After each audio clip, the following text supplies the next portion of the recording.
It's every headlines. News breaks and events happens.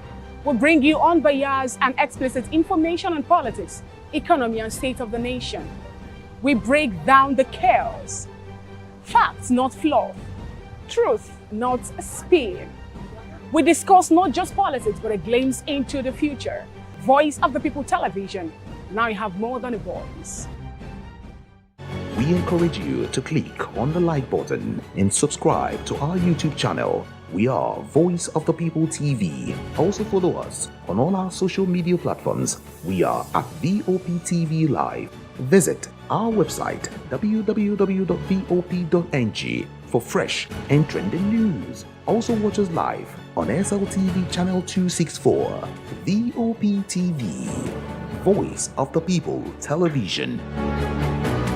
Welcome to the locker room, the home of football talk that matters. I am Jerry Apelon. Join us every weekday, Monday to Friday at 5 p.m. Nigerian time, as we share the hot takes and hot debates in the exciting world of football. And joining me are the usual suspects, Ikechukwu and Mayowa, as we break down all the hot takes and everything that's happening in the football. Don't just watch football, live it with us. Catch us on the locker room and Voice of the People Television at 5 p.m. Nigerian time. And like I always say, if not 20 minutes off, please discuss. Behind every broken desk lies a broken promise. Education shapes the nations. But who is asking the right questions? Introducing Edu Dialogue, the show that goes beyond the surface, exposes the cracks, the corruption, and the silence in Nigeria's education system. Edu Dialogue, Saturdays, 3 p.m., only on VOP TV. We break the biggest stories, from missing funds to policy failures. We ask the tough questions and demand real answers. Edu Dialogue, this Saturday, 3 p.m. on Voice of the People Television.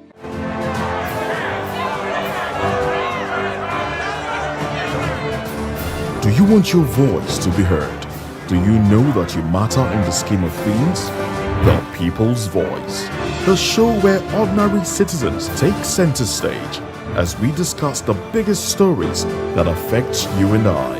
With you in mind, we facilitate lively discussions, debates, and was it Friday or Saturday morning, got burnt, and Nigerians are saying, why now? Well, that's not a problem. We know where the Gazette is. It's not in the FIRS. We know where the Gazette is. Oh, well, let's take you through the conversations we are having this morning. Tax laws alteration.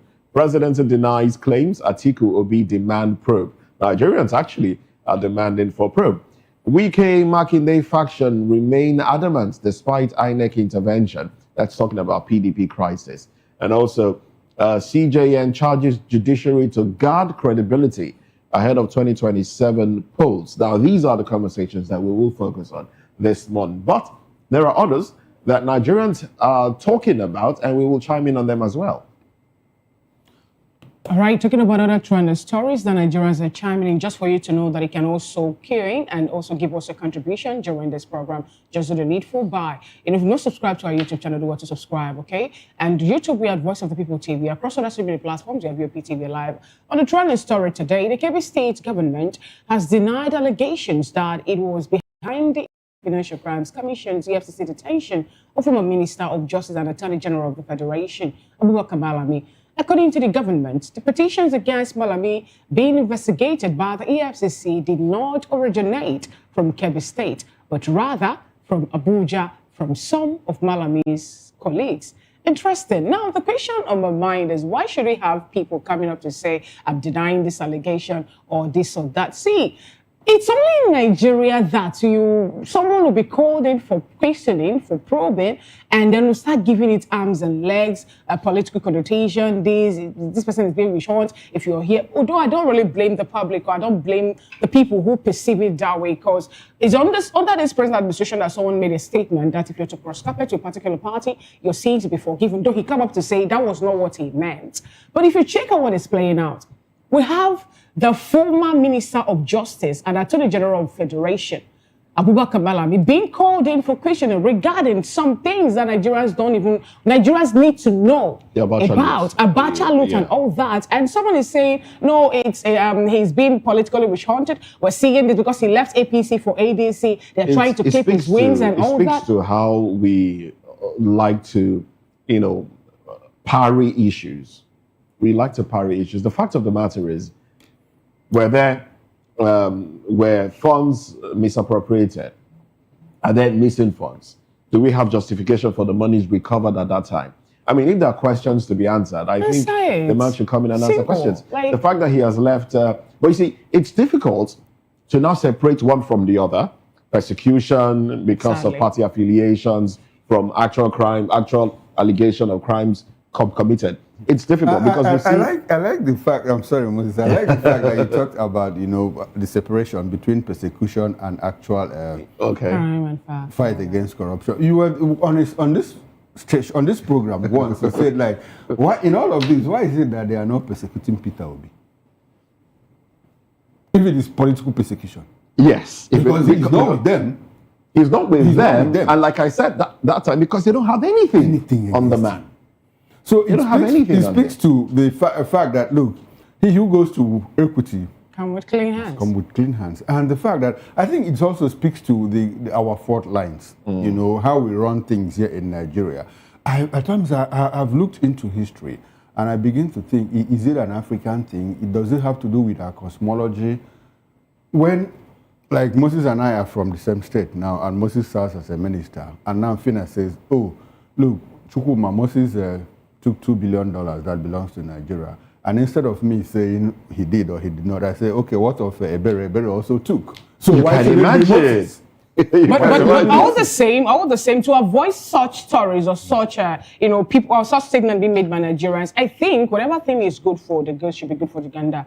If you want to probe people who are corrupt, you have to start from the top. You have to make sure that you don't leave any reason for people to think you're taking sides. That is what we are driving. I think it runs around our lives, and as Africans, we are very protective of ourselves. And in the process of protecting ourselves, we even harm ourselves. And that is when we speak to tribalism. Ethnicity in itself is not a bad concept, but to what use do you put that ethnicity? A situation where, like in the history of Nigeria, the Igbo State Union, the Oduduwa, the Emo-Ogbo Oduduwa that Awolowo formed and all of that. And the idea was to unify people, in terms of community development, local efforts, collective initiatives and all of that. But it got to a point where people now started using it against other tribes and other ethnic groups. That is when it became a problem. It is basically not a problem. That is how human beings are structured. Yeah. Like Michael Obirin in his book, The Dead Lagoon, said, look, you don't expect me to love what I love if I don't hate what I don't love. You get the point. So when we become too productive, so what we need to do at this point is to grow beyond those local which will take a lot of deliberate effort. A lot of deliberate effort. We need to move beyond. It also reminds me what happened in Delta State when Iburi bolted away with a lot of money belonging to Delta State. And the federal government, in their joining efforts, recovered some. Meanwhile, at that time, Delta people said, no, we are not looking for our money. But when federal government recovered the money, Delta State said, oh, this money Give us our money. Give us our money. Federal government said, which money? I thought you said you were not looking for your money. So now that, but I understand that this is not Kebbi State money. No, it's not. It's Abacha's the point I was driving it belongs to all of us, Nigerians. The point I was even driving at is the fact that why is it that some of these things come up when there are interests, political interests? Okay. That's the fact. That's the point I'm driving at. Now we hear he wants to contest for the governorship of the state under the ADC. And of Kebbi State is in the APC. So it's now, it's difficult to dissociate it. Not to read political undertone. Yes, it's difficult to dissociate it from political affiliations and the likes. It's really difficult. And why is it coming up now? But the fact remains that if monies have been misappropriated by any individual, public office holder or whatever, it should be tried. Now, the issue of Timothy Silva also, the monies he allegedly misappropriated for oil well in Bayelsa State, they are building a refinery in Bayelsa State. That didn't come up until there were allegations of his involvement in a coup. Why? Why? If he did that, then it should have come up earlier. So it's like, the feeling I get is that the relevant agencies, EFCC, ICPC, the rest of them, the executive, they have these things, they have files on public office holders, and they keep it for when you err. Yes. When you err, they bring it to, and when say, you go off track. Yes, they say, look, we have this on you, which should not be the case. And that's why people ask, why this person? Why that person? That's the question people are asking. It's difficult to, take away political undertones in all of this, especially. Some of them could also be coincidence. Like the file thing that you are talking about, it was very common during the military era. If you make so much noise, the DMI, will call you and open your file to you. And by the time you come out of DMI office, your mouth is shut. Your mouth is shut. So we are beginning. So when people talk about, the country gradually descending to sliding towards autocracy, dictatorship, and all of that. These are the things that they see and begin to say, look, this thing is not right and this thing is not. But like we said, unfortunately, the people that are being tried have skeletons in their cupboard. So that is the big problem. And we keep going back to, if this person, had anything in his cupboard, they will also have tried him. But up until this, they would have brought him down. They would have brought him down. They have done probably everything to do that, but unfortunately, with DSS going to courts every now and then. They went to Pandora, and a man came out and said, "Look, this is what happened in Pandora papers." They couldn't see anything, against him. So in other words, whatever thing you do in Nigeria, my payoff line here. How many more politicians do we have like that? We do, but maybe they are not really that. They're not vying for office. Yeah. Well, I think I know one person, and they are not vying for They're office. not vying. They will tell you that. They'll tell you that the political space in Nigeria is too dirty. What does that? Yes, I understand. But what does that now say to those we elect into offices? Most of the Can time, we we get don't really. any clean person? Do we elect them, or do they put themselves there? It will be difficult to get, especially when you ask the question, if you can name one person, Yeah. And I like the fact that I didn't see that coming. Fina said, yes, we have. We do. They are not running for office. I think Chukwuma Okori is one of such persons. Are you not corrupt? How? Are you not corrupt? How? Have we given you a lot of money to determine whether you are corrupt or not? Warren Buffett said, don't test the integrity of a poor man. Let's get into another topic. Let's get into another conversation. The chairman of the National Law Enforcement, well, my producer just cut in now and disturbed me. Well, the chairman of the National Drug Law Enforcement Agency, NDLEA, Brigadier General Bubamawa, retired, had said that the new drug test policy for schools will help reduce the substance abuse among young people. Marwa said this when he received the Vice Chancellor of Taraba State University, Professor Sunday Bako, who led a team to seek partnership with the NDLEA. The policy, which includes compulsory and random drug integrity tests for students, is a joint effort between the Federal Ministry of Education and the agency, where Marwa commended the university for establishing a Directorate of Narcotics and Drug Abuse Prohibition and promised to support its efforts. As usual, this is a very good policy that will churn out. We are not bereft of fantastic ideas, policy initiatives, but the problem is implementation. How do we implement? How do we enforce?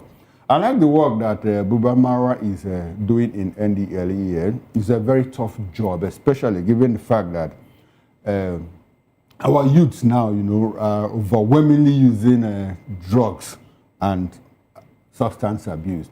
If you have to get to the root of this matter, in fact, this test should start from the secondary school. Because you also, I saw a video that made the rounds the other time, and you saw young girls who were passing out, from high school, and they were taking shisha, and they were taking videos of it and putting out on Instagram, on Facebook, and other social media handles. And I was like, these kids are between ages 15 and 17, and they're already hooked on this. By the time they get to university, what will they become? So it's deeply troubling that we have this kind of situation in the country. Like I said, Bubamawa, I applaud you. I applaud your efforts, and I hope that you do more. Universities should key into this initiative and ensure that. But another major problem I say is, will it not be abused by authorities too? We see situations where random tests, when you say do this test and return to school and all of that, we see people go to test centers, pay money, collect without having to pass through. I remember at a point once I wanted to travel and I needed a yellow card because my yellow card had expired. So I went to take a vaccine and get another yellow card. I saw people paying money without actually taking the vaccine. And I'm like, exactly what is happening? So these things also happen. And it might get to a point where you see it becomes a racket for some test agencies to just collect money from people and give them a certification without having to go through the test. So these are the safeguards that we must have to put in place to ensure that we take the benefit of this initiative. Well, the prevalence rate, prevalence of drug abuse amongst Nigerians is increasing. I think the last time a holistic analysis was done by United Nations Office on Drug and Crimes was in 2018. And they found out that between the ages, I mean, it was about 60 something percent.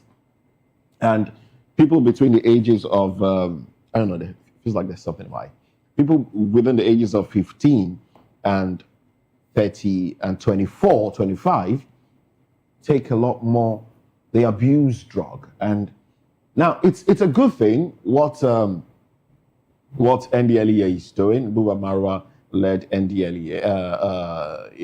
NDLEA. It's a good thing. It's a laudable move. But I think we should go beyond that because a lot of Nigerians are abusing drug. And what are the reasons? All right, we should look at the psychology behind it. What are the reasons people are moving towards drug? There's a lot of poverty. There's a lot of desperation. There's a lot of people have mental illnesses that are not diagnosed. So they shift to the usage of cannabis and other gateway drugs, a lot of all these things. They use them to douse or, reduce how they feel and react or to, but a lot more should be done as against just testing. Now, test students, all right? We also have policemen who abuse some of these things. They should be tested as well. Our politicians should be tested as well. Because anybody who acts abnormal, should be tested. It should go around offices. There should be testing points at offices because some people come into offices. In fact, in this particular office, I've had to, wait to use the loo at some point. And when the young man who was in there came out, he was obviously using something. And when I stepped in, I saw tablets on the floor. And I called him by. I was like, bros, so a lot of young people use drug. And there's a lot of work that needs to be done. It's one thing to pass a law, say, okay, test students. But I think we all should get tested every now and then. Maybe every quarter, or maybe every month, once every month. Yeah, we should all get tested for certain drugs. All right. It's from the usage of drug to unprotected sex to the spread of infections and diseases, and it just keeps getting worse if care is not taken. With the situation of things in Nigeria, even when people don't take substances, some of them behave as if to say they take substances because of the frustration they have. I think first we'll have to, first of all, establish is to make sure that every corporate organization, or even beyond the corporate organization, now have a place where psychological balance tests will be, first of all, conducted for people who are working there. I went to one organization and I found out that they have their vent room. That's what they call it. If you're upset to go there, you can shout, you can break something. I'm like, oh, I love this. But guess what? So many persons don't want to go there because they believe that once you enter there and come out, that shows you're having some psychological problem. But now, more you said a whole lot. And the fact that he pointed out to what I wanted to say earlier, it really gladdens my heart to do with actually think in the same direction. That is, it shouldn't just be students. It should be everybody. from the lawmakers, because sometimes you see them display and you be asking, you start wondering what is really happening with these people. Then you have the executive arm to everyone. Everybody should be subjected to drug tests. Yes, it should. We all should, not just students. Okay, what happened after university when you're done, you've graduated?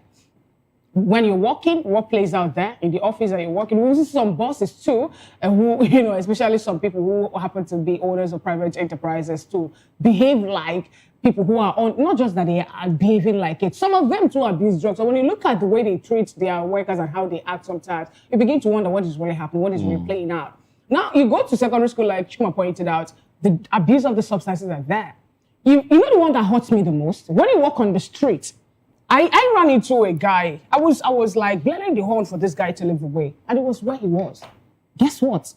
I was told later that I should take it easy. Our guy is on colors. I said, which one is on colors again? So in his mind, he was moving with full speed to cross, but he was just moving like I don't know. It was slow, very slow. And that's the cruise. That's the cruise. You've not eaten breakfast. Yeah. You've not had lunch. You've not eaten healthy meal, and you're on eye drop. No, now. We need to look into this anyway. I believe that Buba Mara and his team will also work on this. As also, he will look into his team too to make sure that the people who are going to prosecute people are not abusing the substance too, because you see that play out. That's one of the concerns. There are also lots of concerns around the drug agency. Some of the drugs, that are seized, we don't know where they end up. Some they destroy it. Sold. Some of them are resold, into the same society that it was confiscated from, and it's concerning. It's concerning. Nigeria is we need total overhaul. Oh yeah.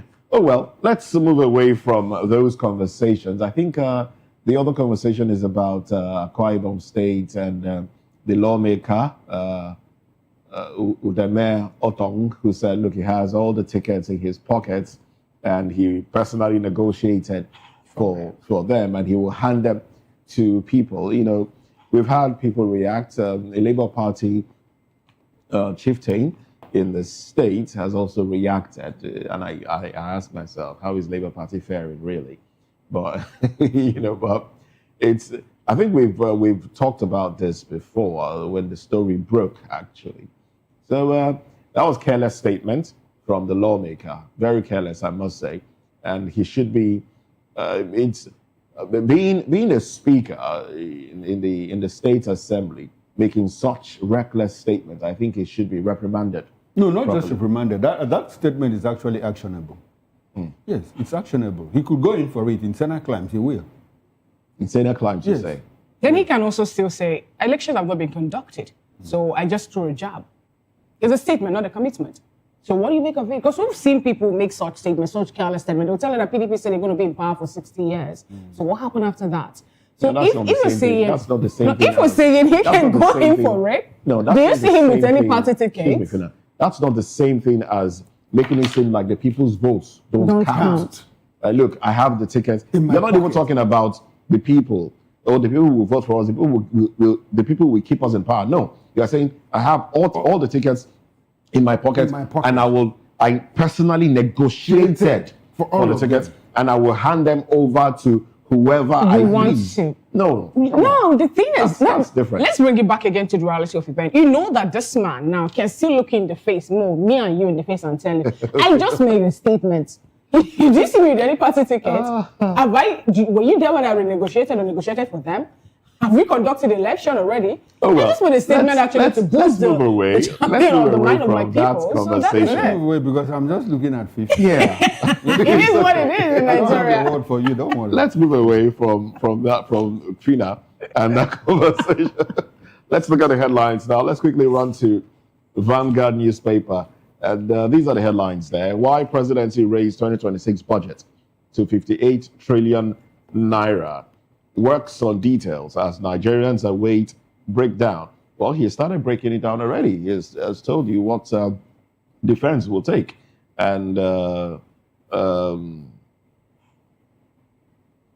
defense, health, and education. And those ones have been mentioned already. Anyway, African opening ceremony. Unprecedented takeover. Dynamics implications of APC dominance of NAS. NDLEA nabs female drug kingpin. Seizes 23.5 kg cocaine. in children's room. Poverty. Some ladies now use detergent for hair maintenance. Really, Fina? No, I don't know that, and I've not done that before, so I don't Oh, okay. All right. Maybe they do. Lagos Sports. Stakeholders decry mandatory e-call-up system. Mixed outlook at Christmas. Lower food costs. High livestock prices. All right. Remaining 130 abducted Niger pupils released. All right then. And we also have Unite. FCCPC slams transport fare hike as complaints mount. And yes, I think that's pretty much all there is on the cover page of the Vanguard newspaper. First Daily newspaper is up next. And beside the masthead, outrage as the kitty approves 458.8 million naira severance for ex-LG politicians. Free at last. Final batch of abducted St. Mary's students regain freedom. 130 students liberated after month-long ordeal. Obi blasts National Assembly for refusing to criminalize vote buying. And DLA boast female drug queen in Lagos seizes 23.5 kilogram of cocaine. Defect and take 2027 ticket. Wabara dangles PDP offer to OT. Shade Tinubu storms Alaafin's palace for Okalomo of Yorubaland title. Osun 2026 battle, APC bigwigs close ranks behind Oyebanji. Fake vigilantes exposed. Police parade 5 armed robbers in Anambra State. The bottom strip headline, Serap to Tinubu, publish original, sign tax laws or face court. Those are the stories on the cover page of the First Daily newspaper. And from The Guardian, the big story, fiscal indiscipline fuels budget chaos, governance gaps. That story is on page 5 of The Guardian newspaper. More stories from The Guardian. Tinubu declines assent to central gaming bill. NIBS assures hitch-free e-payment systems amid 384 trillion naira quarterly transactions. Government targets 2 billion naira savings in 2026 as MDAs go paperless. Nigeria records 33 new Lassa fever cases, 18.2% fatality spike. And at the bottom strip headlines, tax reform rule deepens as civil society demands probe, flags concerns. Stakeholders condemn Rest's refusal to criminalize vote buying at primaries. And that's it from The Guardian newspaper. Well, that's pretty much how far we can go on newspaper headlines. When we come back from this break, we'll be diving into the alleged alteration of the tax laws. Well, presidency denies the claims, and some of the Nigerians, Atiku Obi, are demanding for a probe. Well, let's talk about this when we come back. Join us again.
This is African News on Voice of the People Television, where we don't just bring you the news, we bring you Africa's heartbeats, the policies that shapes our world, and the economy that determines our future.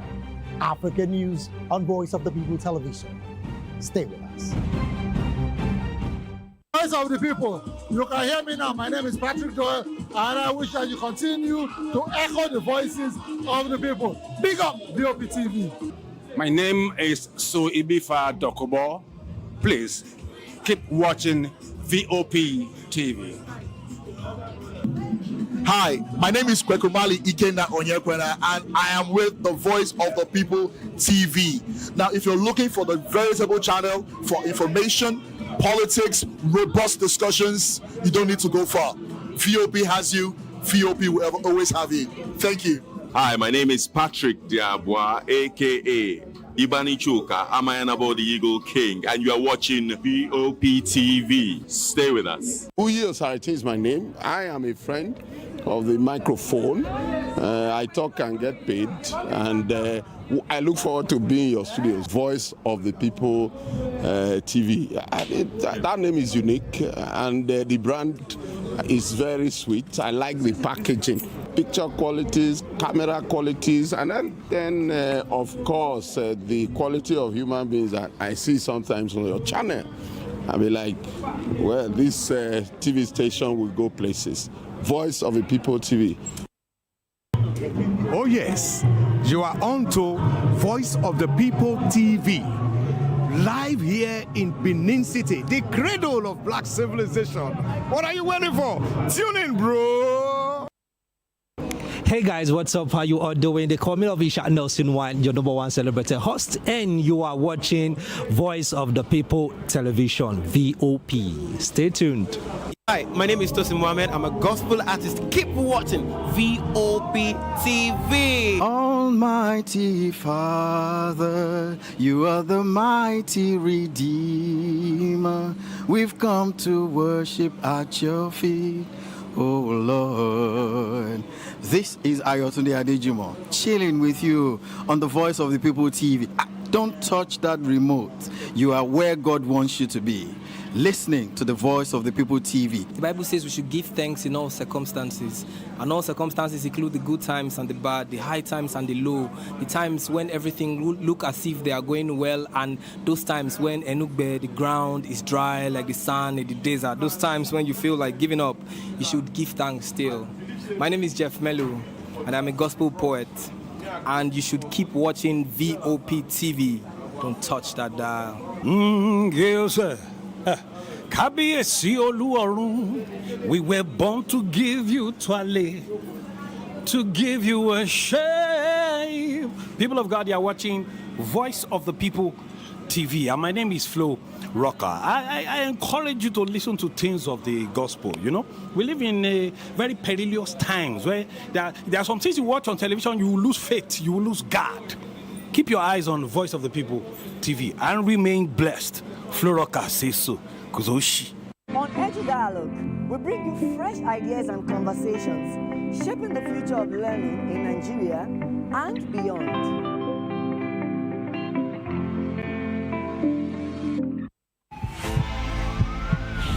This is Health Check, your weekly guide to better living, smarter choices, and trusted answers.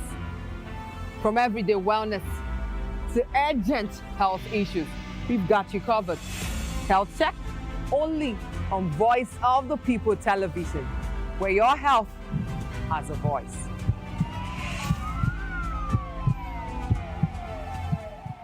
Mr. Ofamiloni, and here's to VOP TV.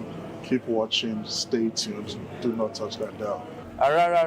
My name is Made Kuti, and you're watching VOP TV.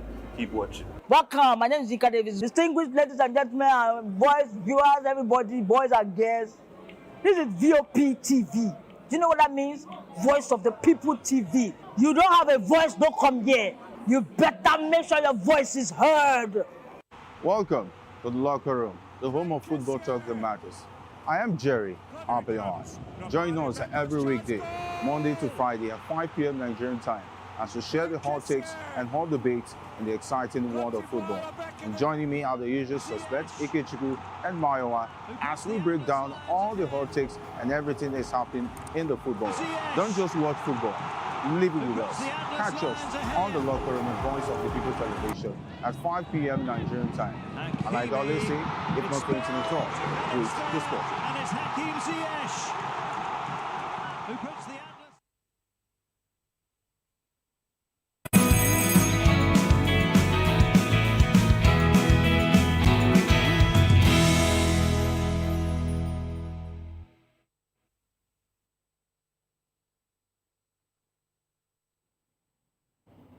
Well, thank you very much for joining us. Now let's dive into it. The presidency has dismissed allegations that it secretly altered some provisions of the newly enacted tax reform laws, insisting that no changes were made outside the established legal and legislative process.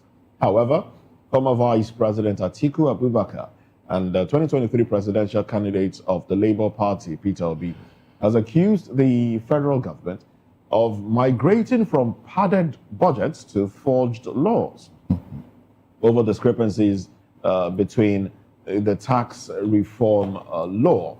Well, the tax reform law passed by the House of Representatives and the gazetted version signed by President Bola Tinubu. Now, Peter Obi expressed concern over the alteration, saying it reveals the extent of institutional decay and undermines trust in governance. He called for transparency, accountability, and respect for the rule of law, warning that no nation can thrive where laws are forged and silence replaces leadership. The House of Representatives has constituted an ad hoc committee to probe the discrepancies. The tax laws are scheduled to take effect on January 1, 2026, and a lot of education is going on in that regard to educate people on the laws and what they need to know. Well, we have with us Barrister Darlington Agumo. Barrister, good morning to you. Welcome to VOP this morning. Good morning, Moses, Fina, and Dokoro. How was the weekend? Very well. Now we'll be joined by our other guest, Prince Adewale Adebayo, who's was a presidential candidate of the SDP in the 2023 presidential election. He will be joining the conversation in the course of time, virtually so. And also, yes, let's try and make sense of it all. Now, the alterations mentioned, Barrister, some of the alterations discovered and put out there by Honorable Dasuki, that's the honorable member. I think I have a screenshot of it somewhere, just trying to lay my finger on it now. Anyway, I probably will get to it in the course of time. But, Barrister, is this what can be done in a situation? Yes. Now, these are the things that were said, allegedly, to have been altered. Discrepancies reported, changes to funding provisions. Now, the introduction of a mandatory 20% deposit before appeals can be heard. All provisions allowing assets garnishment without court approval. Alterations to currency computation rules and empowering tax officers with police-like powers of arrest and detention. Those are some of the things, listed as things that were, smuggled in to the tax law. Now, how can this be best tackled in a situation where there are allegations that what was passed is different from what was gazetted? What does the law say? And how can this be best tackled, Barrister? It shows that ab initio, there is ulterior motive about this tax law. Ab initio. Thank God they have exposed themselves. They are working towards an answer. They are just using this tax something to cover as a small screen.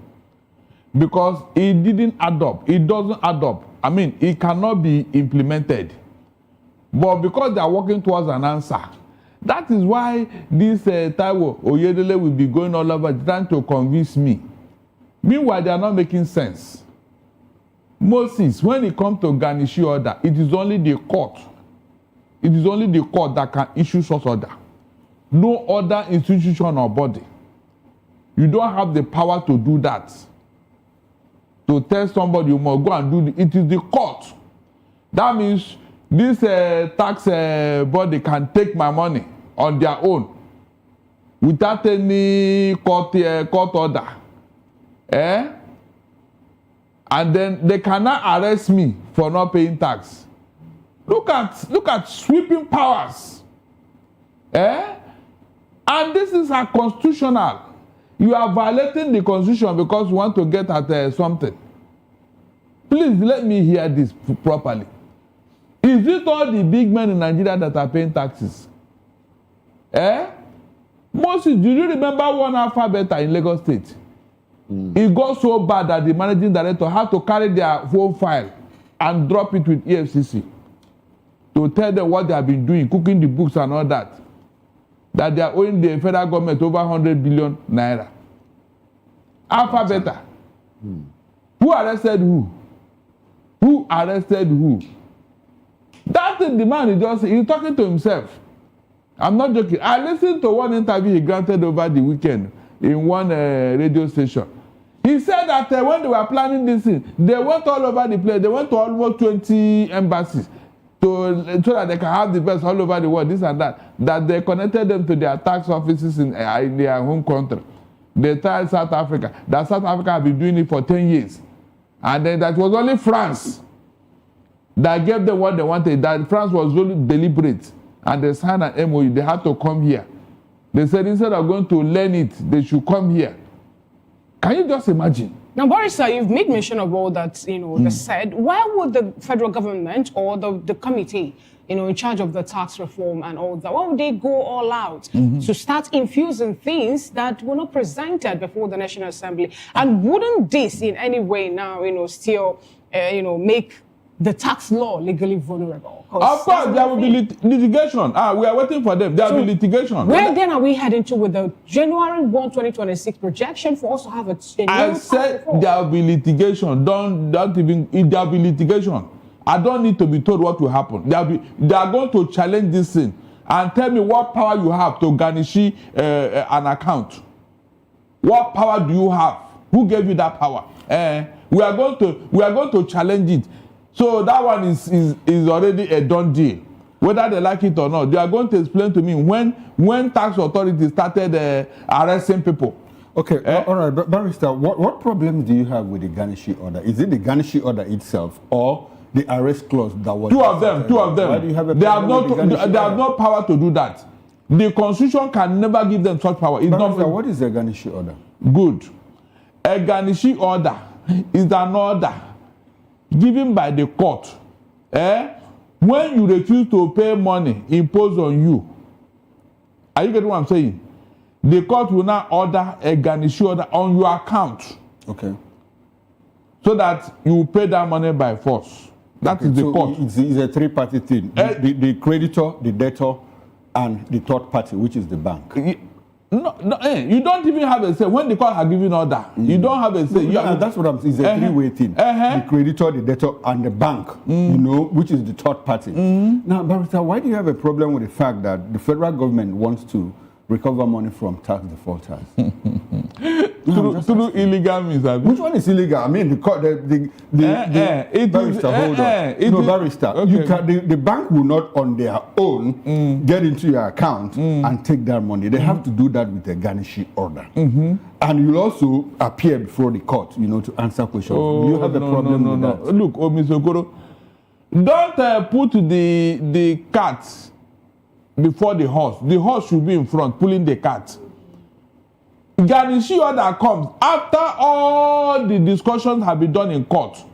And the court now say, look, you are owing this person, you are owing the government, It is the court that give order. Not you. Not you now telling me that I should pay you. Now using your own power, not even the power of the court. It is the court that will issue it, Mr. Okoro. All right. Yeah. Sorry, Fina. Barrister, if I'm indebted to you now, and there's a garnishee order on my account, how is it affected? Look, there's always a third party, which is the collecting bank, the collecting institution. You have to, first of all, adhere to the court ruling that brought about the garnishee. No, but you just say that it is the court that gives the order. No, before the order is given, there will have been a process in the court between the creditor and the debtor. And the court steps in to give that garnishee order. So why do you have a problem with that? Because Because the court have not given it now. You are not listening to yourself. No, you are not understanding. What is the garnishee order? Who gives it? It is the courts. And so not tax or that is the problem. Now in this situation, who is giving the garnishee order? Is it not? It's the court. So what does the new tax law say about it? That they will now place a garnishee order for you. Yes, that FIRS can place the I am telling you, I don't know what you're going to teach in my mouth. Without going to court. That's the whole idea. That's what I'm telling you here. They don't have the right to do that. They don't. It can never happen. It can never happen. Thank you very much for your contribution. Let's bring Prince Adewale Adebayo into the conversation now. He's a former presidential candidate, 2023 elections under the SDP. Good morning to you, Prince Adewale. Yes, good to have you. Good to have you. Good to have you this morning. Now, what are your fears or what are your worries when you heard about the alteration of the Tax Act? You know, the gazetted copies of the Tax Act. What immediate fears came to mind? Well, I don't have fears.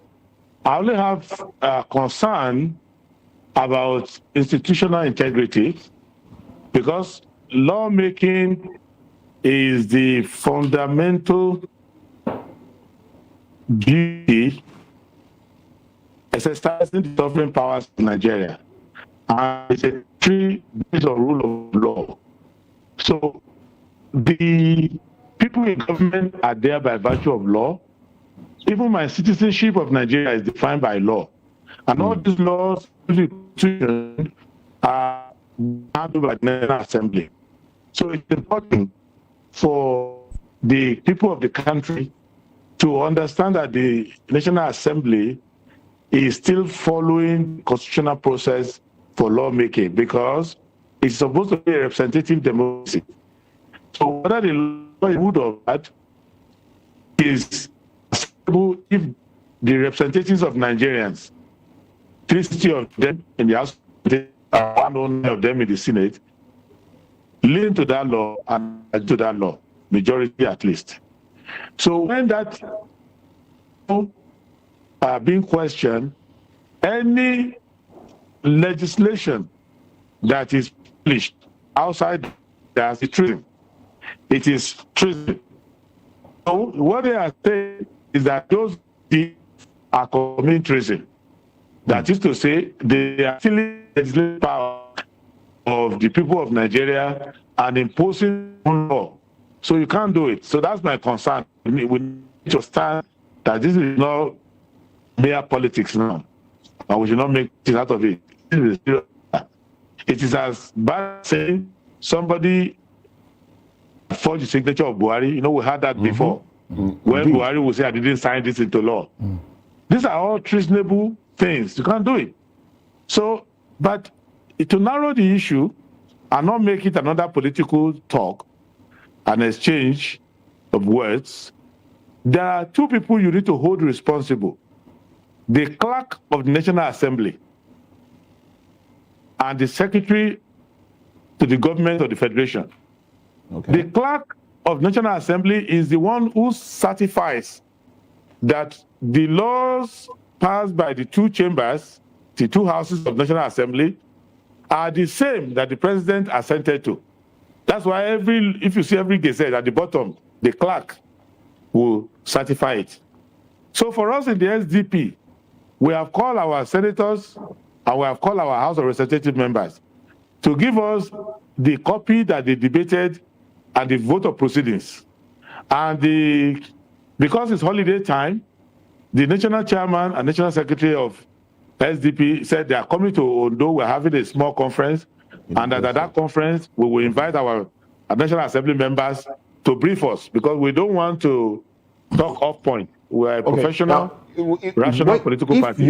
If you can affirm that there are discrepancies, what actions do you intend to take as a political party in the opposition? Number one, any discrepancy renders that law void. So it's void. It's as good as you and I, after the end of this studio, we just decide to go and sign laws and pass our opinion into law. It's void. When you say it's void? It's void because there is a process in the Constitution for passing laws. If you jump that process, you have not passed any law, it's void. Okay. Go and read the case of Ladoja, where the Supreme Court held that the House of Assembly sitting in one corner and said they have removed the governor. It's null and void. All right. So what other actions do you intend to take?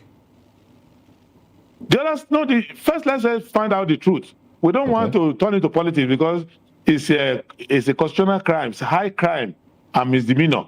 Okay. So if the clerk, for example, of National Assembly is not able to secure the will of the people, well, that's his job there, not to award contracts and all of that. His job is to make sure that he covers the votes and proceedings. All right. So the three clerks, the clerk of National Assembly, the clerk of the Senate, and the clerk to the House of Representatives, all of them will be removed. Then that law will be declared null and void. Any person, including the Social Democratic Party, will find out, will go to court and ask that the law be declared null and void. How do you intend that to come up, Prince Adewale Adebayo? Well, we've already heard from the Senior Special Assistant to the President of Media and Publicity, Mr. Temitope Ajayi, making it look more like a political statement, saying that there is no amount of opposition pushback that can stop the implementation of the new tax law come January 1, 2026. How do you think, the clerk and every other person, if at the end of the day has been proven that we have a little alteration in it, can be bring into to answer for this when someone is already being vocal and saying that the new tax law must kick off from 1st of January? You see, our system is based on law and order, not on the loquaciousness of individuals. That person talking is not relevant in the discussion at hand. What we are discussing is a matter of National Assembly privilege. That a member of National Assembly doesn't mean he's correct, but a member of National Assembly has alleged that there is an alteration. That has nothing to do with the opinion on any person. If the alteration is certain sections, those sections are null and void. Null and void, you say? Okay, interesting. So if it's null and void, trying to implement a law that is null and void is of no use. Because Absolutely. But as an opposition party, SDP, I know you say you don't want to make this about politics and the rest, but we cannot separate the two, really. But as an opposition in the SDP, how are you working? You're going to have your conference where you look into this. But are you reaching out to any other opposition political party to push this forward? Because I see you have just one person in the Senate and two in the House of Reps. We have two persons in the Senate. Oh, two in the Senate now. Okay. Yeah, we have members, representatives. So that is the issue is this. What we want to find out doesn't require number. It requires truth and accuracy. Because every member voted on the bill, all our members. So they need to, they will have read it. They will know what they voted. They will talk to their own staff. We are first interested in knowing the truth because there's a lot of cloud in the sky in politics. We don't want part of that. First is to know the truth. Okay. Once we know the truth, just like when in 2022, I running for president, I raised the alarm that our crude oil was being stolen. Navy argued with me, everybody argued with me. At the end of the day, if you look at the report of this government, they agree that I was right and that they are working to reduce it. So we are interested first in that it happened or it did not happen. All right, exactly the point, Prince. We want to know the truth. Should we be having this back and forth, between the executive and the National Assembly? Should we be setting up a committee just to find out, a document that was gazetted a few days ago? Do we need all of that committee, all that back and forth, the government denying and somebody saying, look, this is what we have? Why set up a committee for that? Because you are reporting a high crime. So it needs to be investigated. There are many things to investigate. So first, it's about political disagreement for some. For lawyers, it's a constitutional disorder. For most, it's a crime. You cannot alter public documents like that. And I can tell you, I appeared before the Supreme Court with Justice Rose Pfeiffer and a few other and his colleagues there. And one lawyer raised an alarm that the copies of the Constitution that the lawyer on the other side was citing was the wrong one. Supreme Court stopped sitting immediately and asked us to go to the government printers to go and find out whether, because 2 lawyers were holding copies of the Nigerian Constitution and the provisions are different. 2 different copies of the Nigerian Constitution? Yes. My goodness. Supreme Court stopped sitting. And the matter was adjourned 3 times until Supreme Court was sure. Okay. And so the Supreme Court ordered that the government printer must give them the authentic gazetted Constitution of Nigeria. Okay, now so that they don't apply the wrong one. That's the principle. I like the word I use, authentic gazetted. In this situation, how do we know which one is authentic? Because the Hansard in the National Assembly, where recordings are, where proceedings are recorded, clearly shows that look, the garnishing law and the authority of the FIRS, to take money from people's account at source was not part of it. But we also see that, look, we have a member of the House of Representatives say this is what was gazetted. Now the question is, I'm letting you know, okay, whatever is gazetted, the way our constitution is written, they emphasize things like this. Okay. The clerk of the National Assembly is the authority on what was passed. That is why it does the authentication at the bottom. Okay. When you go to court and get a judgment of a court, you will get a copy of the judgment signed by the presiding judge and the clerk of the court. If you look at the case of Ukachukwu versus Chukwuba, there was, with Justice Alami presided, and I argued the case, there was a disagreement as to whether there was a judgment of the Court of Appeal, Enugu, whether they passed the judgment or not under Justice Okpene. And one lawyer said, Ukachukwu lawyer said, the judgment was not read. And I was Ugochukwuba's lawyer, and I said the judgment was read. Okay. At the end of the day, it was the clerk of the Court of Appeal that, because another panel was set up, it was the clerk of National Court of Appeal that came out with the certified true copy and signed it. Okay, and Justice Alami said this judgment is deemed to have been read because the clerk of the court said, the registrar of the Court of Appeal said the judgment was read in open court. What I'm saying is that it is not for politicians to be arguing. Okay, it's not for politicians to be arguing. Now you've established the fact that it's important and necessary that we set up a committee to get to the roots of this and untie this. No, that committee is of no use because the clerk, except the clerk is coming before that committee for whatever reason they want to send to the committee, but the clerk is the authority. And if there's a disagreement between the clerk and the members will remove the clerk, that the clerk doesn't have their confidence. Because if the clerk is colluding with some people, with maybe the leadership of the House, measures that they think will not pass majority. Those measures now, they are now passing them through through the back door. They will be, the clerk will be removed, it will be charged for forgery and for treason. All right, please, let's rely on your experience. You cited one instance here where you talked about the theft of Nigerian oil and the Navy disagreed with you. If you understand politics clearly in Nigeria, do you think that anything will come out of this investigation, trying to know? And if you understand politics too, which I know that you do you think that the government was surreptitiously trying to smuggle in, this clause, without Nigerians knowing it? There are 3 problems there. One is a policy disagreement. I disagree with the tax bill. And I've said it that Tinubu is a chronic tax collector. If you wake up President Tinubu early in the morning, 5 a.m. in the morning, you will see that he has an ATM machine by his pillow. His own is to collect from the dead, the living, the poor, whatever. So based on that extortionate philosophy, I disagree. That's a policy disagreement. So but it is different from allegation of crime.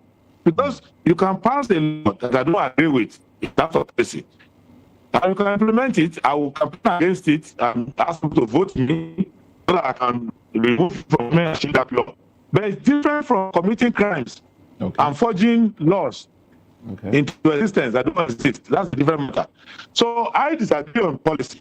If whether they forge it or not, I disagree on policy, and I can give you 10 reasons why they disagree on policy. So with that. Second is that our institutions need to be protected because Tinubu might want to insert unpopular, undemocratic terms into the bill and gazette it. But National Assembly ought to protect itself. It's not a crisis for me. If National Assembly leadership is so suborn, so subordinated, so totally bereft of integrity that they would sabotage their own membership. So it will call for change of leadership in National Assembly for that to happen. So there are 3 levels there. And I want us to be clear so that people know that they don't like Tinubu, he doesn't like me. I'm looking for job with that. But I don't want people to assume that can rise to the level where I will accuse somebody of a crime they did not commit. Because when we go to the bottom of this matter now, every person who is involved, if it happens, to lose their job and spend some time in prison. Thank you so much, Prince Adewale Adebayo, for your submission. Barrister Darlington Agumo, let's bring this conversation back to you. You know, we cannot take out the political aspect of this whole back and forth from what the law says. And why I'm asking this question is the fact that you have said that if there is any alteration in this tax reform, this new tax act, which the National Assembly have already passed, that it will be legally vulnerable. But we've seen also the likes of, Bayo Onanuga coming up to tell Nigerians that everything we need to know about this tax reform is already in place. It went through the necessary processes. It is now a law. And, the MDAs and organizations and agencies ready to work with this is already on ground, and nothing is going to stop it. Come 2026, it will still work. So how dare we know it's going to affect over 90% of Nigerians, the whole tax reform act? How then do you think that a proper investigation, like Prince Adewale is calling, is going to yield any fruits when people are already making it look like it's a done deal and we can't go back on our words? Have they done anything that yielded fruit? Point to me. Just one thing, one of their policies that works in fact, so perfect that nobody can even challenge it or talk about it. Have they? They have not. Let us start from the beginning. Taiwo Oyedele told us that they went all over the place looking for the best tax country that will help us out. And they landed in France. Good. France is coming to help you, that they are not going to collect our data.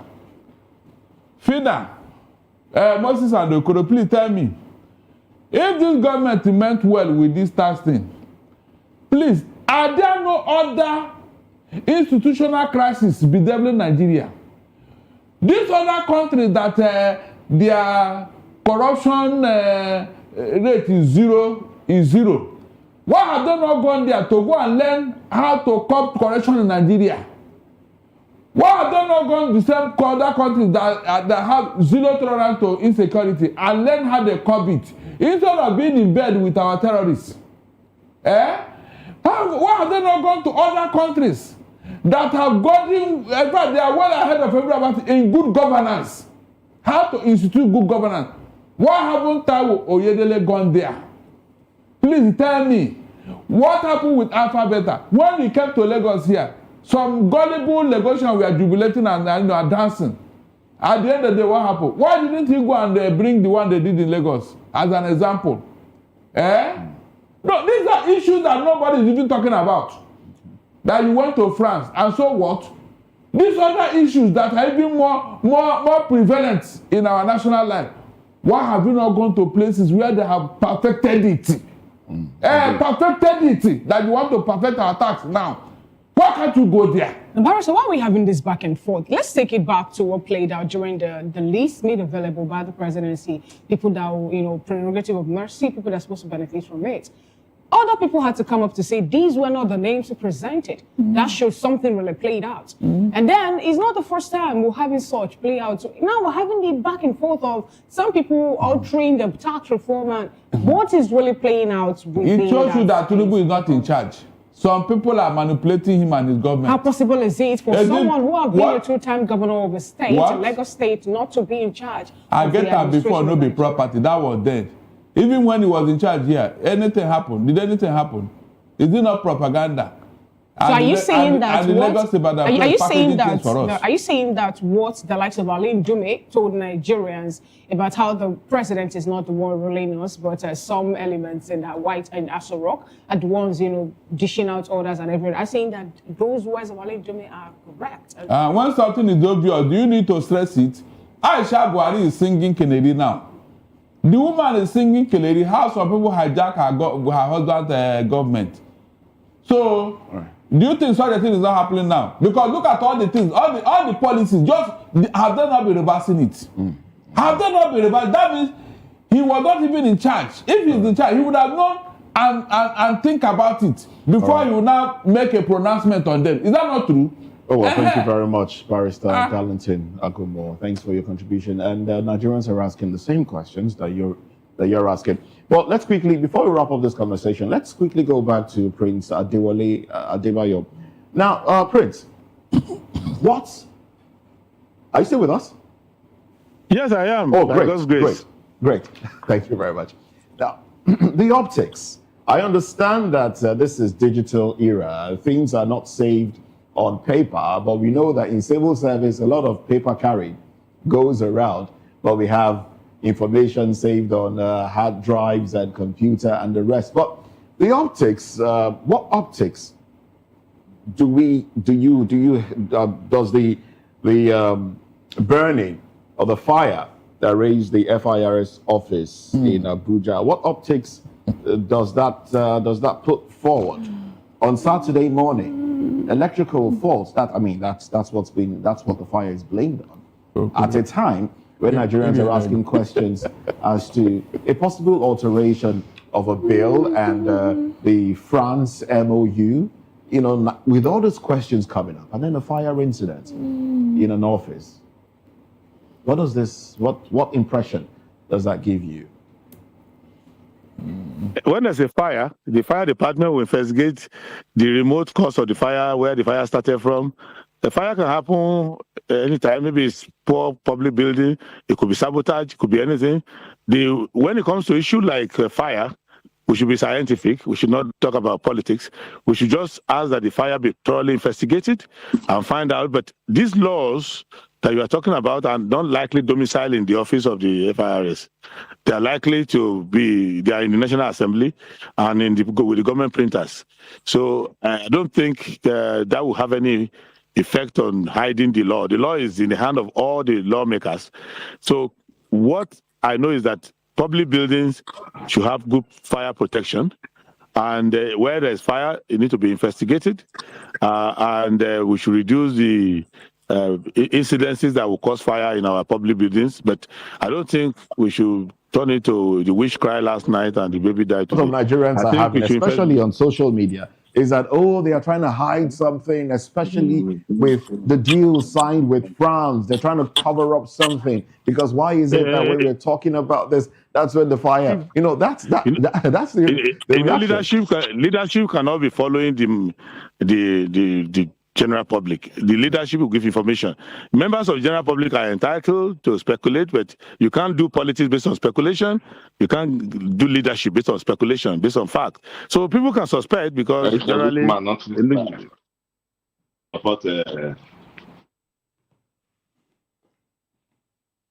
Prince Adewale, there was an interference there, but if we still have it, let's have you conclude on this.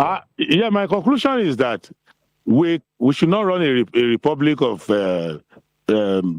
just mere unscientific information. What we should do is clearly, one, if there's fire in a building, the authorities in Abuja will investigate that fire, the fire department will investigate that fire. But what is at stake are three things, and we should not lose sight of them. One, the tax policy that led to that tax bill is a bad policy. It will ruin the economy. It will hold the state captive on behalf of the ruling government. It won't grow the economy, and the provisions are draconian.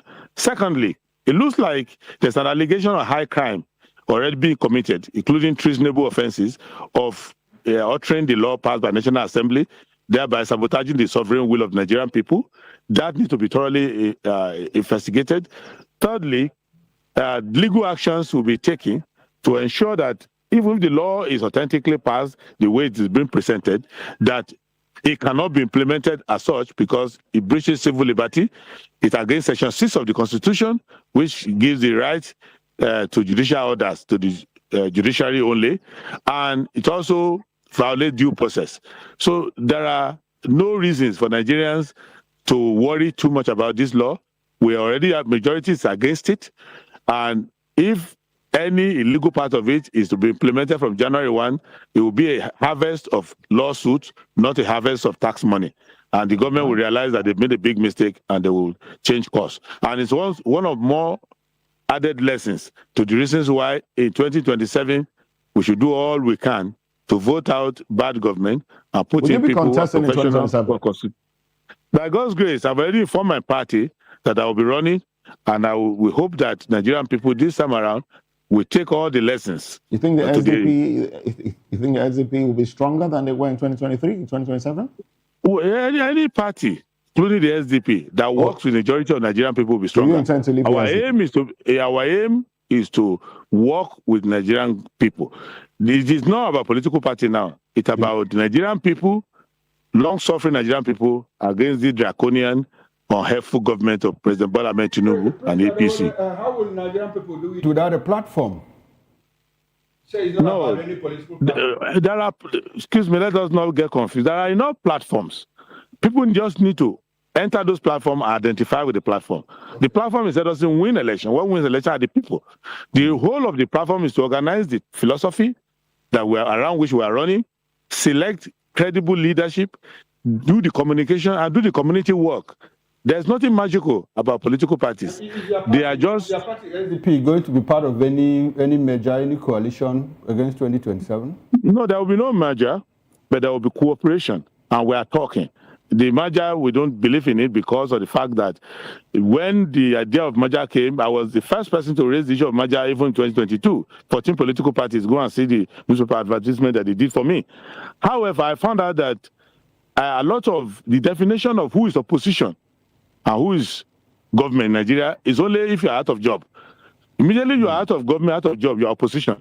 But our own in SDP is opposition of ideas. So many of the people who are in opposition who want to do coalition with us, they agree more with the government than with us. So we had an interview with them and said, look, your philosophies and ideas agree more with Tinubu than with us. The only reason why you are calling yourself opposition is because you're not in government, you're not part of them yet. So we are trying to do our own organizing around principles. Some are doing the organizing around personality. That's why we have this agreement. They believe that if somebody who was in government yesterday, implementing the same policy, suddenly is out of job now, it's automatically opposition. We don't agree. We in SDP, we believe that the tendency that is ruling now has elements who are with Tinubu in government, has personal or political reasons, but they are still the same people. And that any alliance with them will produce the same thing. It will end up having a Tinubu without swastika cap. You have another Tinubu having the same policy, and the people will feel that we deceive them. All right. Thank you so much, Prince Adewale Adebayo. I needed to ask a very, but I think that might be a personal question when you're talking about people who, the moment they're no longer in power, the moment they're no longer in office, they'll become opposition. Some have actually said that all politicians in Nigeria, they are all the same. They don't play the politics for the people. They only think of their own personal interest. And some will say that that's the reason Nigeria is the way it is. What do you have to say about that? And what are the new things or the new, let's say, ideas that you want to bring or you think your party can bring now at this point to make sure, especially the issue of cross-carpeting, because we check your party SDP, we've seen people from different parties aligning with your party when they don't really share the same ideology. What are the new ideas you're thinking of championing or bringing at this point to make sure that we have a stable, opposition party, not the ones that favors individuals and their interests? Most stable National Assembly caucus. Go and find out. Others are losing their members in large numbers. We are retaining our own. We only lost one member. That's all. And that one member, when we asked him, he hasn't left.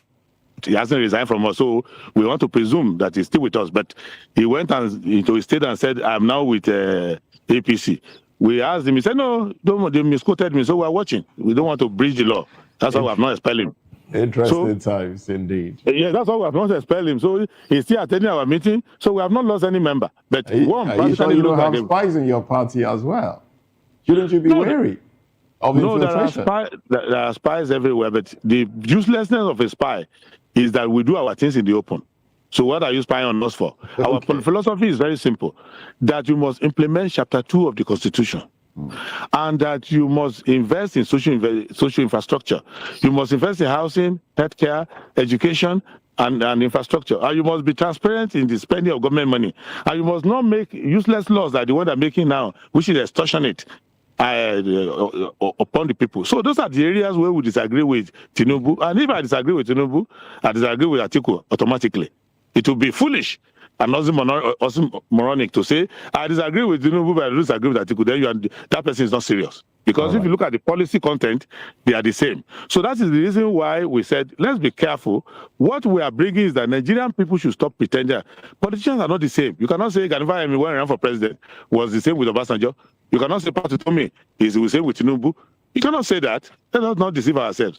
Just say that our people have been conservative in their voting and in their politics, and that this conservatism has led to worse and worse administrations coming, and that this time around, the moment we become aware that we can't be conservative in an underdeveloped country, that we need to be brave and we need to be drastic in the management of our affairs, then you will look for someone who is new, who is fresh, and you take a risk on that person rather than allowing the system to perpetuate itself. So that is the point that that's what we are bringing out. And our opposition is not about personality. Tinubu has not offended me personally. He has not taken anything from me. I don't know him. I don't care. I am only disagreeing based on the fact that they are violating the Constitution in the manner in which they are using public resources, and that they have hijacked the resources of the country, and they are not spending it the way the Constitution says we should be spent. The Constitution that created the office of president and gave the president all the powers in the Constitution is the same Constitution. Interesting conversation with Prince Adewale Adebayo, SDP presidential candidates in the 2023 presidential election. That told the government on how. Okay, I think there's a network glitch there. But it's been interesting conversing with you. Well, let's get into another conversation now. We're talking party politics now. PDP crisis is before us this morning. Wike, Makinde factions, they remain adamant despite INEC intervention. Let's dive into this.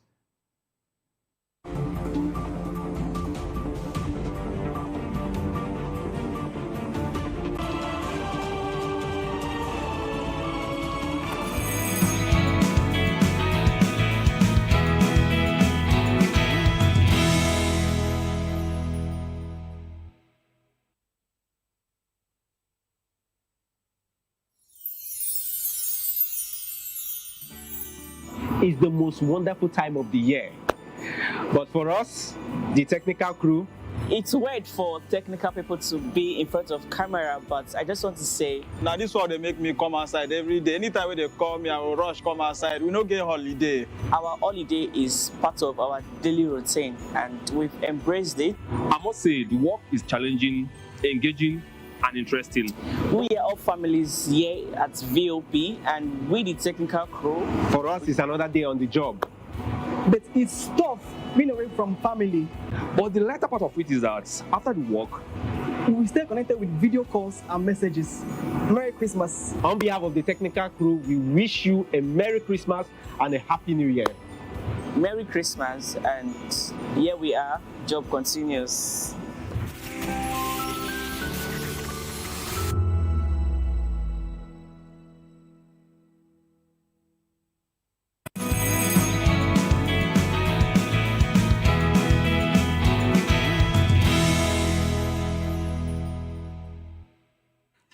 Glad to have you back at VOP this morning. Two rival factions of the People's Democratic Party, backed by Minister of the Federal Capital Territory, Wike, and Oyo State Governor Seyi Makinde, have refused to merge despite the Independent National Electoral Commission's INEC intervention in the party's leadership crisis.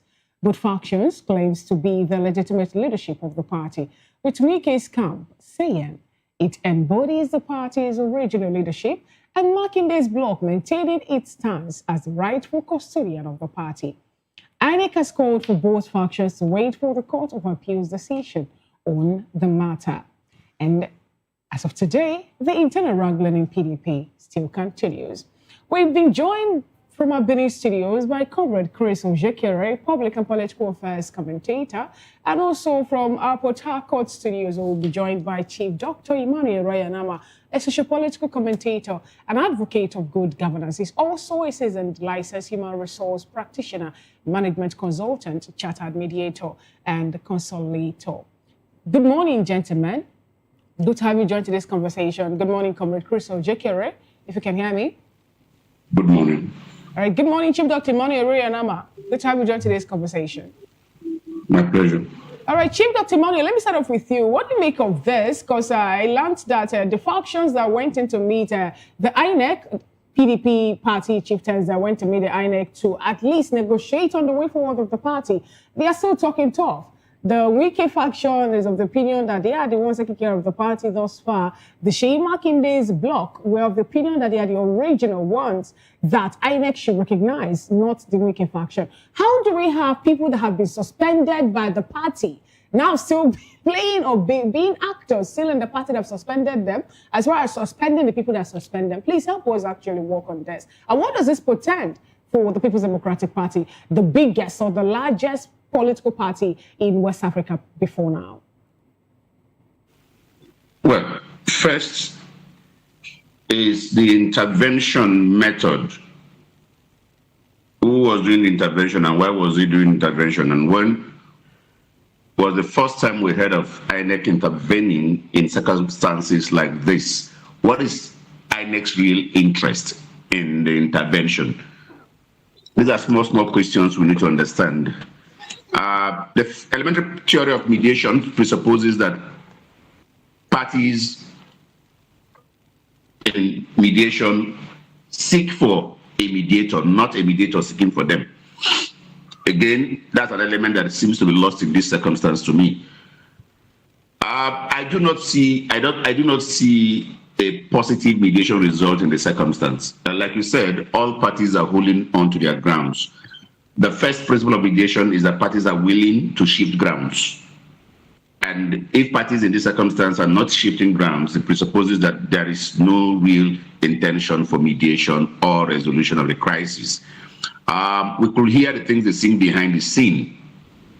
Now, remember very clearly that one of the issues here is that a decision has been taken by a group who feels that they constitute a proper NEC, and that decision is that certain person have been expelled from the party. If this person has been expelled from the party, the first question will be which locus, on what basis are they even standing to do the discussion? Must they remain in the party if the party says she does not want them? What has been the precedence of this group of persons in the past? Have they actually wanted, in any time, peace in that party? Now, as we look at all of that, the next question we'll be looking at is, what kind of peace do you want? Do you want to bring them back to maintain the status quo? In other words, the division system that they actually want, or they want to follow a new leaf? The probabilities or the possibilities of them following a new leaf is as slim as 0.000 whatever. And so the question will be, what is this discussion actually for? Is it to kill the PDP as seems to have been intended by these particular persons all this while? I do not see PDP getting completely back in the nearest future, not in 2027 at all, no matter what happens, whether this mediation sails through or it doesn't sail through. All right. A lot of cracks have been done. PDP wasted her good times. At the times she needed to take a decision, she refused to take a decision much more earlier. And several damages have been done. I do not see her, assuming the name you called her, the one-time biggest party in Africa, or as they currently want to claim, the biggest opposition in the country as of today. All of that are things that are not does not seem very viable in the very short run. PDP has so much work to do, with or without even this present circumstances in. I'm afraid, like I said before, this mediation does not have the basic principles of mediation, and I do not see it yielding any serious result. All right, when you ask why will INEC intervene in this, it's also important to know that we have the FCT, area council election that will be happening 21st of February 2026, and also we have the Ekiti and Osun state election slated for June and July 2026 respectively, and we know that members of the PDP want to contest in that election. Josh Amapito professor said that the reason for INEC to intervene in this is because they've been receiving conflicting correspondence from the party, and they wouldn't want what played out sometime. Recall what happened in Nigeria in a certain state where after the election, because of the internal party wrangling, someone who won the election was pushed out by the court because of the person who signed the person's the party's form, nomination form and interest form too, and that was the reason this individual was disqualified. So when you ask why INEC should play in this,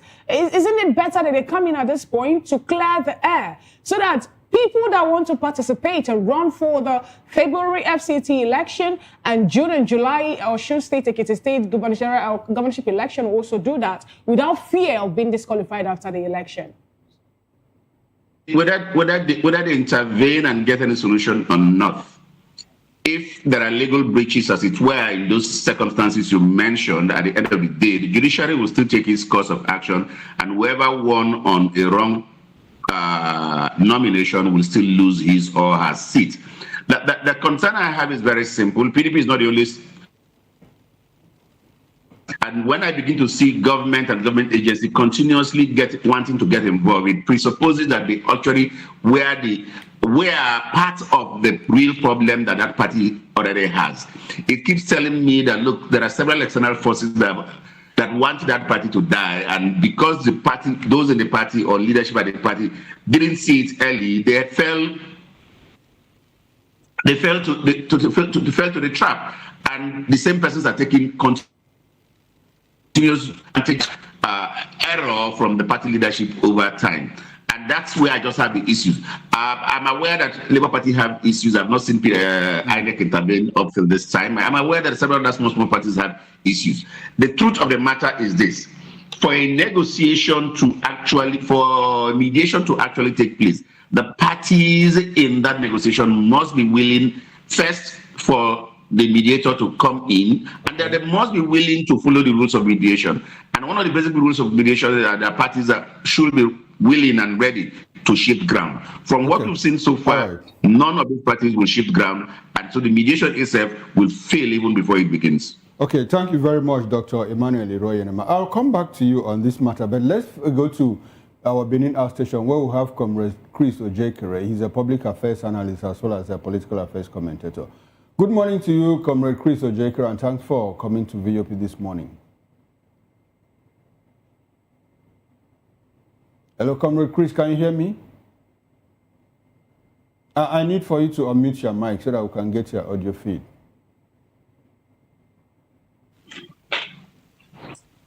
Can you hear me now? Yeah, very well, I can hear you. Good morning, Comrade Chris Ojekere. I said good morning and thank you for having me here. Now, beautiful.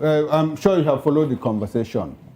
INEC invited both camps in the PDP, the Sheyi Makinde-led camp and the Nyesom Wike-led camp for reconciliation. I want to have your broad reaction to this meeting that has been called by INEC before I ask you further questions. What's your reaction? Well, I'm surprised that Emmanuel says he doesn't know why INEC intervened. He doesn't know that Professor Amupita loves the PDP so well that he doesn't want the PDP to disintegrate. He loves the PDP so well that he wants them to be a formidable opposition to the APC. You see, my brother, we love to supply you, the media, talking points so that we can keep ourselves as politicians engaged. Perhaps that gives a semblance of participation, or a semblance of pragmatism, or a semblance of popularity. It's funny what's going on. The agenda of both sides are very clear. Wike is doing his job and is doing it perfectly well. What I would want to know is what is Makinde's job? Is it that Makinde is trying to get together the dredge of PDP so that he can use it post 2027, maybe in 2031 or something? Or does he seriously think and believe that he's going to win this battle? Wike's job was to destroy the PDP. That's the job Wike is doing. Why is everybody? Why are they pretending? And the way the matter is so intractable that Wike will win in this matter. The suspenders and the suspended are all intricately woven together. And as the prof said when he intervened, or I would rather call it interfered, when he interfered, he made this clear to them, he gave them a hint. You have so many conflicting letters with INEC, which tells you that even though one happens to succeed to produce what they call candidates, it will still face post-election situations and post-elections. Comrade Chris, that's exactly my question. Shouldn't INEC be the one? I'm surprised that the INEC chairman is also saying, look, we have so many conflicting documents, correspondences from you. Shouldn't INEC be the one to say, look, this is the authentic faction of the PDP. This is the authentic leadership. So that should, that should give you a clear clue to Professor Amopita's intervention or interference, as I put it. He's going there to create an alibi. He's going there to pretend that they carried out their constitutional duty of being, partly part of their mandate to supervise the political party. I'm sorry, Comrade Chris. Let me button at this moment. You know that the INEC chairman is a professor of law, and you might well understand that, look, the courts have no place, in deciding the authentic leadership of the party, and that is why he has stepped in. Because as a matter of fact, the Supreme Court... The court might not have a place in naming who is the leadership, but the court, whether the processes were followed or the processes according to the constitution of the PDP were followed, that's the court's place always. The court would decide based on the processes that were followed to arrive at whoever you call leader. If the processes were followed according to the constitution, the court will recognize that, and talking about processes, it's curious that INEC, is doing this kind of job that Nigerians don't understand. A certain convention was called in Ibadan by Seyi Makinde and his group, and INEC did not observe that convention, which more like invalidated that convention, and the executive, the National Working Committee, that got elected in that convention. Now, fast forward to Ekiti State, where they held a Goba primaries. The Goba primaries was conducted by the Seyi Makinde-led camp that produced Tamilu Turaki as the new PDP chairman. Now, that is the camp that conducted the primaries. And INEC turned around to accept the candidate from that camp. So what is INEC telling us? Isn't that a statement that is the authentic faction of the PDP? The professor wouldn't have held the kind of meeting he had with them. The truth of the matter is that there are so many booby traps set by Wike's camp that whatever you see is just what they call the more you look, the less you see. The truth is, as he rightly admitted in that meeting, there are so many conflicting letters that they will have to wait for the appeal court. And the appeal court is to decide whether the process. It was a court order that said INEC should not witness the Ibadan, convention. And that court order was relying on some of these so-called plenty letters that is with INEC, these conflicting judgments and letters that are with INEC. The truth is, Wike is doing his job.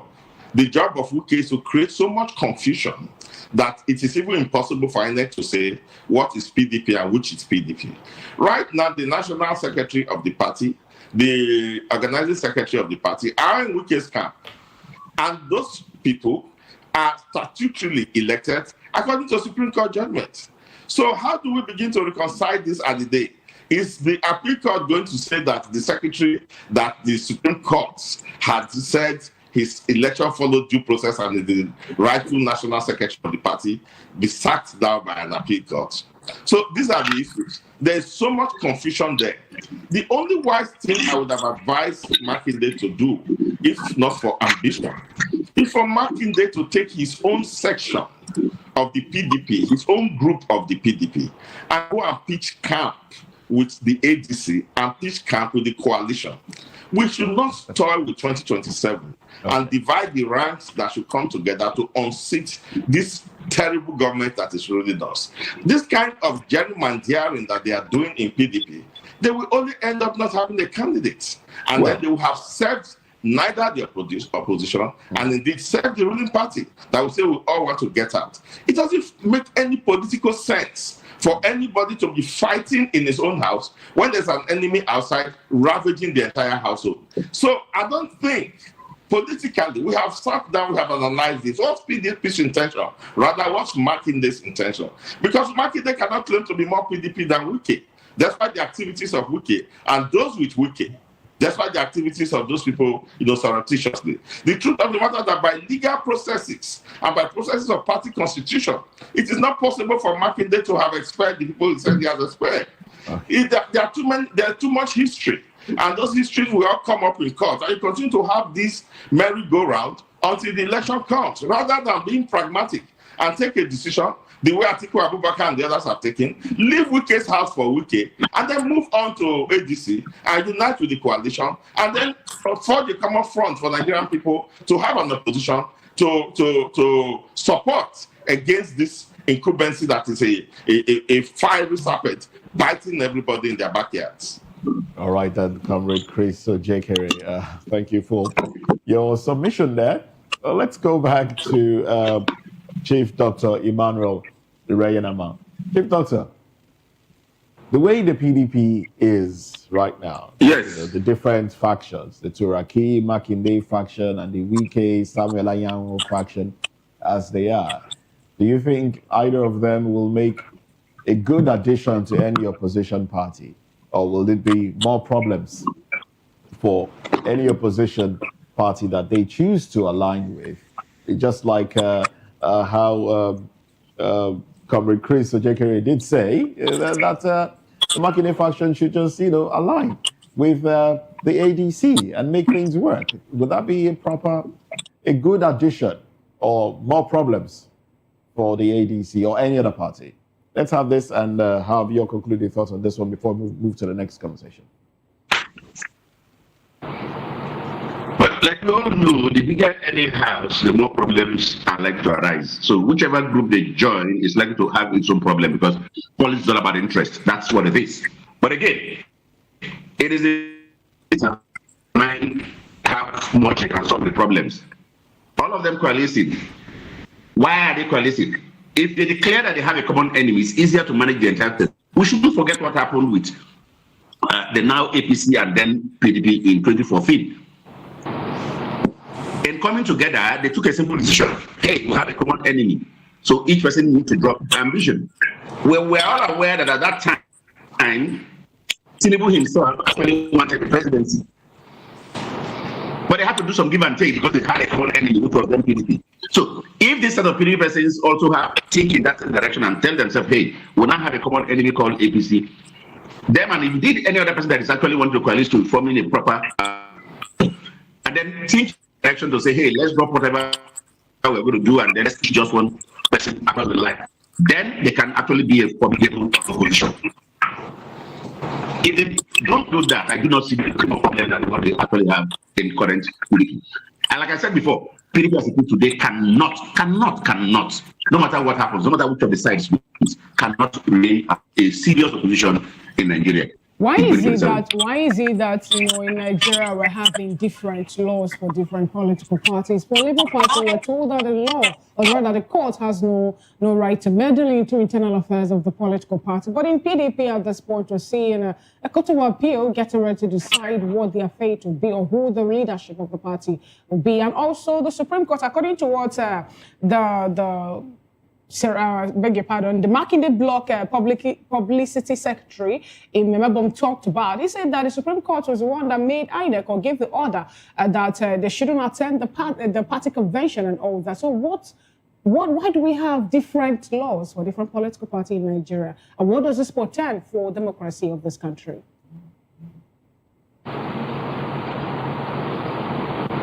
The creators of the law themselves created lacunas right, left, and center. But before I even conclude, let me say one thing so that our audience gets it clear. INEC not attending the convention does not make that convention illegal.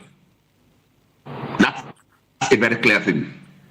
The information, what the law says is inform INEC on within XYZ period. If you do that, you fulfill that right. But that's not even where I'm going to. Let's get to the real thing.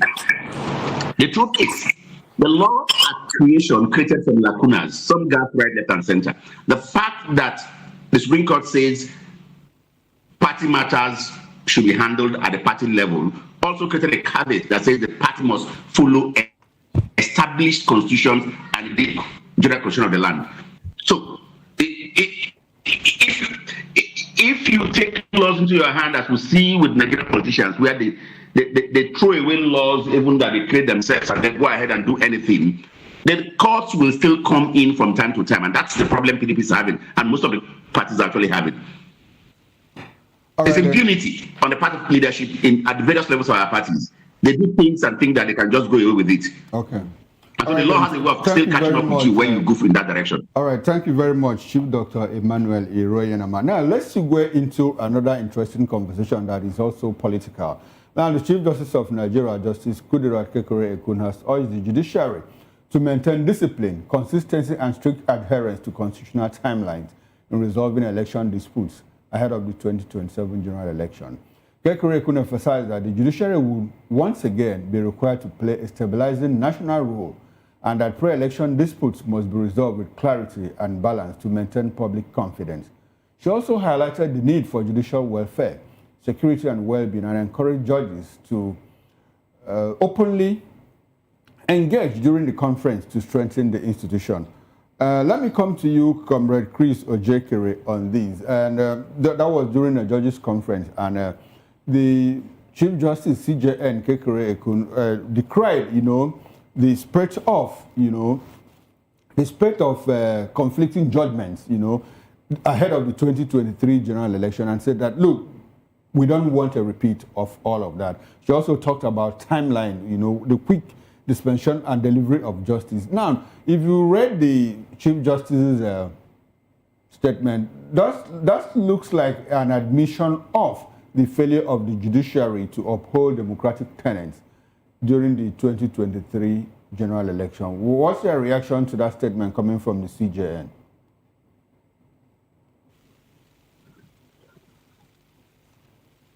Hello, Comrade Chris, can you hear me? I need for you to unmute your mic. Yes. Yeah, go ahead. I okay, yeah.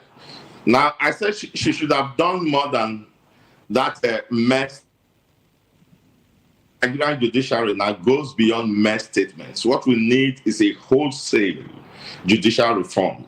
You see, the problem with us, when I say us, I mean government and some complicit people who are citizens of the country, is that we just like talking about things. The state of the judiciary right now in Nigeria is so deplorable that the people that discuss it more who tell us countless and plethora of non-judicial practices, from their recruitment to the activities of judges in courts and so on and so forth. So why is the CJN pretending that what we have is a small problem? She should declare a state of emergency in the judicial sector and embark just now, before the election, on real reforms that will convince Nigeria that she's serious. We've had conferences. We've had mere statements like this. We are not going to be talking about statements anymore. Pragmatism should be the key word right now. She should come up with points, salient points of judicial reform. She should name some judicial officers, constitute them into a reform committee, and then bring out specific cases. Okay. Specific conflicting judgments. Comrade Chris, I hate to butt in at this time, but permit me to do that. She actually talked about reforms. She also talked about the welfare of judges, and she said that, look, a judge that is not protected cannot, in actual sense, deliver justice. When she talked about the welfare of judges, do you think that judges that are not well paid are likely to, give judgments, that are somehow compromised? Do you think that should it be? Yes. And I'm happy that she's sincere about that she's supplying us some of the motives for all this kind of judicial infractions and compromise. I'm happy about that. That should be part of the reform. We admit that the kind of society we live in today, judges are so poorly paid that there's very strong temptation to inducement. Although when they signed to be judicial officers, they had signed that whatever the situation, whatever the circumstance, they will uphold the rule of law and they will uphold justice. What the judges don't know and what the judiciary should know is that their influence and authority and right to demand for better payment or whatever they will demand comes from how they stick to their calling, how they dispense justice, how they uphold the rule of law. And that will get society to respect them. And whatever demands they make after that, everybody will support, even the man on the street will support. So there should be pragmatic steps. With those timelines should give, there should be timelines on when the committee will submit their reports. Okay. And then one or two judges will be used as examples from existing cases. There are many cases in court who are giving conflicting judgment, who have compromised the law and so on and so forth. The NJC was set up particularly for that. We want to see the days of Justice Kayode Esho. We want to see the days of Mohammed Duwet. We want to see the days of Okuta. We want to see those days back in the judiciary. So just papering over things and saying that does not impress anybody. Okay, just papering things and over, that doesn't impress anybody. Now let's bring in Dr. Emmanuel Eroyenama into this conversation. Dr. Eroyenama, I'd like you to interrogate the recent comment made by the CJN talking about how the judiciary needs to improve by 2027. First, she should be ashamed of heading an arm of government Nigerians have no faith in. Nigerians have lost complete hope in the judiciary, more so under her tenure. She needs to tell us what the Abuja division of the High Court is up to and the kind of meddlings and things they've done in recent past. It is easy to talk, but we want to see real action. While one may not blame her, even looking at how almost all of them grew to the position they grew to, having been pushed by politicians and being obedient to political decisions. If she wants to be serious, talk is not the way to show us, but action. 2027 is just here by the corner. I, for one, do not have faith in her or in that agency. The judiciary today is a plaything. And so talk of that nature doesn't do anything. They've been super compromised. And it's seen in everything they do. They give different judgments. Severally, she had said courts of coordinate jurisdiction should not take decisions on the same case. But what do we see every other time? They do the same thing and nothing happens. What has been the consequence for those that have erred? At best, they retire you. And if you look at what you will take through that illegal process and what your retirement or continuous stay will be, and if that the other is higher, you take it and there you go away. Nothing happens thereafter. Nothing happens. Okay. We need a judiciary that we can trust. Okay, we need a judiciary that we can trust and not the one that we have now. And this is where we have to draw the curtains on VOP this morning. I must say a very big thank you to you, Dr. Emmanuel Eroyenama, socio-political commentator and advocate of good governance. Thanks for coming to VOP this morning. We also had Barrister Darlington Agomu, a lawyer and political affairs analyst who joined us, who was part of the show. We also had Comrade Chris Ojekere, political affairs analyst and political analyst and commentator. We were also joined by Prince Adewole Adebayo, the former presidential candidate of the SDP, Social Democratic Party. Gentlemen, I must say a very big thank you for being part of this show. Now, on behalf of my colleagues here, Moses Humphrey and Fina Okechukwu, and on behalf of the backroom staff, the technical director, bus manager, sound engineer, and the ingest manager, I am Chukwu Maokoro. Join us again at 10 o'clock when Moses and I return for newspaper review. Bye for now.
Whether you've been with us through the ups and downs or just joined us for this festive season, take a moment to cherish the moments you've made and look forward to making new ones on the horizon.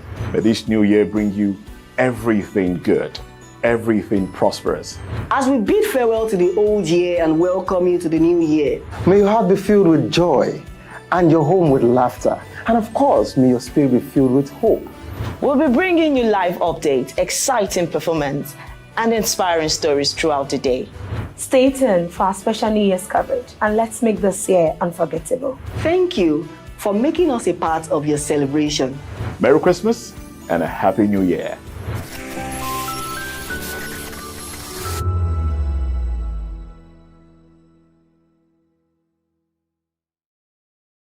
In a world where truth is the ultimate power and opinions scream the loudest, it's time to wade through the noise. Hunger no get tribe! Hunger no get religion! And scan the human interest and trending topics that matter. Stay tuned to The Issues, your plug to the stories making the buzz, from politics to science and technology, social justice, and more. Let's tackle the tough questions and expose the truth. The Issues on Voice of the People Television, Mondays to Fridays, 8 to 9 p.m. The Issues. Don't just react, understand. Behind every broken desk lies a broken promise. Education shapes the nations. But who is asking the right questions? Introducing Edu Dialogue, the show that goes beyond the surface, exposes the cracks, the corruption, and the silence in Nigeria's education system. Edu Dialogue, Saturdays, 3 p.m., only on VOP TV. We break the biggest stories, from missing funds to policy failures. We ask the tough questions and demand real answers. Edu Dialogue, this Saturday, 3 p.m. on Voice of the People Television.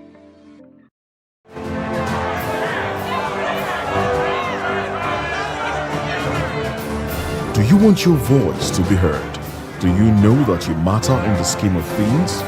The People's Voice, the show where ordinary citizens take center stage as we discuss the biggest stories that affect you and I. With you in mind, we facilitate lively discussions, debates, and interviews on the topics that matter most to you and I, from social justice to economic empowerment, education to healthcare, governance, and more, tackling tough topics and amplifying your voice. Join the conversation and make your voice count. The People's Voice. Make your voice count. Hello there, my name is Damilola Ogunsi, also known as the Goldfish. Hi, my name is Chike Bright Emmanuel. I'm an actor and a filmmaker. Hello peeps, my name is Yomi E. Adejimo. Hi everyone, I'm Paul Utomi. Hi everyone, my name is Stacey Benjamin and this is Voice of the People TV. I need you to keep it locked to VOP TV. See, are you looking for good entertainment? You want to get good movies, good music, politics, talk shows, sports and entertainment. You really want a channel that gives you everything you need without you having to run around. VOP is where you are. That's Voice of the People. If you're not listening to this, you're not one of us. And you deserve to be killed. Scrap chat. Don't be killed, but watch it. Or I'll find you. And I want you. And you are locked on VOP TV. Don't go nowhere. This is where the juice is. This is where all you need for entertainment, politics, movies, and whatnot. And keep watching VOP TV. So keep it locked because I'm locked already, man, and it's money back guarantee. So you're gonna have a good time because I do. And please keep watching VOP TV. I won't want you actually. I beg you, subscribe, watch it. If not, whatever you see. You better not touch that die because VOP is the plot.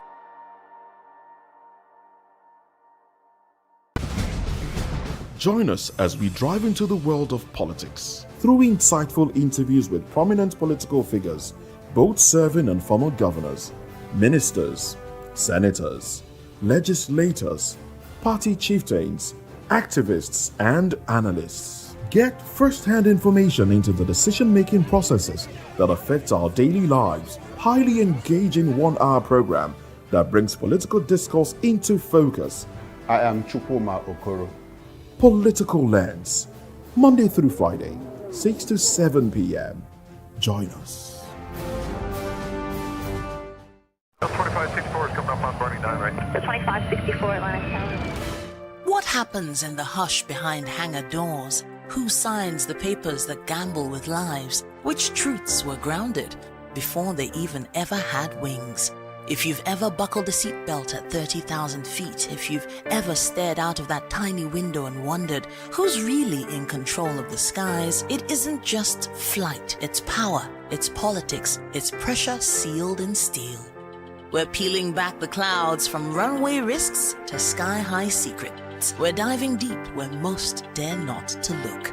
Aviation Scope, every Sunday at 7 p.m. only on Voice of the People TV. We don't just report, we reveal. We don't just ask, we uncover. Because when it comes to the skies, ignorance is turbulence. Aviation Scope, the sky isn't the limit, it's just the beginning.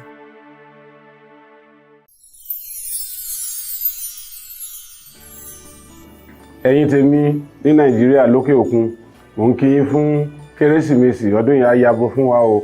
Gbogbo wa la rí bá ti ṣe táàárọ̀ náà gbégbá o. I wish my fans all over the world, in Europe, America, Australia, everywhere, a Merry Christmas and a prosperous New Year. Catch ya next year.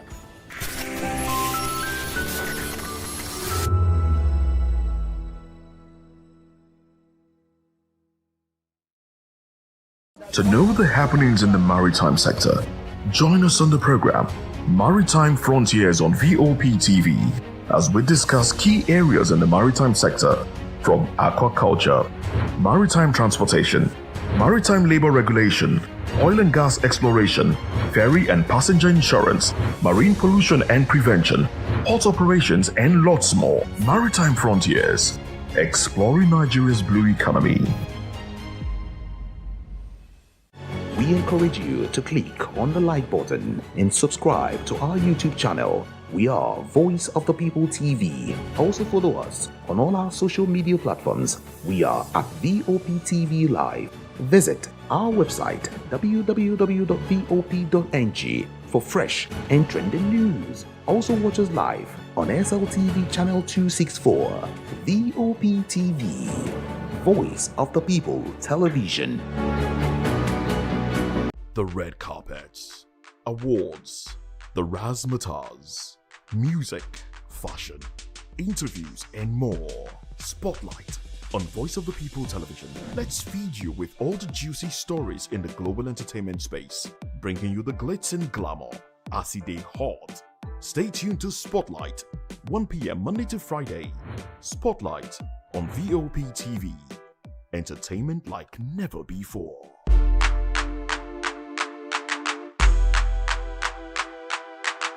Welcome to the locker room, the home of football talk that matters. I am Jerry Apelon. Join us every weekday, Monday to Friday at 5 p.m. Nigerian time, as we share the hot takes and hot debates in the exciting world of football. And joining me are the usual suspects, Ikechukwu and Mayowa, as we break down all the hot takes and everything that's happening in the football. Don't just watch football, live it with us. Catch us on the locker room and Voice of the People Television at 5 p.m. Nigerian time. And like I always say, if not going to talk, please discuss. This is African News on Voice of the People Television, where we don't just bring you the news, we bring you Africa's heartbeats, the policies that shapes our world, and the economy that determines our future. African News on Voice of the People Television. Stay with us.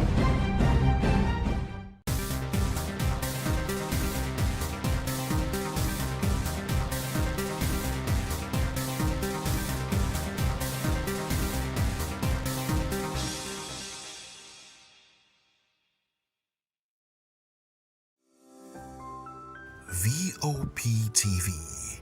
Now, you have more than a voice.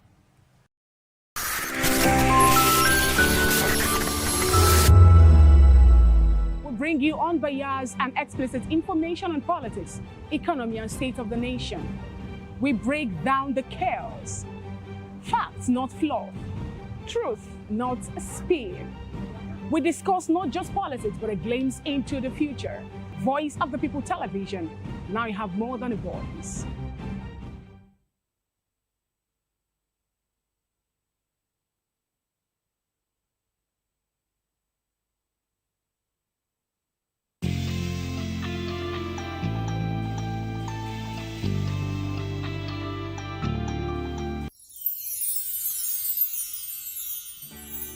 It's a season of love, a season of joy, a season to celebrate you because you deserve it.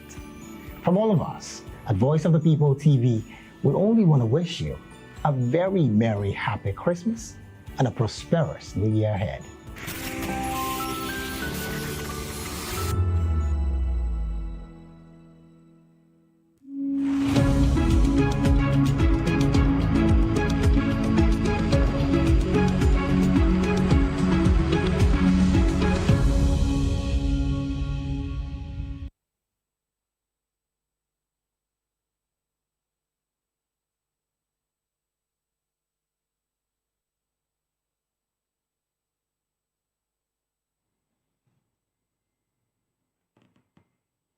Well, thank you very much for joining us. This is Newspaper Review on VOP Television. I am Moses Humphrey. Now let's dive into the papers now. Let's look at what we have, the cover pages of the dailies.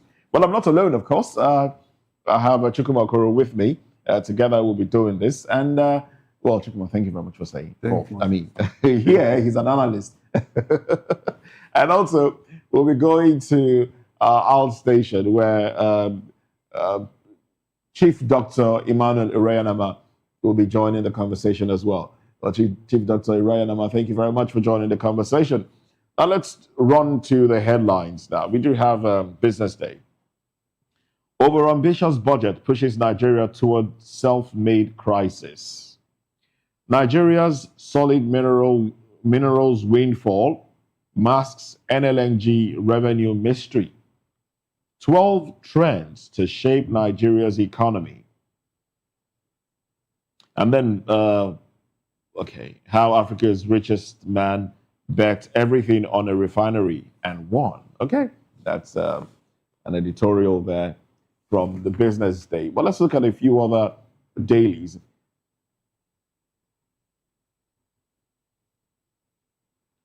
The Guardian has these headlines: fiscal indiscipline fuels budget chaos, governance gaps.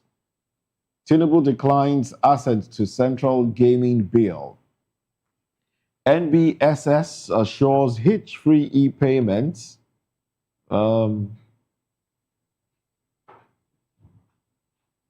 Okay. Well, NBSS assures hitch-free e-payment systems amid 384 trillion naira quarterly transactions. Government targets 2 billion naira savings in 2026 as MDAs go paperless. Nigeria records 33 new Lassa fever cases, 18.2% fatality spike, and a tax reform row deepens as civil society demands probe, flags concerns. Of course, that's one story that you would find in most dailies.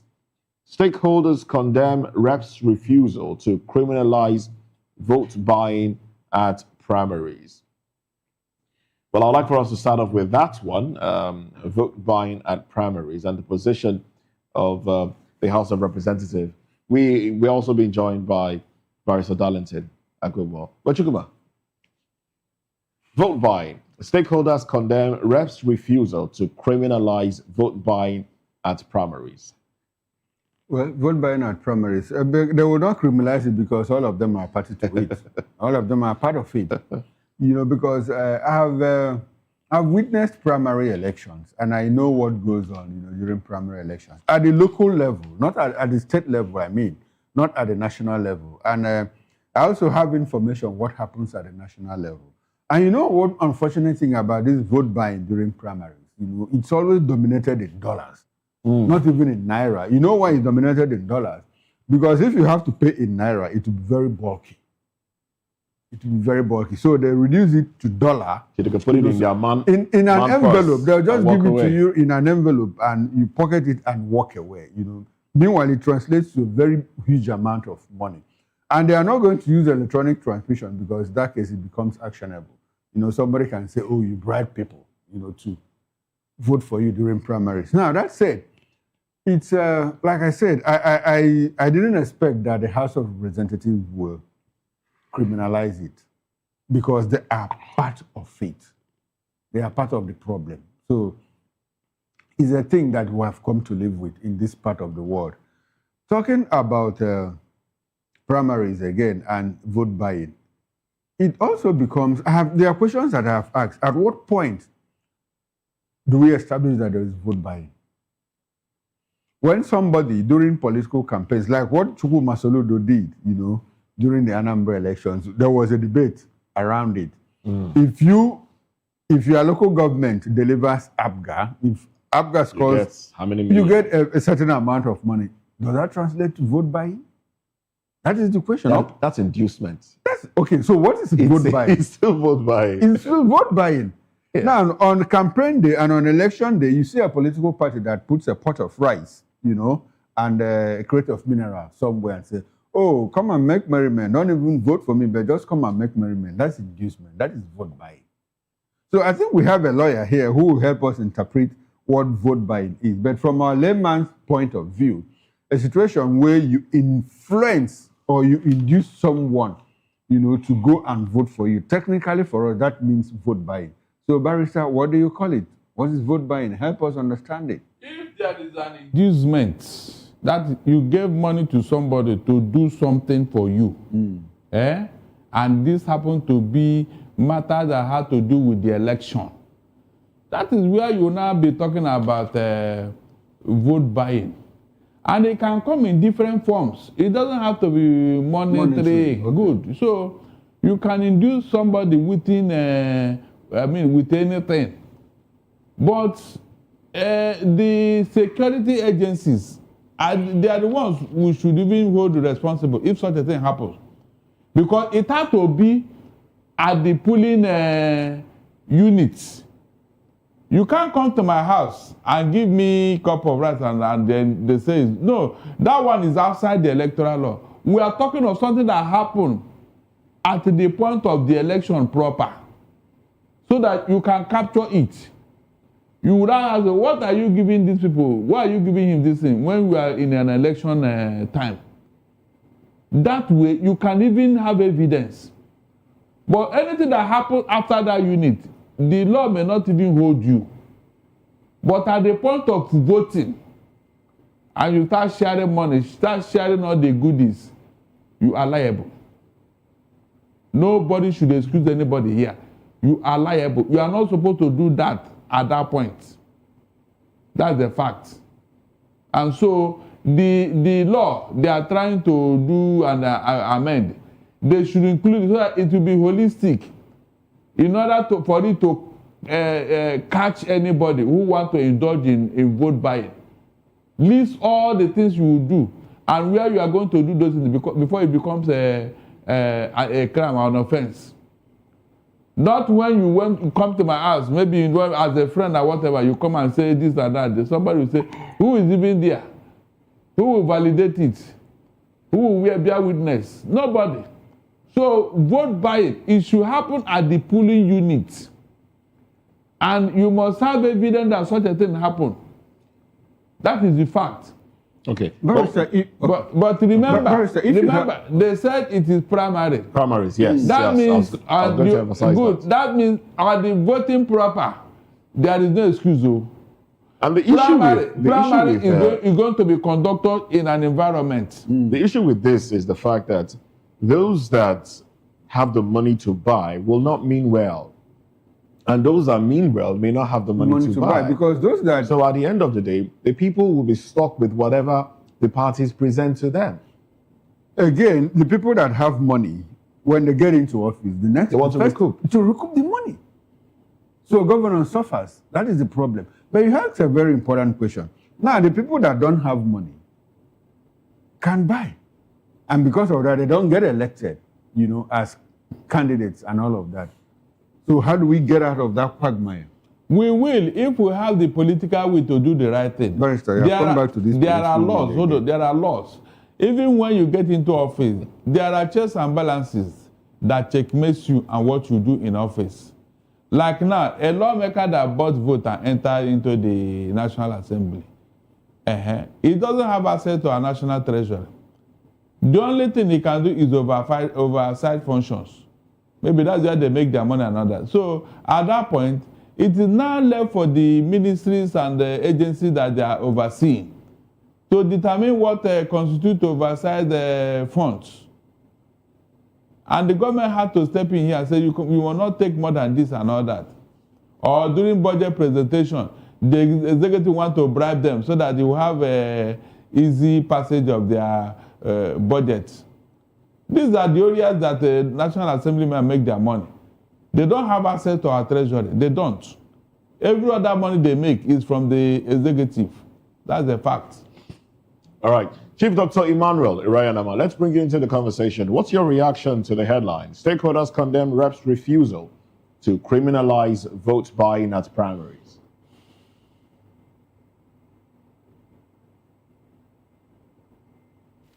You want to criminalize. You can't criminalize what I am part of. I cannot criminalize what I am part of. But that's not even the issue first and foremost. Why are we so interested in making law to check vote buying?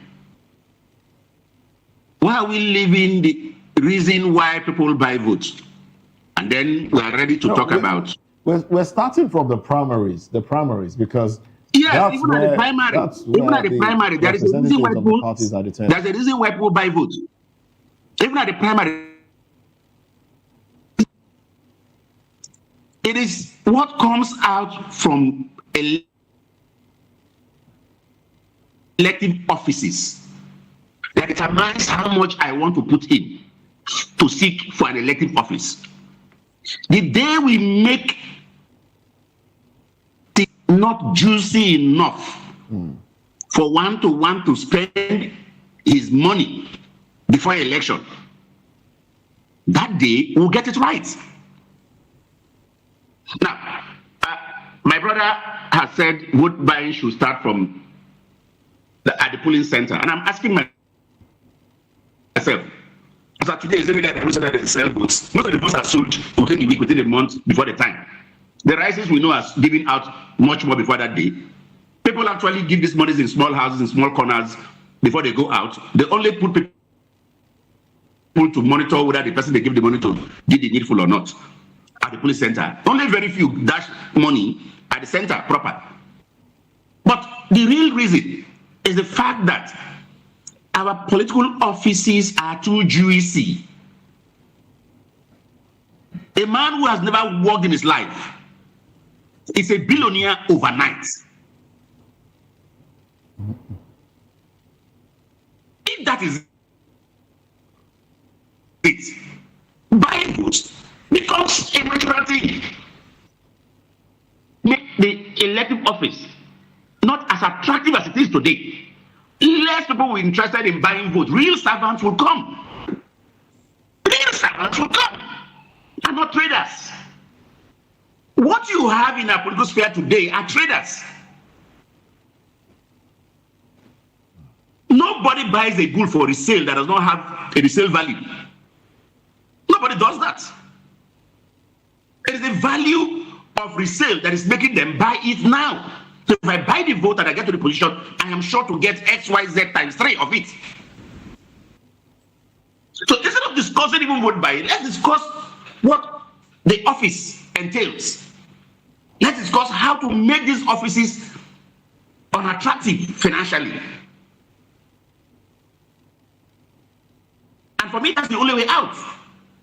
You can talk from today till the kingdom come and vote buying. Politicians will always circumvent the way. I won't come to the polling unit, but yet I'll still buy my votes. I'll keep my machineries to check. Those that I gave money and how they did it. You remember the voice note that went out in 2015 election in River State. Okay. Where the then governor was threatening somebody, the one that came to run election from his Sokoto or wherever, that if he does not bring back his money, if he does not deliver his money, he will get him anywhere he goes. He won't leave the state alive. It's a plain thing. It's what's associated with the position.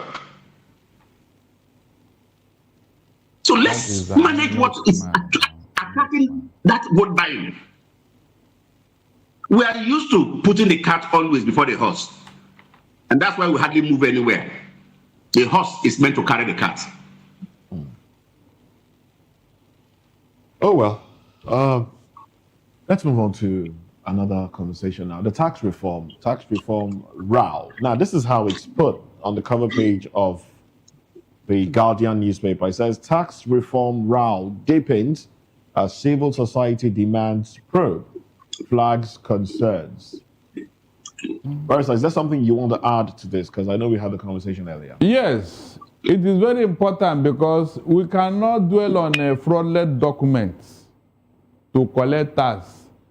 This thing, remember, they are working with France. How will France implement such a document? Please, how? How will they do it? Tell me. You know, when we are discussing this, people don't even know the implication until it starts happening. I am telling you authoritative that there will be litigation on that tax reform. There will be, if they don't change their ways. Because most of the power they gave Oyedele and his people, they don't have it. No constitution will give them such power. So litigation is coming if they don't change their ways. That's what I'm saying here. We don't even need to argue it. The mere fact that it has turned into a fraudulent document is annoying. Not to talk of now that you have given some people the power that they don't have. What are you driving at? You know, this government, they dwell so much on illegality. I don't know why. You know very well that the constitution does not accommodate this type of behavior, yet you are going ahead with it. That means every other agency can now collect such power, Ms. Okoro and Moses. Do you know the implication? If Oyedele and the people were to get away with this thing that they are trying to do now, every other agency will now go to change their own and say, yes, we have the power to do this. NEPA will come. Every other agency that is rendering services to the country, they will now have the power to arrest you. Garnish your account. How does that pan out? It's a very dangerous move. I don't know why they don't want to annoy us every time. Just deliberately. And somebody is telling us that nothing will stop it from going for another. That's how they were praising other policies. So, other policies, that's how they were praising it. Until the thing backfire. He has the mind, he's the only one who has the heart of a tiger to remove subsidy. So, when you remove it, how far? What came out of it? No, what came out of it? Are you not paying subsidy now? No, let them come and tell me they are not paying subsidy. Oh. This tax issue now, I think the government was very intentional in doing that. They didn't know that Nigerians, will unravel it. Well, it's still an allegation. No. It's not an allegation. It's not an allegation. Let's not. Because the man he showed the paragraph. The paragraph. He showed it. They already gazetted. It was not a mistake. So leave that thing. They know what they are I'm doing. very sure they wanted to smuggle it. So, and by the time it becomes a law, and being implemented, Nigerians. When you go to court, they say, well, it's an act of parliament. It's an act of parliament. Because it's very dangerous. I don't have anything against the garnishing concept, if third-party arrangement, if you are owing somebody between creditor and leave debtor. That no, when any word garnishing is involved, Mr. Okoro, please don't try to paper it. Nobody. Barrister, I'm not papering it. You are saying you don't have any problem with it. What are you saying? You are now. That means you are giving them the power now. Barrister, that is not. Barrister, that is not. Even to collect debt. Barrister, hold on. Even to collect debt, police cannot even do that. You have to go to court. Exactly. But what is the garnishing process? What are you talking about? What was smuggling was to sideline the court. To sideline the court, that is what I'm saying, that I don't have a problem with it. There's a problem. Why should you do that? There should be a problem. No, Barrister, hold on. I disagree with you. I disagree. What do you disagree? Any garnishee order. Barrister, what do you disagree? I am telling you that any garnishee order that does not come from the court is not a point. A garnishee order must necessarily come from the court. What we are quarreling now is that this one is going through FIRS. Yes. And you don't want to listen to me. FIRS, is there a court? Barrister, hold on. We want to inform and educate the public. We are doing a that. garnishee process ordinarily passes through a process of creditor, debtor, third party, and the court process. Yes. What is missing here in this case is the court process. Is it not? Yes. So why do you have a problem with the fact that that is the ultimate. Pronouncement by the court is the ultimate in anything garnishee. Simple. If the court did not say it, don't say it. Don't say it. Barrister, hold on. Well, Barrister has his. Barrister has his I know you have yours. But I have my opinion. You don't. In this matter, you don't. Barrister, you can't the say way that. you're saying that you don't have any problem. Barrister, you are not even listening to me. You live in your head. You are not even listening to me. The way you are saying it is wrong. What is wrong? No, Barrister, you can't tell him. Barrister, before now, garnishee laws have been used by people to collect debt. Oyedele can now order. Barrister, no, you can't. Barrister, that is what I'm against. That is what I'm against. He didn't even want me to land. He didn't want me to land. They have no right to do that. They have no right. What Barrister? No, my point of it is this: garnishee law as a process, there's nothing wrong with it because it involves the debtor, the creditor, the third party, and the court. Okay. But in this instance, the court is being bypassed, and that is what I have a problem with. Okay. But I don't have a problem with the concept of garnishing, because this must be recovered one way or the other. All right. Let me just read out some of the discrepancies pointed out in that altered copy. One of them, introduction of mandatory 20% deposit before appeals can be heard. Provisions allowing assets garnishment without court approval. Can you imagine? And then alterations to currency computation rules and empowering tax officers with police-like powers of arrest and detention. Can you imagine? Those are some of the things that allegedly were added to. Can you imagine? Illegality all along. Illegality. There is no, in fact, there is no excuse here. Illegality. They are giving them the power that they do not deserve. That's what I'm saying. No, they're taking upon themselves the power that they don't deserve. I'm telling you, that's what I'm saying. This wasn't given. And that is what makes it dangerous. Yes. That is what makes it dangerous. Like I said, they actually wanted to smuggle it in without Nigerians knowing. And there are so many letters of our law that are like that Nigerians don't even know. It's just that this one, we're very fortunate, for this rep member to have read between the lines and say, no, this is not what we approved, and this is not, and he raised an alarm. And be bold enough to raise the alarm. alarm. And we have a government that is saying, look, no. And it's also worrisome that we have people in government say, look, no matter what you do, no matter what you say, this law must take effect from the 1st of January. They are calling for anarchy. You understand? It doesn't speak well of people in government, that when they think that, look, they can ride roughshod over the people, no matter how you feel, no matter anything you do, and especially coming from spokespersons of the president. The president's media handlers is dangerous. Such statements carry weight. And somebody saying that this is noise from the opposition. Did you even say so the whole of Nigerians that have raised, that have raised dissent against this thing or have raised objections, all of them belong to the opposition. Did you even see what they did? It's not right. What they did, very funny way of trying to force you that you go and deposit 20%, Abi, somewhere. Then you now come for negotiation and appeal. Now, listen very well. If this thing were to be happening with somebody in Abuja and you're in Lagos here, how long will you be going to and fro Abuja? How long will you be going to and fro from Abuja to Lagos? Because it cannot end in one day. You and I know that. So when you become frustrated, what happens? They will take your money. They will take your money. But we have FIRS offices nationwide. Must it be in Abuja? Is that what they what are you there are matters that you settle there at their headquarters. There are matters you settle there.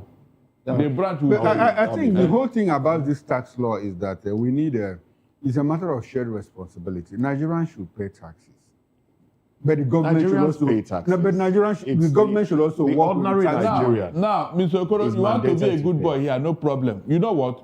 The ones we paid. Barrister, I'm not trying to be a good boy. That is my opinion. No, yeah. Barrister, I said, don't you understand English? I said this is shared responsibility. Nigerians must pay tax, but the tax money was for us. The one we paid, where are they? So what do I mean by shared responsibility? What do you understand by shared responsibility? Barrister, what do you understand by shared responsibility? Let's get the You view. said What do you understand? We must pay tax. Barrister, what do you understand by shared responsibility? No. Gentlemen, thank you very much. Thank you very much for your contribution. To keep our tax. Let's get the view of Comrade, I beg your pardon, Chief Dr. Emmanuel Reunite. What's your contribution to this?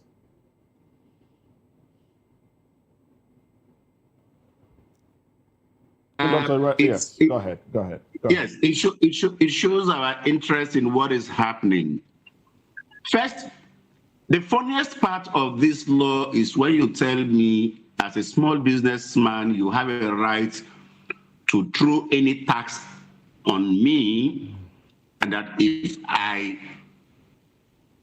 oppose it, I should go and pay 20% of the whatever rubbish you have thrown on me before we come to having an agreement. I'm telling you. Very funny. I'm telling you. Thoughtless, wicked, barbaric.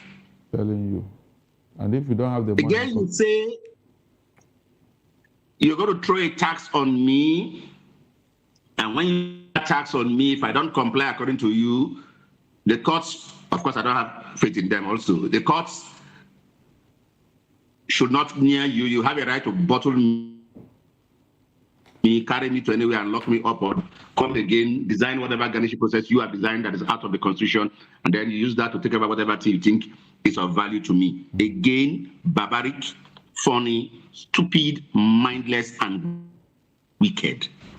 Like I could have said, in every climate, taxation has a two-face. The people pay tax, and the taxes are used for the people. We've not addressed the issue of the other angle, or we do not have a guarantee of how the other angle of the monies that we paid will be handled. In this so-called tax reform thing, they have told us. Very funny. But my biggest worry, thank God a man from the National Assembly is the one who is citing the discrepancies. But the problem is, do we actually have representatives in this country or bootlickers? What kind of National Assembly do we have? Up till this moment, the National Assembly have not come out clean to agree to what the member of the House of Reps spotted or refute it. Isn't that a shame?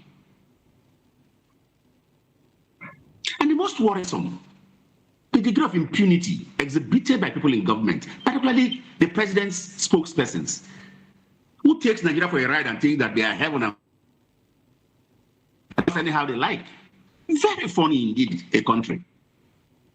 What makes him think that he's more Nigerian than the rest of us? What even makes the president himself think that he's more Nigerian than the rest of us? What makes him think he's more concerned about development in Nigeria than the rest of us? We're in a mess. And until the people realize that there's a problem ahead, we'll let this nonsense continue to grow. And people in government think that they are lords over us. Our country. And for you persons, I am not against a tax reform. I'm a proud taxpayer. I have nothing against it, even though I have a problem with what the tax I have paid all these years have been used for. I can find it anywhere, I can feel it, but in the pockets of some miscreants who are opportunists in positions of authority. We must not allow this so-called tax reform act create chaos that cannot be managed in Nigeria. Nigerian leaders must remember the not too far away crisis we had in this country about police reform. 2026, may be pregnant for a dangerous thing, except it is their own idea of creating chaos to divert people's attention to a would-be robbery in 2027. Of course. Who knows? Of course.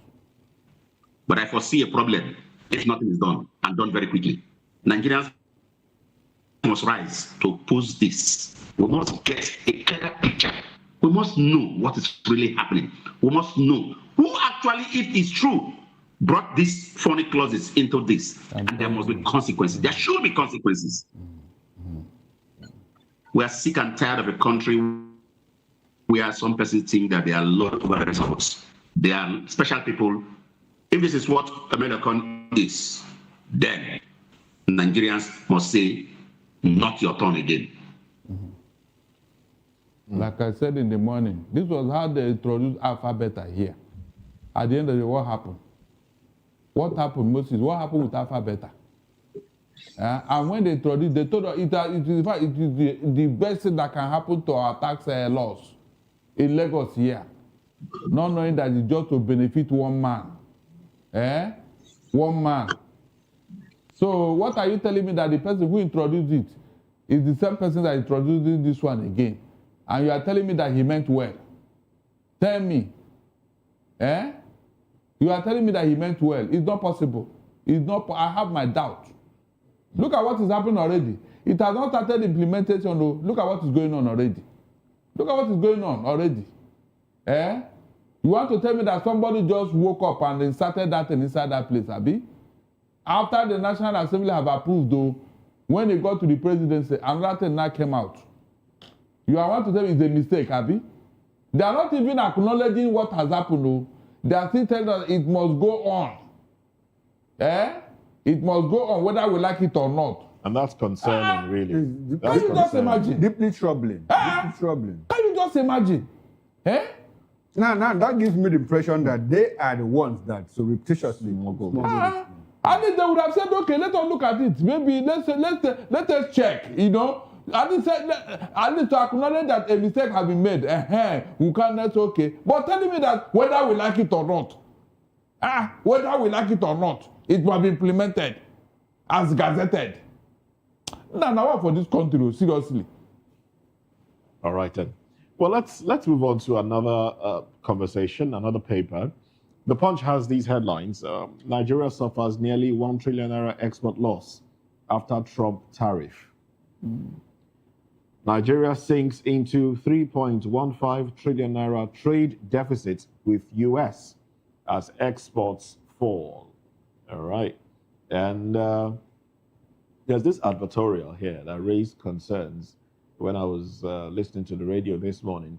Petrol now selling at 739 naira a litre at MRS filling stations nationwide. Get quality petrol at affordable prices.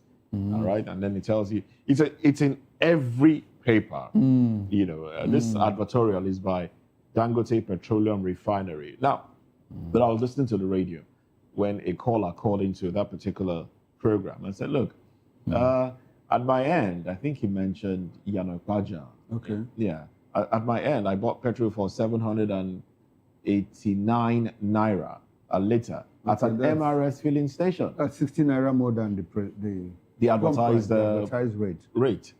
And then somewhere else along the same area, another MRS filling station is selling for 800 naira. And then there's a number, you know, that Dangote put out there that people should call if they see disparities in the sale of fuel. But the hosts of the program tried the number wasn't even going through. You know, so now asking the question, if Dangote is saying that, look, this is how much that you can buy fuel at a particular filling station, others to join, and even that filling station is not selling at that exact amount, and we're talking Lagos. We're not talking the hinterlands. We're not talking about the hinterlands. We're talking Lagos now. You know, where the depot is situated. What do you make of that? We need a cleaner for this particular petroleum industry. I mean, a cleaner. You know this film they did, Eraser. But here we need a cleaner. Somebody should come and clean that industry. It is stinking. I mean, stinking with corruption. Except the regulator is removed from the player. That player will never see stability. Never. Because interests have been protected here. This is not even a regulator issue. This is a body in partnership with a refinery. The refinery is saying this is how much you will see it everywhere. We may not know what transpired. We may not know. Don't take anything you see on the paper for the reality. Don't.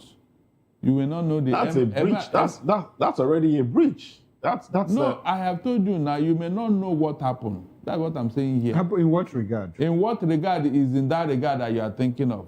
If you don't add all the variables, the person where they went to go and pick this in, I'm sure Dangote is still paying. Sorry, sir, for Dangote to say you can buy at 739, that means he gave it to them at lesser than that amount. With an agreement that they sell at this amount. But the lifters the man that brought it to MRS, didn't he pay cost somewhere? It is Dangote that brings it to MRS because they have a logistic He rolled out arrangement. 2,000 trucks the other day. And he said he's ready to do more. Yes. And then he rolled out 2,000 trucks the other day. Okay, hold on. Now, if MRS is under pressure from an NPC, or even at this point, MRS cannot I think be you're trying to under be the pressure. good boy here now. Is that what? I think you're trying to be the good boy here. Me? Yes. No. I'm trying to be realistic because I know what happened behind closed doors. So what happened? What happened is that the variables or the differences must have been going into somebody's pocket so that the MRS can stay in business. What are you telling me? If Dangote is selling for 690, Dangote buys petrol, buys crude oil from NNPCL. Dangote buys crude oil from NNPCL and refines, and sells. There's no middleman again. Wait, listen. Bosses, did you remember what happened in the ministries? Money approved is not money released. When government said that they are releasing so much, go and check. The situation is different. It's not. It's not. Dangote buys crude oil. You don't give him crude oil for free. He buys it at $64 per barrel. He now takes it to his refinery, refines it, pushes it out through his own truck at no cost to the filling stations. And he says, sell at 739 naira. And then these other hawks that are breathing down the neck of filling stations. What do you tell them? No, they're still importing. The problem he had with Farouk was that Farouk issued 30 licenses in 1 month, import licenses. Now, these people are bringing in refined petroleum products. Now, Dangote is competing. He's competing with a cartel. And he says, okay, let's get into all of it. And he sells through his distribution arm. He has a partnership with MRS. And he said, sell at 739, invariably trying to push the other people out of market or force them down. That is the competition we need in the industry. We're not seeing it. Where does the Pengassin and Nupeng make their money? Where? Pastor, what has Pengassin and Nupeng got to do with it? No, they are the players in the industry. Which player? Dangote has about 2,000, 4,000 trucks. And he says he's willing to double it. He said, if they do 4,000, I'll do 8,000. Listen, that does not stop him from complying with the dues and whatever. Has he complained? Has Pengassin complained? But you won't know now. No, but they have no complaint. So what is the problem here? Maybe that's what has been going on behind closed doors. So how is it a problem here? How is it a problem? It's the way you are saying it. Why am I saying it? Because whatever they are doing behind closed doors, they will not come and tell you. Which closed door? What are they doing behind closed doors? Like now, MRS, if they are paying this money, will they come and get it for free? When they are getting for free. I mean, on Saturday, Dangote rolled out 2,000 trucks. Let him come out and tell us. And it's expected that some of these 2,000 trucks will stop at MRS stations. Good. Let Dangote come and tell us why the difference. That's the only. What's the difference? The difference now between what he said. MRS will come and tell us why the difference. No, it's Dangote. No, it's MRS. It's MRS that will tell us why. And that could be one of some MRS. You know how Nigerians behave. When there's a drop in price, it takes them. It takes a long time for them to reflect those prices to adjust. Dangote had to be in the know for him to expose what is going on with expose what is his business. All right. You tell us why MRS is adding money to what he said. It's important. Yes, you have to tell us. It's left for him now. Now that you have seen the information, let him liaise with the MRS and say, look, what am I seeing in the paper? Okay. Let him come and tell us. Thank you very much. Chief Dr. Emmanuel Iranama. What's your contribution? First, it's part of our problem as a people that we are our own problem. Yes, I understand that when they load, there will be other materials, and that we do not expect an immediate change in price. That's for sure. Exactly. But if I bought one at 100 naira and you're giving me a new one now at 600 naira, and I've not finished selling the one I bought at 100 naira, you will give me time to finish the one I bought at 100 naira. Those are kind of things that usually will happen. But beyond all of that, who has the real answer for us as people? It's not Dangote, it's MRS. But Dangote has told us, look, this is how much this will bought it for. The ordinary assumptions of cost in between are already taken care of, because when I was selling at 100 naira, those costs were actually taken care of. And it was this. So if I change a variable, then that variable should show in the total cost that you give out. We are aware there are many funny persons who do not want the common man to benefit from the expected change in price by the virtue of the existence of a Dangote refinery in the country, including your labor unions that were mentioned. But all of that are things the law will take care of and take care of very well, apart from the general noise we hear every other day. Were you surprised that they had to back out from their strikes?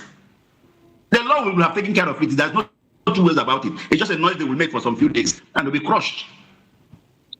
They'll be crushed. Now, I am not a supporter of monopoly, which a lot of people flout in front that, oh, he wants to take over the market. Yes, let him take over the market, and let others come too and fight to take over the market too. The competition is what we want. We want the competition. And one way we benefit from the competition is this continuous change in the pricing model. All we need to do is to learn from what happened in the cement industry. When Dangote and a few of them came into the industry at the time to fight with the likes of Eagle Cement and the old players, they saw a loophole where the cost variable was high.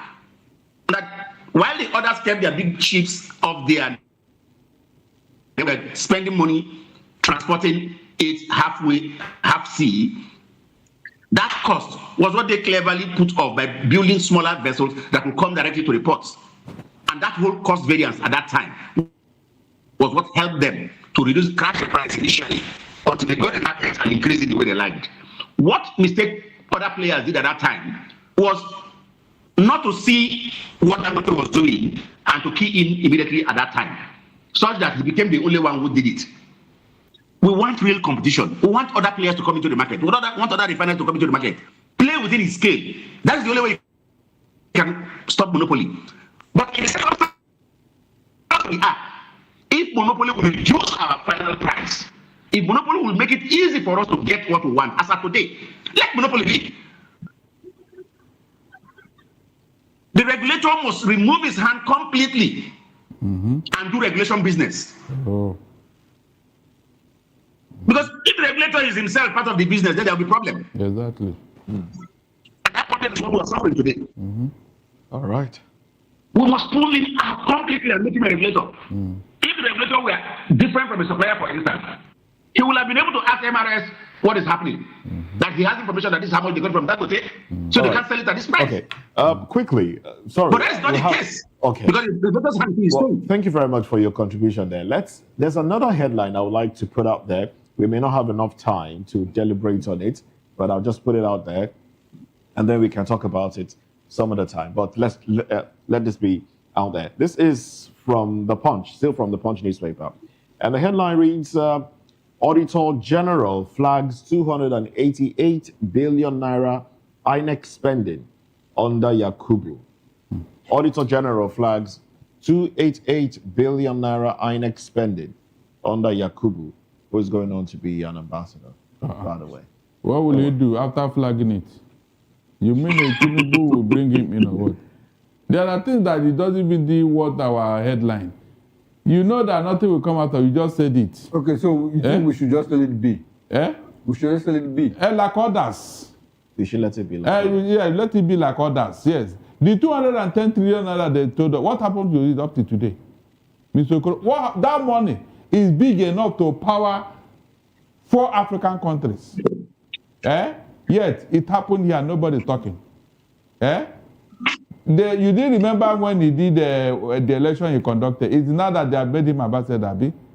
Tinubu will they call him to come and answer questions. Well, leave that thing. Chief Dr. Rayanama, 1 minute. Flagging is one thing, real findings is another issue. You could flag a thing, not necessarily because the thing is actually wrong. It's just that you will require perhaps an explanation and or more information. So, Yaku may not need to come back. It is actually the current INEC chairman to be able to explain what the figures and data will be around him. But from experience, like Barrister did mention, we know that these things most times are just to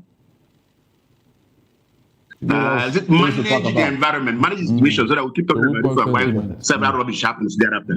So, if not, I'm not sure it's supposed to be an issue.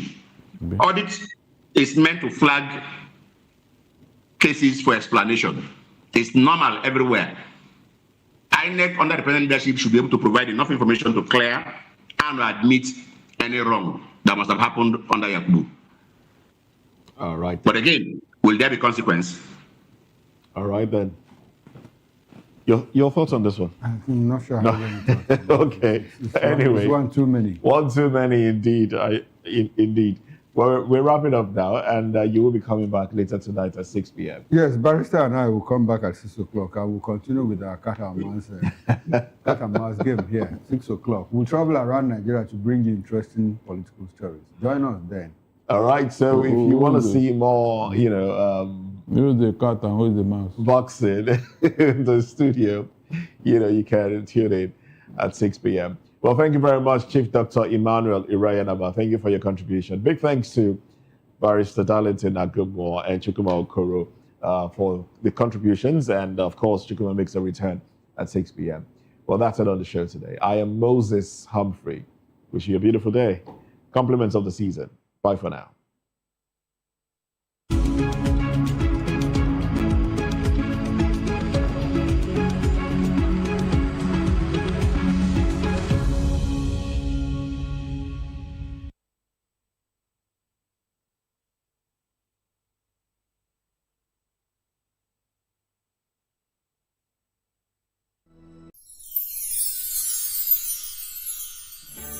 Whether you've been with us through the ups and downs or just joined us for this festive season, take a moment to cherish the moments you've made and look forward to making new ones on the horizon. May this new year bring you everything good, everything prosperous. As we bid farewell to the old year and welcome you to the new year, may your heart be filled with joy and your home with laughter. And of course, may your spirit be filled with hope. We'll be bringing you live updates, exciting performance, and inspiring stories throughout the day. Stay tuned for our special New Year's coverage and let's make this year unforgettable. Thank you for making us a part of your celebration. Merry Christmas and a Happy New Year.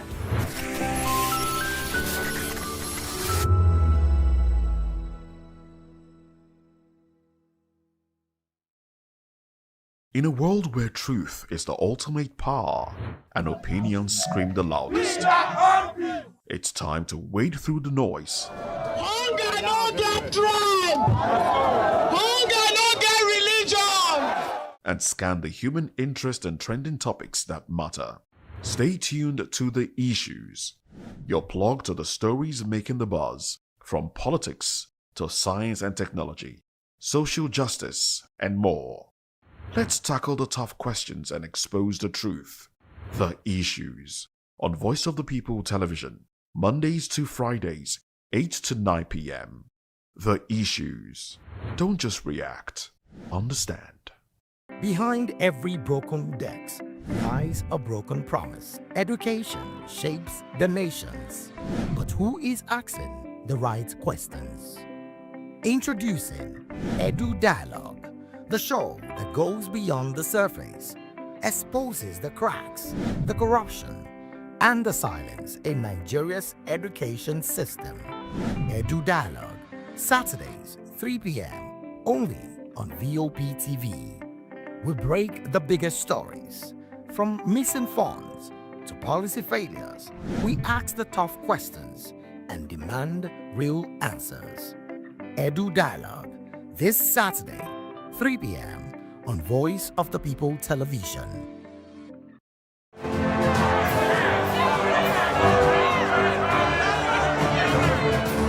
Do you want your voice to be heard? Do you know that you matter in the scheme of things? The People's Voice, the show where ordinary citizens take center stage as we discuss the biggest stories that affect you and I. With you in mind, we facilitate lively discussions, debates, and interviews on the topics that matter most to you and I. From social justice to economic empowerment, education to healthcare, governance, and more. Tackling tough topics and amplifying your voice. Join the conversation and make your voice count. The People's Voice. Make your voice count. Hello there, my name is Damilola Ogunsi, also known as the Goldfish. Hi, my name is Chiki Bright Emmanuel. I'm an actor and a filmmaker. Hello peeps, my name is Yomi E. Adejumo. Hi everyone, I'm Paul Utomi. Hi everyone, my name is Stacey Benjamin and this is Voice of the People TV. I need you to keep it locked to VOP TV. See, are you looking for good entertainment? You want to get good movies, good music, politics, talk shows, sports and entertainment. You really want a channel that gives you everything you need without you having to run around. VOP is where you are. That's Voice of the People. If you're not listening to this, you're not one of us. And you deserve to be killed. Scrap chat. Don't be killed, but watch it. Or I'll find you. And I want you. And you are locked on VOP TV. Don't go nowhere. This is where the juice is. This is where all you need for entertainment, politics, movies, and whatnot. And keep watching VOP TV. So keep it locked because I'm locked already, man. And it's money back guarantee. So you're going to have a good time because I do. And please keep watching VOP TV. I won't want to actually, I beg you, subscribe, watch it. If not, whatever you see. You better not touch that die because VOP is the plot.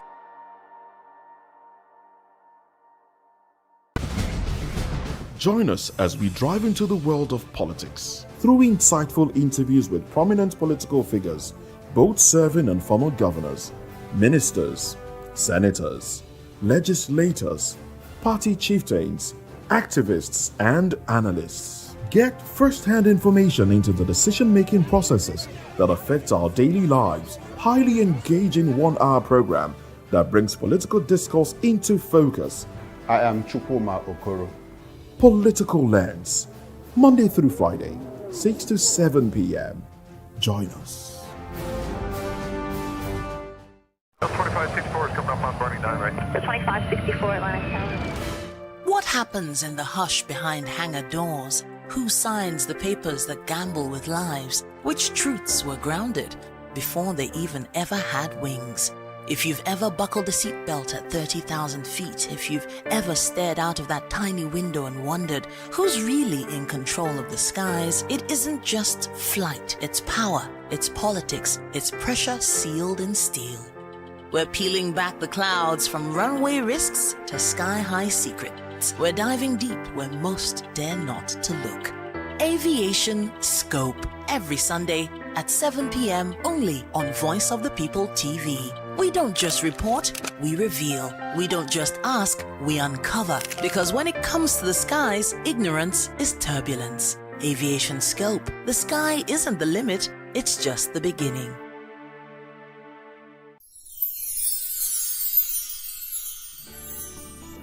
ẹ̀yin tèmi ní nàìjíríà lókè òkun mò ń kí yín fún kérésìmesì ọdún yìí á yabo fún wa o gbogbo àlàrí bá ti ṣe tààrọ náà gbégbá o. I wish my fans all over the world in Europe, America, Australia, everywhere a Merry Christmas and a prosperous New Year.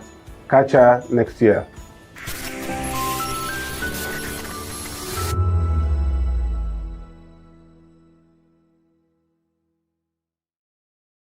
To know the happenings in the maritime sector, join us on the program Maritime Frontiers on VOP TV as we discuss key areas in the maritime sector from aquaculture, maritime transportation, maritime labor regulation, oil and gas exploration, ferry and passenger insurance, marine pollution and prevention, port operations, and lots more. Maritime Frontiers, exploring Nigeria's blue economy.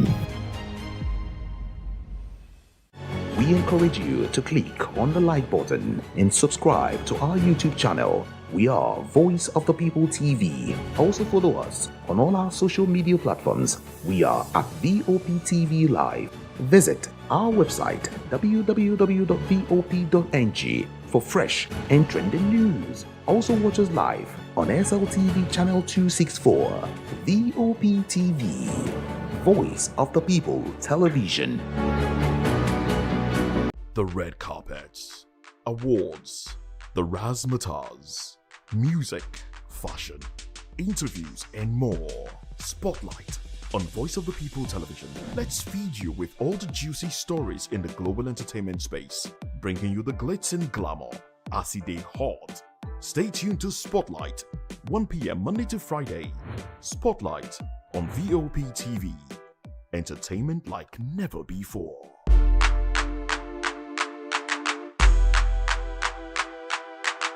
Welcome to the locker room, the home of football talk that matters. I am Jerry Apelon. Join us every weekday, Monday to Friday at 5 p.m. Nigerian time, as we share the hot takes and hot debates in the exciting world of football. And joining me are the usual suspects, Ikechukwu and Mayowa, as we break down all the hot takes and everything that's happening in the football. Don't just watch football, live it with us. Catch us on the locker room and Voice of the People Television at 5 p.m. Nigerian time. And like I always say, if not going to the talk, please discuss. This is African News on Voice of the People Television, where we don't just bring you the news, we bring you Africa's heartbeats, the policies that shapes our world, and the economy that determines our future. African News on Voice of the People Television. Stay with us.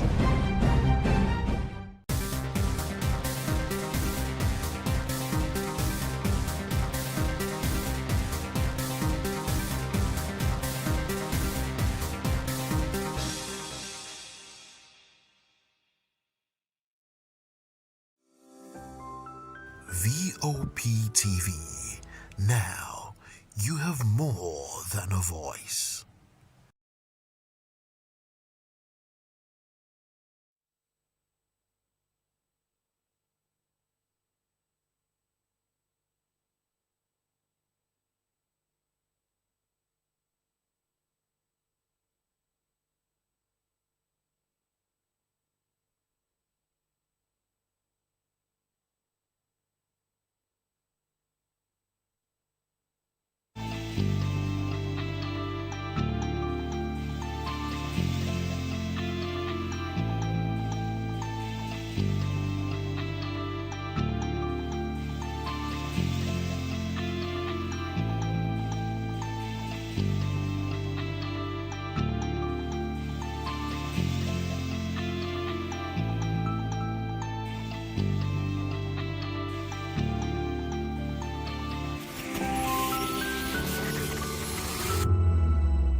The long-awaited Nations Cup happened yesterday, the long-awaited day.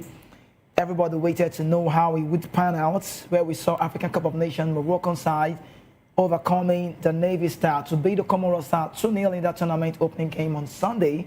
And it was about Brahim Diaz, substitute Yakub, you could call him El Kabi. He was just the man that scored the second half goal. And I must tell you, it was far from convincing, showing from the highly fancied Morocco, who are 97 places above the small Indian Ocean island nation in the world ranking and had to toil hard for points in the rain. Rabat, Prince Moulay, Abdullah Stadium. We saw that game yesterday. Morocco squandered an early penalty and were goalless at halftime. But despite dominating possession, I saw it eventually breaking the deadlock, and that was in the 57th minute when Musa, you could say Mazraoui you call him, just did so well to keep the ball from going out of play. And he did well before passing it square Diaz. And we love the El Kabi scoring trademark goal, 74th minute goal, 10 minutes after coming on from the bench. He plays for Olympiacos. It was good to watch yesterday. And I must say congratulations to every Moroccan personality or people outside there. They've done so well. Not well anticipated first time, but it's just what it is. But good morning. Thank you so much for joining us right here. We are the voice of the people, Television Lagos, Nigeria. And on the show with me today, we'll be having Carrington Palmer join us away from home. And that is the man that plies his trade in the Edo State side, Benin to be exact. And then we'll be having also, he's currently here in the studio with me, Nestor Patrick, a sport analyst as well. We'll be talking about all of those games that was played yesterday. And then we'll talk about the Jake Paul, Anthony Joshua fight, talk about what's going on in McLaren Formula 1 story, talk about the golf connected to LeBron James. It's really a lot, jam-packed story that we're looking into, and then we'll face it just as it unfolds. But quickly, what I saw yesterday was about Walid Regragui. I think he was just phenomenal in his changes. El Nassiri came in from the bench, trying to find the back of the net. Akraf Hakimi was on the bench. The leadership quality showed. Roman Saiz got up, skip off the side after long being out, and it was well anticipated. And also, I think I liked the start of the show where Davido also performed with some of the big stars. We did see them. So it's all about Morocco. Infrastructure-wise, that's a very good place to be. Like Arali said, it's a tourism center at this point in time. And I'm liking the coach saying, this time around is a different ball game. You want to talk about Morocco facilitation-wise, we are the best. They're preparing for the World Cup and also preparing for the big one coming up as well, 2030. So it's more like 2026, or you could say 2026 or 2030. So it's about Morocco. But Nestor Patrick, feeling very great to have you on the show today. We talk this through. Good morning, first of all. Thanks for coming. Thank you, Lagos, Nigeria. It's been a long time. I mean, I'm back home again, once again, like where I feel comfortable enough. Yeah, it's a long time ago, and back here now on the show. We're back on the show. But let's talk about Morocco yesterday. First of all, to start with the first half, 0-0, Comoros. Did you expect such a result? I would have felt at the end of the day, maybe a 7-0, 6-0 would not be wrong. Or maybe one goal reply, 6-1, just maybe.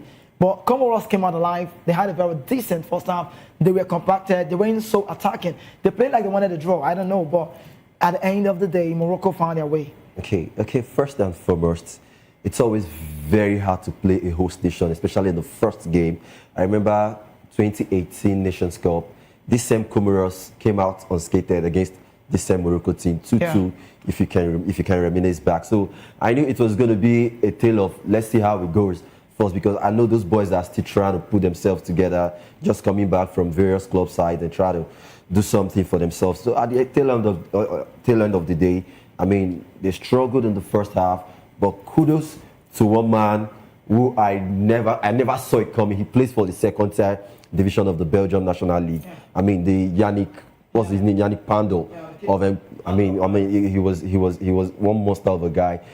I mean, a lot of saves that yesterday.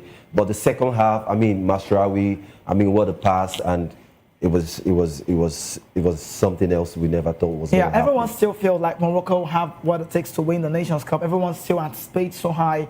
Everyone still believes that Morocco are a team to watch out for. Look at Brahim Diaz gameplay yesterday. He was the leading top scorer in the qualifier, 7 goals. He was found in space. He got himself in the right time, and then he smacked the ball. They lost their skipper, Roman Saiz. And I felt like Walid Regragui knows how the scheme of the game. He got off later on, and it's about the way Morocco side tricked that game. But I'll hold you on that. I think we should connect now to Edo State. Carrington Palmer is on the sideline, so we can have him talk about Comoros. What he saw yesterday, was he well anticipated result, 2-0 in favor of the host country. Mohammed VI, the president, everybody was present at that game. And then Carrington, feel great to have you. Good morning, Kizike. Should I start saying Merry Christmas to you? Should I say it or should I hold on for now? Oh, you can anyone you can say it or you can move on. All right, compliment. Yeah, same to you. So tell me, Comoros game yesterday. The Moroccan side, they were the better side on paper. They were the favorite. They are still the man. They are still a nation on everybody's lips. They believe that they would win this one. But with what we saw yesterday, does that send any message to smaller team on the AFCON that yes, they can stand their momentum if they want to? Oh yes.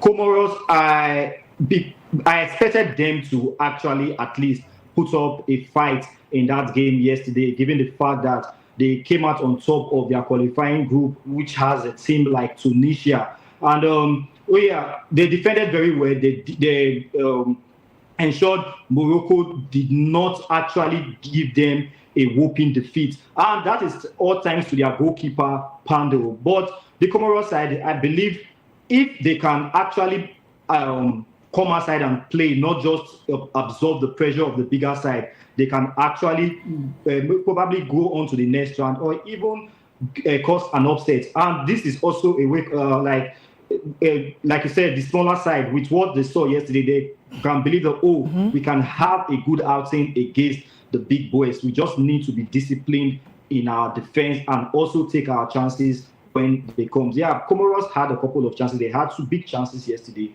but they failed to take it. That was why they ended up losing that particular event or that particular match. But other smaller side, this is a call to them. If we do well, if we defend very well, we can actually get results against the big side.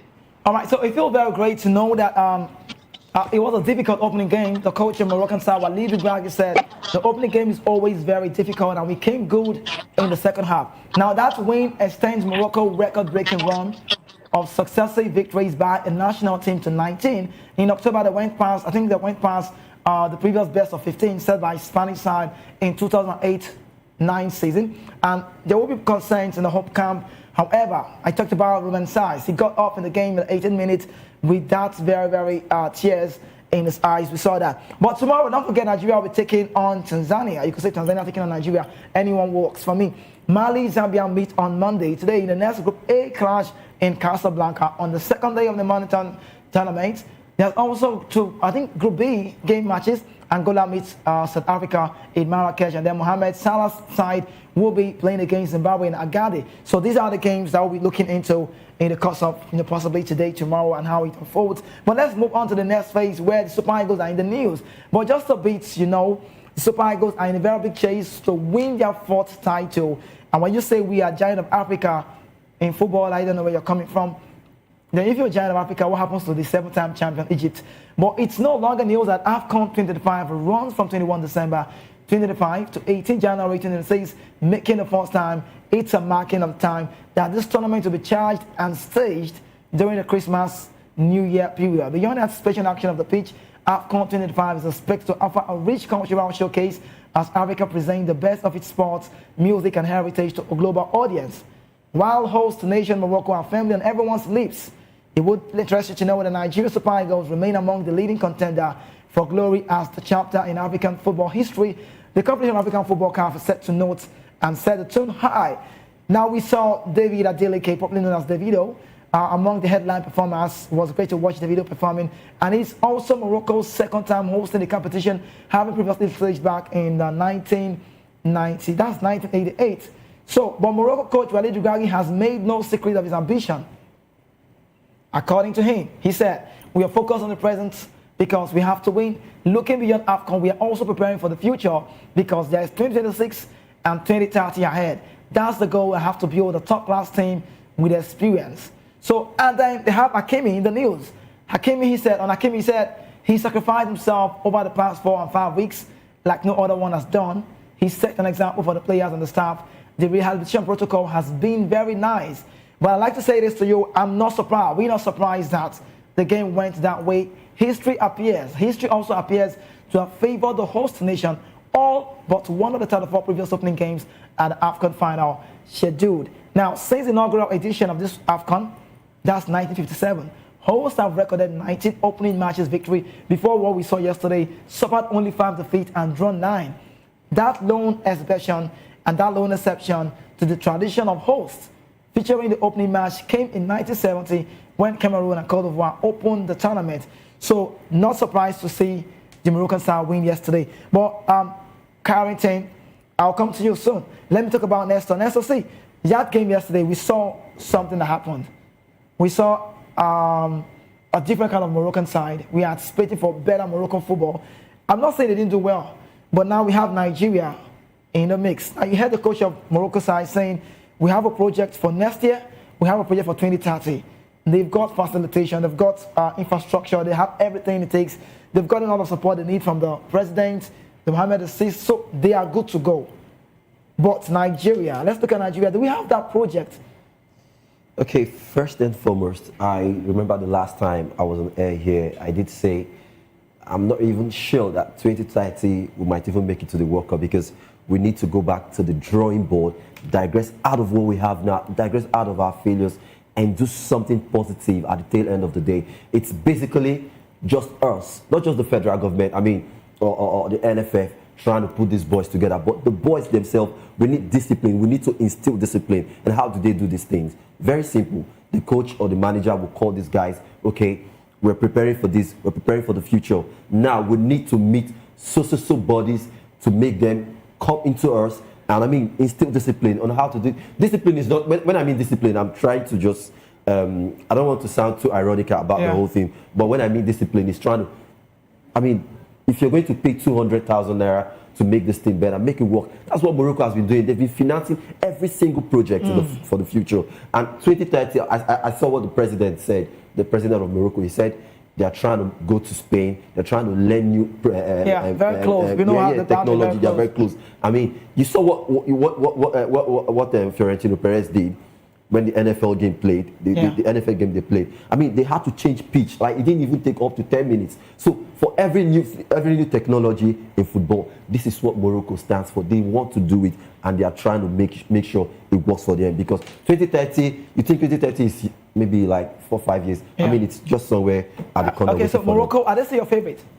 Morocco are not really my favorite because according to what they played yesterday. No. For now, I saw what they played yesterday. They've been on everyone's lips. Yes. I mean, so because after now? the World Cup and after the qualifiers, I really did see something. I said, well, this Nations Cup will be one of a very kind of funny Nations Cup. I don't see Morocco winning this Nations Cup. So underdogs. But underdogs, maybe. Let's see how it goes first. All right. So it would interest us also to know that the champions in 1980, 1994, and 2013. Nigeria finished runners-up at the last edition and remain one of the continent's most consistent forces. Nigeria landed in Fez on Thursday evening after a final training camp in Cairo, signaling the start of another serious title push. The Super Eagles will open their Group C campaign against Tanzania tomorrow, Tuesday, before facing Tunisia and then Uganda in what promises to be a demanding group. Head coach Eric Chell has been clear about the standard expected of the tournament. Speaking to CAFOnline.com last month, he said, when you coach Nigeria, you have to win everything. The pressure is heightened by the Nigerian failure to qualify for the World Cup, and that is making an opportunity for redemption. Now, leadership within the squad has also evolved following the retirement of William Troost-Ekong. Wilfred Ndidi stepping up as the captain, supported by Moses Simon, Alexi Wobi, Victor Osimhen. Nigeria first opponent Tanzania are making only their 4th AFCON appearance and were once coached by Nigerian football legend Emmanuel Amunike. Despite their limited tournament history, the Typhoon Stars are regarded as disciplined and potentially dangerous opponents. We also talk about Tunisia and Uganda, Nigeria's first, you could say Nigeria's remaining Group C rivals, bringing their own pedigree and history. Tunisia, I respect them a lot. They are champions they were champions in 2004, and they are making, this is a very big record, making their 17th consecutive AFCON appearance. So they are always involved. While Uganda have long been awkward opponents for the Super Eagles, dating back to their semi-final victory over Nigeria back in 1978. Beyond the football, AFCON 25 has raised the stakes financially, with CAF increasing the prize money. So you can't say $7 million anymore. We now have $10 million as the continent awaits a very, very big final. For many Super Eagles fans, they are anticipating something very great. But Carrington, I look into the national team, and there was this big distraction back to me. And there was this big distraction we saw. I think it was about the captaincy role. And someone is saying it doesn't sound good to see Ekong leaving now that we felt like we needed it most. The leadership quality. And the Alcolo defender said, I'm done here. I don't want to play anymore. Left for me, I feel that there's so much behind the scene about Ekong's retirement. And it wasn't long, Musa retired. That being said, it left Nigeria with no choice but to have a new captain. Mount your wagon, eyebrows were raised. People were saying, let's make Victor Osimhen the captain of the team. I was also anticipating for Ndidi because he's been on the job as an assistant before. But it was a bit of distraction for Nigeria. Now, going to the game tomorrow, Eric Chell, tell me, is there any pressure on Eric Chell, knowing fully well that just maybe if he loses out on this very one, he might be laid off by the body that governs the game in Nigeria, NFF?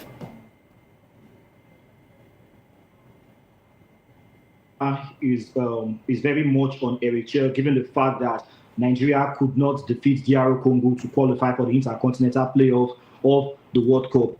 If he had been able to secure a win against DR Congo, yeah, the pressure will still be on him to deliver in this AFCON, but it won't be as much as it is right now.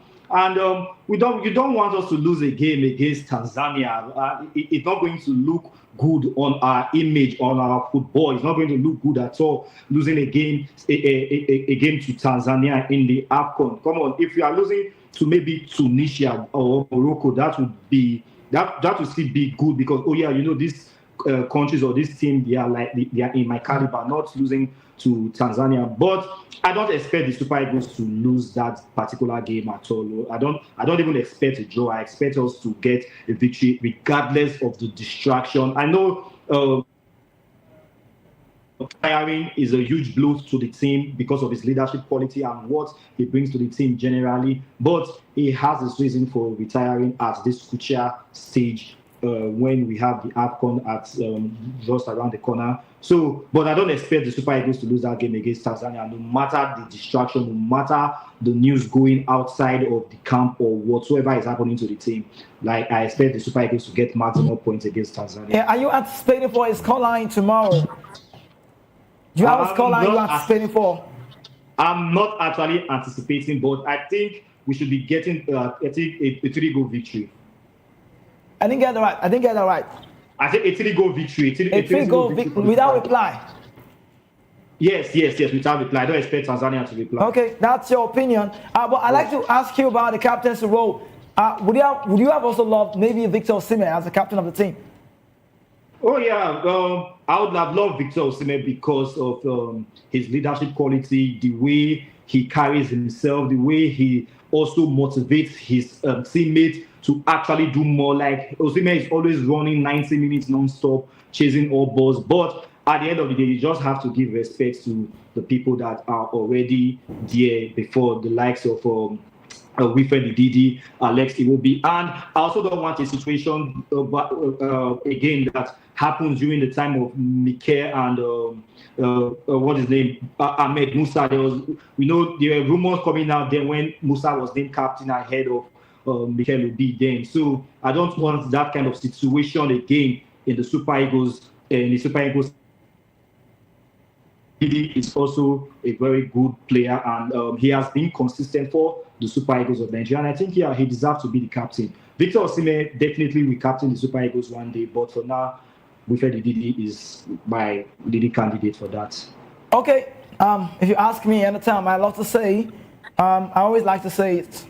You don't need to be the best player to be the skip of the side. I know the game is quite changed, and I love to see Wilfred Ndidi with armband, not for any reason, for the fact that I think Victor Osimhen is quality. He's hungry for goals. He wants to score. He leads the team. But let him get hungry more for goals. I don't think he has the leadership quality. That's my opinion. I don't know if you want to go with me. Osimhen is so much on this anger phase. Osimhen doesn't have what it takes to control the team. Gameplay, he's hungry to show. He wants to put himself in the score sheet. He wants to score goals. His quality. But I just want to understand the leadership quality is quite different from being hungry for goals. Yeah, definitely. I mean, it's easy because, I mean, you've seen Ndidi Wilfred Ndidi right from the first time he came into the Super Eagles setup. He's always shown that leadership quality. He's not very vocal like a certain Victor Osimhen. He's a very calm-headed player. Even while he was at Leicester City, you see him, he doesn't talk much. The least time he was able to wear the captain band at Leicester, he understands the game, the dynamics of the game, how to talk to a ref, how to organize his team and bring them into fruition at the tail end of the day. But a certain Victor Osimhen, everybody wants to see Victor Osimhen, like you rightly did say. Victor Osimhen knows how to, he brings that swagger into the team. He's hungry, he wants more out of the team. But when it comes to leadership quality, I don't see Victor Osimhen as having to put on the captain armband. Okay, so we heard this one. We used to feel like it happens just basically in Nigeria, but of course not. There's a news about the Uganda people. We had about Saturday, Uganda Cranes players, they boycotted a training session on Saturday over unpaid allowances, dealing a major blow to the team's preparation ahead of the AFCON. According to reports, several squad members refused to take part in the session in Morocco, citing delays in receiving their payment. The players also were said to be seeking clarity on the exact allowances they are entitled to during their stay ahead of the tournament. The development comes just days before Uganda set to take on the Group C campaign against Nigerian side, Tunisia, but they play Tunisia first of all, and that's for tomorrow. The Cranes face a tough challenge in the ghosts, and in that very group that also features three-time African champions Nigeria, and talk about the eastern side again, the Tanzania people. You call them the East African rivals, Tanzania. But that strike has drawn widespread attention with reports and social media posts highlighting disruption to Uganda's training session, raising questions about the team readiness for the opening match. Now we have Uganda against Tunisia, Nigeria, Tanzania. Could this be an advantage for Tunisia tomorrow, Carrington? I don't know. This is, for me, a distraction. And we don't want to see players being old. We hate basically more in Nigeria. It happens a lot. During the tournament, you already know your heads are high and you don't have that allowances that ought to have to yourself. So is this an advantage tomorrow for the Carthage Eagles of Tunisia? Yeah, of course. Yeah, without this distraction, I expect Tunisia to actually get a victory over Uganda because Tunisia, first of all, they've been on a very good run of form in the qualifiers for the World Cup. They played 10 games, won all 10, and they did not concede a single goal. So that's a huge achievement for them, first of all. So I don't expect Uganda to get a win over them before now. But with this, with this distraction, with this boycott of training, and they have not been at the Uganda have not been at the AFCON for a very long time now. So and now they are having to face something like this, to boycott training because of unpaid allowances, which happens almost everywhere in Africa. And this is one of the reasons some parts of African football is not growing the way it should. And I don't think would have any issue the Uganda side, although I don't really know how the Ugandans play. But I expect Tunisia to actually get the victory over Uganda. But I wish the Ugandans were, but this is not me writing them off, but I expect the Tunisia to get a win over Uganda. Okay, so let me tell you, stay with me. We heard the news about Super Falcons star Michelle Alozie. She's arrived in Morocco to support the national team. She shared the moments from her, arrival on social media, proudly representing Nigeria. Alozie also met the likes of former Super Eagles striker Yakuba Yegbeni at the airport. And it's a very big game. So what's this connection about Nigerian female football? Do we have a connection with the Falcons and the Super Eagles? Is there a connection? Alozie plays for Texas in the Houston side and Houston Dash in America, and flying a trade, finding a way to get to, Morocco. What does this mean for Nigerian football? Female version and the male category, Carrington. I think there's a connection, a heady connection between the Super Falcons and the Super Eagles, and it's actually a very both sides support themselves, because Falcons are supporting them. It's going to give them a huge boost, and also let them know that we are not just playing, or not just our fans back home are watching us or supporting us. Our female national team are also supporting us, and same thing applies to the Super Falcons. So we need things like this. We need a connection like this. At least that is going to, when you have this kind of connection, this kind of harmony amongst both sides, it's actually a huge boost. And I don't think it's something that we should be worried about. No, it's something that we should encourage, because the Super Eagles of Nigeria, they need all the support that they need in this AFCON. And Alozie flying over to watch the Super Eagles is a very huge one, and a very huge, I'll say kudos to her for doing that. And that shows that, oh yes, the Super Falcons and the Super Eagles, they have a good connection and they have a good relationship. Okay, so next up, what's the connection for you? Okay, it's I remember some time ago, if I can reminisce, was it in the last Nations Cup or the other Nations Cup? I mean, when we lost at the semi-finals. Was it the semi-final? Against Algeria. Okay. Yeah, the Mahrez's free kick. I remember how former ex-Super Falcons goalkeeper Chejine Agumana cried in that semi-final. It was a painful defeat, I mean, against the Algerian side. I mean, seeing how she cried, it showed, I mean, competence of what she wants the Super Eagles to do at the tail end of the day. And, I mean, for me, I feel the connection has been there from the very first time till date. And it dates back as well, like I did say rightly. Okay, I think, let's leave that. Alozie, good news to see for female football. Well, quite lost at some point. Now, Sunday Olise said something. He's saying Morocco are the favorite to win the AFCON. He's been saying this. Morocco is now Africa's #1 team. Everybody knows. First African nation to get to the semi-final of a World Cup. They won a bronze medal in the last Olympics, coming from Sunday Olise. They came third. They would have won it as well, but they lost to the eventual winner, Spain, in the semi-final. So now, in any direction you look at it, Morocco have built infrastructure. They have a strategy, and they have decided on a very good playing style. They have the set wage system. You said they're not your favorites. That's your opinion. So, Carrington, tell me your favorite to win the AFCON for you, who? Obviously, Morocco. Morocco for you? Okay. Yes, Morocco and South Africa. That's my two teams. Yeah, Morocco and South Africa. That's my two teams. Well, you can say South Africa. They are a very good side. Looking at how far they've come with a short period of time. I will agree with you. But still on the AFCON, we talked about Davido. You could say David Adeleke, popular known as Davido, award-winning singer. He's in the news. Right now, he has placed a bet. I think that was yesterday or thereabout. $25,000 bet on goals ahead of the Super Eagles opening match against Tanzania tomorrow. Now you understand. Davido is, I don't know, I think the word is Davido likes to be in the news. Good to see him.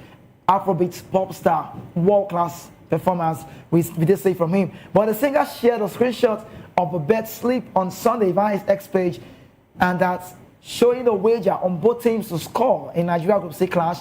And he accompanied the post with the caption, "Let's get this win, Nigeria," while tagging betting platforms. Now that bet carries potential winning of over $96,000, and that has quickly sparked reactions online, with fans praising the singer's confidence. You know, Nigeria, we already told you, we'll be playing tomorrow 6:30 p.m. Nigerian time, and the quest is very high, just chasing that very one. The three-time African champions also be going to the opener as favorites, with a mix of experienced players and then attacking options. Or winning the first match would help Nigeria settle very well in what is expected to be a very tough Group C. Bet, placing the bet. So let me elaborate it. Both teams score, that's what he means. What you call go. Like GG, like you just score, I score. Like both teams score. It's I don't know if the money is a wasted money. $25,000. I'm looking at it. If we look at it on paper-wise, it's all about Nigeria.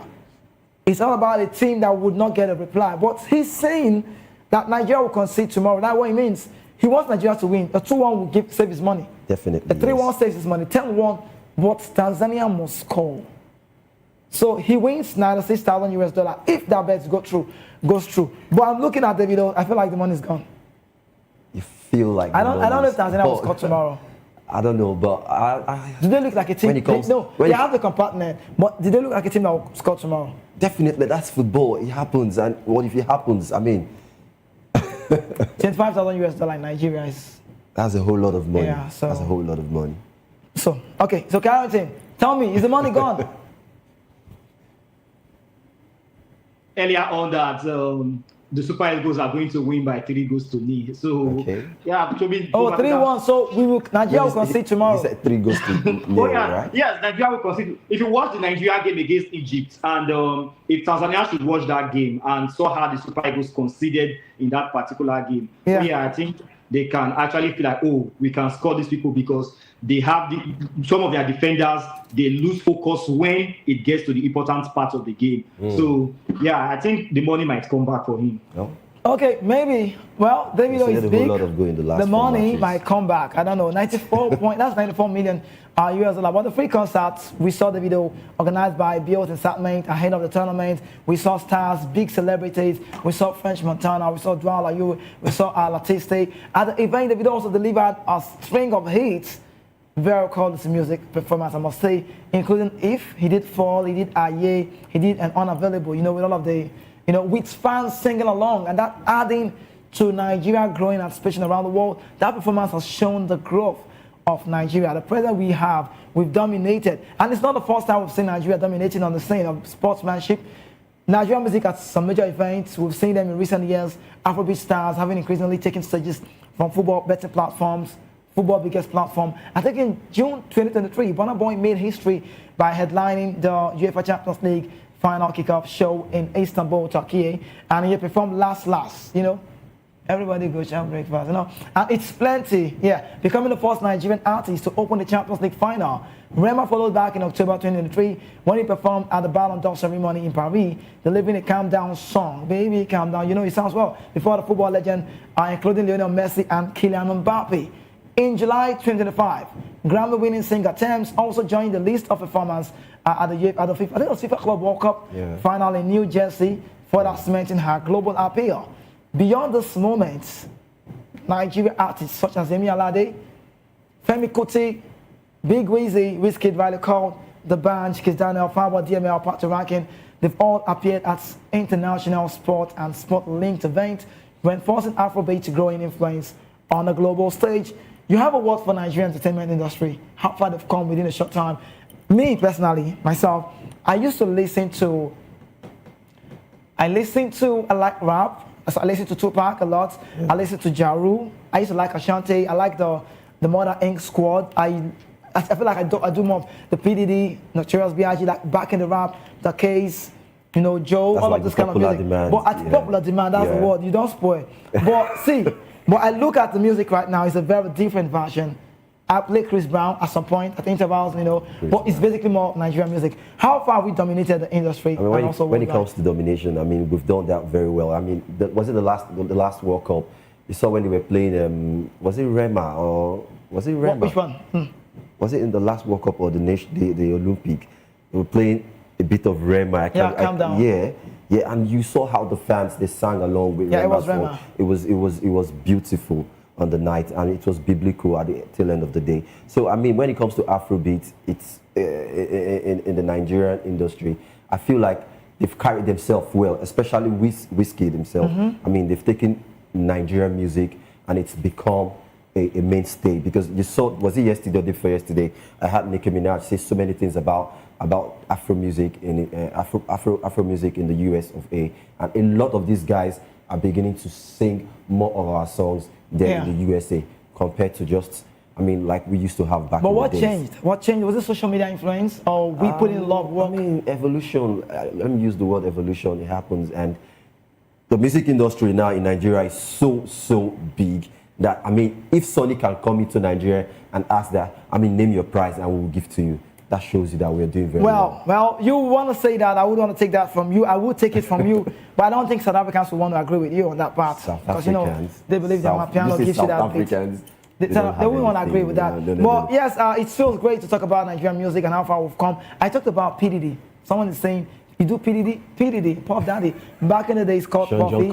Combs. I like his song. I like the Missing You, Every Step, a lot of songs about PDD, not the PDD Oi type. Not that one. But yes, Carrington, let's talk with you quickly before we leave. Carrington, tell me, how far have Nigerian music influenced the world?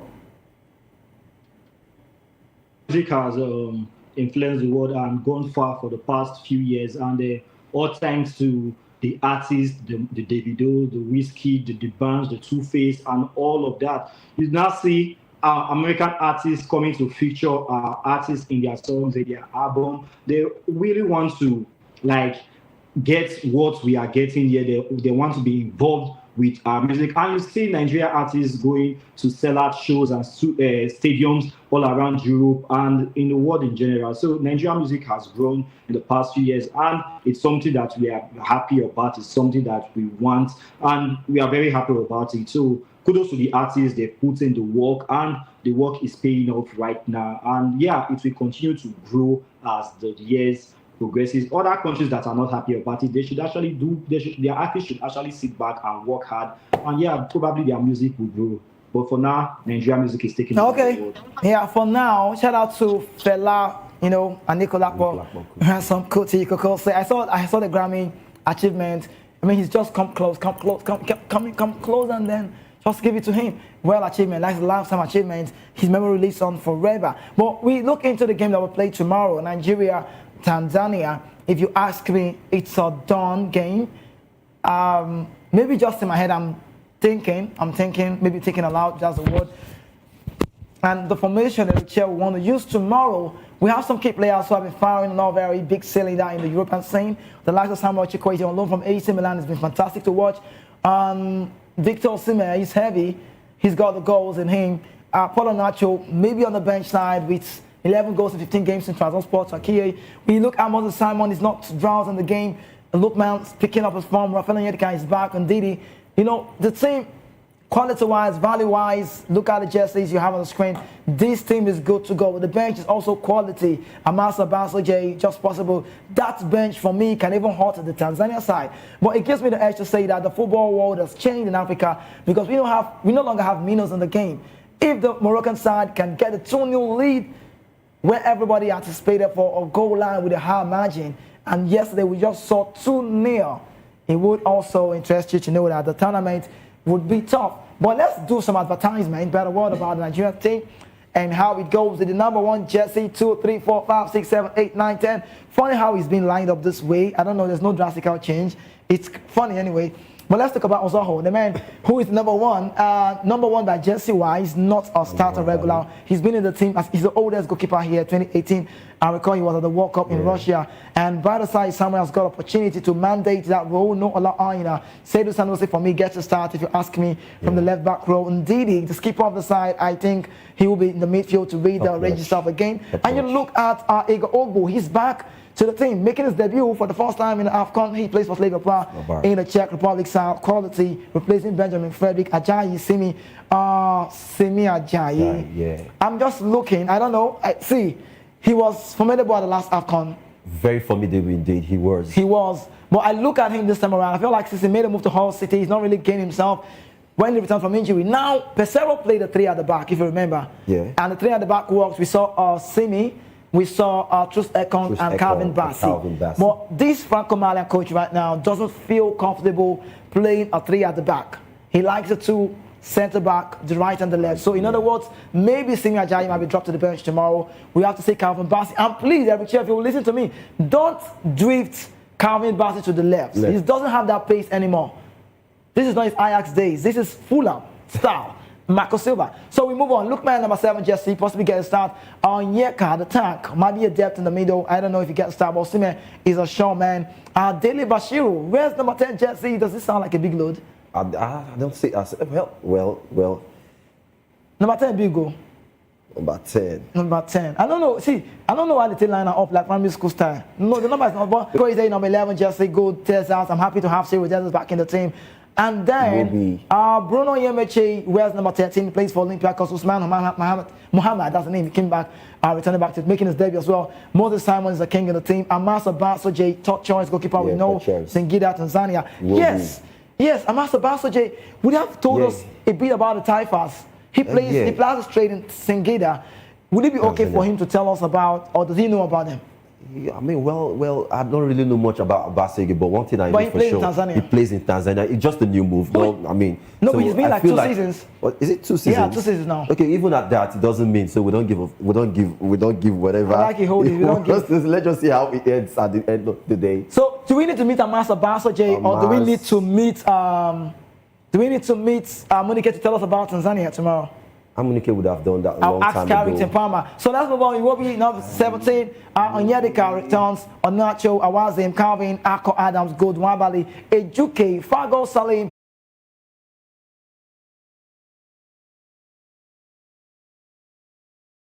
We need to talk about this. He's a Chinese international, Chinese player, Peng Renlong, rank 1,316 in the world. Talk about ATP standing. He's been banned for 12 years, and that's for organizing match fixing, according to International Tennis Integrity Agency, ITRA. The athlete was charged with organizing or attempting to organize 22 fixed matches between May and September 2024. So he's sanctioned. His name is Renlong Pang. And from tennis, we go to golf. LeBron James is unquestionably in the conversation when it comes to the greatest basketball players of all time. But you know, no one has scored more points in NBA history than James. Meanwhile, he has won 4 championships during his incredible career. What Jason Day said about LeBron James, talk about the golf swing in 2018. Plenty of basketball stars have expressed a passion from golf over the years. Stephen Curry has played on the Corn Ferry Tour in the past, while he's shown played 18 holes in a video with Bryson DeChambeau recently. So good to know there's a mix up here, and I'm liking it. And also, there's a news again about Jaden Sharper wins second, I think that's the second debut World Tour tournament, and that's about the NBA news connected to golf. Now, lastly, let's talk about this one about Formula One.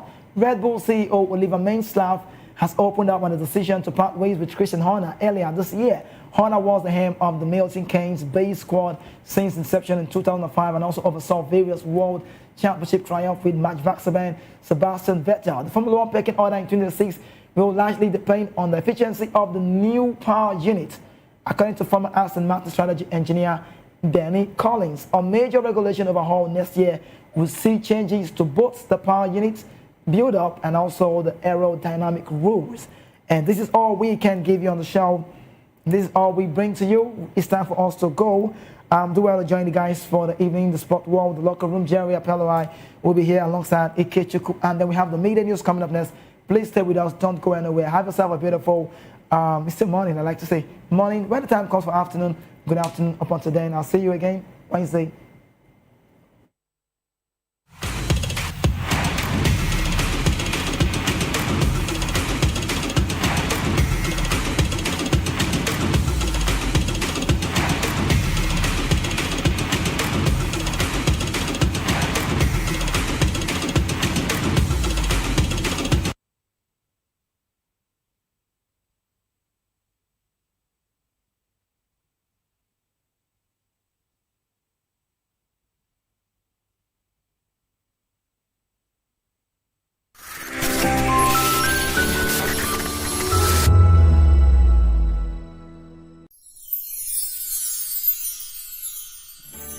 Whether you've been with us through the ups and downs or just joined us for this festive season, take a moment to cherish the moments you've made and look forward to making new ones on the horizon. May this new year bring you everything good, everything prosperous. As we bid farewell to the old year and welcome you to the new year, may your heart be filled with joy and your home with laughter. And of course, may your spirit be filled with hope. We'll be bringing you live updates, exciting performance, and inspiring stories throughout the day. Stay tuned for our special New Year's coverage and let's make this year unforgettable. Thank you for making us a part of your celebration. Merry Christmas and a Happy New Year.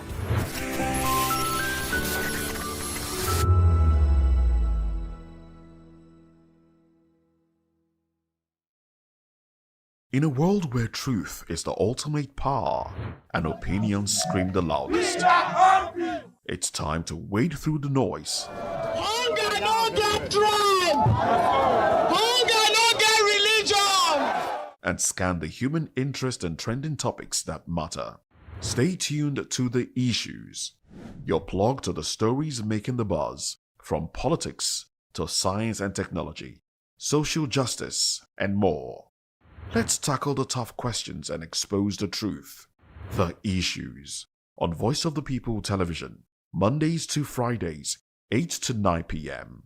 The Issues. Don't just react, understand.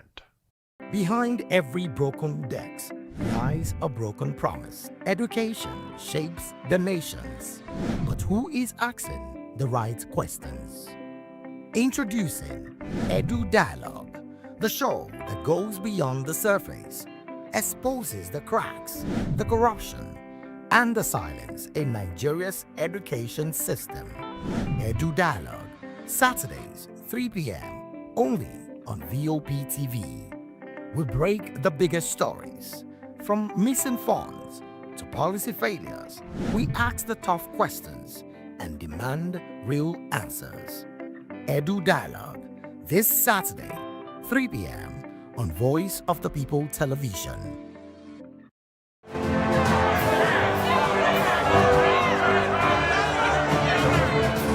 Do you want your voice to be heard? Do you know that you matter in the scheme of things? The People's Voice, the show where ordinary citizens take center stage as we discuss the biggest stories that affect you and I. With you in mind, we facilitate lively discussions, debates, and interviews on the topics that matter most to you and I, from social justice to economic empowerment, education to healthcare, governance, and more, tackling tough topics and amplifying your voice. Join the conversation and make your voice count. The People's Voice. Make your voice count. Hello there, my name is Damilola Ogunsi, also known as the Goldfish. Hi, my name is Chike Bright Emmanuel. I'm an actor and a filmmaker. Hello peeps, my name is Yomi E. Adejumo. Hi everyone, I'm Paul Utomi. Hi everyone, my name is Stacey Benjamin, and this is Voice of the People TV. I need you to keep it locked to VOP TV. See, are you looking for good entertainment? You want to get good movies, good music, politics, talk shows, sports and entertainment. You really want a channel that gives you everything you need without you having to run around. VOP is where you are. That's Voice of the People. If you're not listening to this, you're not one of us. And you deserve to be killed. Scrap chat. Don't be killed, but watch it. Or I'll find you. And I want you. And you are locked on VOP TV. Don't go nowhere. This is where the juice is. This is where all you need for entertainment, politics, movies, and whatnot. And keep watching VOP TV. So keep it locked, because I'm locked already, man, and it's money back guarantee. So you're gonna have a good time, because I do. And please keep watching VOP TV. I want you to actually, I beg you, subscribe, watch it. If not, whatever you see. You better not touch that dial, because VOP is the plot.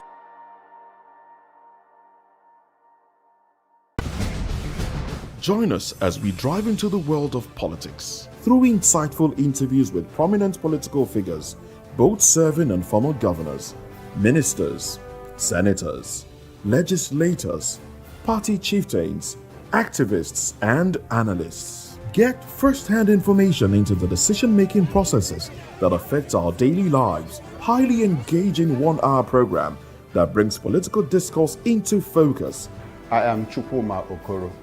Political Lens, Monday through Friday, 6 to 7 p.m. Join us. 2564 is coming up on Barney 9, right? The 2564 Atlantic Tower. What happens in the hush behind hangar doors? Who signs the papers that gamble with lives? Which truths were grounded before they even ever had wings? If you've ever buckled a seatbelt at 30,000 feet, if you've ever stared out of that tiny window and wondered who's really in control of the skies, it isn't just flight, it's power, it's politics, it's pressure sealed in steel. We're peeling back the clouds from runway risks to sky-high secrets. We're diving deep where most dare not to look. Aviation Scope, every Sunday at 7 p.m. only on Voice of the People TV. We don't just report, we reveal. We don't just ask, we uncover. Because when it comes to the skies, ignorance is turbulence. Aviation Scope. The sky isn't the limit, it's just the beginning.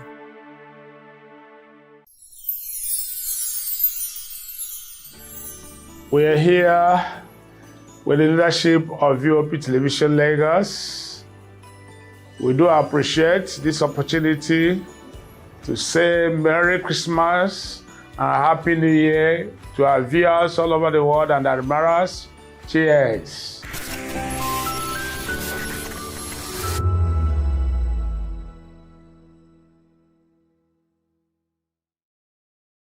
To know the happenings in the maritime sector, join us on the program Maritime Frontiers on VOP TV as we discuss key areas in the maritime sector from aquaculture, maritime transportation, maritime labor regulation, oil and gas exploration, ferry and passenger insurance, marine pollution and prevention, port operations and lots more. Maritime Frontiers, exploring Nigeria's blue economy.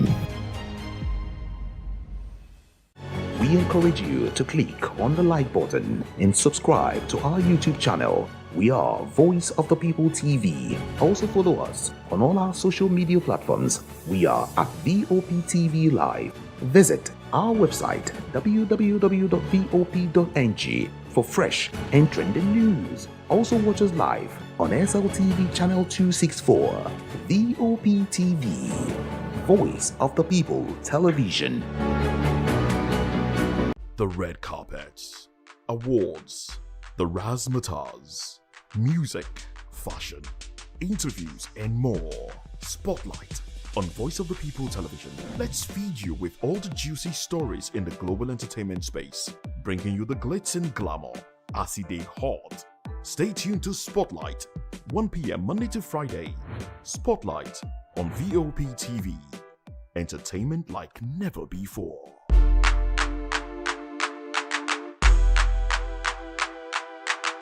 Welcome to the locker room, the home of football talk that matters. I am Jerry Arpehon. Join us every weekday, Monday to Friday at 5 p.m. Nigerian time, as we share the hot takes and hot debates in the exciting world of football. And joining me are the usual suspects, Ikechukwu and Mayowa, as we break down all the hot takes and everything that's happening in the football. Don't just watch football, live it with us. Catch us on the locker room and Voice of the People Television at 5 p.m. Nigerian time. And like I always say, if not 20 minutes wrong, please sport. This is African News on Voice of the People Television, where we don't just bring you the news, we bring you Africa's heartbeat, the policies that shapes our world, and the economy that determines our future. African News on Voice of the People Television.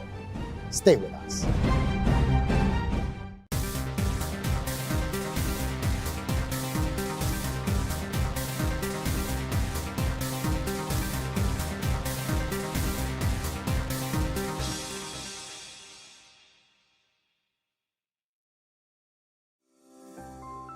VOP TV.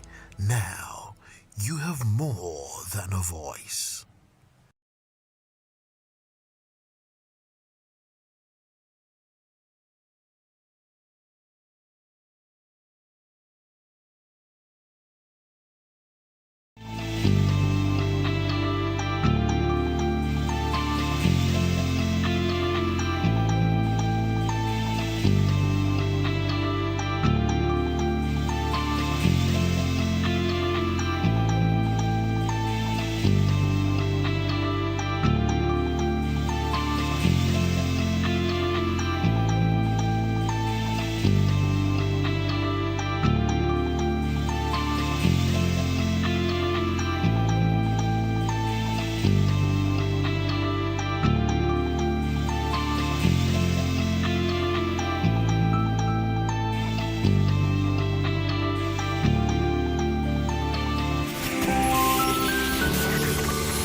This is African News on Voice of the People Television, where we don't just bring you the news, we bring you Africa's heartbeats, the policies that shapes our world, and the economy that determines our future. African News on Voice of the People Television. Stay with us. Uyi Osarite is my name. I am a friend of the microphone. I talk and get paid, and I look forward to being in your studios. Voice of the People TV. That name is unique, and the brand is very sweet. I like the packaging, picture qualities, camera qualities, and then of course, the quality of human beings that I see sometimes on your channel. I'll be like, well, this TV station will go places. Voice of the People TV. Oh yes, you are on to Voice of the People TV. Live here in Benin City, the cradle of black civilization. What are you waiting for? Tune in, bro. Hey guys, what's up? How you all doing? They call me Lovisha Nelson One, your number one celebrity host, and you are watching Voice of the People Television, VOP. Stay tuned. On Edu Dialogue, we bring you fresh ideas and conversations, shaping the future of learning in Nigeria and beyond.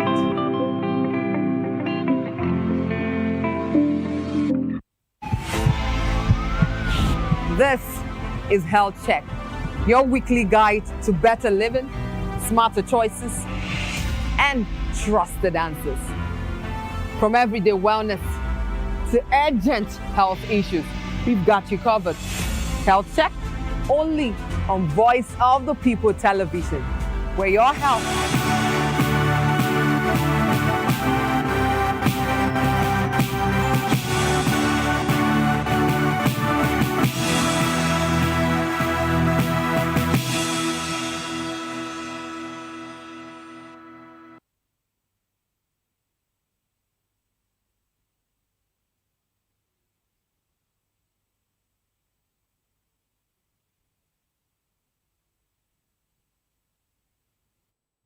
Good afternoon and welcome to the Media News on Voice of the People Television. I am Fina Chuku. And I am Chioma Innocent. First, we'll bring you the headlines.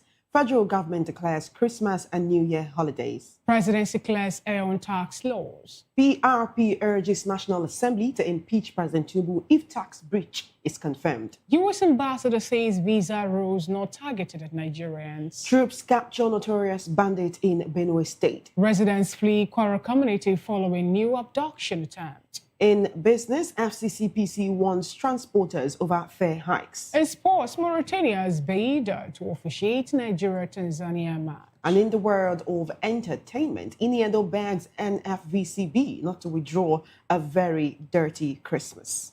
Now the news in details. The federal government has declared Wednesday, December 25 and Thursday, December 26, 2025 as public holidays to mark Christmas and Boxing Day. The government also declared Wednesday, January 1, 2026 for the New Year celebration. The declaration was contained in a statement issued today by the Permanent Secretary of the Ministry of Interior, Magdalena Jani, on behalf of the Minister of Interior, Olubunmi Tunjiojo. According to the statement, the minister urged Nigerians to reflect on the values of love, peace, humility, and sacrifice associated with the birth of Jesus Christ. Tunjiojo also called on citizens, irrespective of faith or ethnicity, to use the festive season to pray for peace, improved security, and national progress. He further advised Nigerians to remain law-abiding and security-conscious during the celebration, while wishing them a Merry Christmas and a prosperous New Year 2026. Still on the Yuletide, Ogun Traffic Compliance and Enforcement Corps has warned motorists against reckless and uncoordinated driving during the festive season to prevent road accidents. The Southwest Zonal Commander of Trace, Adekunle Ajibade, gave the warning while speaking with a journalist in Ota.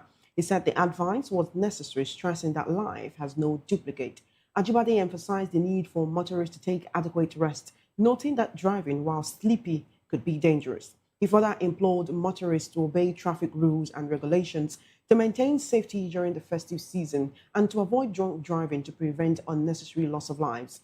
Ajibade also called for cooperation with trace personnel and other traffic agencies to ensure a free flow of traffic during the Yuletide period. Meanwhile, the Jigawa State Command of the Nigerian Security and Civil Defense Corps has deployed officers across the state's 27 local government areas to ensure a peaceful Christmas and New Year celebrations.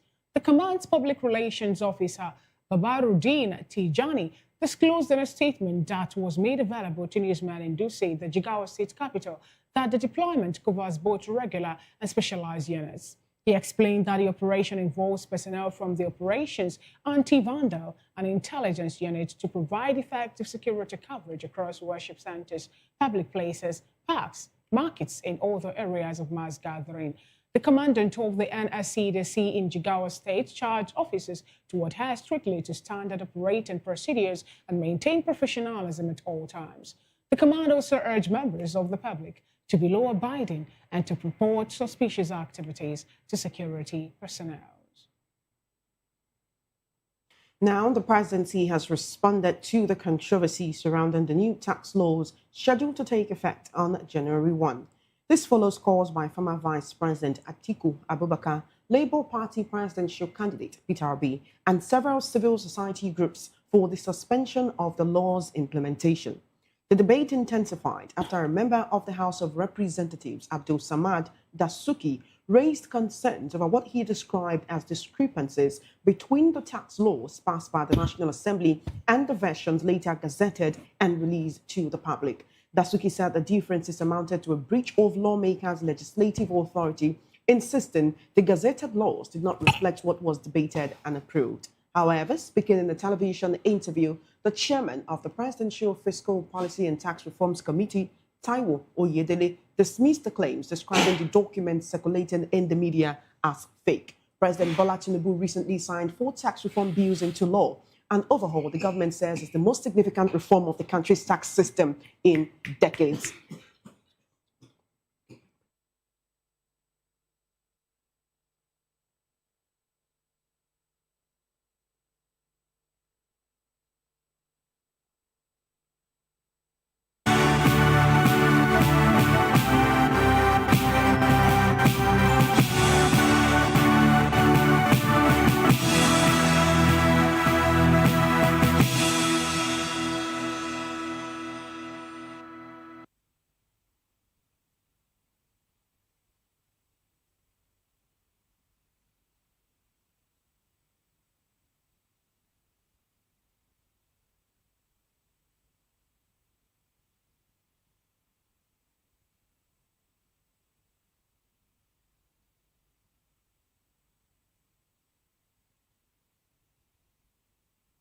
Mr. Ofamiloni, and here's to VOP TV. Keep watching, stay tuned, do not touch that dial. My name is Made Kuti, and you're watching VOP TV. Keep watching. Welcome, my name is Zika Davis. Distinguished ladies and gentlemen, boys, viewers, everybody, boys and girls. This is VOP TV. Do you know what that means? Voice of the People TV. You don't have a voice, don't come here. You better make sure your voice is heard. Welcome to the locker room, the home of football talk that matters. I am Jerry Arpillon. Join us every weekday, Monday to Friday at 5 p.m. Nigerian time, as we share the hot takes and hot debates in the exciting world of football. And joining me are the usual suspects, Ikechukwu and Mayowa, as we break down all the hot takes and everything that's happening in the football. Don't just watch football, live it with us.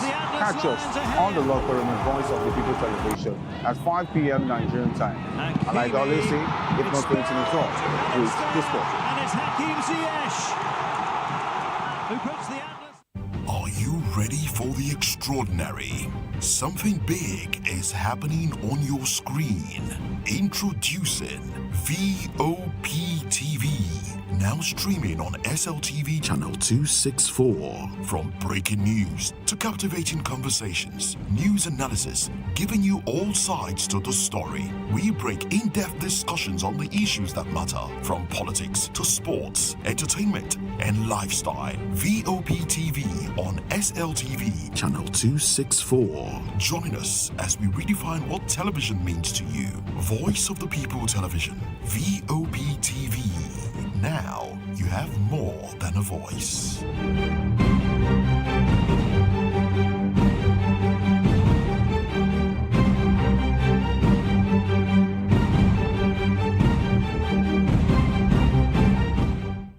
In a world where truth is the ultimate power and opinions scream the loudest, it's time to wade through the noise. Hunger no get tribe. Hunger no get religion. And scan the human interest and trending topics that matter. Stay tuned to The Issues, your plug to the stories making the buzz, from politics to science and technology, social justice, and more. Let's tackle the tough questions and expose the truth. The Issues on Voice of the People Television. Don't just react, understand.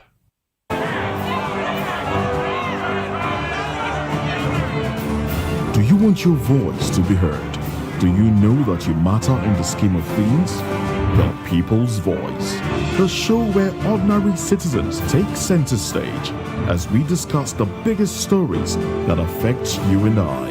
With you in mind, we facilitate lively discussions, debates, and interviews on the topics that matter most to you and I, from social justice to economic empowerment, education to healthcare, governance, and more, tackling tough topics and amplifying your voice. Join the conversation and make your voice count. The People's Voice. Make your voice count. Good evening, Africa. My name is Bama Kore, actor, model, producer, and I'm giving a big shout out to VOP TV, man. Keep watching.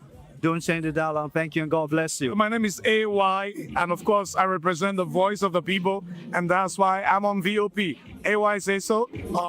Hi everyone, it's your girl Miriam Tima from the Real Housewives of Lagos and the Real Housewives Ultimate Girls Trip Africa.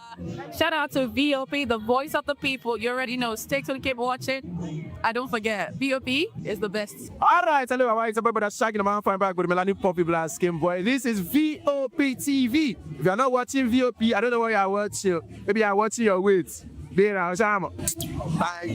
beautiful people. This is Wale Ojo, and you're watching VOP, Voice of the People. Hi, guys. You already know who it is. This is New Energy. Flyers, whatever, live it. Keep watching VOP TV. Thank you. Hi, people. Ginny Elban. Keep watching Voice of the People. The red carpets, awards, the razzmatazz.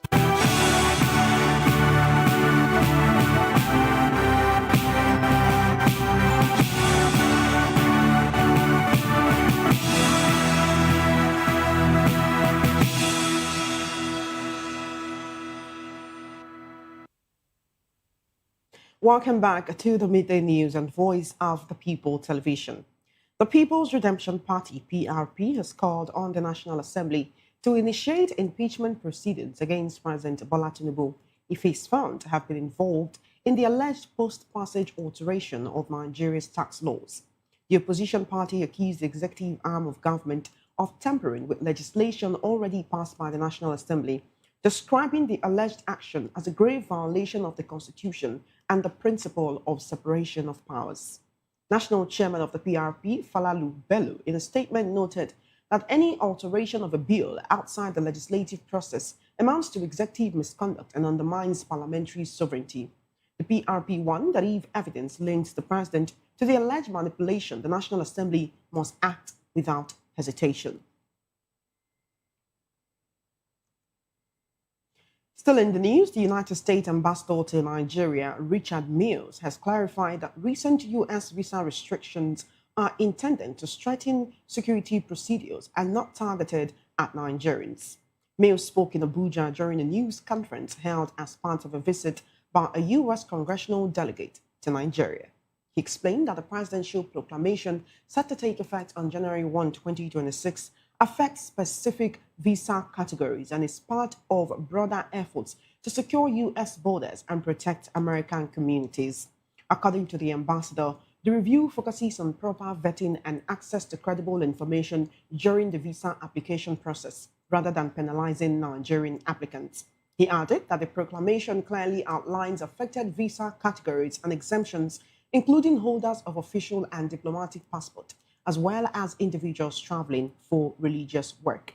He urged applicants to consult the U.S. Embassy's official website for details and to use designated communication channels for further inquiries. Also speaking, the leader of the U.S. Congressional Delegation, Representative Bill Huizenga, said visa reviews are routine measures aimed at improving compliance and cooperation and not punishing citizens. He noted that such reviews are applied to government systems and processes across various regions of the world. The U.S. government reaffirmed its commitment to strong people-to-people ties with Nigeria despite the visa review.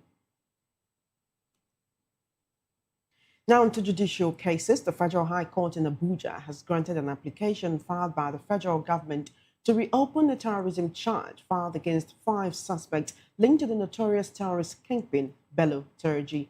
Justice Emeka Nwite granted the application in a ruling on the motion on notice filed by the Attorney General of the Federation, seeking an order releasing the charge in the case list of the court. Justice Nwite held that the motion moved by the AGF's lawyer, David Kaswe, was meritorious and accordingly granted. You will recall that the charge was struck out on July 8 by the judge after the defense counsel moved an oral application to the effect for lack of diligent prosecution. The federal government, through the AGF, had preferred an 11-count terrorism charge against 8 defendants, including Bello Turji, who is still at large. Troops from Forward Operating Base Wukari under the 6th Brigade Nigerian Army have arrested a notorious bandit leader responsible for multiple kidnappings and armed robberies along the Benue-Taraba axis. The 6th Brigade spokesman, Lieutenant Mohammed Umar, disclosed in a statement that the arrest of Fidelis Gayama was carried out on December 21 in a precision intelligence-driven operation at Vase Community, Ukum local government area of Benue State. Preliminary investigations link Gayama to Togo, a wanted armed group leader, and suggest he headed a criminal network terrorizing travelers along Kente-Wukari Road and surrounding areas. Police have confirmed that Gayama is wanted by the Beji Police Division. Lieutenant Umar said the suspect is now in military custody and will be handed over to the appropriate authorities for further investigation and prosecution. Now, residents of Bayaganile in the Ifelodun local government area of Kwara State are now fleeing the community in droves, following a fresh attempt by bandits to abduct residents on Sunday morning. This development reportedly sparked mass relocation as residents are now leaving Bayagan in droves. Spokesperson of the community, Ayinla Lawal, confirmed the development in an interview with journalists. He lamented that neither the local government nor the state government is helping the community to resolve the matter.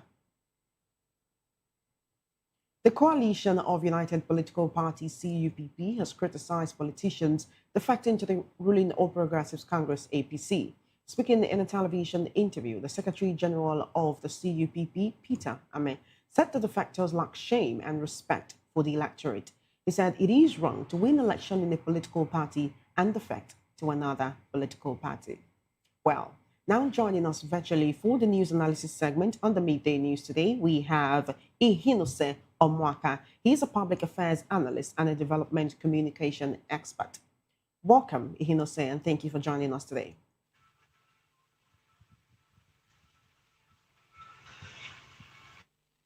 Hello, good afternoon. Good afternoon to you. How are you doing today, Ihinose? Thank you so much for joining us. Thank you. It's a pleasure to have you here. I'm doing fine. And you? How are you doing? I'm very well, thank you. Compliments of the season to you. I wish you same from here. Thank you very much. Let's begin with the last story I read before calling out to you. The Congress of United Political Parties is saying it is wrong for a politician to win an election in a political party and then defect to another party. Do you agree with them? And do you also agree that this should be criminalized? Maybe in the Electoral Act, maybe you should say, if you win an election in one political party, you should stay in that political party. Even if you want to defect, you should wait until your tenure ends in whatever political capacity or position you're in at the moment. Just like every other Nigerian, if you put the same question to first and foremost, I agree with what the party has said. But the most interesting thing is that the same people who are saying it, if you give them the same opportunity, would they not do it? They will. Because Nigerian politicians, as I've always maintained and I've also said, are all the same. It's just that one person is waiting for his own opportunity to express what the other person, what he is accusing the other person of. You understand?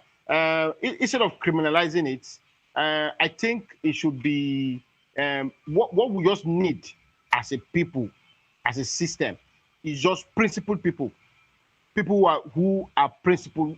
If you do a research from 1999 to date in this dispensation, you will agree with me that there are some politicians who have been very steady with their political choice, despite regardless of what is obtainable out there. You understand? A good example, the President Bola Ahmed Tinubu, has been consistent. You understand? The only time we see a change is not even the issue of the campaign or what have you. It's just an issue of the party merging with another party to become one. You understand? So until we have people who are principled in their affairs, you understand, and taking that principle to their conduct politically, who are the people that will criminalize it? It's not the same people who are benefiting from the same system. So we know that one is just wishing. It's just a wish, which I know will never come to pass, because the same people who are benefiting from this unprincipled and political nature are the same people that will rely that will make that act criminally. So if for that to happen, I always advocate that we should continue to push and support people to become into political office, people who are principled in their general conduct, and will take that their principled nature to their conduct in political affairs. So criminalizing it, I know it's a wish that will not come easily, but what we can do on our part is just to continue to support and push people who are principled. If people check each party, in the PDP, in the All Progressive Congress, in other parties, there are people who have been consistent as members of those parties.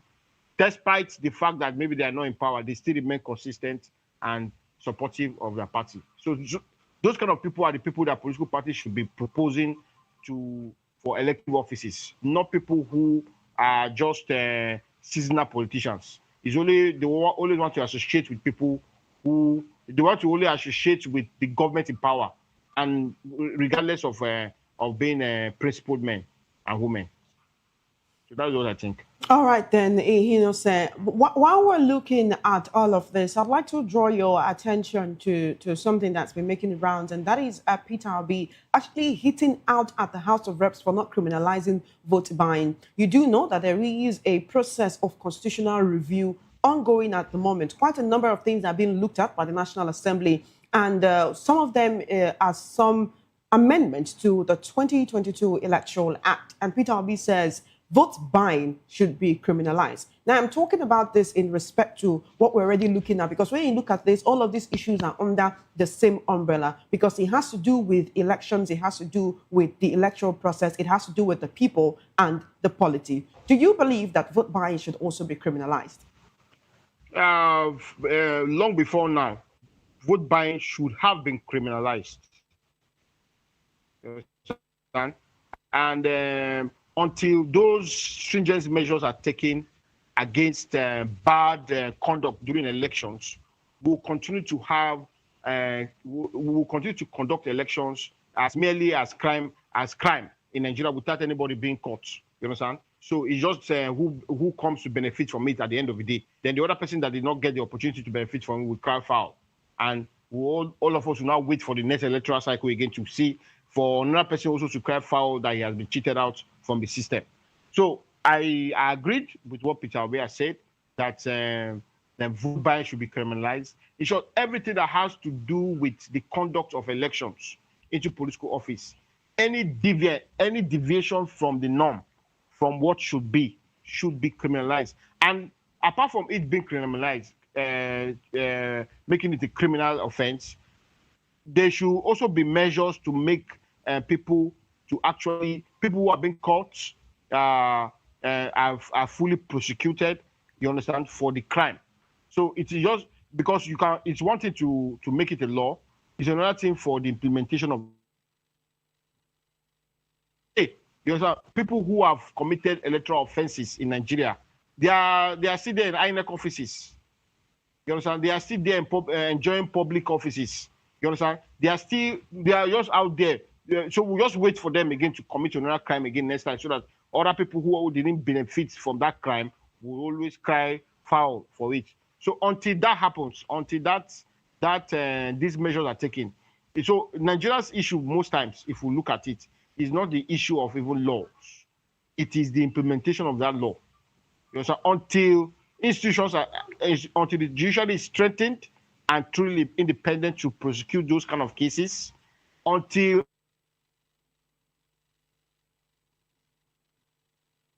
Are you with us, Ihinosen? Well, Ihinosen, are you there? To have, yes, I'm following you. So we'll continue to. I say until all of this happens, until these measures are being strengthened against this kind of nature of offenses.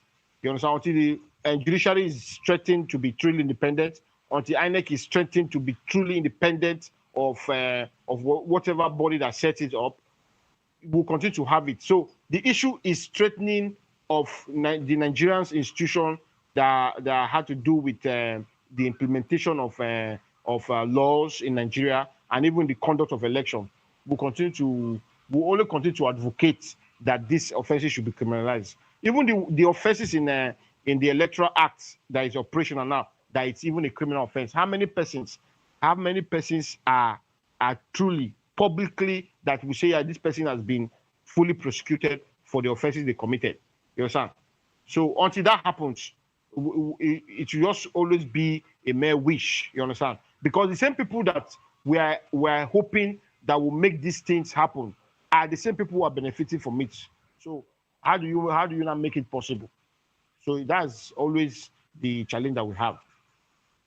All right, then. Thank you so much. Let's now look at the tax laws that is for many Nigerians.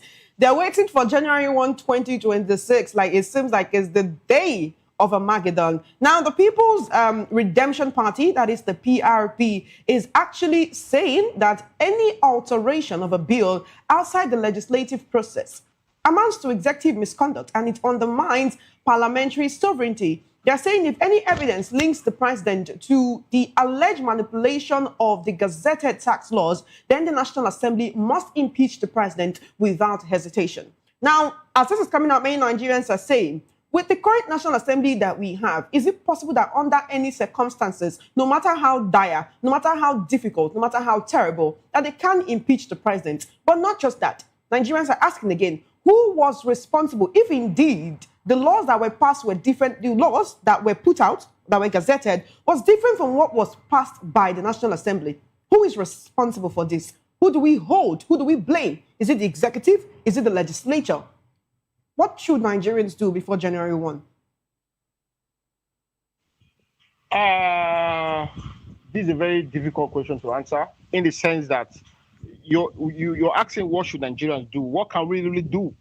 You know, we are helpless in this situation because the body is so empowered to represent the people, which is the members of the National Assembly, both the House of Rep and Senate, seems to be helpless. You understand? After that accusation was made at the floor of the House of Rep, until today, I'm not aware, but there's no true picture of what offense has been committed. You understand? The National Assembly seems not to be interested in what was said in the floor of the House, because by now we should be seeing action. We'll be seeing maybe committee set up to investigate what has happened, what was alleged at the floor of the House. You understand? All what we are seeing now is just the the people on the side of the executive saying that nothing of such nature happened, that actually the president signed, what the president signed were four bills on tax reforms. You understand? So, but until this very moment, there's no Nigeria, except maybe I'm not aware of it, but there's no Nigerian that will come and tell you that this is the true nature of what has happened. What was alleged at the floor of the Senate has not been taken far beyond that. By now, we should be seeing certain actions being taken that, okay, there's a proper panel or maybe a proper committee set up to investigate what was alleged and all of that. You understand? Until that, all of this happens, you understand? The Nigerians are just simply helpless, especially when it comes to this. Even the issue about the January 1st, until this very moment, if you go out there and do a voice, you do an opinion among Nigerians, a lot of people don't even know the true nature of what will happen on January 1st. So, some people will tell you that poor Nigerians will not be taxed. Some people are telling you that if you earn social amounts, you are going to be taxed. So people don't know what the true nature of things is. So there is a lot of ambiguity with the sensitization that concerning the January 1st tax, the implementation of the new tax reforms will begin. A lot of Nigerians seems also to be helpless on what the true nature of the implementation be like. You understand? They're coupled with the fact that with the accusation that was done at the floor of the House of Representatives. You understand? So all of this is part of is just part of the sad situation that we're in as Nigerians. The body that is supposed to be truly representative of what of the people are just there doing their own. You understand? So I don't see anything happening from that. It will just be another talk that was done and maybe just kept out. You understand? So until we have a true representative at the National Assembly and even at the various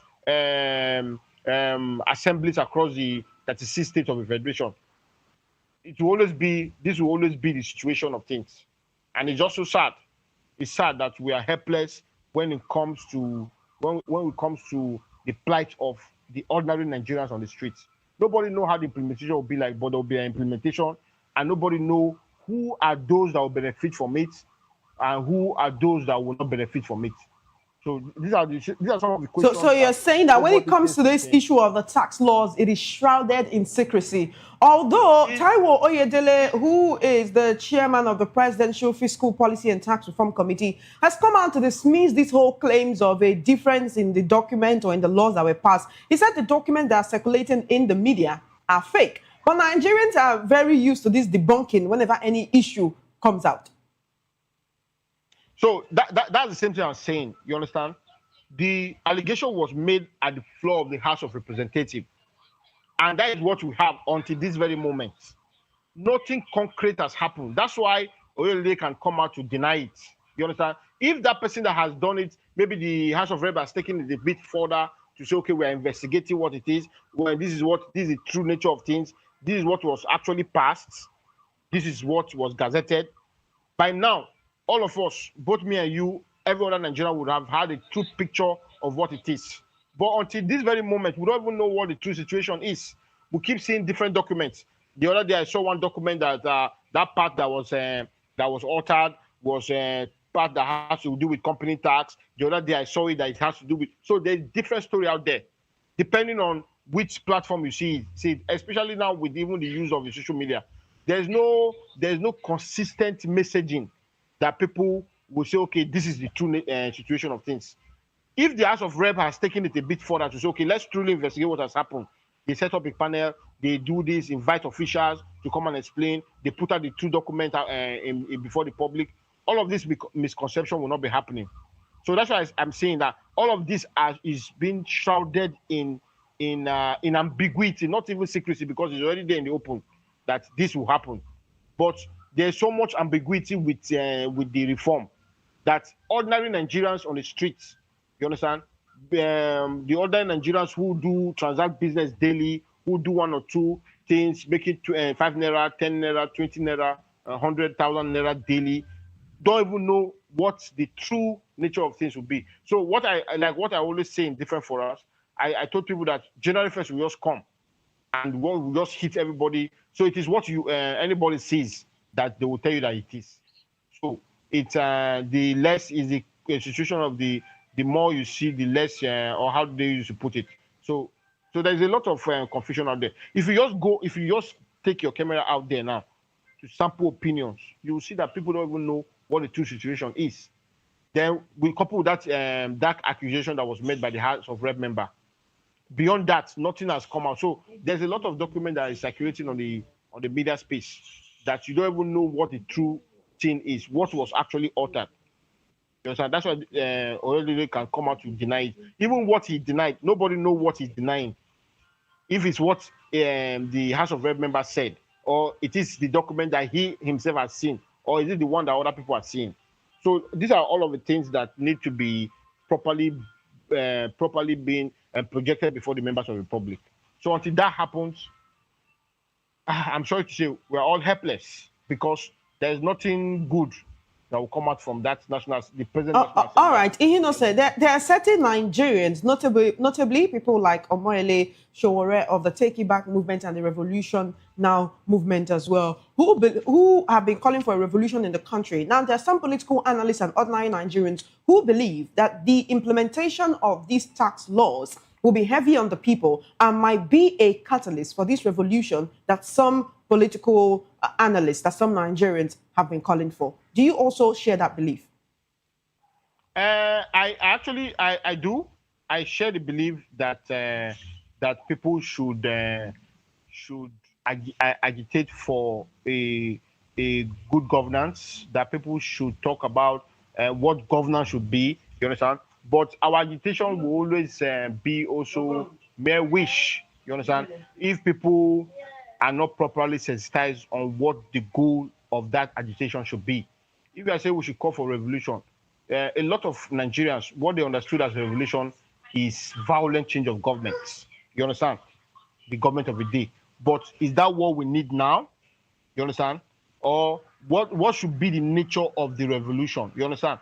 Like I said earlier, you understand? January 1st will come. A lot of people, just like what some people will say, even though it's annoying, that Nigerians know how to adjust to situations. You understand? So, but there is a part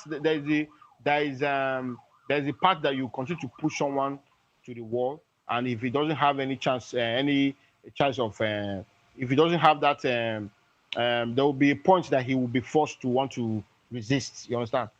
So that moment may come or may not come, but depending on how all of these issues are handled. But when you mention that word revolution, what comes to mind before Nigerians? What is true leader revolution?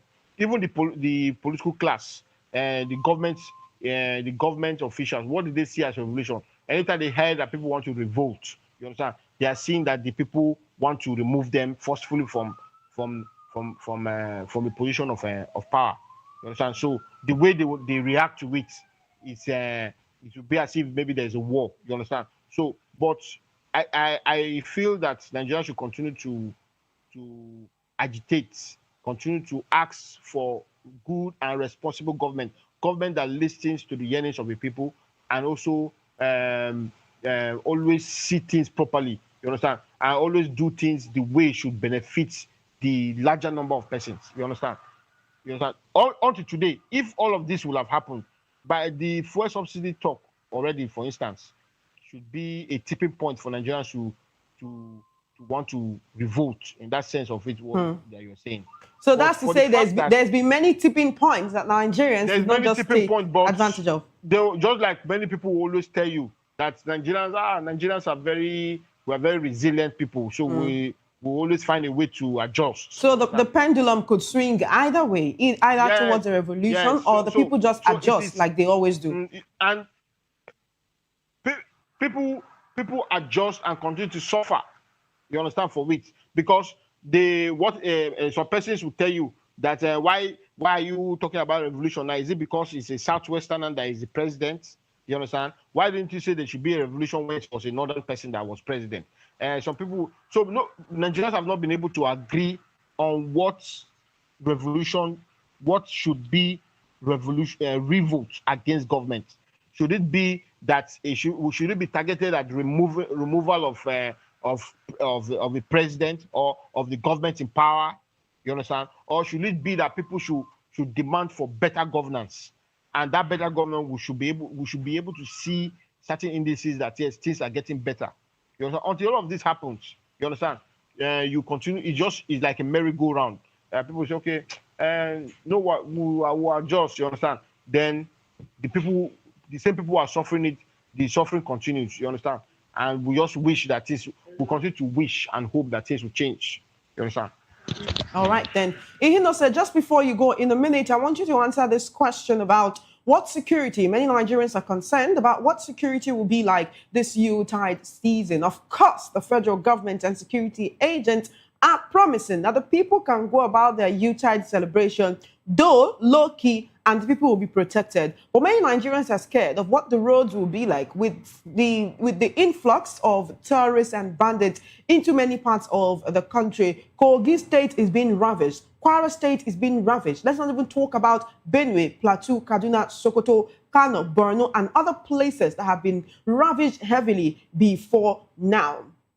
Nigerians are really hoping that we do not get to see or hear of any attack, whether large scale or small scale, during this Yuletide period. For the past, since Thursday, there have been news about traffic gridlocks on major highways. The Kaduna and Abuja-Kaduna Expressway, Abuja-Lokoja Expressway, Lagos-Benin, and all of that. But in all of this, there are also no news of, there's no news of kidnappings on the major highways happening. So it's likely, I don't know if that's true, it's likely that maybe there have been heavy security presence on that corridor. I've not actually traveled. I'm still in where I reside. So, but we have not been hearing. But just like every Nigerian will always hope and wish that this Yuletide should remain peaceful, as it's seeming to be. You understand? That there should not be stories and news of kidnapping and people asking for payment of ransom, people being killed for not being able to raise and pay ransom. You understand? So just like the everyday wish of every Nigerian, that government should be able to be responsible for the protection of lives and properties. You understand? So it's just the wish that every Nigerian just wish and hope for, that government should be alive to its responsibility of protecting lives. You understand? So, which is what we all hope for, and this Yuletide season should not be an exception. You understand? But until maybe we hear anything, I don't think there've been any major incidents that, except maybe on the other side again, we have been back to that era of the silent era where these things are happening and they are not being reported by the mainstream media. So it creates an illusion that the country is peaceful, people are going about their normal duty, but behind the scene, a lot of things are happening. So except people who have gone back to that period, I've not been able. There are no facts that I can point to show that is what is happening. But from what we are seeing with the gridlock that is happening on these major highways, when I'm seeing them in the news, I'm saying, thank God, they are saying that people are sleeping on the highway because of traffic gridlocks, because of increase in vehicular movement. But we're not hearing that, okay, as people have been traveling, they are being taken hostage by these rampaging bandits across the country. So I just hope that it will be a peaceful celebration. All right then. All right then. Ihino-san, thank you so much for joining us today. We do hope that it will continue that way. Thank you for being a part of the Midday News analysis. Thank you very much. Enjoy the rest of your day. And compliments of the season once again. You have been watching the Midday News right here on Voice of the People Television. We'll take a very short break and return with more news stories. Stay tuned.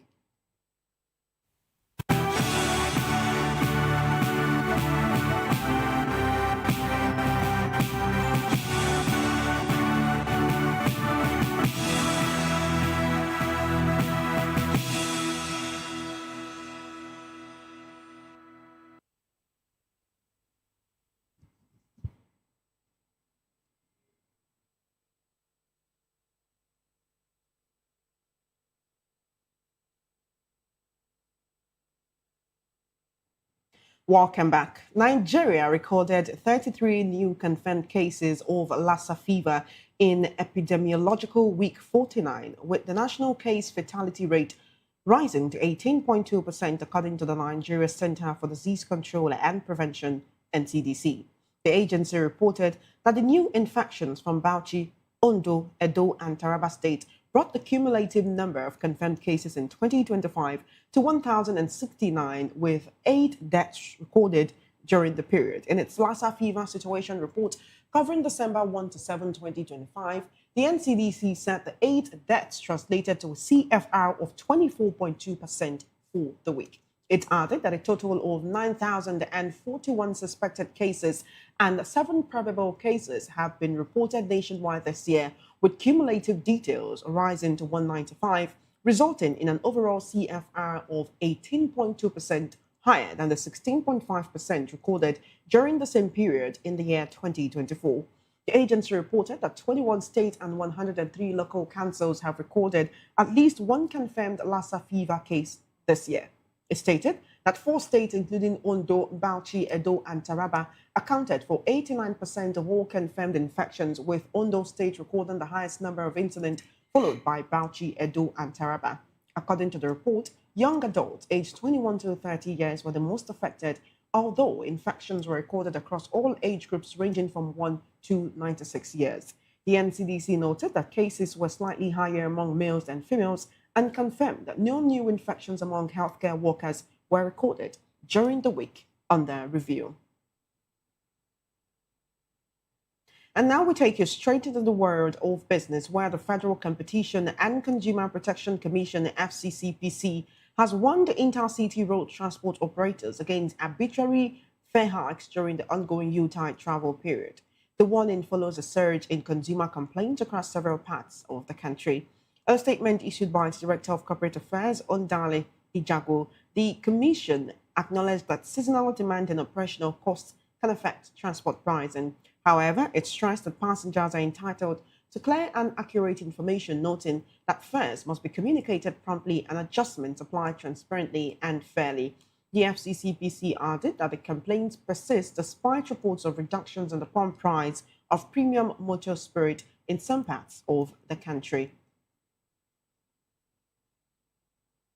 In another development, the Central Bank of Nigeria says Nigeria's foreign exchange reserves have recorded their first decline in 25 weeks, falling by $263.15 million to $45.21 billion as of December 17, 2025.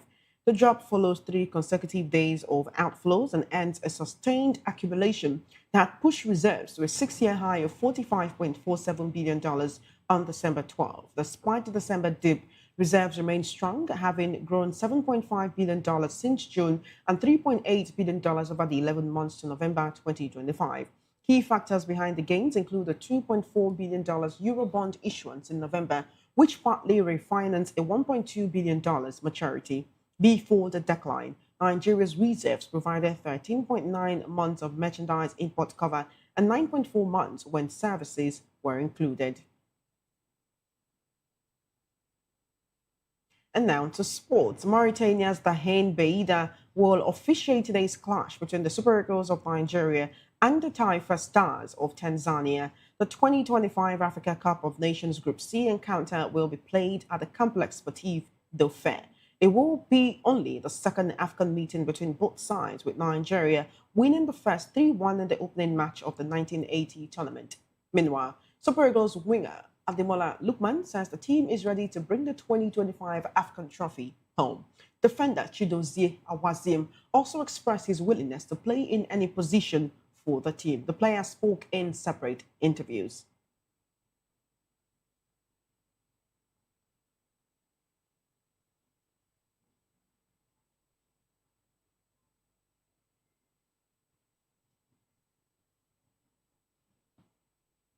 And now to entertainment, where Nollywood actress and filmmaker Ini Edo has appealed to regulators and the public not to withdraw her new movie, A Very Dirty Christmas, from cinemas, insisting it does not ridicule Christianity. In an emotional video shared on Instagram, she said the controversy centers on the film's title, not its content, and urged critics to watch the movie before judging. She noted that the film was only recently released nationwide and warned that pulling it from cinemas would have serious financial consequences. She confirmed that she had been asked to change the title and said she is willing to comply while apologizing to anyone offended and stressing there was no malicious intent. Her appeal followed concerns raised by the Christian Association of Nigeria, which described the title as offensive and called for a review by relevant authorities. The National Film and Video Censors Board and FVCB later said it had asked the producer to modify the title while acknowledging public concerns.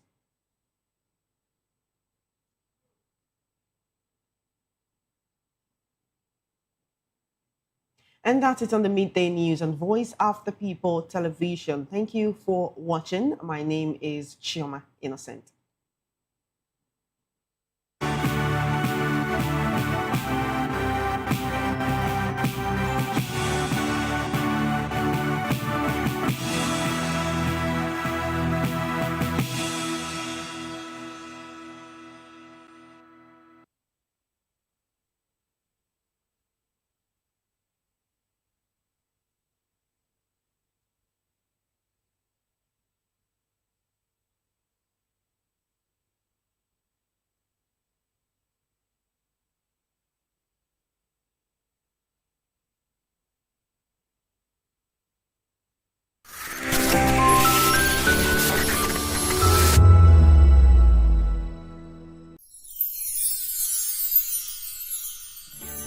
Whether you've been with us through the ups and downs or just joined us for this festive season, take a moment to cherish the moments you've made and look forward to making new ones on the horizon. May this new year bring you everything good, everything prosperous. As we bid farewell to the old year and welcome you to the new year, may your heart be filled with joy and your home with laughter. And of course, may your spirit be filled with hope. We'll be bringing you live updates, exciting performance, and inspiring stories throughout the day. Stay tuned for our special New Year's coverage and let's make this year unforgettable. Thank you for making us a part of your celebration. Merry Christmas and a Happy New Year.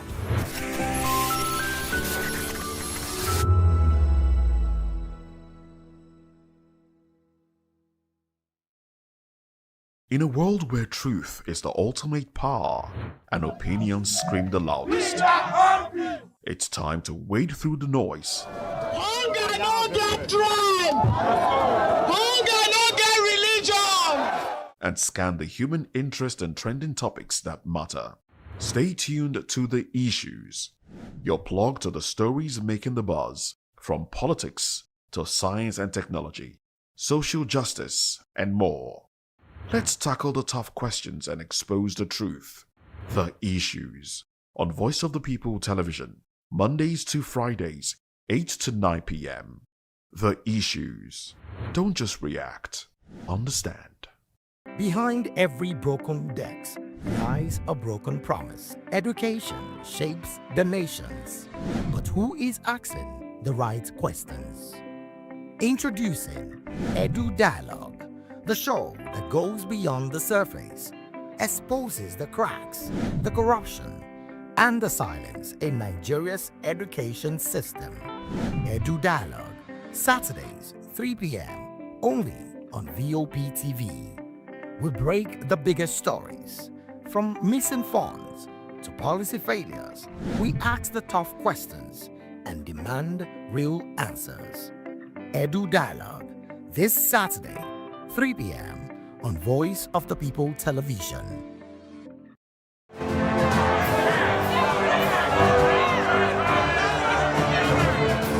Do you want your voice to be heard?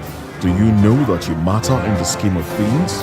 The People's Voice, the show where ordinary citizens take center stage as we discuss the biggest stories that affect you and I. With you in mind, we facilitate lively discussions, debates, and interviews on the topics that matter most to you and I, from social justice to economic empowerment, education to healthcare, governance, and more, tackling tough topics and amplifying your voice. Join the conversation and make your voice count. The People's Voice. Make your voice count.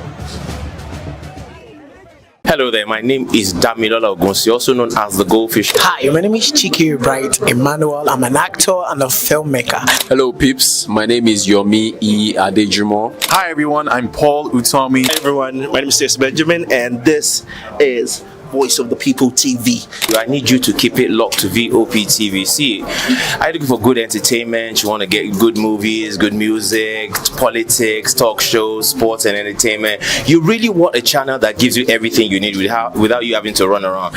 VOP is where you are. That's Voice of the People. If you're not listening to this, you're not one of us. And you deserve to be killed. Scrap chat. Don't be killed, but watch it. Or I'll find you. And I want you. And you are locked on VOP TV. Don't go nowhere. This is where the juice is. This is where all you need for entertainment, politics, movies, and whatnot. And keep watching VOP TV. So keep it locked because I'm locked already, man, and it's money back guarantee. So you're gonna have a good time because I do. And please keep watching VOP TV. I won't want to actually, I beg you, subscribe, watch it. If not, whatever you see. You better not touch that dial because VOP is the plot.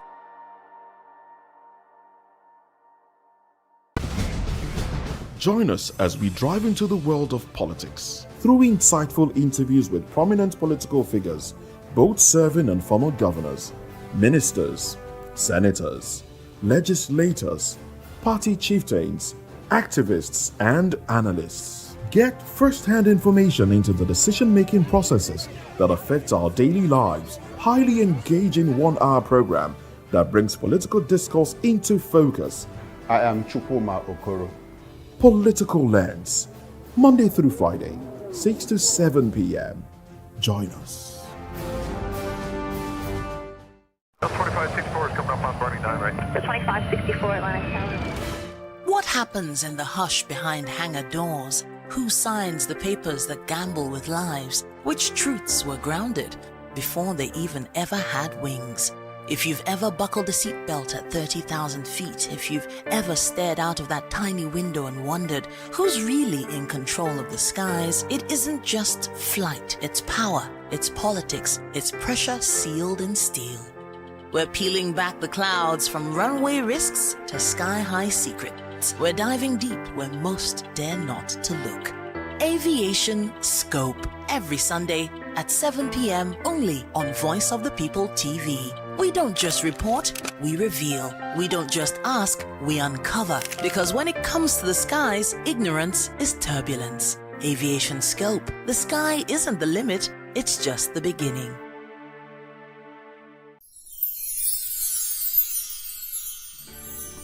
As the year comes to an end, we want to take a moment to thank each and every one of you for your hard work, dedication, and the positive vibe you bring to Voice of the People every day.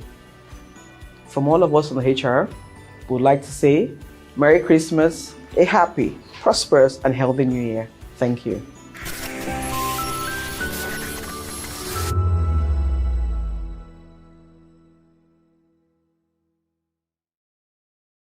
To know the happenings in the maritime sector, join us on the program Maritime Frontiers on VOP TV as we discuss key areas in the maritime sector from aquaculture, maritime transportation, maritime labor regulation, oil and gas exploration, ferry and passenger insurance, marine pollution and prevention, port operations, and lots more. Maritime Frontiers, exploring Nigeria's blue economy.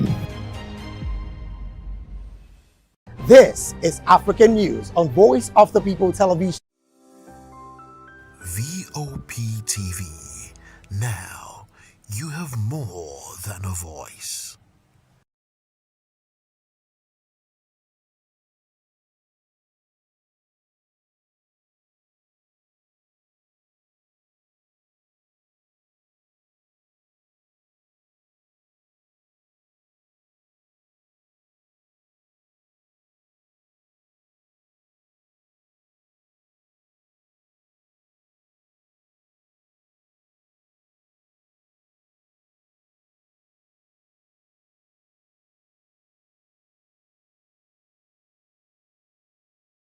This year has been so amazing with you in it. And that's why we're saying from Voice of the People TV, Merry Christmas and Happy New Year. And we love you.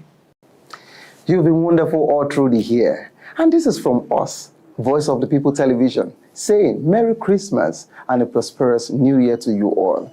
See you at the top. This is to wish you a wonderful, spirit-filled and Merry Christmas from Matthew Ogunswada.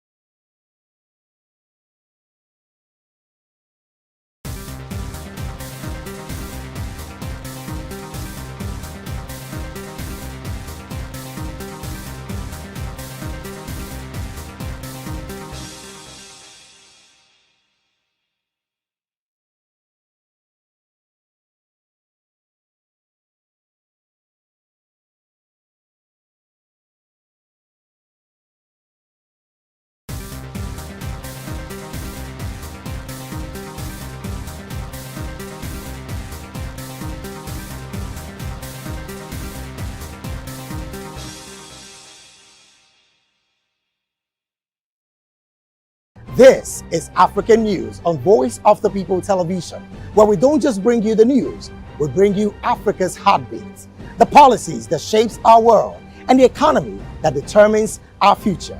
African News on Voice of the People Television. Stay with us.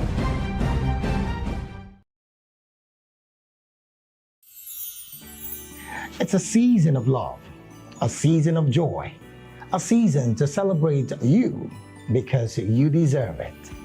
From all of us at Voice of the People TV, we only want to wish you a very merry, happy Christmas and a prosperous new year ahead.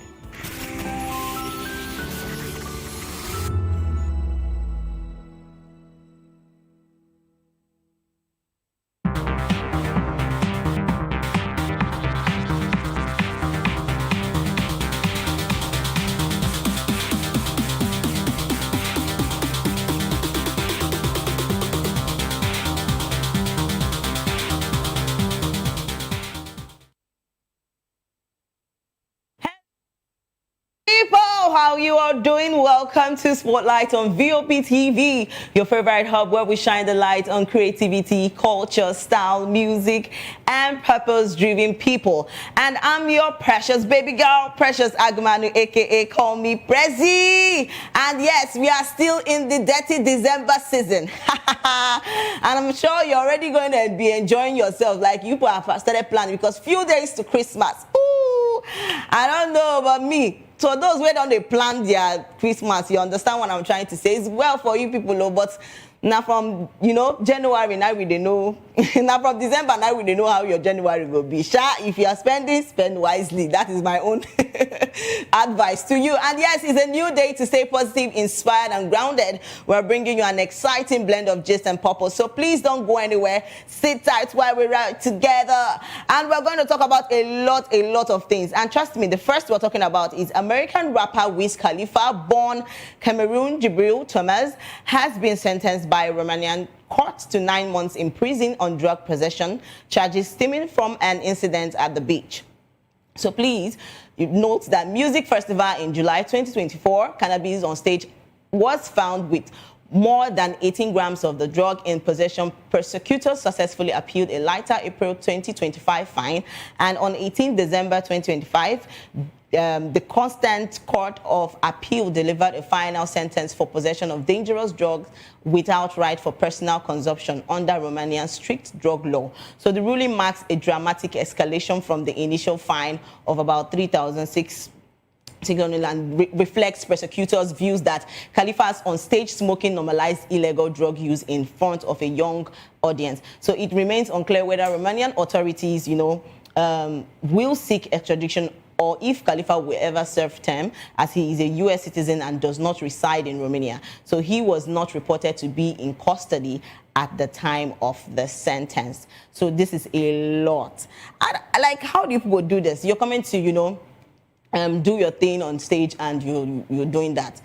I don't think you are giving us a good thing to look at you the way you want us to, see you. But it's actually very bad because that is not a good one.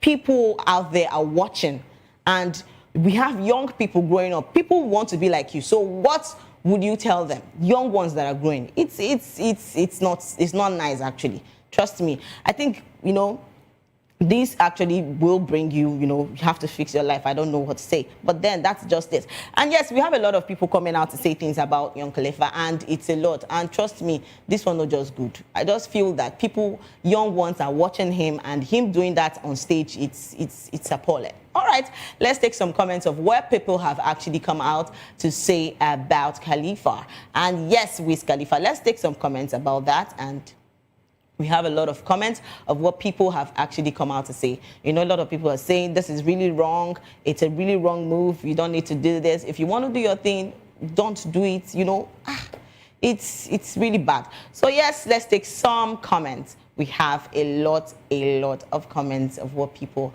have actually come out to say.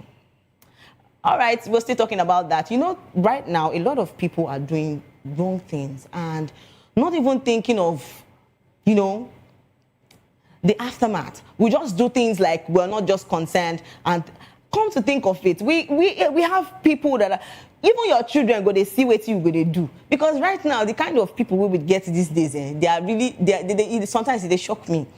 You know, you have young children they are looking up to you. You have your kids. You suppose they do things where go make them. They say, I'm proud of my dad. You understand? I'm proud of my mom. But no, these days, people just come out, you know, do anyhow, behave anyhow, and come to think of it, they don't even care. It's really bad. They don't really care. It's really, really bad. And trust me, it's not a good startup for kids, because kids and young ones, they see all these kinds of way our big people, they do. Yes. Now, waiting they see now they fit talk. Oh. You fit tell Pikin now, say make it see that. Like now that when he stand, he go tell you, say, I want to stand, I want to see what you are doing. If you even tell him to sit down, he tell you that is not the one that they want to do, that is what they do. They are younger children, but it's good that you teach them and you nurture them. Because you doing this now, what will you tell your kids? It's not a good one. And trust me, that's in for that. All right, yes, we'll take a short break. And when we come back, we'll still have a lot of gist. Please don't go anywhere. Stay put.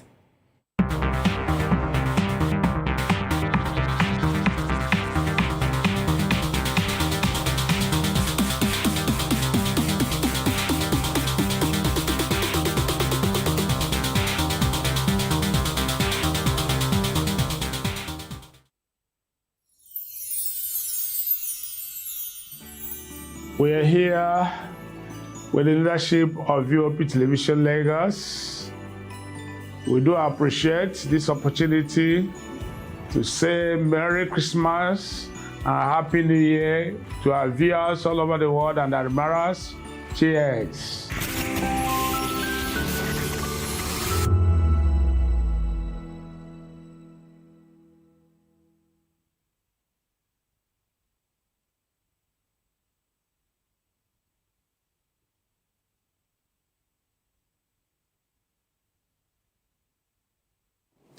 You've been wonderful all through the year. And this is from us, Voice of the People Television, saying Merry Christmas and a prosperous New Year to you all. See you at the top.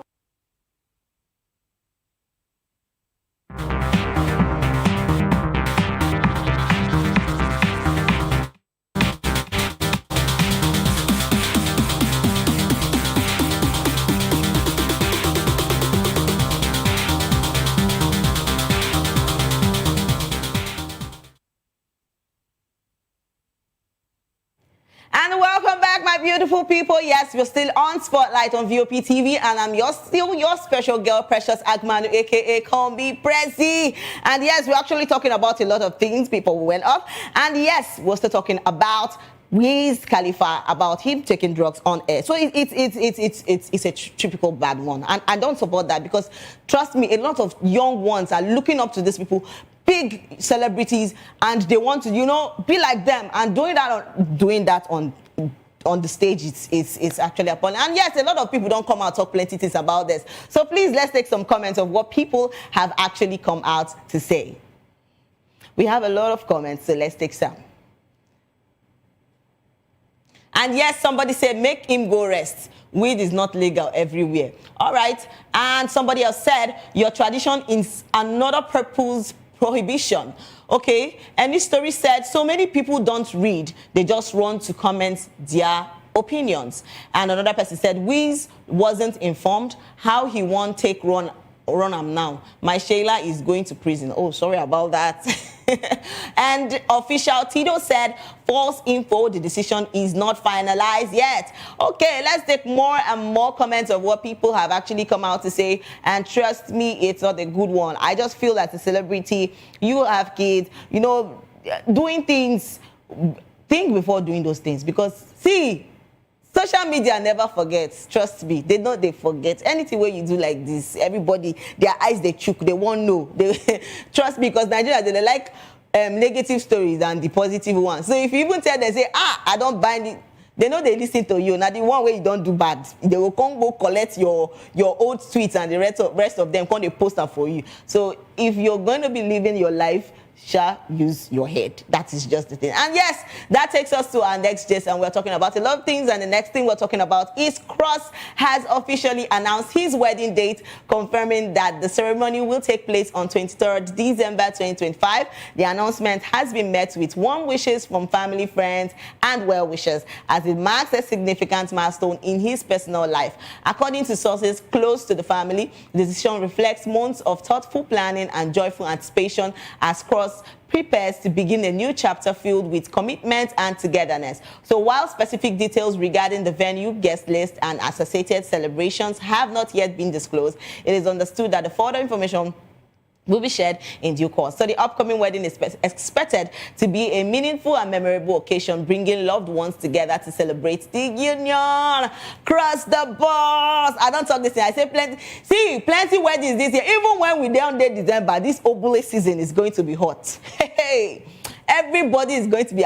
See, just activate your dirty December plans, because what is going on? A lot of weddings, and it's something to be happy for. And yes, congratulations to Cross. It's actually beautiful. Yes, a lot of people have actually come out to say things concerning Cross the Boss, because trust me, what is not here to be loved? See him holding his wife.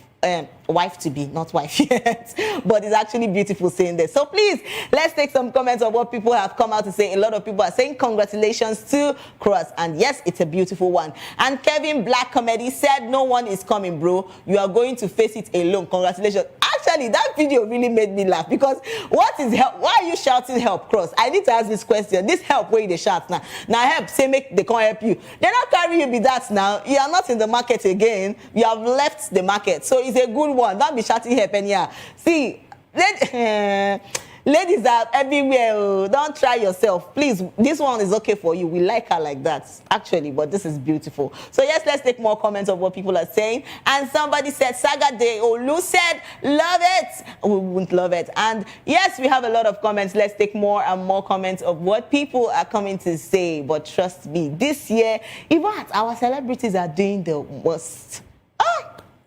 They are really doing the most. Because if you look right, wedding. If you look center, engagement. Jesus. See, it be like saying that this year where God say, everybody, you must marry this. If you not marry this year again, OT law is finished. You're not going to see on. But please, allow the singles to breathe. We want to be breathing in fresh air. We too, we get hearts. I beg, no, no, they pepper us, because what is all this? Cross come out that they say, if you never marry, when you go marry, don't worry, brother. The men, they are coming, the single ones, they are coming. And we that are also single, don't worry, we are going to be fine. We're going to come too. Don't come and be peppering us because it's too much. All right, let's take more comments. We have a lot of comments of what people are saying. And somebody said, we wouldn't help you, please. No be this kind of thing with the help person. I be you. You want to go put match for husband and wife matter? Take and play first. All right, she said, they play. All right, she said, congratulations, your home is blessed. Do well to order small chops from us. All right, please, we are why don't you just advertise our business? Okay. Another person said, God saved you already. God saved you already, bro. I don't understand. Why I take God save him already? And don't marry him now. So many carry your wife, they go. All right, I am Diamond said, woman, don't they carry you, they go. go where you know. Have you? See, something more skilling, man.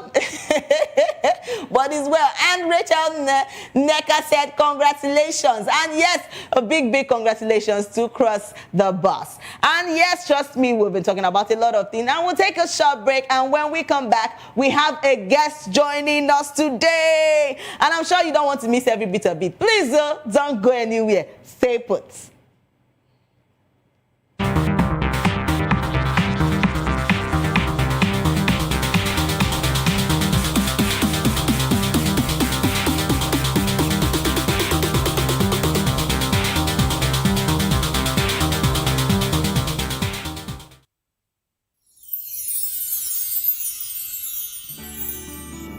ẹ̀yin tèmi ní nàìjíríà lókè òkun mò ń kí yín fún kérésìmesì ọdún yìí á yabo fún wa o gbogbo àlàrí bá ti ṣe tààrọ̀ náà gbégbá o. I wish my fans all over the world in Europe, America, Australia, everywhere a Merry Christmas and a prosperous New Year.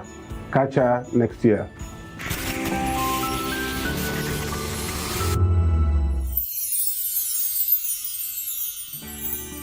As the year comes to an end, we want to take a moment to thank each and every one of you for your hard work, dedication, and the positive vibe you bring to Voice of the People every day. From all of us in the HR, we would like to say Merry Christmas. This is to wish you a wonderful, spirit-filled and Merry Christmas from Matthew Ogunswada.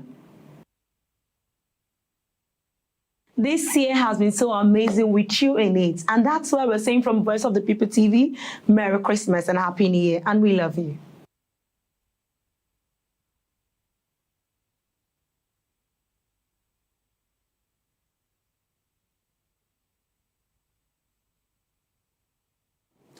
You've been wonderful all through the year. And this is from us, Voice of the People Television, saying Merry Christmas and a prosperous New Year to you all.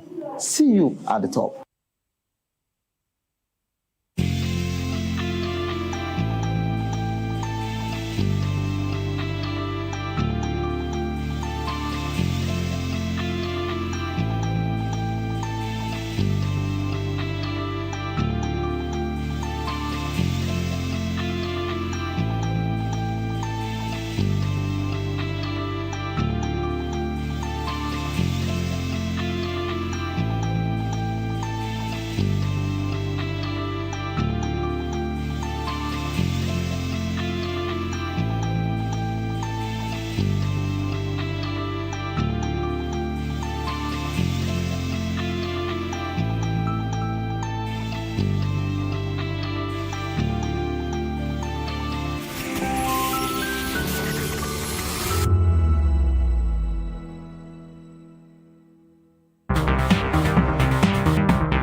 Yes, welcome back, beautiful people. And I'm still your girl, Precious Akumano. And yes, we are still here on Spotlight Show on VOP TV. And yes, we have a guest joining us today. So yes, joining us today is a musical artist who blends energy, emotion, and originality. Trust me. And his originality into every track, known for a distinctive sound that fuses modern rhythms with bold creativity. And trust me, he brings music that connects instantly and leaves a lasting expression. With a growing presence and a passion for pushing boundaries, he's an artist to watch as they continue to make their mark on the music scene. And he is no other person than Tuta. Woo! Welcome to the show. I appreciate you. See the steez and the composure. Oh shit!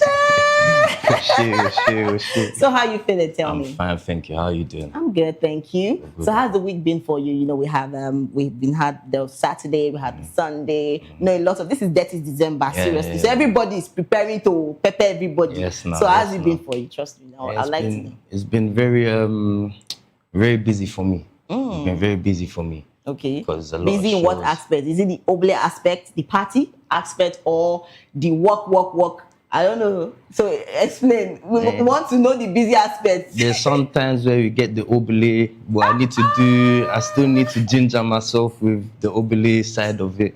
But it's mostly working, Abi. But don't worry. So you need to work to make the cash too. Yes, now. Every time. See, the money is important, as you're working, but have time to rest, have time to play. No It's not all work. Our work and no play makes who? No be lie. No be lie. All right, please would like to meet you. For people that really don't know who you are, so please would you introduce yourself? Okay, so I'm Tuta.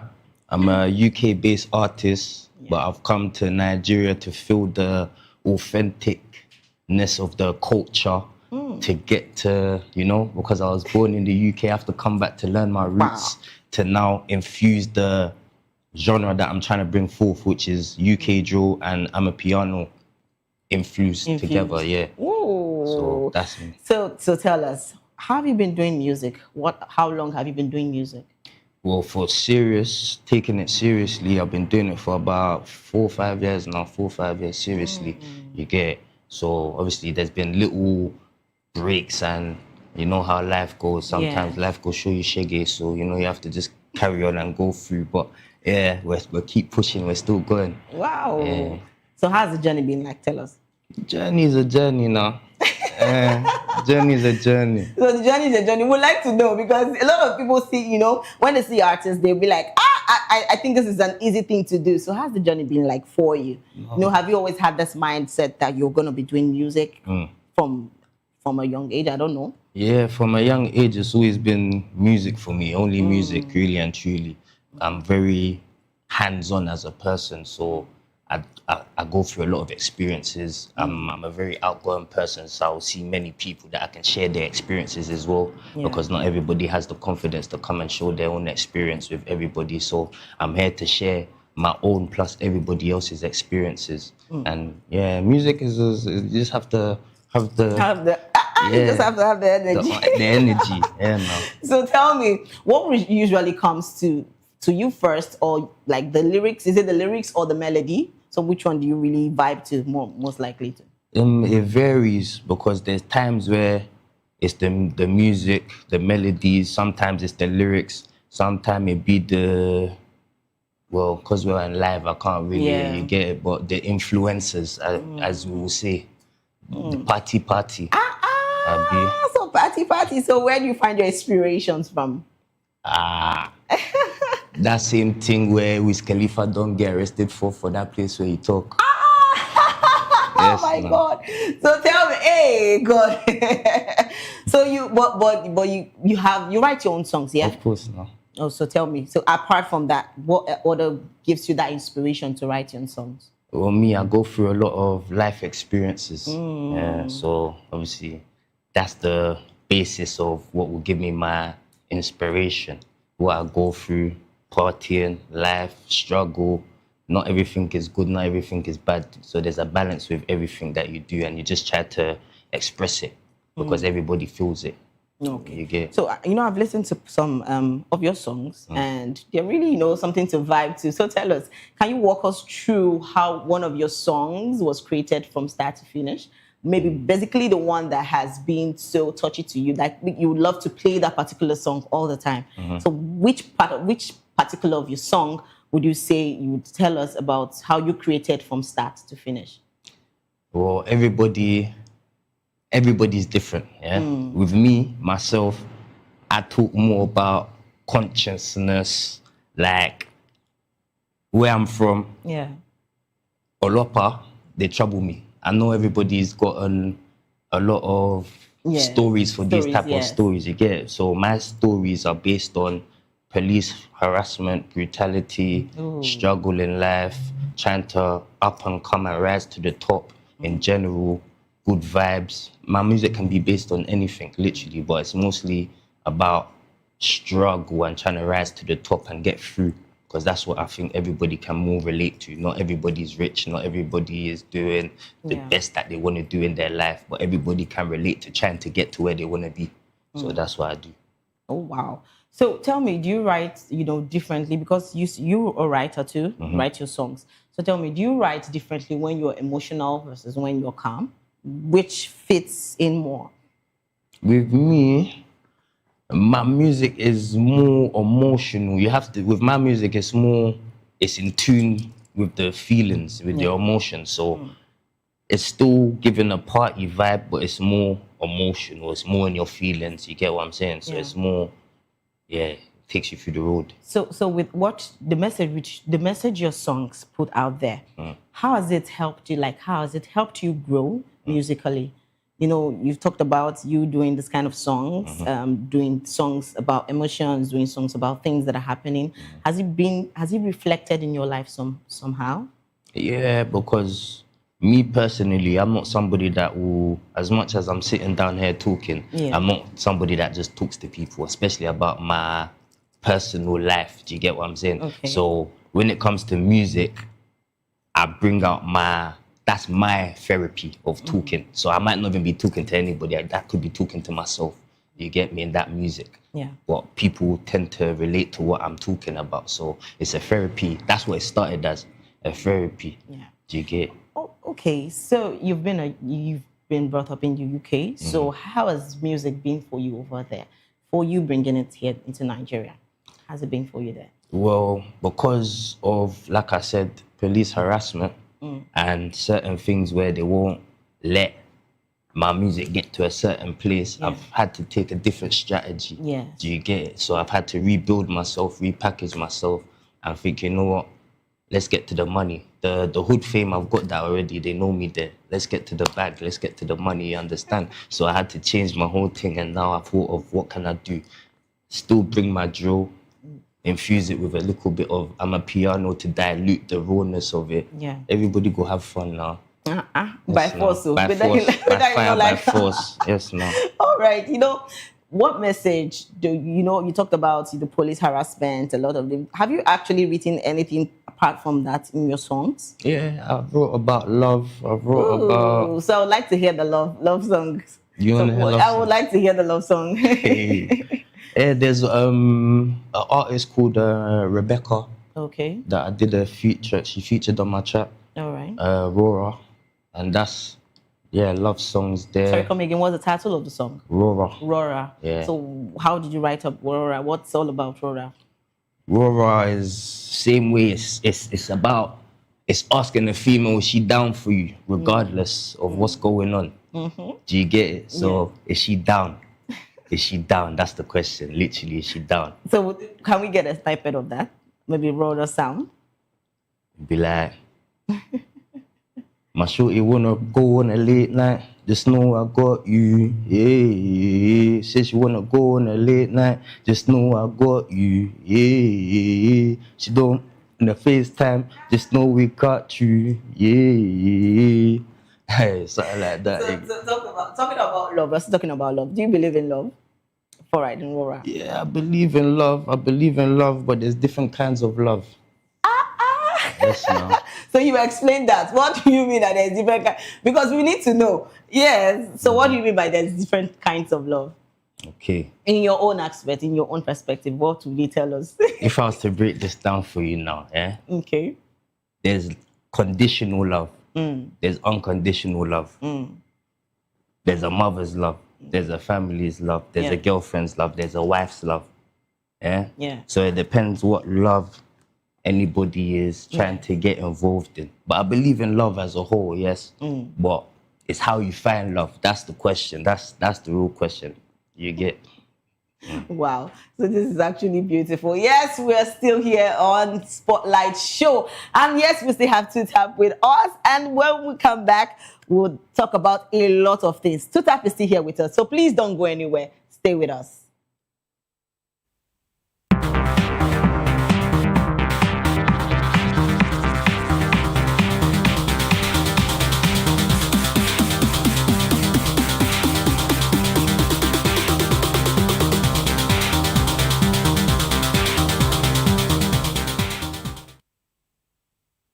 This year has been so amazing with you in it. And that's why we're saying from Voice of the People TV, Merry Christmas and Happy New Year. And we love you.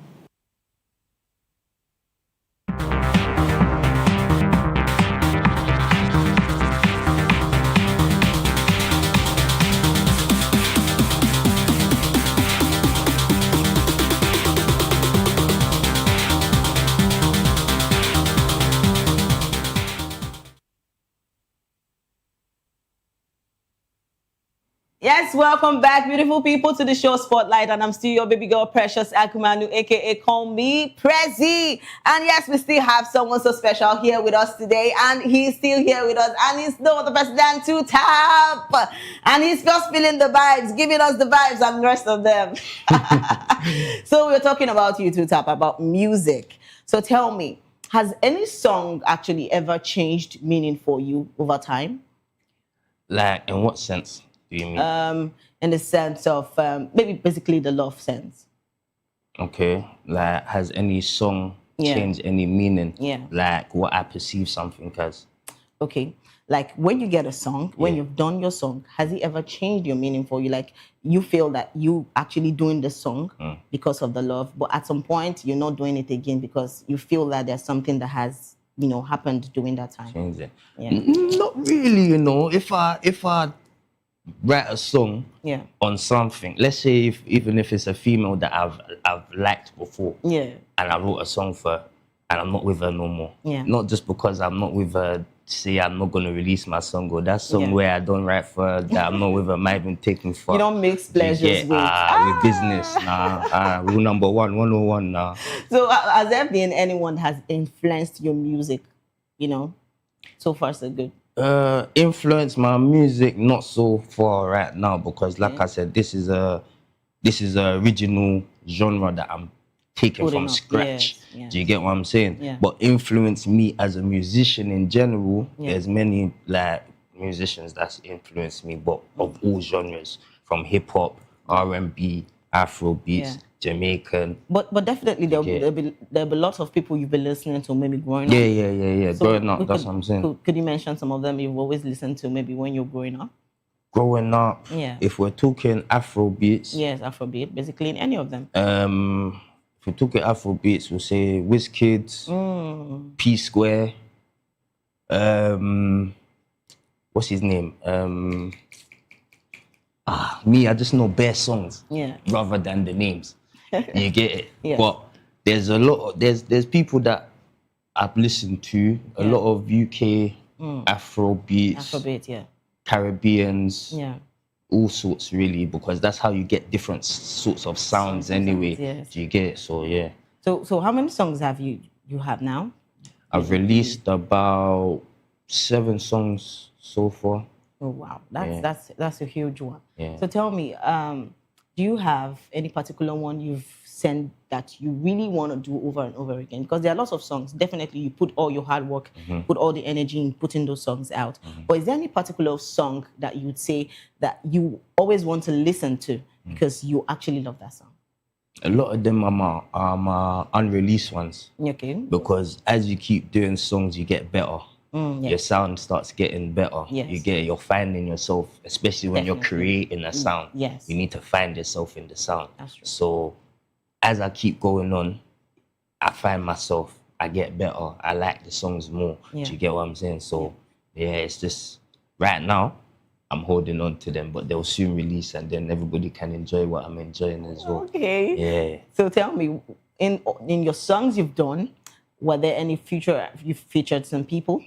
Or you just doing your thing? Yeah, I've featured, like I said, the love song. Yeah. Rebecca. Where you called Rebecca, yes. Yeah, I've featured with Portable. Oh, that's nice. Yeah, but obviously there's certain things. So are there any other person you would like to feature next, maybe towards the future? I don't know. Yeah, I'm open to features with underground artists, big artists. It don't even have to be so much A-list artists. You get what I'm saying? Because I'm for the people. Do you get? So yeah. All right. So with the sound, with your genre of music, what would you say about your music in the future? Well, my music is a new wave, so it's a new genre. Yeah. So it's got room to grow, it's got legs to grow. Yeah. Do you get what I'm saying? It's something we're working on right now as we speak. It's in process. You get what I'm saying? But yeah, it's the genre itself. So there's gonna be different sounds, and I'm hearing people using my sounds without even trying to give me credit. I'm gonna say it now. Like that Amadrillo sound, anything I'm a piano rapping based on that. That's my thing. Do you get what I'm saying? So I see you lot. Yeah, don't wanna give me my flowers, but I see you. All right. So I'd like to ask this question because a lot of people would want to know. What was it like for you, first performance? First performance. Yes, musically. How was it like for you? It's good. Where I'm a very outgoing person. Yeah. So, like I said, it's business, innit? Yeah. So, I get into my mode. If it's performing, it's business. So, whether you're shy or whatever you got, this is business. You've been called to do what you got to do. So that stuff, you throw that out and you put your big boy pants on and you go and do what you got to do. You get what I'm saying? So what was the audience like? How did they react to your song? To your songs, actually? I'm not going to lie, because remember, this is something new to them. This is something new to the whole of the world in general, but I brought it to Nigeria. Yes. Yeah? Some people, my English accent is very strong. So they're not going to catch on to everything that I'm speaking about. Do you get what I'm saying? Yes. So for the fact that they don't really understand what I'm saying and it's a new sound to them, the feedback I'm getting is very, very good. Because there could be people that's just looking at me like, who this bro? You get what? For the first time, right? Yeah, for the first time now. You get. Yeah. So, but they're showing me love. They're showing me love. So I appreciate it. All I can do is appreciate the love that they're showing me. Yeah. Okay. So far so good. You've been in Nigeria for some days. So how has Nigeria been treating you physically? Hold on. So how have we been treating you? Talk now. These people. Hey.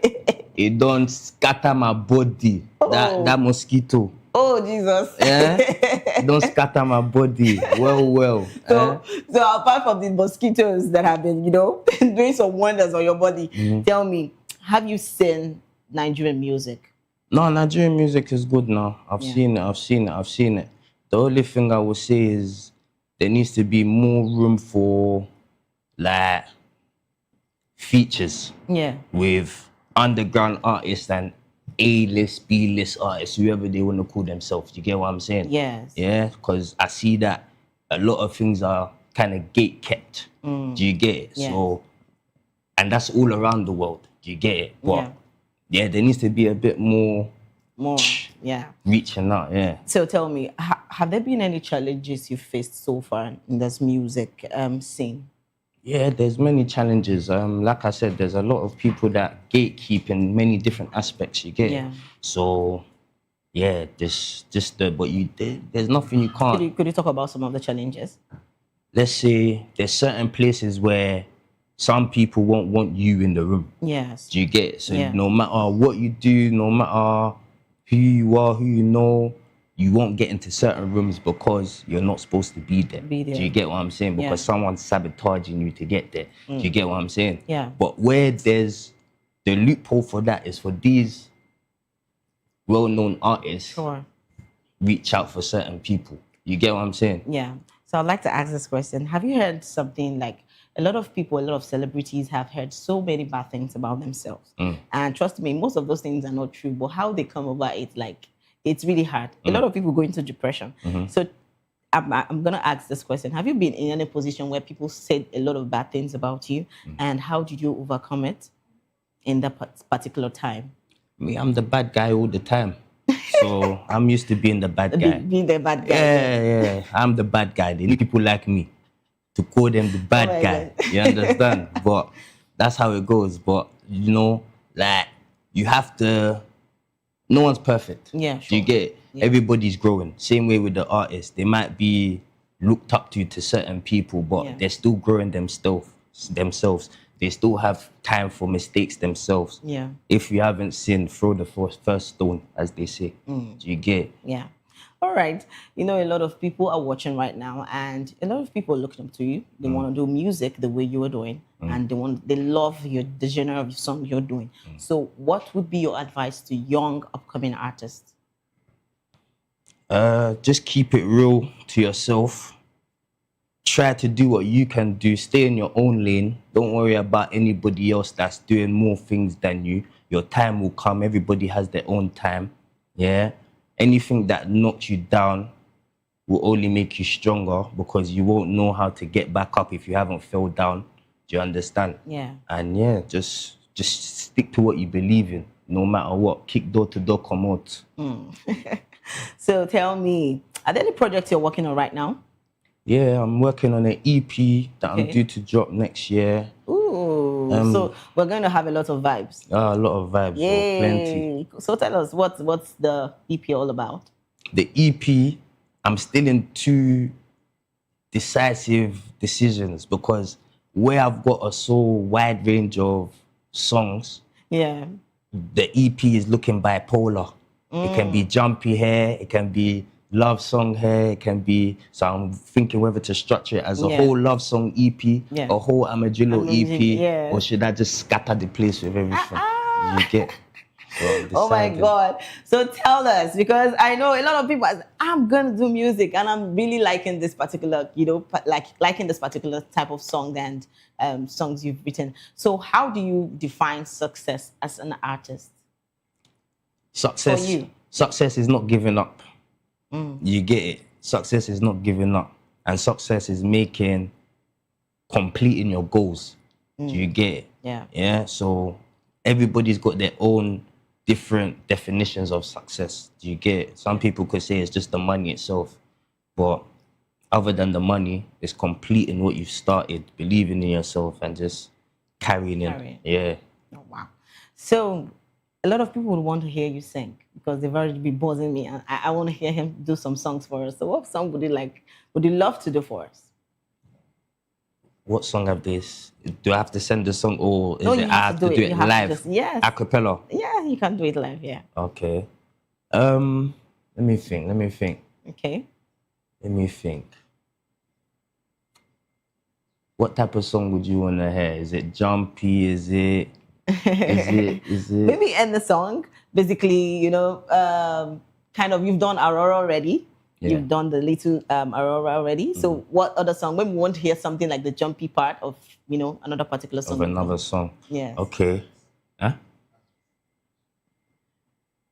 So a lot of people listen to your songs, and yes, trust me, it's a good one because I've seen I've seen all of your songs, I've seen your videos, and they're always dancing and the vibes and everything. So a lot of people would want to hear you sing the song. Okay. So what particular song would you be singing for us here?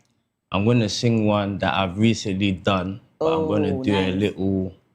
I'll give you a little. Just the first part of it. Okay. So what's the song all about? There's just one life. You get it. Okay. One life, not two. And it's only one life that we have. Yes, no. Definitely. All right, let's hear it. Okay. Aye ti mo wa ko be meji. Wetin I fit do not to get money.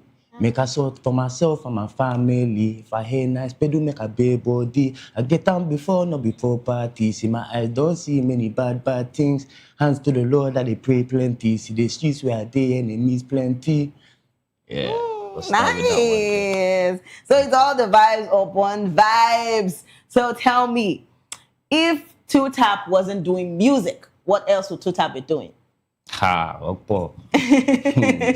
That one we can't even discuss safe. Why? Only big things, Sha. That's all I know. Only All big things, Sha.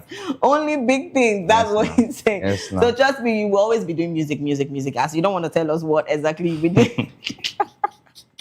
A lot of people would want any other businesses you're doing apart from music, basically. Yeah, I have clothing brand. I do fashion. So you're the fashion person. Fine boy like me, how can I not now? With the vibe and everything. Yes, nah.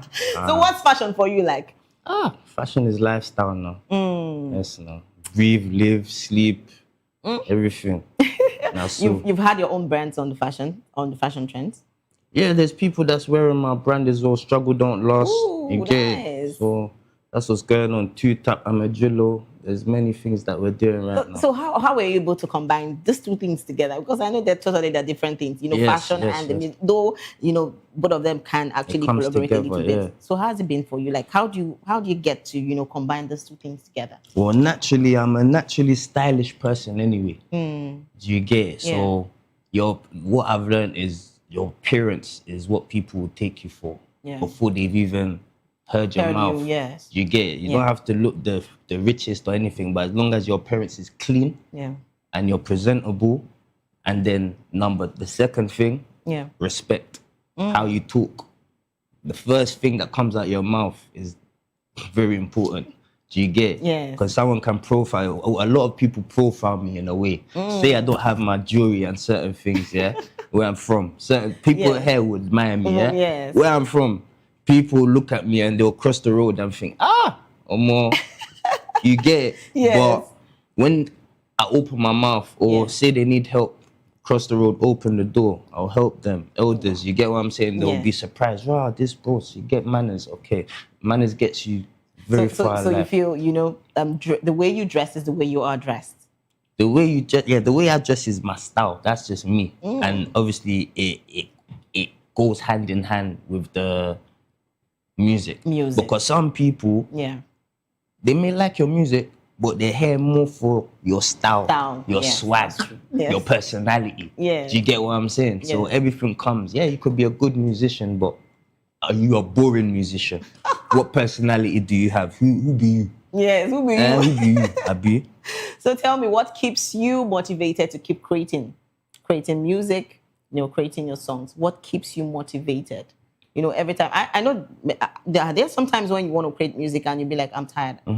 I don't want to do this again. So what keeps you motivated to not stop, to keep going?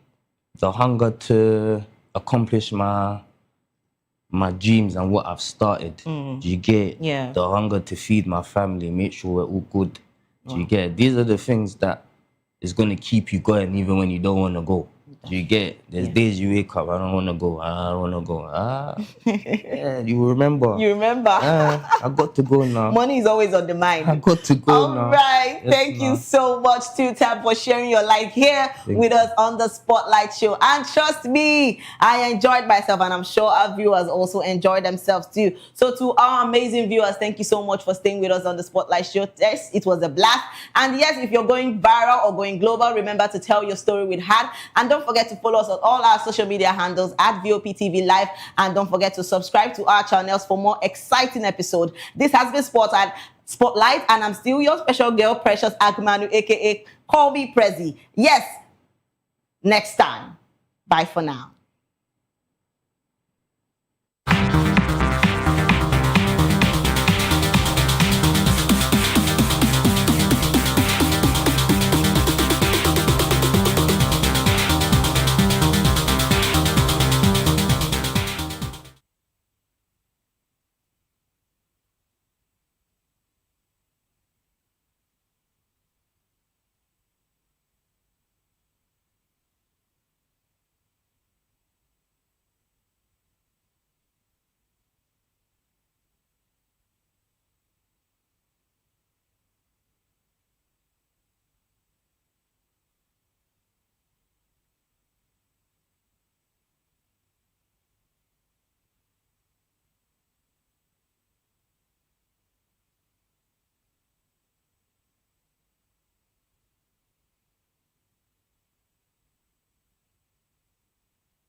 It's the most wonderful time of the year.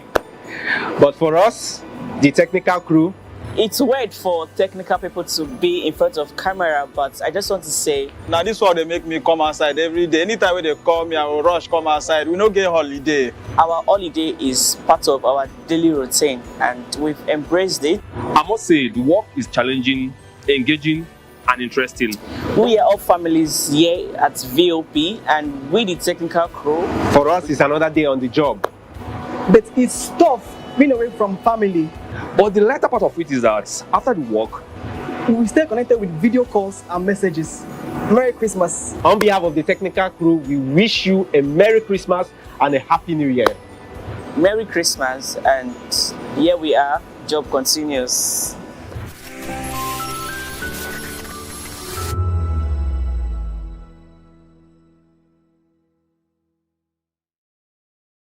In a world where truth is the ultimate power and opinions scream the loudest, it's time to wade through the noise. Hunger no get tribe! Hunger no get religion! And scan the human interest and trending topics that matter. Stay tuned to The Issues, your plug to the stories making the buzz, from politics to science and technology, social justice, and more. Let's tackle the tough questions and expose the truth.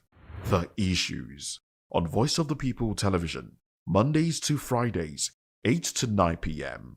The Issues. Don't just react, understand. Behind every broken desk lies a broken promise. Education shapes the nations. But who is asking the right questions? Introducing Edu Dialogue, the show that goes beyond the surface, exposes the cracks, the corruption, and the silence in Nigeria's education system. Edu Dialogue, Saturdays, 3 p.m., only on VOP TV. We break the biggest stories, from missing funds to policy failures. We ask the tough questions and demand real answers. Edu Dialogue, this Saturday, 3 p.m. on Voice of the People Television.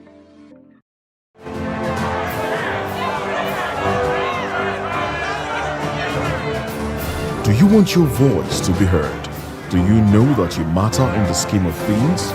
The People's Voice, the show where ordinary citizens take center stage as we discuss the biggest stories that affect you and I. With you in mind, we facilitate lively discussions, debates, and interviews on the topics that matter most to you and I. From social justice to economic empowerment, education to healthcare, governance, and more.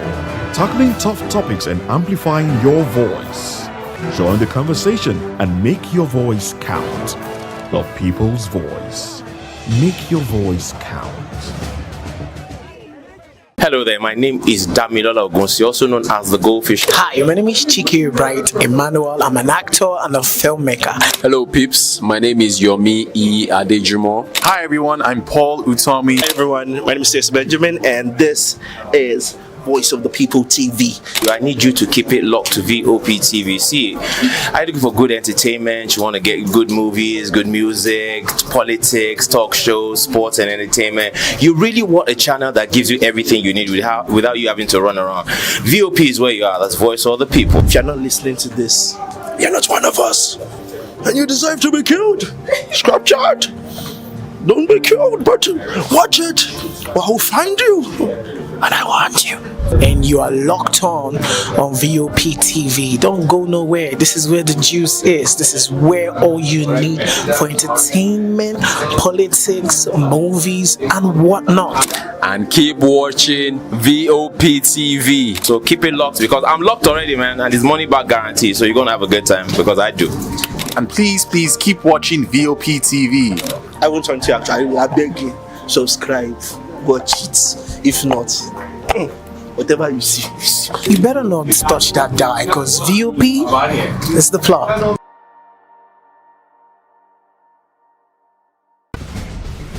Join us as we drive into the world of politics through insightful interviews with prominent political figures, both serving and former governors, ministers, senators, legislators, party chieftains, activists, and analysts. Get first-hand information into the decision-making processes that affect our daily lives. Highly engaging one-hour program that brings political discourse into focus. I am Chukwuma Okoro. Political Lens, Monday through Friday, 6 to 7 p.m. Join us. 2564 is coming up on Barney 9 right. The 2564 Atlantic Tower. What happens in the hush behind hangar doors? Who signs the papers that gamble with lives? Which truths were grounded before they even ever had wings? If you've ever buckled a seatbelt at 30,000 feet, if you've ever stared out of that tiny window and wondered who's really in control of the skies, it isn't just flight, it's power, it's politics, it's pressure sealed in steel. We're peeling back the clouds from runway risks to sky-high secrets. We're diving deep where most dare not to look. Aviation Scope, every Sunday at 7 p.m. only on Voice of the People TV. We don't just report, we reveal. We don't just ask, we uncover. Because when it comes to the skies, ignorance is turbulence. Aviation Scope, the sky isn't the limit, it's just the beginning. To know the happenings in the maritime sector, join us on the program Maritime Frontiers on VOP TV as we discuss key areas in the maritime sector from aquaculture, maritime transportation, maritime labor regulation, oil and gas exploration, ferry and passenger insurance, marine pollution and prevention, port operations, and lots more. Maritime Frontiers, exploring Nigeria's blue economy. We encourage you to click on the like button and subscribe to our YouTube channel. We are Voice of the People TV. Also follow us on all our social media platforms. We are at VOP TV Live. Visit our website www.vop.ng for fresh and trending news. Also watch us live on SLTV channel 264. VOP TV, Voice of the People Television. The red carpets, awards, the razzmatazz, music, fashion, interviews, and more. Spotlight on Voice of the People Television. Let's feed you with all the juicy stories in the global entertainment space, bringing you the glitz and glamour as it is hot.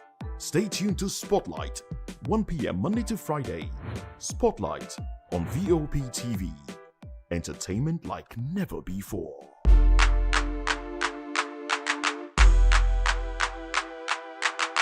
Welcome to the locker room, the home of football talk that matters.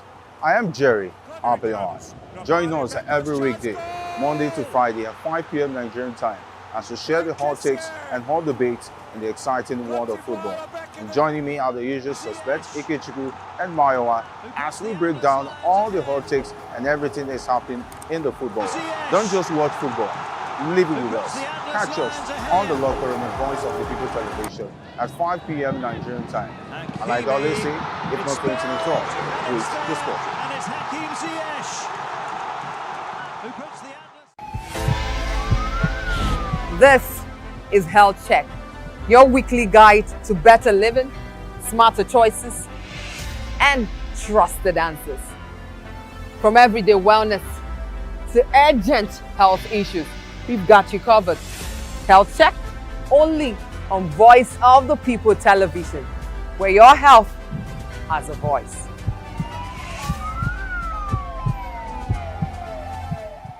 This is African News on Voice of the People Television, where we don't just bring you the news, we bring you Africa's heartbeats, the policies that shapes our world, and the economy that determines our future.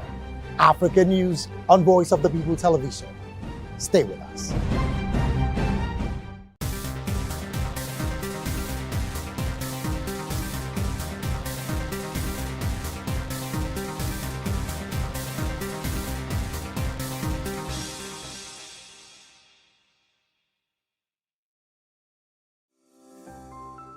VOP TV.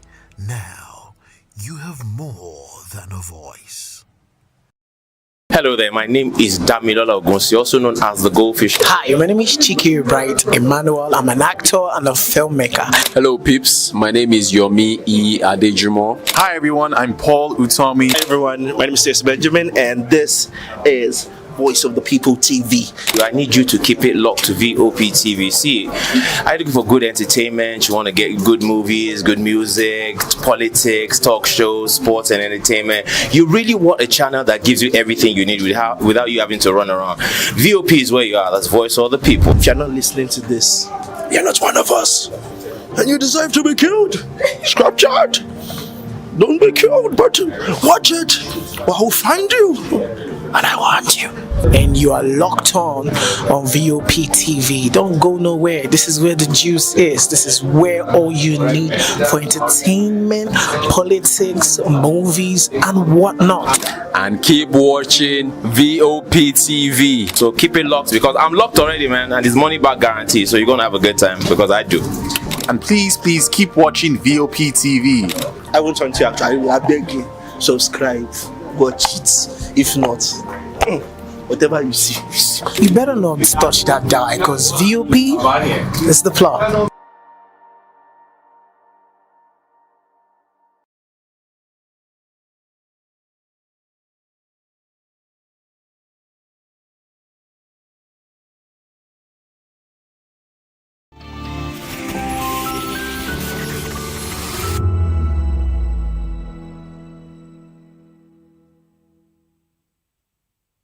This is African News on Voice of the People Television, where we don't just bring you the news, we bring you Africa's heartbeats, the policies that shapes our world, and the economy that determines our future. African News on Voice of the People Television. Stay with us. Uyi Osarete is my name. I am a friend of the microphone. I talk and get paid, and I look forward to being in your studios. Voice of the People TV. That name is unique, and the brand is very sweet. I like the packaging, picture qualities, camera qualities, and then of course, the quality of human beings that I see sometimes on your channel. I'll be like, well, this TV station will go places. Voice of the People TV. Oh yes, you are on to Voice of the People TV. Live here in Benin City, the cradle of black civilization. What are you waiting for? Tune in, bro. Hey guys, what's up? How you all doing? They call me Lovisha Nelson One, your #1 celebrity hot.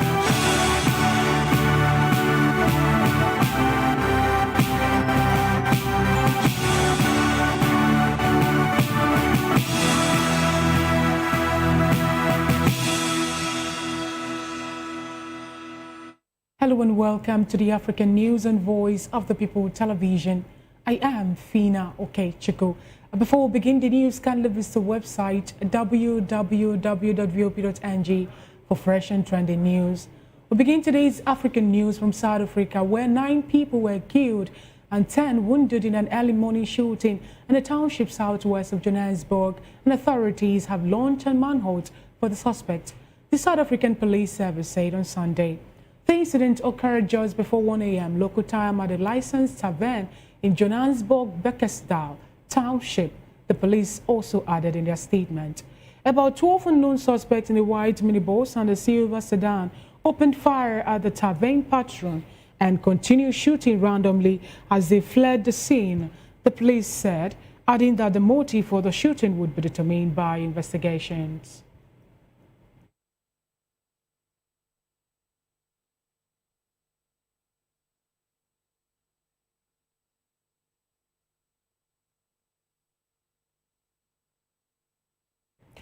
The unanimous United Nations Security Council UNSC mandates for the world body's peacekeeping mission in the Democratic Republic of Congo DRC has been extended for 1 year as fighting in the country's east intensifies with renewed offensives by M23 rebels.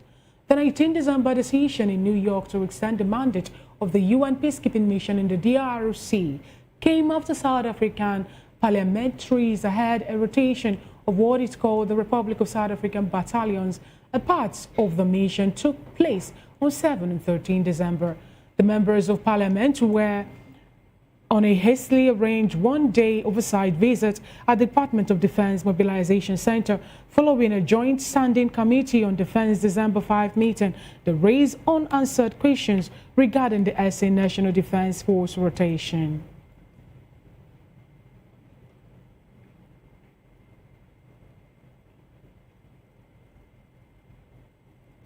This report says that up to 400 Sudanese activists and their supporters have marched through central London to commemorate the anniversary of the revolution that began on 19 December 2018. The activists during the march at the weekend urged world leaders not to forget Sudan as its people face what they called unimaginable violence. In April 2023, two sides of the counter-revolution turned on each other. Reports say the civil war has killed some 400,000 people and left millions displaced and in need of humanitarian aid.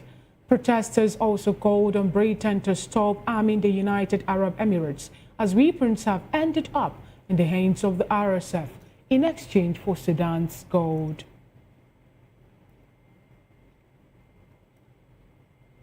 Similarly, Sudan has called for the paramilitary rapid support forces RSF to be classified as terrorist group and held accountable for its actions against Sudanese citizens. Khartoum pointed the finger at the United Arab Emirates, UAE, accusing the Gulf nation of providing funding and weapons to the group. Sudan made the appeal at the Russia-Africa Partnership Forum on Saturday, where ministers from more than 50 African countries met with Russian Foreign Minister Sergei Lavrov in Cairo at the forum's second ministerial conference. Representatives from several African and regional organizations were also in attendance, according to a statement by the Egyptian Foreign Ministry. Sudan's Minister of Cabinet Affairs took the opportunity to call for support in isolating the RSF, who have been fighting the Sudanese armed forces for more than 2 years now.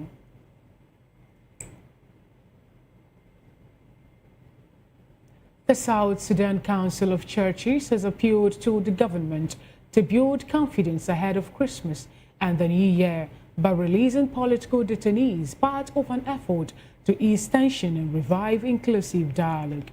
The appeal comes after the government endorsed amendments to the 2018 peace agreement, removing articles it says blocks apart to 2026 elections.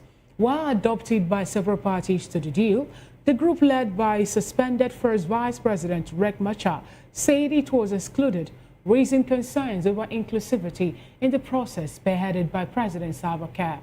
Machar, who is now on trial, is among a group of officials under house arrest in Juba, which includes former Vice President Benjamin Bolmel and former Intelligence Chief General Akol Kol. Speaking at a news conference in Juba, Reverend Justin Badi Arama, the council's chairperson, said the festive season arrives during immense hardship for ordinary South Sudanese, marked by economic suffering, insecurity, and a lack of trust in political leadership. In another development, a CTV footage from a petrol station that a Kenyan member of the parliament, Cyrus Jirongo, drove into moments before the fatal crash that claimed his life has raised new question about the circumstances surrounding his death. Contrary to claims by the Climax bus driver involved in the accident, who alleged that Jirongo was overtaking vehicles in heavy traffic moments before the 12 a.m. collision, the footage shows that road was completely clear and that Jirongo did not attempt to overtake any vehicle. The politician turned businessman was captured driving a white Mercedes-Benz into the petrol station at exactly 2:18 a.m., approaching from the Nairobi direction. However, Jirongo did not stop at the fuel pumps. Instead, he made a U-turn inside the station and still at 2:18 a.m. headed back towards the exit, rejoining the highway in the direction he had come from. Just 6 seconds later, at the 2:19 a.m., Jirongo collided with the Climax bus that was traveling towards Navasha from the Nairobi side. The bus dragged his vehicle from some distance before eventually coming to a stop. Security expert George Musamili told journalists that the sequence of events could not be dismissed as coincidental. According to Musamil, Jirongo may have altered his route after realizing he was under surveillance. Meanwhile, 3 people are missing after their vehicle was swept away in flood waters along Long Acres Drive in Amazimo Titi, a coastal town just south of Durban, on Sunday night in South Africa. The search for the 3 continues after heavy rains battered the KwaZulu-Natal south coast on Sunday, leaving a trail of disruptions. A heavy storm swept across part of the south coast and inland, leaving flooded roads and waterlogged shopping centers in its wake. The hardest hit was Margate, where heavy rain pounded the area for several hours, with videos and images circulating on social media showing sections of Shelley Center and Shelley Beach underway.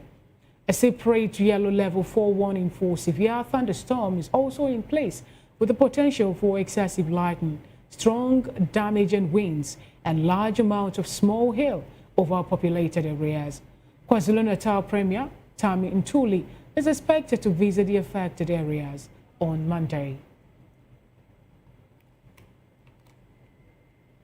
You're watching the African News on Voice of the People television, and it's time for the news analysis. And with us in the studio to help analyze the stories that made it to our bulletin thus far is Barrister Darlington Agumo, a political and public affairs commentator. Good afternoon, Barrister Darlington. Good afternoon, Fina. Good to have you join today's African News. Without wasting much time, let's start off from the last story that we just read now about a disaster caused by floods, where we learned that 3 vehicles were swept away in flood water along Long Acres Drive in Amazimotiti, a coastal town just south of Durban, and this happened just yesterday night in South Africa. What do you make of this and the fact that some nations still are battling, flooded, issue of flooded and every other, will I say, natural disaster, especially flooding at this point? We saw that also play out in Philistine, where the Philippines are, I beg your pardon, where they are crying for help over the flooding that occurs also in their country. How do we think we're going to mitigate this and also, bring relief or succor to the affected people? 90% of the time, mankind always bring problem upon themselves by their actions, inactions, and behavior. Many years ago, environmentalists warned us about climate change. We should stop depleting the ozone layer, start burning wood, start burning trees and all that. But due to economic and industrial reasons, nobody paid attention. Nobody paid attention. We destroyed the ecosystem that should have protected us from all these hazards. When they talk about developments leading to destruction and diversion, are we going to say that the development that the world is facing at this point is more like a curse to it, Barrister? Is that what you're saying? It's more like what? A curse to it. Of course. When you take certain action that is against nature, you pay for it. You pay for it. They told us, but we never listened. When you say we never listened, people decided to move away from the usage of fossil fuel to cleaner energy, and so many other rules also have been put in place by the world to make sure that the depleting of the ozone layer reduced. But we still see it playing out. Some who have also come up to give more like a religious connotation to this, that we are the ones causing heaven now not to smile at us. Imagine rainfall still happening in December. Barrister, what do you have to say? Because this is the peak of Hamatan. The monsoon wind would have blown, and especially those of us living within this area, those in Nigeria and all that, we expect the weather to be so dry, but it's more like we're still having heat. There's a trend on social media where people are pleading and begging Hamatan not to allow the heat to be defeated. They should come over and take over the season and the weather.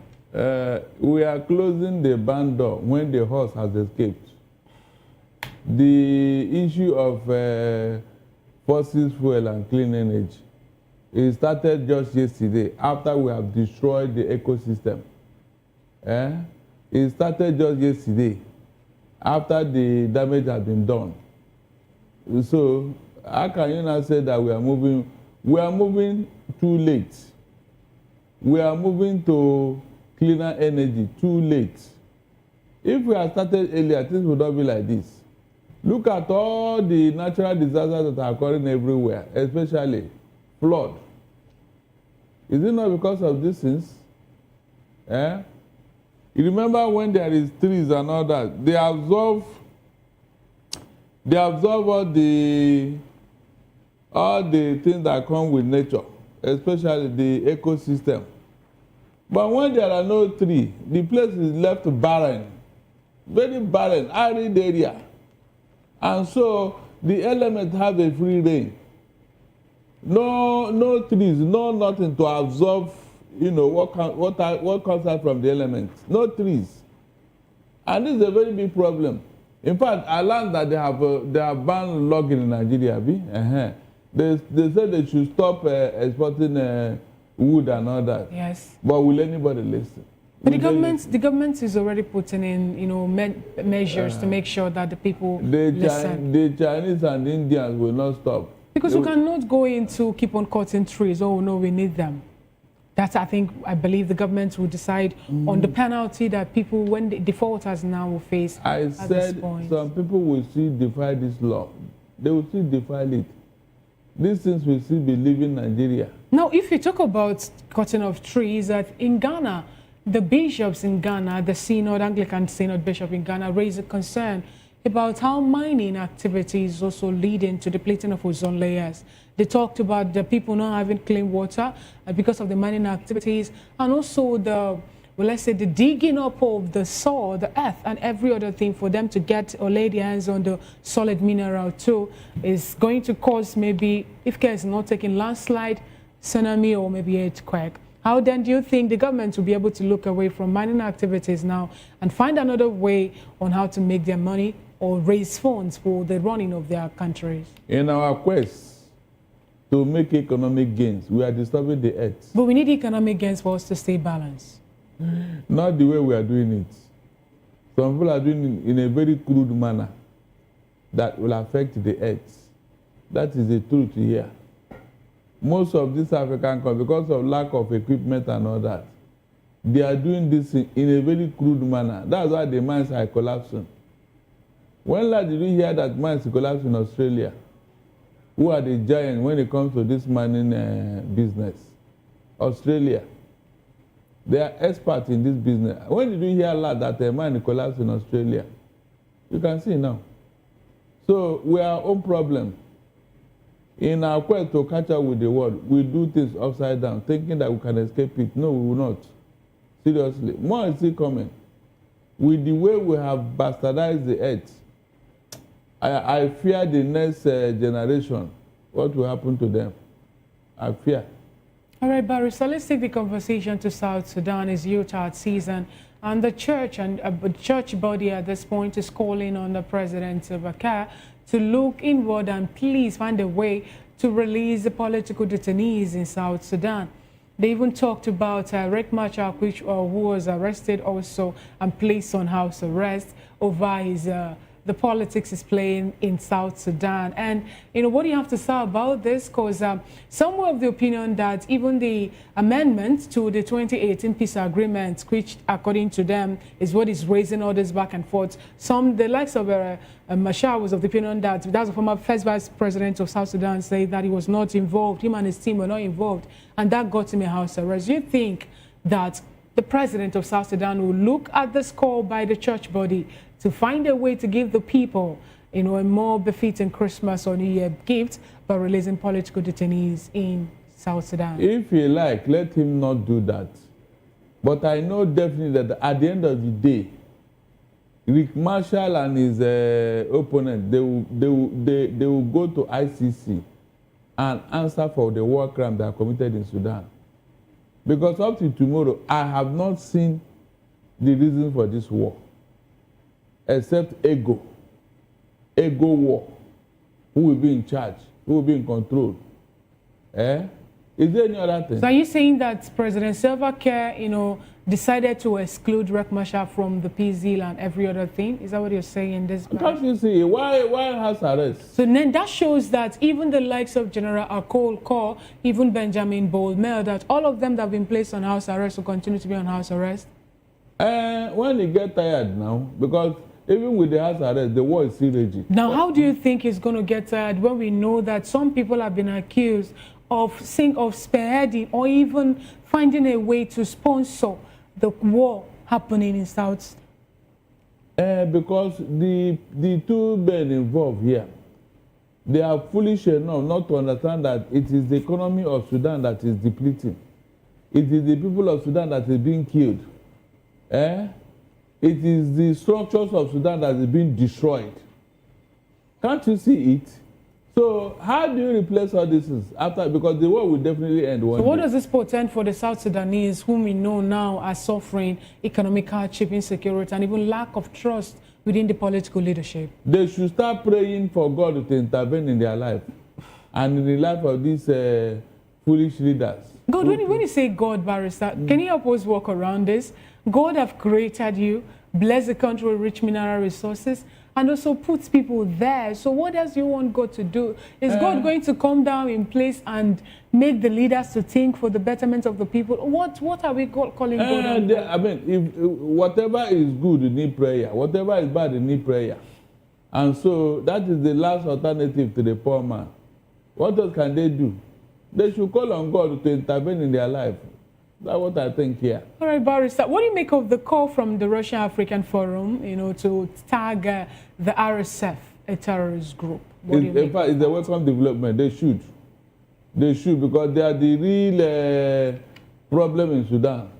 So you think the Rapid Support Forces should be classified as terrorist group? Of course. And do you think they should just be the only one that will take the fall of the killings, the carnages, and the sacking of people in Sudan? Look at what they call it, Rapid Support Force. But they are fighting with the Sudanese army. Over what? Over what? Over what they believe is their entitlement. Like what? Like what? Now, are you saying that just a single group should take the fall and they should hold a single group accountable? They are the one disturbing Sudan, just like M23 rebel is disturbing DRC. So it's the same thing.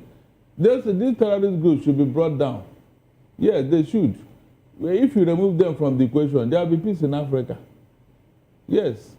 The major theaters of war today in Africa is Sudan and the DRC. So how possible do you think that would be? Because we have another revelation today, from the Sudanese citizen and also their government, accusing the United Arab Emirates of every people within the Gulf nation of funding and also giving weapon to the group. It's not the first time it's coming up. Recall some time ago, some people also blame another. I think when with the whole happening in DRC, Rwanda was also accused of sponsoring them. And now we learned that the United Nations are being pushed into these war-torn countries because of the mineral resources that some people want to benefit from. The government of Sudan is even saying that, or rather, the UN is pulling away their force in Sudan because they allowed some of them were killed, and for that reason they want to pull out of Sudan. That means things will get worse in the coming days. Things will really get worse.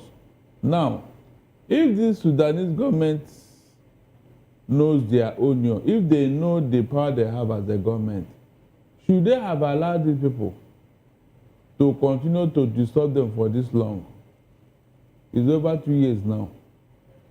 Why should they allow arms to be coming into their country and going into the hands of this rebel group? Why? The other opponent, all of them are in house arrest. So who is that person now that is giving Sudanese government headache? Some ragtag rapid support force, Abi? They should do something about them. And that's the truth. So why is it difficult for them to rein them in? Why do you think it's difficult to rein them in? It is because the Sudanese government have not done the needful.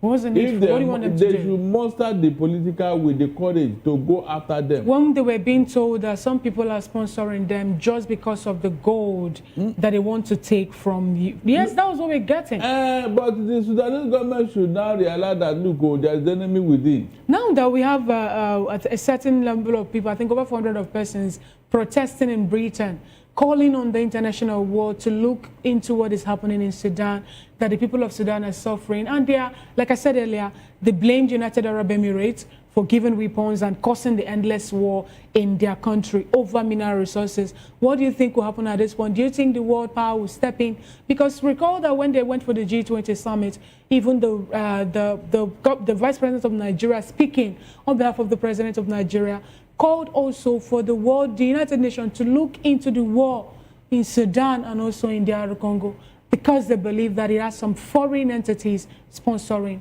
the carnages. If anybody is calling from foreign entities, they should blame themselves. Because anybody who went inside the bush to go and fetch ants-infested firewood and bring it to his compound, definitely lizards will come for party there. That's a fact. So who invited them? Who brought them? The foreign entity. Who brought them into your country? They were saying that the British are complicit in Of course, that's what they do. That's what Britain is known for. They like destabilizing every country in Africa. That's what they do. Everybody is aware of the evil role Britain is playing. So do you think that this march or this protest by over 400 Sudanese activists now and their supporters is going in any way make the central London to look inward and say, okay, fine, we want to find a way to end? Because we're doing the march to commemorate the war that broke out in, I think, December 19, 2018 or thereabout, and it's still on till today. Do you think that the Britain will actually think twice and pull out whatever hands they have in the happenings in Sudan? If they make it an international issue, the UN will hear, everybody will hear, and the embarrassment will be on Britain. So let them sustain the protest so that it will go viral, so that Britain will know that, yes, people have discovered what they are doing. All because of what? Mineral resources in Sudan. Is there any other thing? Nothing else. Nothing else.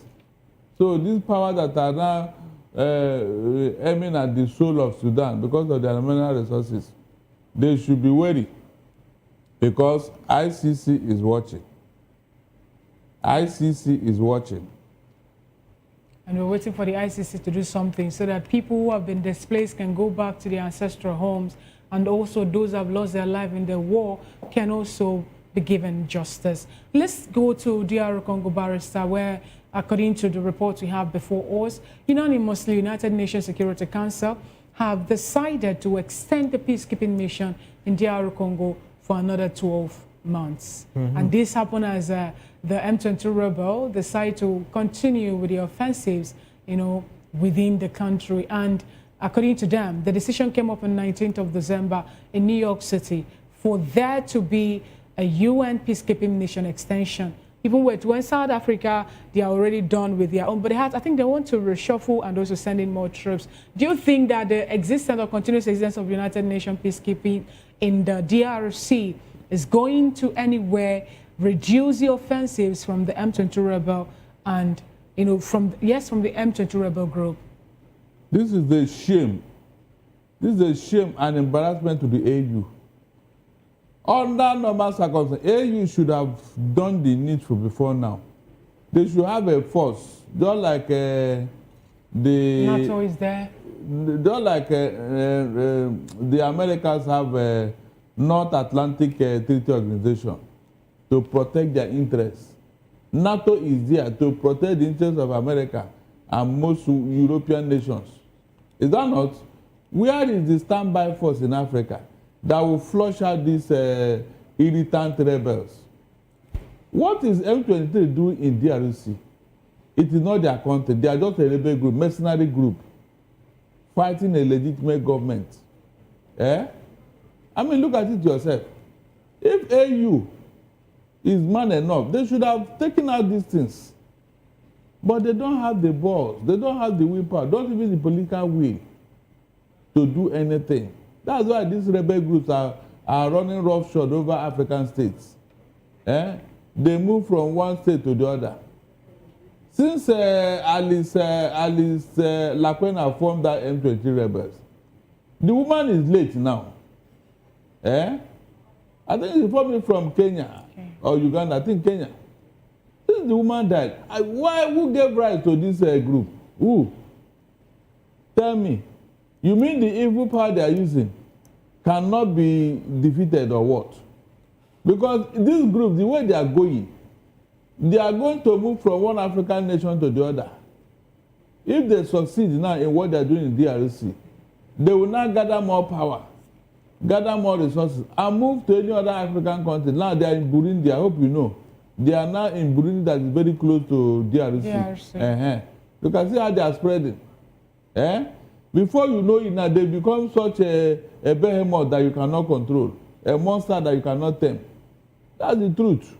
And then Western powers will now take advantage of trying to help us to stop killing ourselves and then come to plunder our resources. Like Donald Trump is doing in DRC, mineral for peace. So I will blame the whole thing on AU. AU, you are no longer the protective body that you're supposed to be. You are not. I can't imagine this nonsense going on in any NATO country. They will mobilize everything and flush you out the following day. So is it right then to say that people that have more sophisticated weapons are sponsoring this unrest? Of course. So that they'll be benefiting from it? Of course, because you allowed it.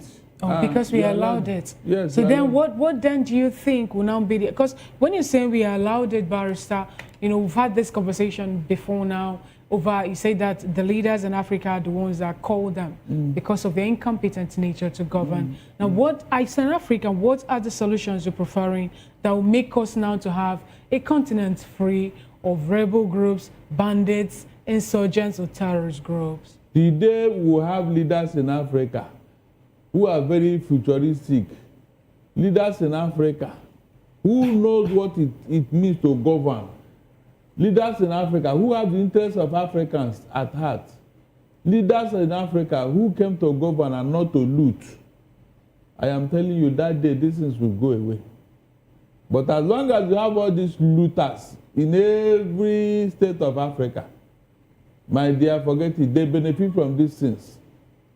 They benefit from it. That's why the thing will never go away. That's the truth. Interesting. Thank you so much, Barrister Darlington Agumo. This is how far we can go on the African News Analysis. We appreciate your presence on the African News today. Thank you so much. It's my pleasure. All right, so you're watching the African News on Voice of the People television, and we'll be speaking with Barrister Darlington Agumo, a political and public affairs analyst. Thank you for being with us. We'll go on a quick break and we'll come back. The rest of the news will continue.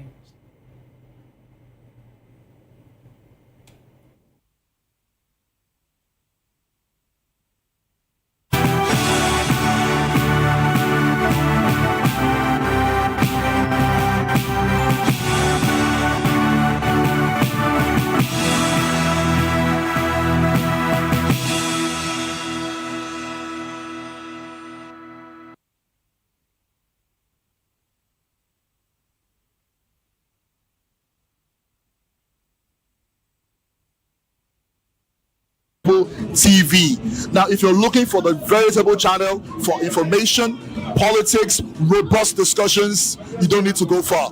VOP has you. VOP will ever. Whether you've been with us through the ups and downs or just joined us for this festive season, take a moment to cherish the moments you've made and look forward to making new ones on the horizon.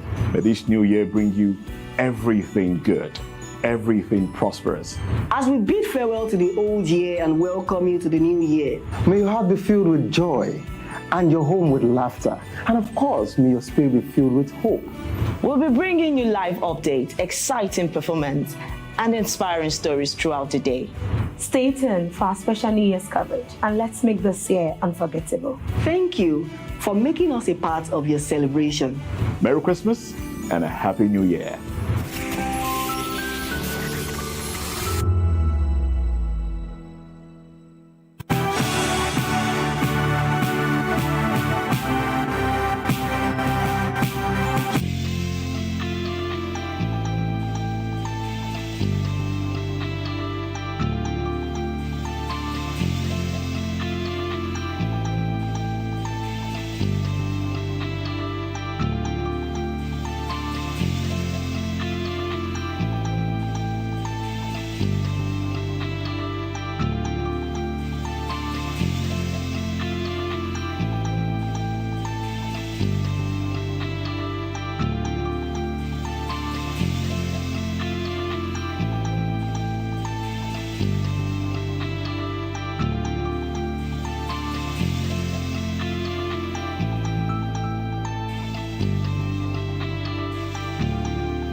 This is African News on Voice of the People television, where we don't just bring you the news, we bring you Africa's heartbeats, the policies that shapes our world, and the economy that determines our future. African News on Voice of the People television. Stay with us. Uyi Osarite is my name. I am a friend of the microphone. I talk and get paid, and I look forward to being in your studios. Voice of the People TV. That name is unique, and the brand is very sweet. I like the packaging. picture qualities, camera qualities, and then of course, the quality of human beings that I see sometimes on your channel. I'll be like, well, this TV station will go places. Voice of the People TV. Oh yes, you are on to Voice of the People TV, live.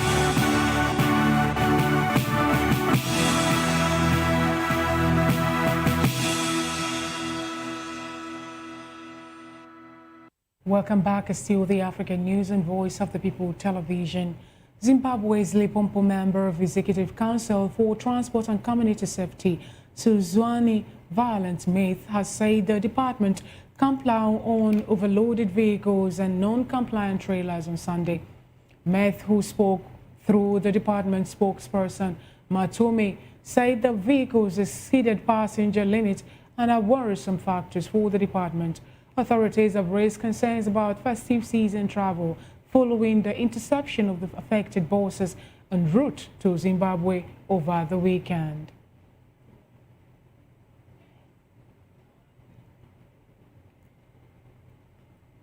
The South African rand gains against the US dollar on Monday as prices of precious metals, a key export, rose on global markets. The rand was up about 0.4% from Friday's close at 16.71 to the dollar by 0.744 GMT. Johannesburg listed stock also firmed with the main bourse's top 40 index, J-Top 1, opened new tab last up 1.3%. Gold hit a record high on Monday, riding on growing expectation of further U.S. interest rate cuts and strong safe haven demand. Platinum, meanwhile, touched its highest in more than 17 years.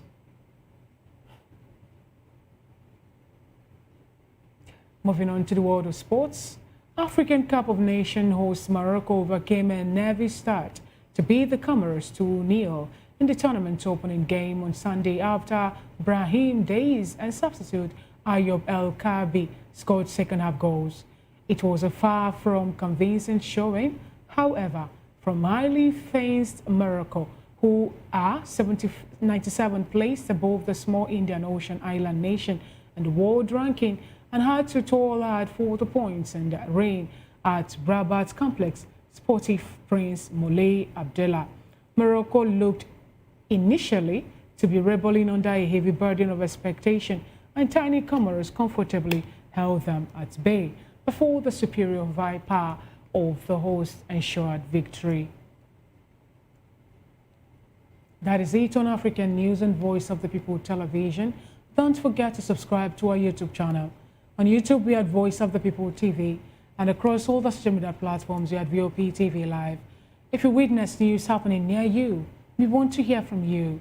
Send your eyewitness reports, event coverage requests, photos, or videos directly via WhatsApp to 0814-606-4057. You can also reach our newsroom by email at news@vop.ng. I am Fina Okechukwu. Good afternoon and thanks for watching.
is the most wonderful time of the year.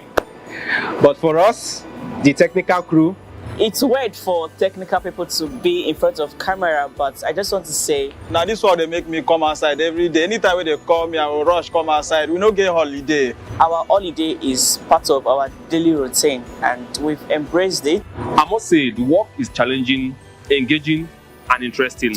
We are all families here at VOP, and with the technical crew, for us, it's another day on the job. But it's tough being away from family. But the lighter part of it is that after the work, We stay connected with video calls and messages. Merry Christmas. On behalf of the technical crew, we wish you a Merry Christmas and a Happy New Year. Merry Christmas, and here we are, job continues.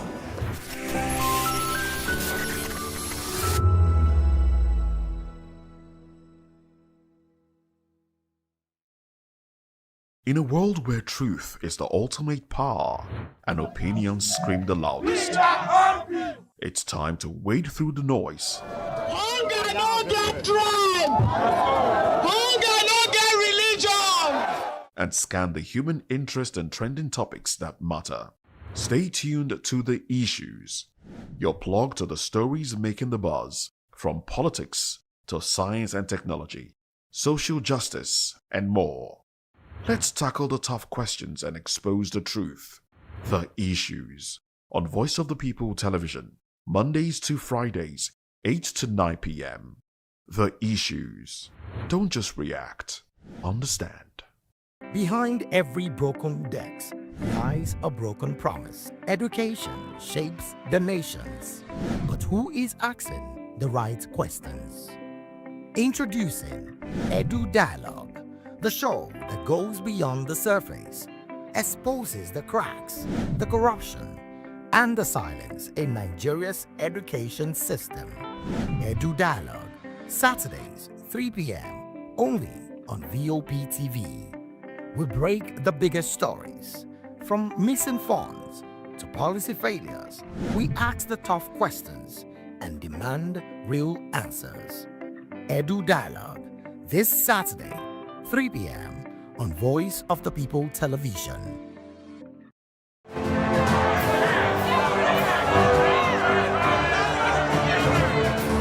Do you want your voice to be heard?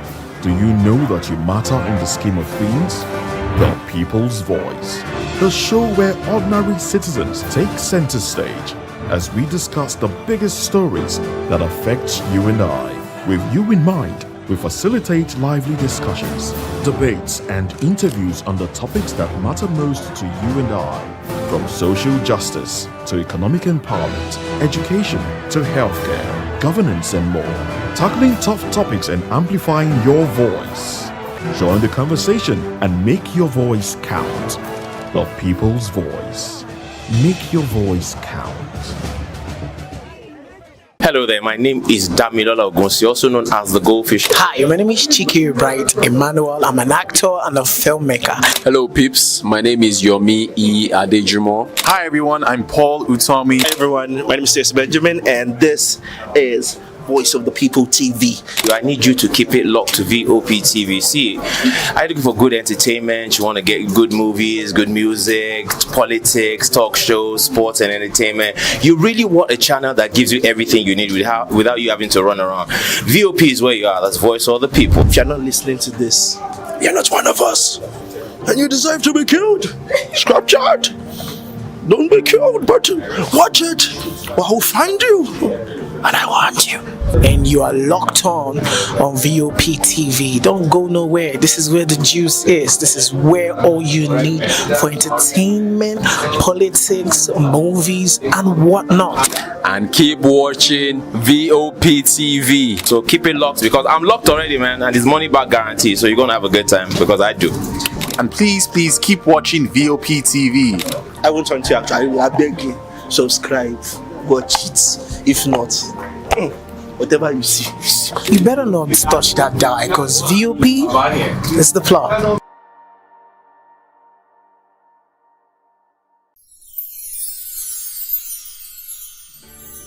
It's a season of love, a season of joy, a season to celebrate you because you deserve it.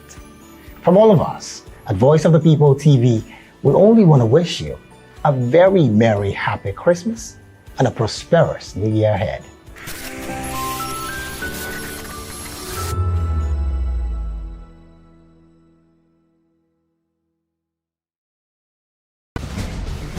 Join us as we drive into the world of politics through insightful interviews with prominent political figures, both serving and former governors, ministers, senators, legislators, party chieftains, activists, and analysts. Get first-hand information into the decision-making processes that affect our daily lives. Highly engaging one-hour program that brings political discourse into focus.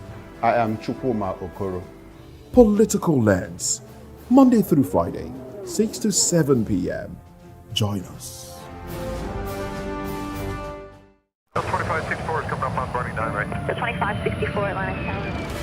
What happens in the hush behind hangar doors? Who signs the papers that gamble with lives? Which truths were grounded before they even ever had wings?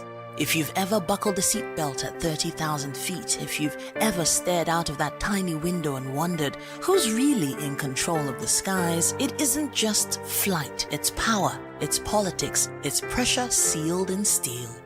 We're peeling back the clouds from runway risks to sky-high secrets. We're diving deep where most dare not to look.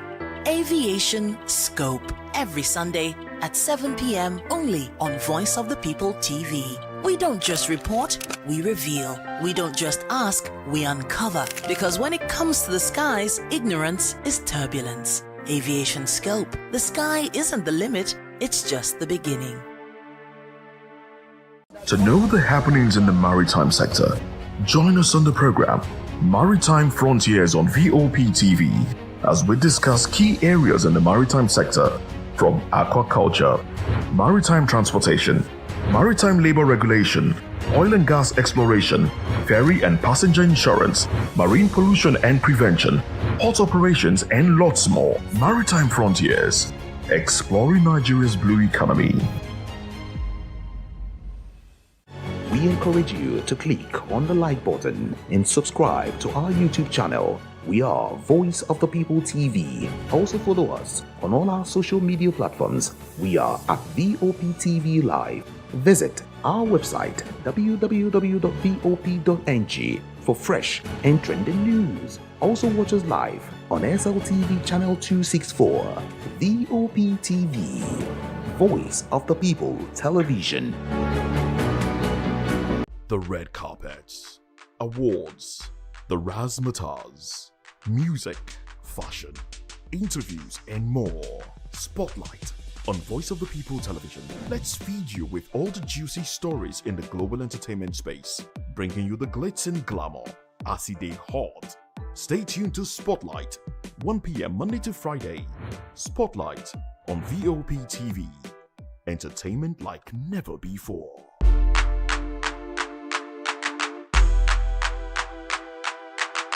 Welcome to the locker room, the home of football talk that matters.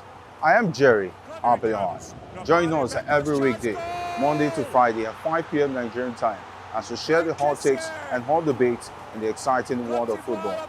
And joining me are the usual suspects, Ikechukwu and Mayowa, as we break down all the hot takes and everything that's happening in the football. Don't just watch football, live it with us. Catch us on the locker room and Voice of the People Television at 5 p.m. Nigerian time. And like I always say, if not going to the talk, please discuss. And it's Hakim Ziyech who puts the This is Health Check, your weekly guide to better living, smarter choices, and trusted answers. From everyday wellness to urgent health issues, we've got you covered. Health Check, only on Voice of the People Television, where your health has a voice.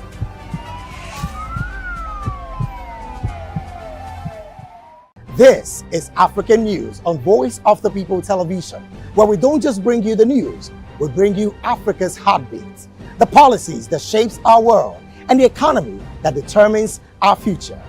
African News on Voice of the People Television. Stay with us.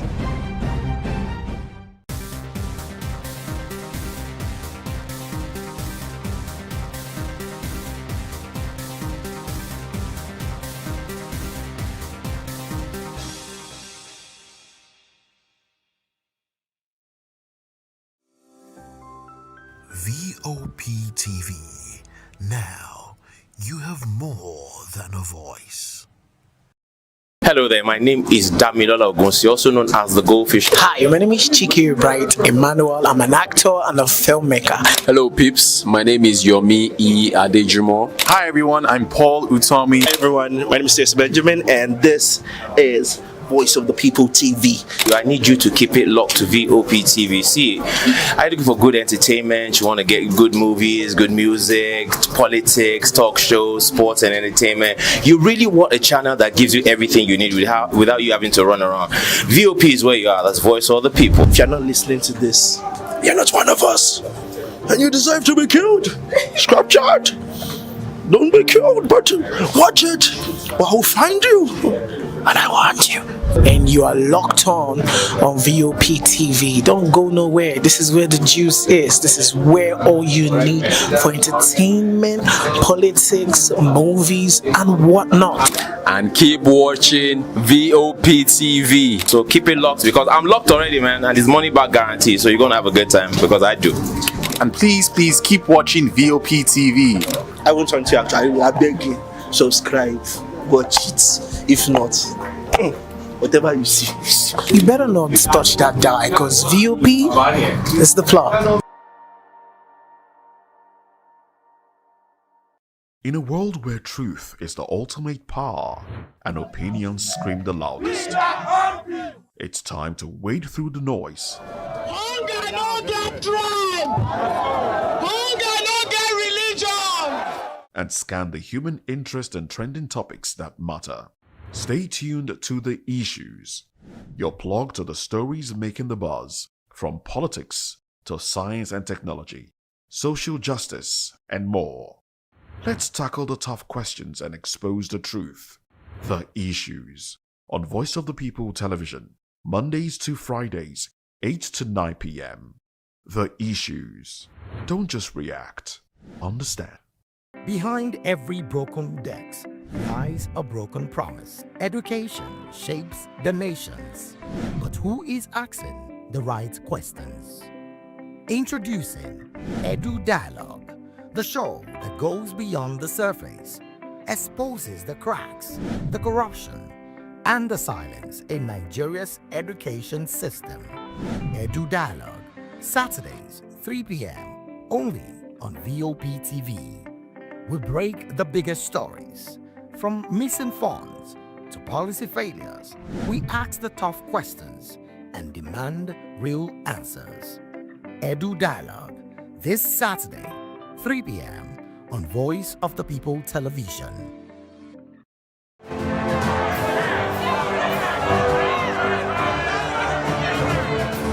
Do you want your voice to be heard? Do you know that you matter in the scheme of things?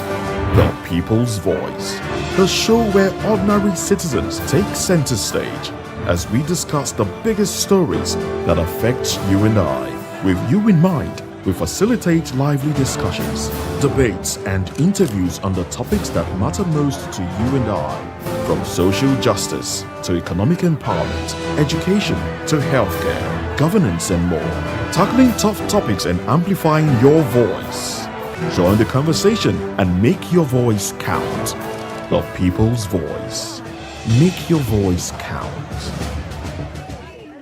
Hello there, my name is Damilola Ogunsi, also known as the Goldfish. Hi, my name is Chiki Bright Emmanuel. I'm an actor and a filmmaker. Hello, peeps. My name is Yomi E. Adejumo. Hi everyone, I'm Paul Utomi. Hi everyone, my name is Stacey Benjamin, and this is Voice of the People TV. I need you to keep it locked to VOP TV. See, are you looking for good entertainment? You want to get good movies, good music, politics, talk shows, sports and entertainment. You really want a channel that gives you everything you need without you having to run around. VOP is where you are. That's Voice of the People. If you're not listening to this, you're not one of us, and you deserve to be killed. Scrap chat. Don't be killed, but watch it. Or I'll find you. And I want you. And you are locked on VOP TV. Don't go nowhere. This is where the juice is. This is where all you need for entertainment, politics, movies, and whatnot. And keep watching VOP TV. So keep it locked because I'm locked already, man, and it's money back guarantee. So you're gonna have a good time because I do. And please keep watching VOP TV. I want something actually. I beg you, subscribe, watch it. If not, whatever you see. You better not touch that die because VOP is the plot.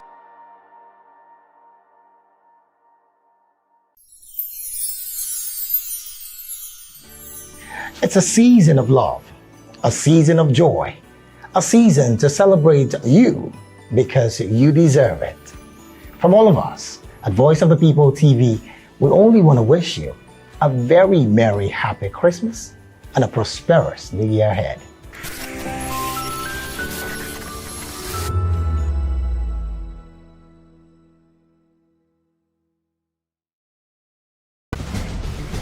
Join us as we drive into the world of politics through insightful interviews with prominent political figures, both serving and former governors, ministers, senators, legislators, party chieftains, activists, and analysts. Get first-hand information into the decision-making processes that affect our daily lives. Highly engaging one-hour program that brings political discourse into focus.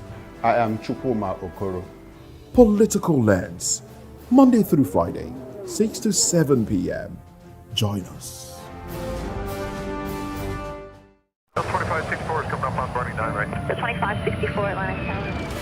What happens in the hush behind hangar doors? Who signs the papers that gamble with lives? Which truths were grounded before they even ever had wings? If you've ever buckled a seatbelt at 30,000 feet, if you've ever stared out of that tiny window and wondered who's really in control of the skies, it isn't just flight, it's power, it's politics, it's pressure sealed in steel. We're peeling back the clouds from runway risks to sky-high secrets. We're diving deep where most dare not to look. Aviation Scope, every Sunday at 7 p.m. only on Voice of the People TV. We don't just report, we reveal. We don't just ask, we uncover. Because when it comes to the skies, ignorance is turbulence. Aviation Scope, the sky isn't the limit, it's just the beginning.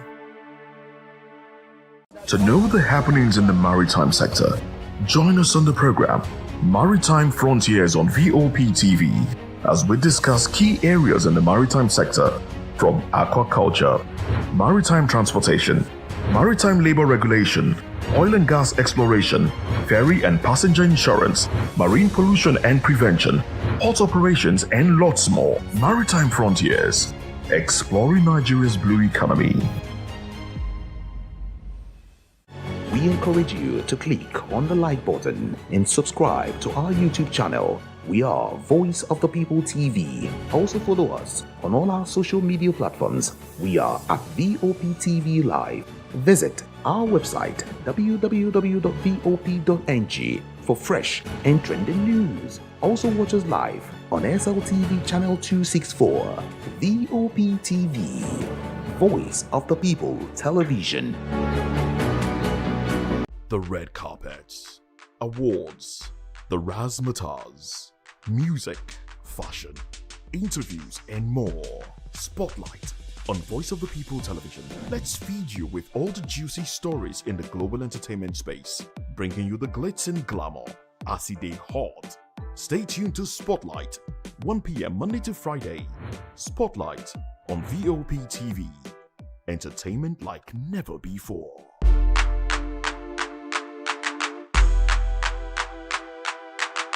Welcome to the locker room, the home of football talk that matters. I am Jerry Arpillon. Join us every weekday, Monday to Friday at 5 p.m. Nigerian time, as we share the hot takes and hot debates in the exciting world of football. And joining me are the usual suspects, Ikechukwu and Mayowa, as we break down all the hot takes and everything that's happening in the football. Don't just watch football, Live it with us. Catch us on the Locker Room and Voice of the People television at 5 p.m. Nigerian time. And like I always say, if not 2012, please discuss. And it's Hakim Ziyech who puts the This is Health Check, your weekly guide to better living, smarter choices, and trusted answers. From everyday wellness to urgent health issues, we've got you covered. Health Check, only on Voice of the People television, where your health has a voice.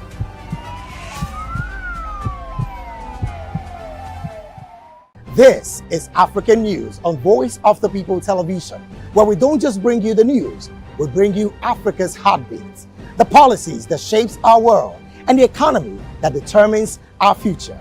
African News on Voice of the People television. Stay with us.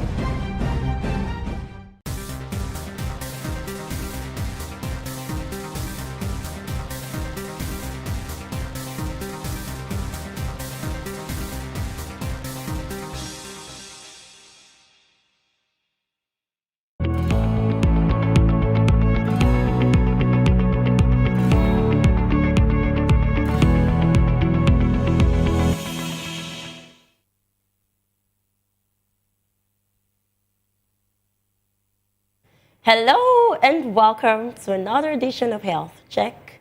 Well, here we discuss key issues that affect our health and overall well-being right here on Voice of the People television.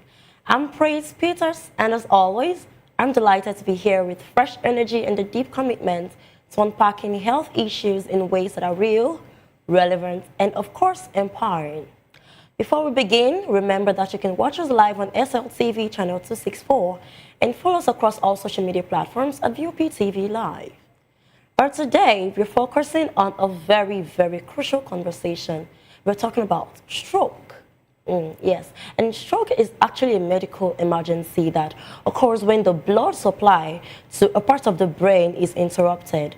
And stroke is one of the very leading causes of disability and death worldwide. Yet, many people still do not recognize the early warning signs and delays in getting help that can make the condition far worse.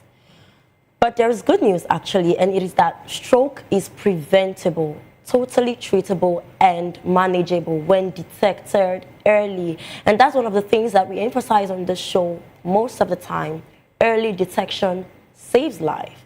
And to help us understand this topic better, we're joined by Dr. Bolarinwa Isaac Akinola, a neurophysiotherapist, founder and clinical director of Newton Therapy Consults Limited, and lecturer at the College of Medicine, University of Lagos. And I'm also going to be joined by Dr. Charles Adeogun, a public health advocate and a wellness physician, of course. Well, these doctors will be shining light to this particular topic of conversation today. So you're welcome, doctor. Call you that, right? Isaac. All right, welcome. Thank you so much for coming on the show. Thank you. It's so good to have you. Yeah, same here. All right. So, doctor, how's the week been for you? How's the profession been? I know that you're a doctor, and it's definitely going to be a busy schedule, right? Please tell me about it. Yes, it's been quite a busy week, and it's no different from every other week. But the good thing about it is that we are excited. We are able to help people to get back on their feet. So it's been quite interesting. So the satisfaction comes from having to help people and seeing that they get well. That's very right. So that's correct. Wow, that's amazing. But I think I must confess that this is the first time I'm coming in contact with a neurophysiotherapist. Right, I've met a physiotherapist, I've met other doctors, but I have to admit that this is the first time I'm meeting a neurophysiotherapist, right? Really interesting. So please, can you tell me one thing that is really interesting about your profession, something that stands out for you? Okay, so physiotherapy, like most people know, is they deal with bones and all of that, but things have actually changed over the years, and probably that's why you are just meeting a neurophysiotherapist for the first time. There are different specialties in physiotherapy, and neuro is one of them. We have the orthopedics and sports. We have cardiopulmonary. We have a lot of other specialties in physiotherapy. So for neuro, as the name actually implies, it has to do with the brain, spinal cord, everything that has to do with the nervous system of the body. So in this area, we actually, neurophysiotherapists rehabilitate anything that has to do with the nervous system of the body. And that's what makes it stand out from every other areas in physiotherapy practice. Yeah. That's totally amazing. I could go on and on, really, because I'm very much interested. But let's go straight to the topic of discussion today. So we're talking about stroke, right? So can you just break stroke down in the simplest form? What actually is stroke, and what is it about the brain, that causes this particular thing? Okay, thank you very much. In a very simple term, stroke occurs actually when, generally, the brain actually gets blood supply, just like every other part of the body. So when the blood is not getting, enough blood is actually not getting to the brain as a result of maybe blockage, or something is wrong with the blood vessels carrying the blood to the brain, then the brain actually gets affected either by cell death, because the blood itself does not just contain just the fluid we see. It contains glucose, it contains nutrients, it actually contains oxygen that actually makes the brain cells to function. So when these nutrients are not getting to the brain cells as a result of lack of blood supply, then the brain cells begin to die, even as early within seconds. And then when the brain cells begin to die, then they cannot carry out their basic function of getting to supply every other part of the body, and this can lead to lack of movement, weakness of the muscles, and every other thing that part of the brain is meant to do. So basically, in a layman language, when enough blood is not reaching a part of the brain, it can actually lead to deficit, which can actually affect every other part of the body. Simply, that's what stroke is. All right. So in simpler terms, it is, when the blood is not being flown right to the brain appropriately. Yes. All right.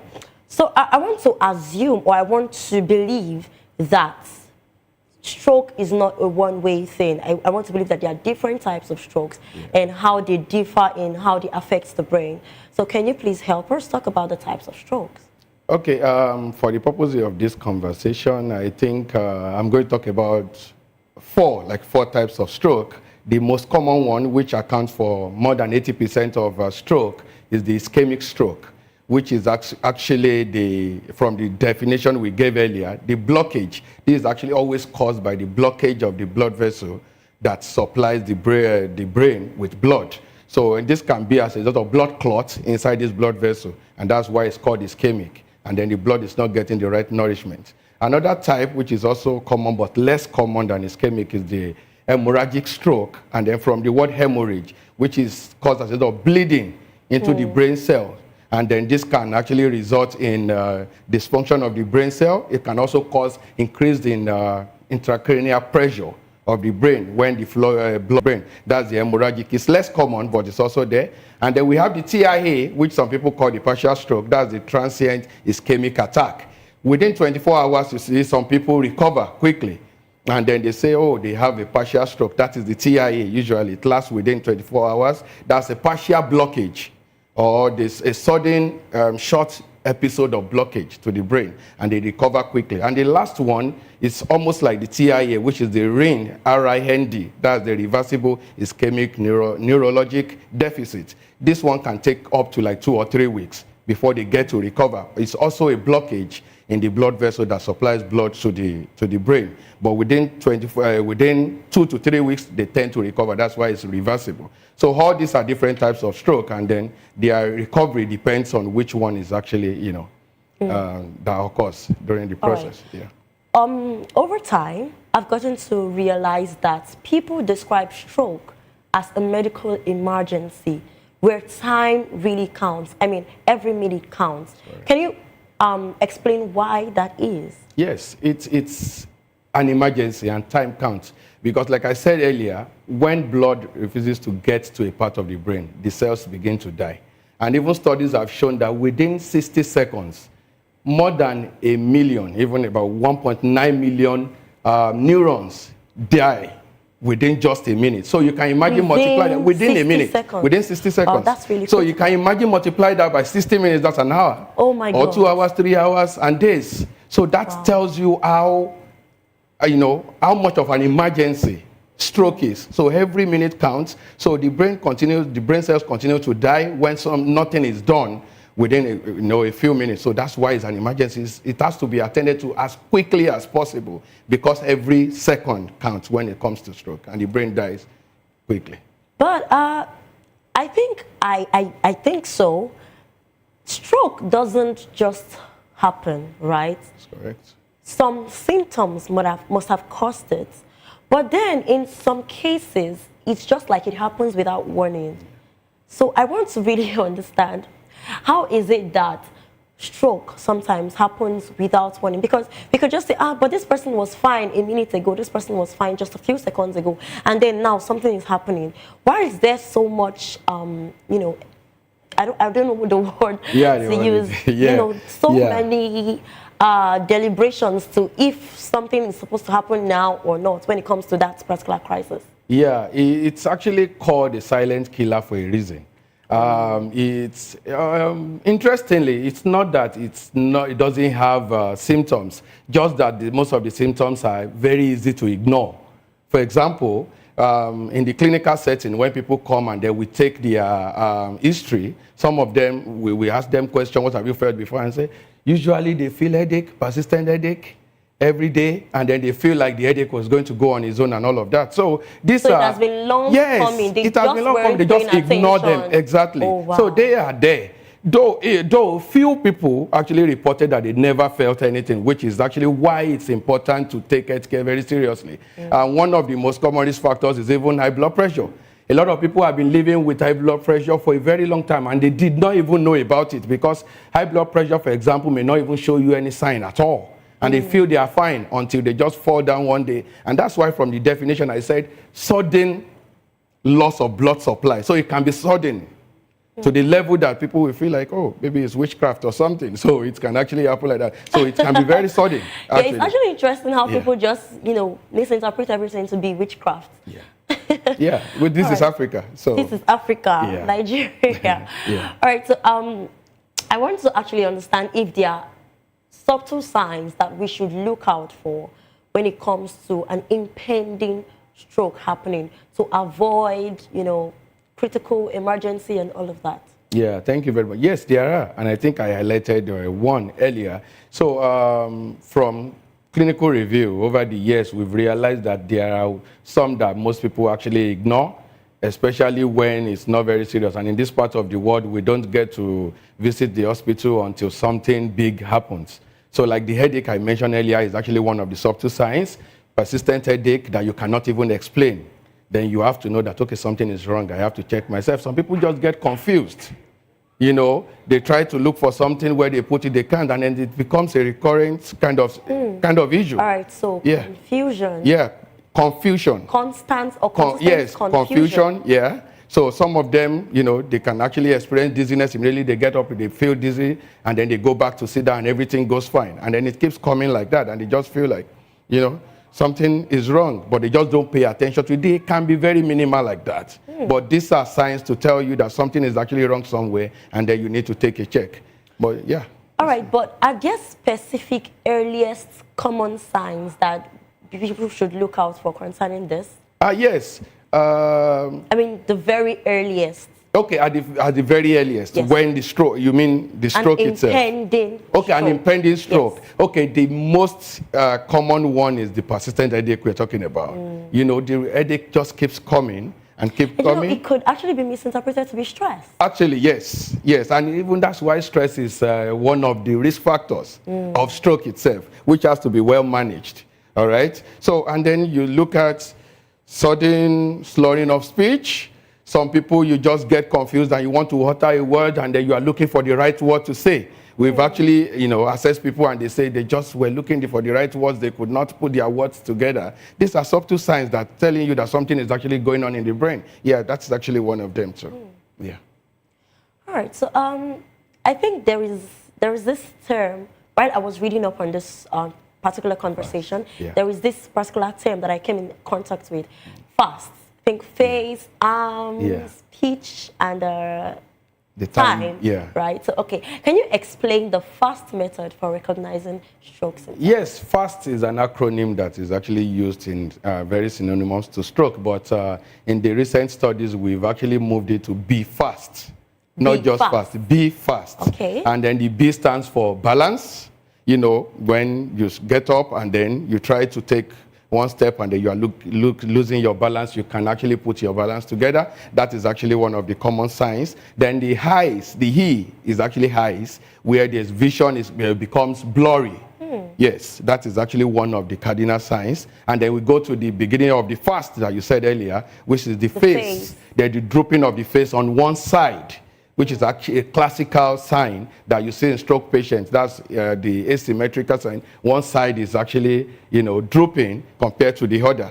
And then that's a sign. And then the ham, that's the A, F-A-C now. The ham can actually become weak. Probably some of them have reported that they were just trying to pick something up and then it drops.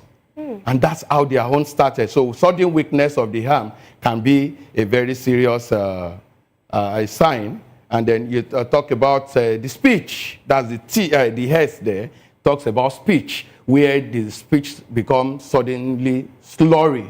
They're trying to put words together, but they are not able to actually pronounce the right words. So speech is actually one of them. And the last one is the T, which is time bound. And then you said earlier the importance of actually, doing things immediately. Immediately we see the first sign. That's the B, F-A-S now. Then the time actually has to kick in.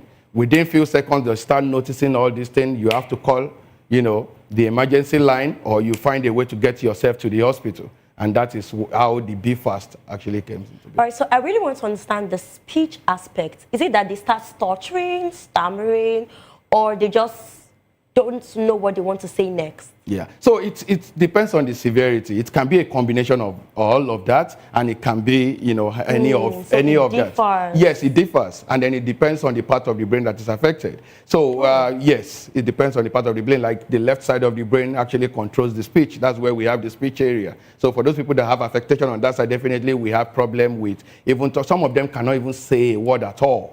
It can be that bad. Wow. While some of them can pronounce words, but you cannot understand what they are saying. So it actually varies, yeah. All right, talking about this particular still speech thing, I want to believe that it must have taken some level of negligence for it to get to the height. I mean, the parts where they can't even say anything at all. So I want to confirm my guesses, right? Is it that they tend to neglect the earliest signs before it gets to that point, or it is normal for it to just skyrocket to the very maximum level? Yeah, it really skyrockets, but it happens. By itself. Yes, it happens, but very, very few cases like that. But usually, people just ignore these signs. As a result of a lot of factors, probably some people just don't want to get to the hospital. They feel like, what I don't know does not kill me. Right. That kind of thing. They just feel like... And ignorance is not an excuse. Actually. So the signs are always there. And unfortunately, like I said earlier, we in this part of the world, we don't do a lot of medical checks. We just feel like as long as we are fine, as long as we can move around doing our daily activities, we are good. So the signs are always there. So it really skyrockets, but we ignore a lot of signs. Funny how when the signs are even there, we tend to self-diagnose. Unfortunately. And even people go to the pharmacy to pick up something. Like the headache I mentioned earlier, when they keep getting persistent headache like that, you see people moving to go and get aspirin, paracetamol, and then the headache goes immediately and then comes back again. It keeps telling you that you need to do something about it. Yeah. But they keep taking these medications and probably feel like it's going to go on its own. So they're always there. I think the highlights of this conversation is that everyone should really pay close attention to their health and not just take everything for granted, really. But when you were talking about the signs, like the really earliest signs, you talked about, constant headaches, confusion, speech, and all of that. So I want to ask if there are other silent symptoms that people tend to ignore that are parts of their daily lives, really, because this is Nigeria. Some people tend to, go through stress that they don't plan to go through and all of that. So are there silent or other silent signs of this particular thing that could, be pointing towards the direction of stroke? Okay, so the blood pressure is actually, yes, the blood pressure, which can be the most silent because you don't know your blood pressure until you check it. Actually, there's no way you can just look at somebody and you say this person has high blood pressure. And it has been shown to be the leading risk factor. And most of the time, these people look fine. Actually. So it's actually one of the most ignored, and it has actually been accounted for the largest cause or the risk factor of stroke. So it's very silent. That's why I keep using it as actually. And there are other conditions that some people don't know they have, like diabetes, which have actually, which has actually been linked, which has been linked to this, because with diabetic it can actually lead to the destruction of the blood vessels, which can, cause like shortage of blood supply to the brain. So that's why they go hand in hand. Most of the time, people that have diabetic, you see that they have high blood pressure too. They are like twins most of the times. And these are signs, And then if you don't check your blood sugar, if you don't check your blood pressure, there's no way you know that you have all these things. And this is why it's very important for those things to be checked. And yes, that's why we actually really emphasize that we should get this machine that you have, just this portable one that you can always carry around. Yes, so always check your blood pressure, especially when you're already aging, right? Yes, that's correct. That's correct. All right, so you talked about, some stroke being a silent killer. Yes. Right, so that's actually very scary. Yeah. But I've seen some situations, from online and all that, where stroke comes and go within minutes. Yes. So what would you say about that? Okay, I think the third type I mentioned earlier is the TIA, which is transient ischemic attack, which can get resolved within 24 hours. But that is a sign that for something worse to come.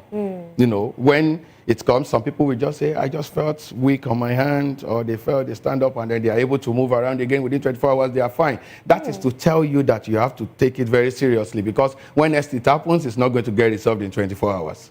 That is a classical sign, and that's why it's important to take it seriously. So it can happen. It can be a temporary blockage of blood supply to the brain, which gets resolved within few hours.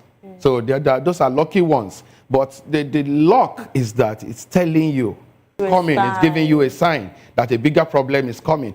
So don't just say, I'm fine now, then I go back to sleep and keep doing what I used to do. Just check yourself into a hospital and get properly, checked to be sure that, okay, there's, you are actually fine, or something is not wrong with probably the brain or any part of the blood vessels that supply the, blood to the brain. Yes. All right. So why is it that I think the stroke affects the left side of the body, right, more than the right? Is that true? Okay, yeah. So based on studies, one is actually more common than others. But, so why is that? But what I have seen in my clinical practice is that it's not even like that anymore. It can happen to any part of the brain now.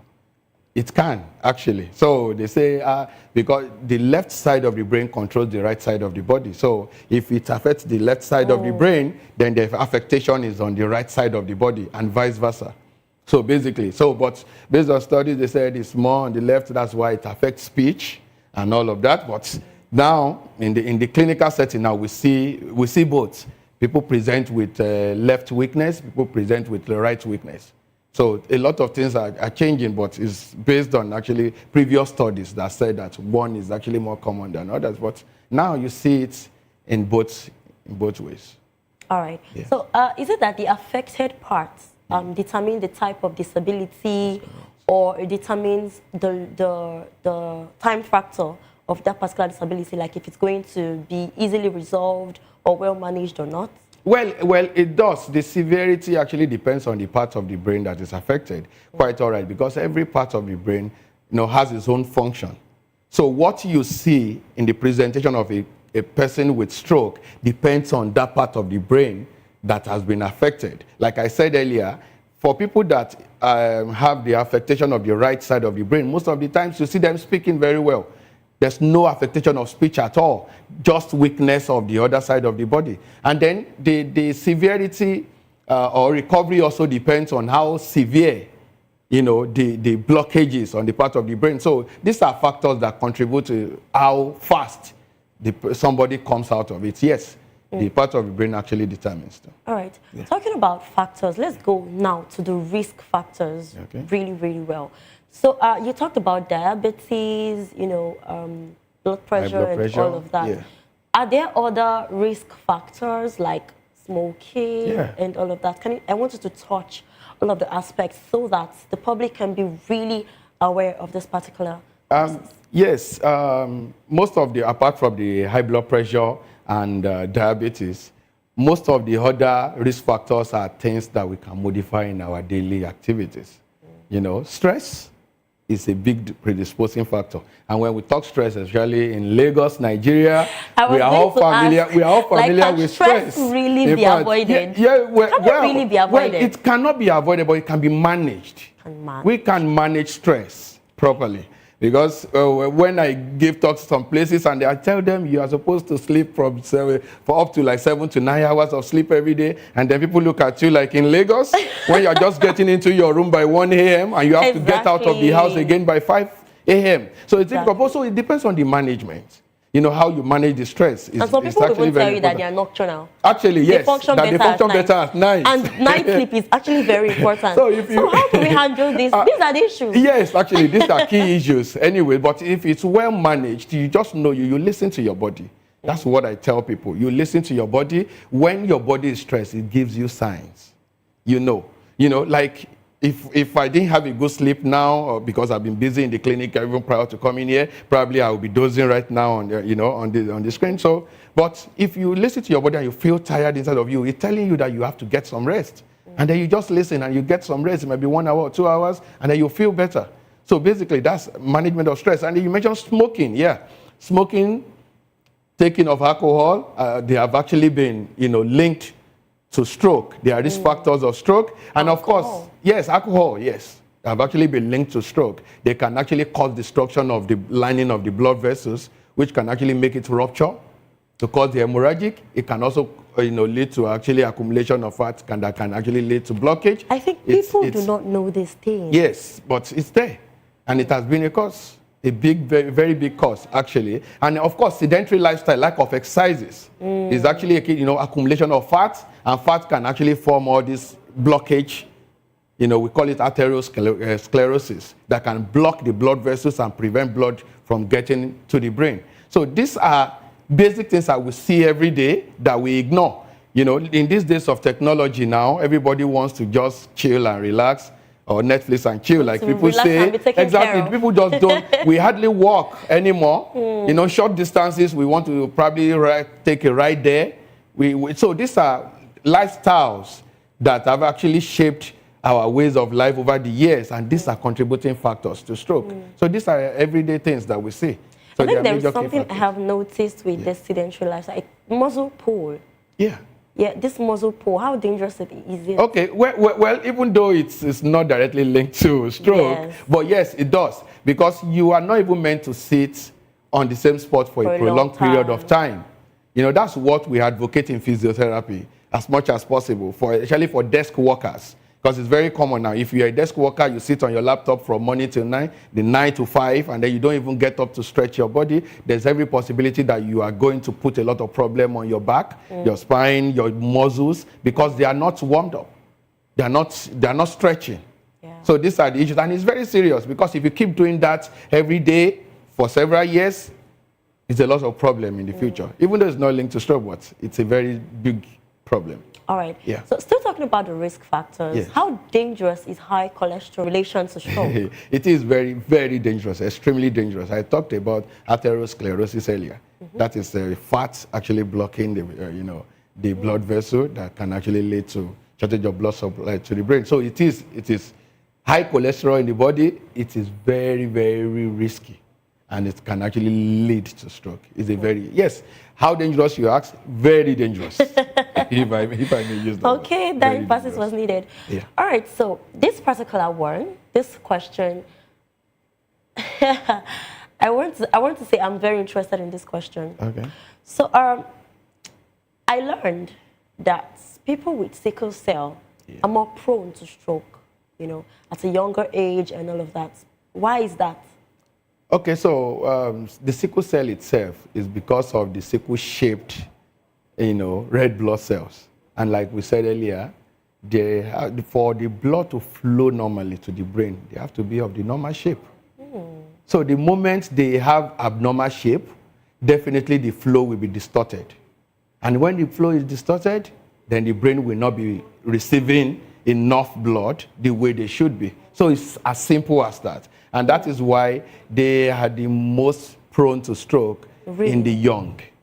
Okay, in the young. In the young people. So at what age do they tend to, pass this, this limitation? Okay, so we not say a definite age, because before they say they don't last up to 18 years, then they tend to die and everything. But with advancement in technology in medicine now, they are actually living to the fullest. Oh, definitely. They are living to the fullest, actually. So, but the risks are there.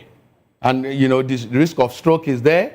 And then the risk of the crisis, other issues are there for sickle cell individuals. But with, better management, definitely they tend to live for as long as long. But they are actually one of the major risk factors for stroke. All right, so are old people, elderly people, more prone to stroke as well?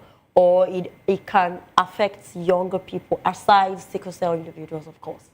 Okay, I would say no, they are not more prone, especially now. Traditionally, stroke used to be an issue with older people because ordinarily, as you grow older, the blood vessels get weaker, and then it can actually lead to, the issue I said about blood supply and all of that. But it's not like that anymore. Even the youngest of person can have stroke. I've managed stroke patients 19, 20, 21, and they're not even sickle cell. Yeah, because of the risk factors that I mentioned earlier. Some of them smoke, some of them take a lot of alcohol, some of them even are obese. As early as 19, 20, you see them as obese. So these are risk factors. So it's not only limited to the elderly. Even young people can have stroke, and that is why the information is for everyone now these days. Yes. Unlike before, when you used to say, when they mention stroke, the young people will say it doesn't concern me because that's for old people. When I get to that age, then I can take care of it. But the truth is, whatever you do at the young age is even what leads you to the older generation. So as much as possible, stroke can happen in any age. It can happen at any age. All right. Yeah. So because this particular medium is for, providing the right kind of information and helping the masses, of course, to have the right kind of information to work with. Yeah. We'd love to go to the emergency responses now. Yeah. So if someone suddenly has this particular crisis, this particular stroke condition, what do you advise people around them to do immediately? Because most of the time we tend to see these things, but we just take our phones and our cameras to picture the content, social media, and that's not what we are meant to do. But most of the people, they actually do not know how to handle this situation. Yeah. So anything can happen at any time. We don't even know the conditions of people living around us or people working with us, really. So how can the people around stroke patients help them when they start to have a crisis? So immediately it happens and you suspect a stroke, the first thing you should do is to call an emergency. Right. Yes, you call an emergency immediately. So, and just avoid probably try to feed them with anything. Just go straight to calling an emergency for them to be, transported to the hospital as soon as possible. Because we've had situations whereby they would just say they were trying to move and then they fell. They're trying to open their cars and then they fall down. And then that's it for them. So at that stage, they need to be taken to the hospital. they need an expert to actually assess them and start management immediately. That's not time for trying to do a guesswork or trying to form like you can start doing something before. Immediately you can get them to the hospital. Loss of consciousness, if it is just loss of consciousness, they are still breathing, then you don't need to start performing any magic or something because this is stroke. Immediately you suspect it's stroke, like you said. It's an emergency case. So call an emergency line and get them to the hospital. So there is no first aid, no anything, just an emergency. Yes, it's an emergency straight because except maybe immediately they fell, then probably they hit their head on something. You want to stop the bleeding. Yes, we've had cases like that. And then you want to stop the bleeding. You want to prevent them being crowded. Okay. You know, because a lot of people will start gathering and suffocating them. Exactly, and they suffocate them. So as much as possible, give them space. While the call is ongoing, give them as much space as possible. Place them in a good and comfortable position where they can get fresh air before the experts actually arrive. That's the key. So don't try to do anything or try to probably carry them in an awkward manner that can actually cause more damage and all of that. So just place them in a comfortable position and then you call an emergency. All right, so I've seen or I've heard of situations where people have this particular crisis and they are being taken to the pharmacy, you know, to massage them, to help them sleep and wake up. Yeah. You know, can we please talk about the dangers of this? Because if we don't know what we are doing, if we don't know that this particular thing is dangerous, we'll keep doing them, or we might not even see the need to take the right steps. So can we talk about the dangers? Yes, it's interesting that you've heard of these things. We have seen these things. Oh, wow. We see them a lot of times before they are even brought to the clinic at all. Massage those joints. Yes, they would have done a lot of things. A lot of things, even about concussion and all of that. They can actually have to pack a lot of things and give it to them. But I have to say this, that it is very dangerous to self-medicate because you don't even know the type of stroke they have. You don't know the severity yet because immediately they get to the hospital, they have to do the brain scan to even know. They don't even start managing them without knowing the cause or how severe it is or which part of the brain is affected. So these are things that follow processes and not just by packing things for them. It's very dangerous because you can actually move the condition from mild to severe. Worse. Oh, God. Yes. Something that probably they could have recovered within few days or weeks, you can make them be in it for several years because of that singular act of giving them a wrong medication or doing some massage that can even dislodge more clots. Yes, because you don't know what caused it in the first place. So trying to massage them probably is accumulation of fats. So trying to massage them might even dislodge more clots that can even block their lungs and make them die right there immediately before they even get to the hospital. So these are very dangerous acts. So try as much as possible to get them to the hospital and let the experts handle the situation. Let the experts handle the situation. Well, it has been a very interesting conversation, but right about now, we'll go on a short break, and when we return, we'll be talking about treatments and lifestyle habits that can reduce stroke risk. Please stay tuned.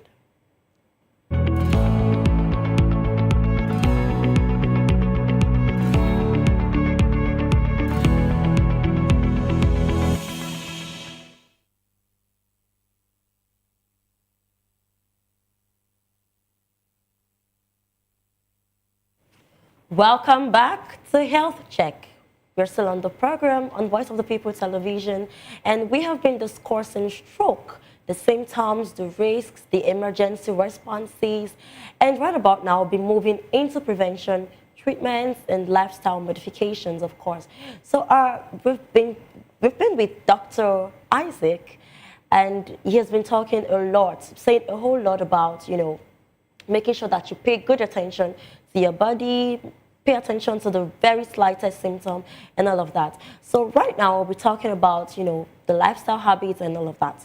So Dr. Isaac, what everyday habits can drastically reduce a person's risk of developing a stroke? Okay. If you know the risk factors, then you know what not to do. That's how I always start this. And then we listed them earlier. The first thing is manage your stress very well. That is, I started with the stress because this is Lagos, and then we have to emphasize on stress management a lot. So as much as possible, listen to your body, manage your stress properly. Don't overwork yourself to the level that you turn it into a case of emergency. And of course, avoid some bad habits, or bad lifestyle, like drinking, alcohol, smoking. The tobacco smoking has actually been linked to, increased in risk of stroke. And of course, regular check. I said earlier, these are everyday things. You said earlier, before, while we were growing up, before you can check your blood pressure, you have to get to the health center. But these days, you can check your blood pressure right in the corner. I can decide to check my blood pressure right now. Yeah. In fact, some people even have wristwatches that can check their blood pressure. Exactly. It's as simple as that. Yes. So knowing your blood pressure is the first stage to actually preventing high blood pressure that can lead to stroke. And then, of course, exercise. Daily exercise. Yes, is very important. About the sedentary lifestyle. Sedentary lifestyle. So take a lot of walk. Move around as much as possible. Avoid sitting down for a prolonged period of time that can lead to accumulation of fats and all of that. Eat right. Eat right is also very important. Right. Okay. Yes, eat right as much as possible because fingers are not equal. When you say in those days you say eat balanced diet, but what is balance? What is diet? But when you eat right, then definitely you are able to prevent a lot of fat deposit on your body. You're able to prevent the risk of having the condition I mentioned earlier that can actually diabetes, because it's food or diet that can actually lead to diabetes also. So if you eat right, then you can actually avoid causing that. And just drink a lot of water instead of alcohol. I try to encourage people hydrate, get yourself hydrate. Yes, replace alcohol with water. Take a lot of water. You are going to be helping a lot of system. You are going to also help the blood flow in your body by drinking a lot of water. So these are daily activities that can actually help to prevent stroke. All right, I'm really interested in this one. What does recovery look like, with people that has gone through stroke? Is it possible for full recovery to take place, or it's very, very gradual? And is it, compulsory that this particular condition takes a whole lot of time before it gets to normalcy? Or is it even possible that it ever gets to normalcy? Yes, it is possible, though it's a very long, lonely road. Like I always tell patients, it's very long and it's very lonely, because, it's very difficult for you to start realizing or appreciate the fact that you have to move from functionally independent to suddenly becoming dependent on people. It's very difficult. It's very difficult. And then because of that, it can even lead to a lot of issues like psychological issues. Some of them keep thinking of how did I get here and all of that. Yeah. So there is a long road to recovery. But yes, recovery is very possible. But we try to say prevention is better than cure, because the recovery is not as simple as it looks. Yes. We have had people that recovered fully. Some may get up to like 90%, there will still be something, but at least they are able to do things on their own. Why some people never recover? Unfortunately, some people never recover. Some people never become, independent ever again. They have to probably be confined to wheelchair, or probably have to use one walking aid or the other, or have to get a caregiver that has to be with them. But few people, or some people, still get to become independent, but it depends on a lot of factors, including the management. And one of the key management is the physical therapy. Physiotherapy actually helps you along the line to gain your function back, which is very important. And then the quality of the physical therapy also matters. It's not just about stand up, do this, do that. There has to be some specific group of muscles that have to be strengthened. These are experts that understand what has been affected and how you can move from point A to point B in the recovery. So yes, people can recover. All right, so instead of going through the recovery stage, let us just take proper precautionary measures. Yes. All right, so I'm actually very, very concerned for people that are already, stroke patients. So emotionally it can be very devastating. So what would you advise these survivors or intending survivors to, cope with the shock, the frustration, the lifestyle changes, having to, rely on someone and all of that, just in 30 seconds? Yes, people around them have to do a lot of job to help them. Like I said, it's a very lonely road, and then psychologically they are down because they are trying to say that me that I used to move around, now I have to wait for somebody to come and help me before I get to the restroom. Exactly. So it's very difficult. So people around them have a lot of work to do in terms of, helping them to cope with the situation, because when they continue to see these people that are supportive, then they think less of the situation. And then even the healthcare profession, as part of what we do, is psychological support. We have to keep encouraging them that it's not the end of life. You can still get your function back, but you have to be determined, and then you have to do a lot to also help yourself to get there. So yes, it's an emotional situation, but with people around them, with a lot of support, they can always get there.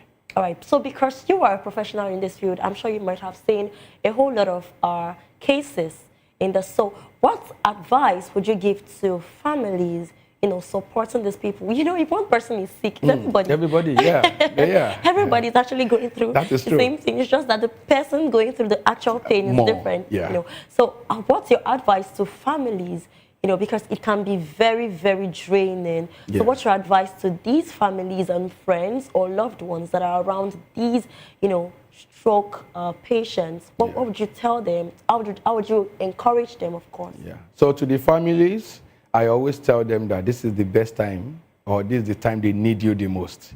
You cannot leave them now that, they need you to actually help them out of it. And if they are going to recover, because we've seen from clinical practice and even studies have shown that people that have support recover faster than people that don't have support. So now you know that they depend on you to even recover. Now that's when you know that you have to give them all the support that they need as much as possible to get to where they need to go. So psychologically, you have to be there for them.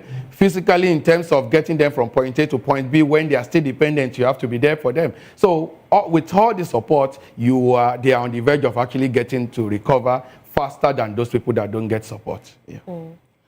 Wow. Thank you so much, Dr. Isaac. This was really, really, really enlightening. Thank you so much for pouring into this. Thank you very much. So a very big thank you to Dr. Bolarinwa Isaac Akinola, who is a neurophysiotherapist, a founder and clinical director of Newton Therapy Consults Limited, and lecturer at the College of Medicine, University of Lagos.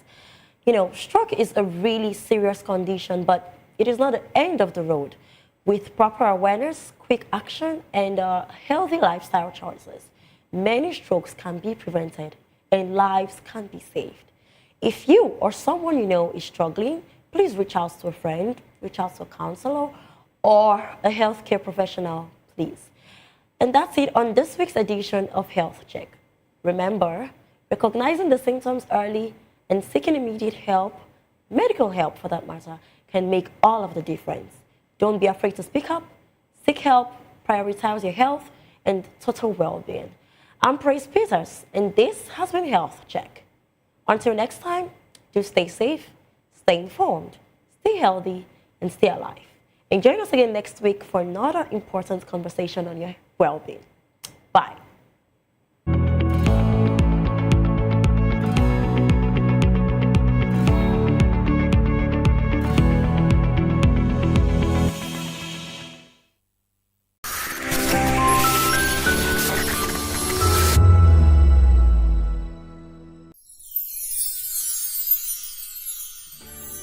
We are here with the leadership of VOP Television Lagos. We do appreciate this opportunity to say Merry Christmas and Happy New Year to our viewers all over the world and admirers. Cheers.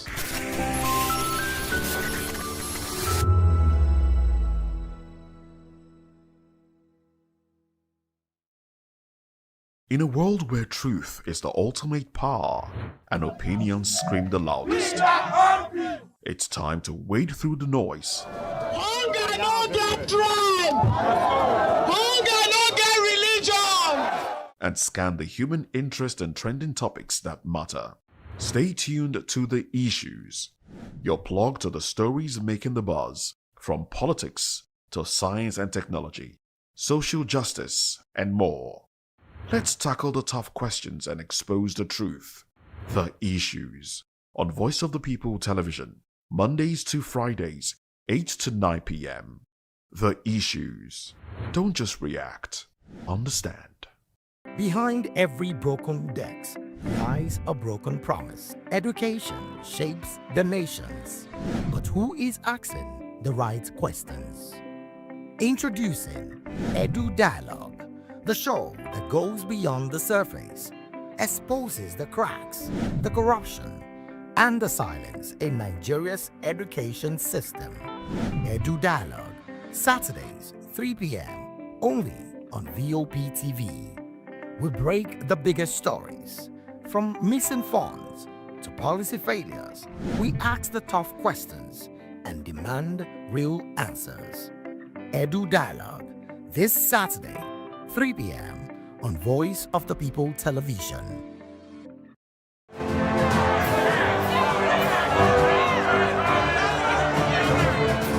Do you want your voice to be heard? Do you know that you matter in the scheme of things?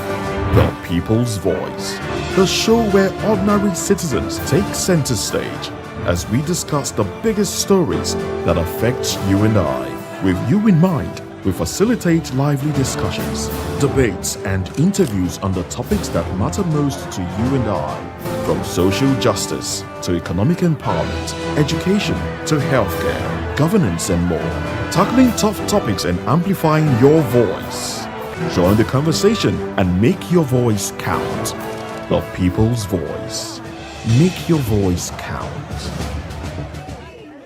Hello there, my name is Damilola Ogunsi, also known as the Goldfish. Hi, my name is Chiki Bright Emmanuel. I'm an actor and a filmmaker. Hello peeps, my name is Yomi E. Adejumo. Hi everyone, I'm Paul Utomi. Hi everyone, my name is Stacey Benjamin, and this is Voice of the People TV. I need you to keep it locked to VOP TV. See, are you looking for good entertainment? You want to get good movies, good music, politics, talk shows, sports and entertainment. You really want a channel that gives you everything you need without you having to run around. VOP is where you are. That's Voice of the People. If you're not listening to this, you're not one of us, and you deserve to be killed.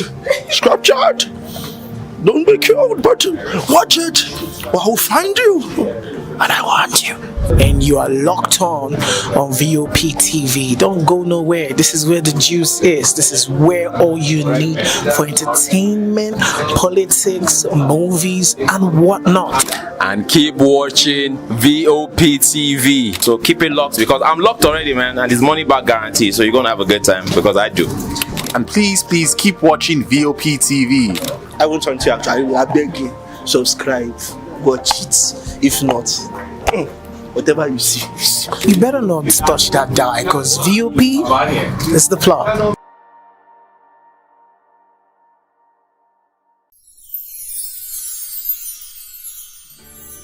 It's a season of love, a season of joy, a season to celebrate you because you deserve it. From all of us at Voice of the People TV, we only want to wish you a very merry, happy Christmas and a prosperous new year ahead.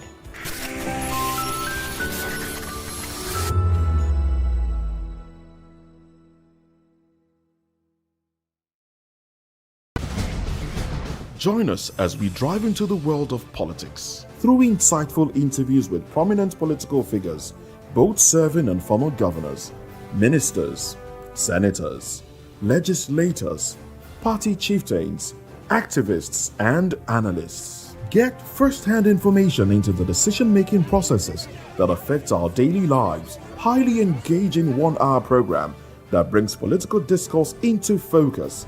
I am Chukwuma Okoro. Political Lens, Monday through Friday, 6 to 7 p.m. Join us. 2564 is coming up on Bunny 9, right? The 2564 Atlantic. What happens in the hush behind hangar doors? Who signs the papers that gamble with lives? Which truths were grounded before they even ever had wings? If you've ever buckled a seatbelt at 30,000 feet, if you've ever stared out of that tiny window and wondered who's really in control of the skies, it isn't just flight, it's power, it's politics, it's pressure sealed in steel. We're peeling back the clouds from runway risks to sky-high secrets. We're diving deep where most dare not to look. Aviation Scope, every Sunday at 7 p.m. only on Voice of the People TV. We don't just report, we reveal. We don't just ask, we uncover. Because when it comes to the skies, ignorance is turbulence. Aviation Scope, the sky isn't the limit, it's just the beginning. To know the happenings in the maritime sector, join us on the program Maritime Frontiers on VOP TV as we discuss key areas in the maritime sector from aquaculture, maritime transportation, maritime labor regulation, oil and gas exploration, ferry and passenger insurance, marine pollution and prevention, port operations, and lots more. Maritime Frontiers, exploring Nigeria's blue economy. We encourage you to click on the like button and subscribe to our YouTube channel. We are Voice of the People TV. Also follow us on all our social media platforms. We are at VOP TV Live. Visit our website www.vop.ng for fresh and trending news. Also watch us live on SLTV channel 264. VOP TV, Voice of the People Television. The red carpets, awards, the razzmatazz, music, fashion, interviews, and more. Spotlight on Voice of the People Television. Let's feed you with all the juicy stories in the global entertainment space, bringing you the glitz and glamour as it is hot. Stay tuned to Spotlight, 1 p.m. Monday to Friday. Spotlight on VOP TV. Entertainment like never before.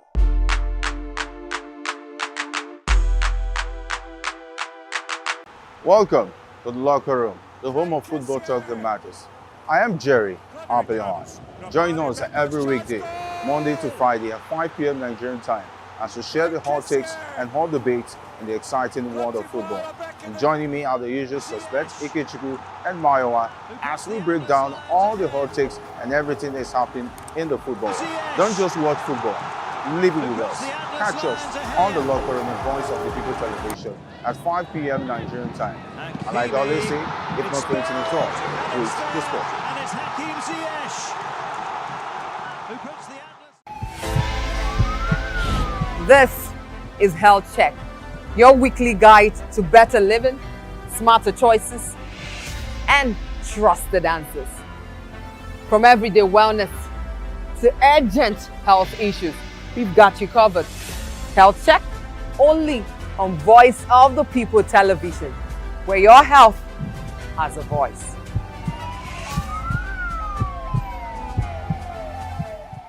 This is African News on Voice of the People Television, where we don't just bring you the news, we bring you Africa's heartbeat, the policies that shapes our world, and the economy that determines our future. African News on Voice of the People Television. Stay with us.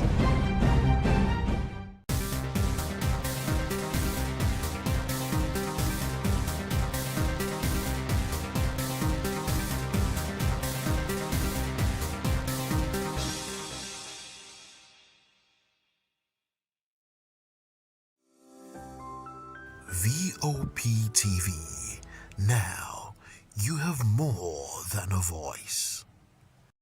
Hello there, my name is Damilola Ogunsi, also known as the Goldfish. Hi, my name is Chiki Bright Emmanuel. I'm an actor and a filmmaker. Hello, peeps. My name is Yomi E. Adejumo. Hi, everyone. I'm Paul Utomi. Hey, everyone. My name is Stacey Benjamin, and this is Voice of the People TV. I need you to keep it locked to VOP TV. See, are you looking for good entertainment? You want to get good movies, good music, politics, talk shows, sports and entertainment. You really want a channel that gives you everything you need without you having to run around. VOP is where you are. That's Voice of the People. If you're not listening to this, you're not one of us, and you deserve to be killed. Scrap chat. Don't be killed, but watch it, or I'll find you, and I want you. and you are locked on VOP TV. Don't go nowhere. This is where the juice is. This is where all you need for entertainment, politics, movies, and whatnot. And keep watching VOP TV. So keep it locked because I'm locked already, man, and it's money back guarantee. So you're gonna have a good time because I do. And please keep watching VOP TV. I want to actually, I beg you, subscribe, watch it. If not, whatever you see. You better not touch that die, because VOP is the plot.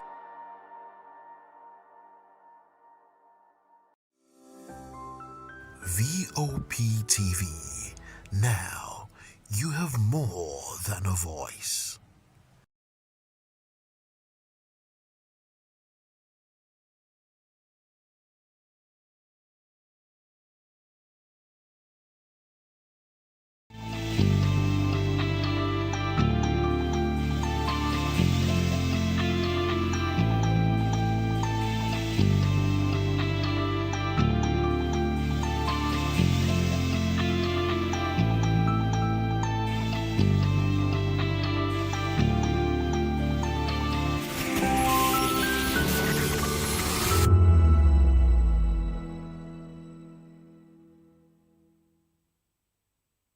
This is African News on Voice of the People Television, where we don't just bring you the news, we bring you Africa's heartbeats, the policies that shapes our world, and the economy that determines our future.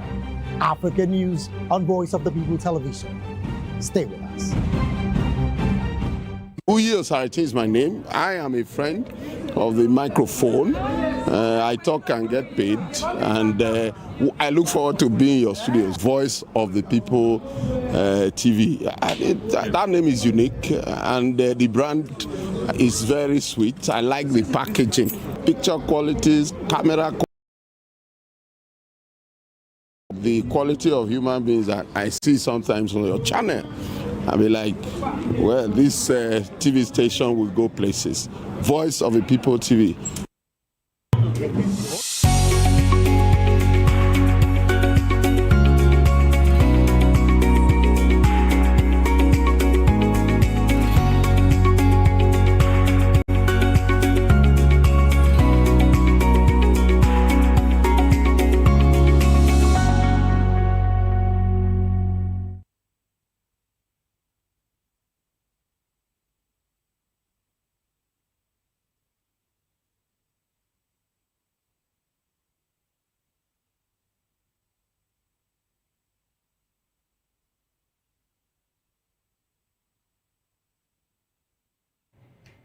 Hello there, welcome on board. It is People's Voice on Voice of the People Television, where season stories shape the narrative. And of course, today we'll be dissecting the major story that is dominating the headline and sparking conversation across the nation. Tax reforms delay could hurt businesses and the poor, says Oyedele. This particular one is actually laughable, conversation for you to actually say the poor, I don't want to talk about businesses, but the poor. And maybe it would have to tell us how tax reform delay could hurt businesses and the poor. You understand? But we'll be talking about, this and even more conversation today. And yes, PDP crisis deepens as faction refuse to budge, right? Over the weekend, the INEC tried calling on both faction to see how they can actually, talk to the both faction to come together and share their swords to make peace. But of course, these two factions are still at loggerheads, and refusing to, broker peace. And if matured men like this are saying that, they don't want to make peace, who are we to complain? And it is actually a celebration thing for the APC, and I believe you all know what that particular one means. Join the conversation with experts in silence and perspective. Share your thoughts with us. I am Savior Udo. Let's look into other news stories with details. Nigerian police deploy thousands for Christmas security. The Inspector General of Police, Kayode Egbetokun, has ordered a nationwide deployment of police personnel and operational assets to ensure a safe and peaceful Christmas and New Year's celebration across Nigeria. The directive is part of the Nigerian police force festive season security strategy, which includes intensified patrols, visibility policing, intelligence-led operations, and community engagement. That's a laudable one, which we appreciate the IG for. Of course, since it's not reducing it or even, limiting the police force to some regions in the country, but he actually made it open to every part of Nigeria. And I must say this, that not because I'm just reading this news now, I've seen that particular, movements take place this morning and of course this afternoon, stepping out of the office and returning. We saw about 2 MPF doing, is it a neighborhood surveillance? So I think we love this particular one, and I must commend the Nigerian Police Force for the very first time. This one is wonderful, and thank you. We appreciate. Okay, let's actually have our Christmas in peace and not in pieces. And away from that particular one, APC's dominance of National Assembly. Of course, I will talk about the dynamics and the implication. The All Progressive Congress, APC, has expanded its numbers in the Senate to 78, leaving the opposition significantly diminished. The party's dominance has raised questions about the potential for one-party rule and the impact on democratic pluralism. This particular one, we've been talking about it over and over, and you'd agree with me that even Gospel of Pabio also talked about this at their APC caucus meeting. He said that they've really taken over, the National Assembly, and some senators are still talking to him presently, and he said the opposition are now up to 4 or 5. He said, and some of the opposition are talking to him to take them to the president, okay, because they want to, defect. But he just thought of it that if they all defect, they wouldn't have the minority, people there. So that's why he still want them to be. Can you imagine such statement? Just because so many people have decided not to put their homes in order, and that's the reason why we're getting all of this particular one. But now let's come to this particular one that is quite disturbing.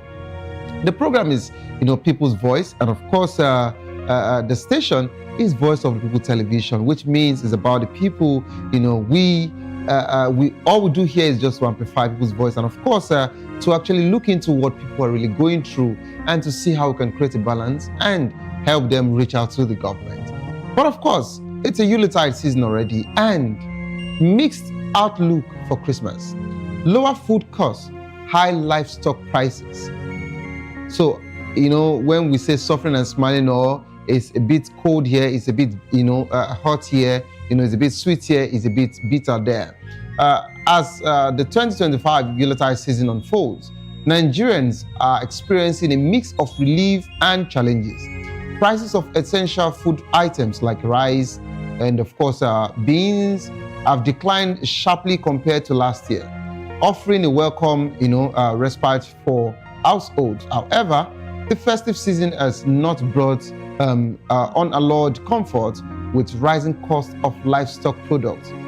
Festive hampers, decoration, seasoning cubes, and of course, really stretching budgets. Now, let's even take off all of the seasoning cubes off. But have you ever tried to go to the market to price a livestock? Like, how much is chicken? How much is goat? How much is ram? Let's not even go to cow. Presently.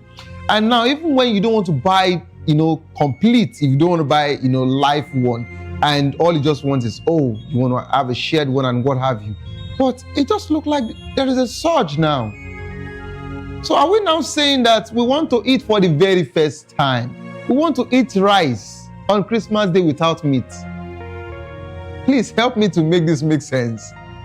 Are we just saying that we will not say turkey or chicken? Please, I do not know, what to do or how to, go on from here, but it's quite disturbing. Really, really disturbing, because rice and chicken, rice and meat, rice, and turkey can go. Rice and goat meat or what have you. But when we're actually having a situation where it looks like, oh, the price of rice, is dropped, beans, or let's say yam and what have you. But now, the protein you need to put on that particular meal to serve, your family, your loved ones, and of course, your well-wishers or even to your neighbors. Because the Unite isn't about love. It's about you, connecting with friends and families. It's about you reaching out to the, to the vulnerables. So what do we do? That's where we are. And of course, I'd like you to also, reach out to me to tell me how much, the prices of livestock are over there, at your own end. NCC slams telecoms over poor telecom services. The Nigerian Communication Commission has warned telecom operators to improve their services or face regulatory action. The Commission released a report showing that some operators are struggling with network performance, citing issues with latency, of course, and jitter with some, ranked network, and of course, some of them even rank as the highest in the national network performance, while others are still trying to face some challenges. But of course, the amount we use in paying for these networks, either data, either, buying of recharge cards, topping up our phones, is quite alarming. And if you notice, in as much as you want to buy, you want to top up your phone, you want to buy a recharge card, to have credits to call, you would realize that some of these calls, you don't even take time before they start telling you 1 minute remaining. And no matter the subscription you want to do now, you would always, get that message that you are out of data even before the 30 days.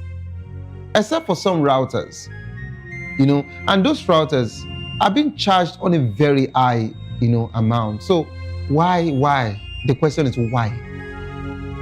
And I love the fact that NCC is talking, but I would have appreciated it if our National Assembly can also take this up.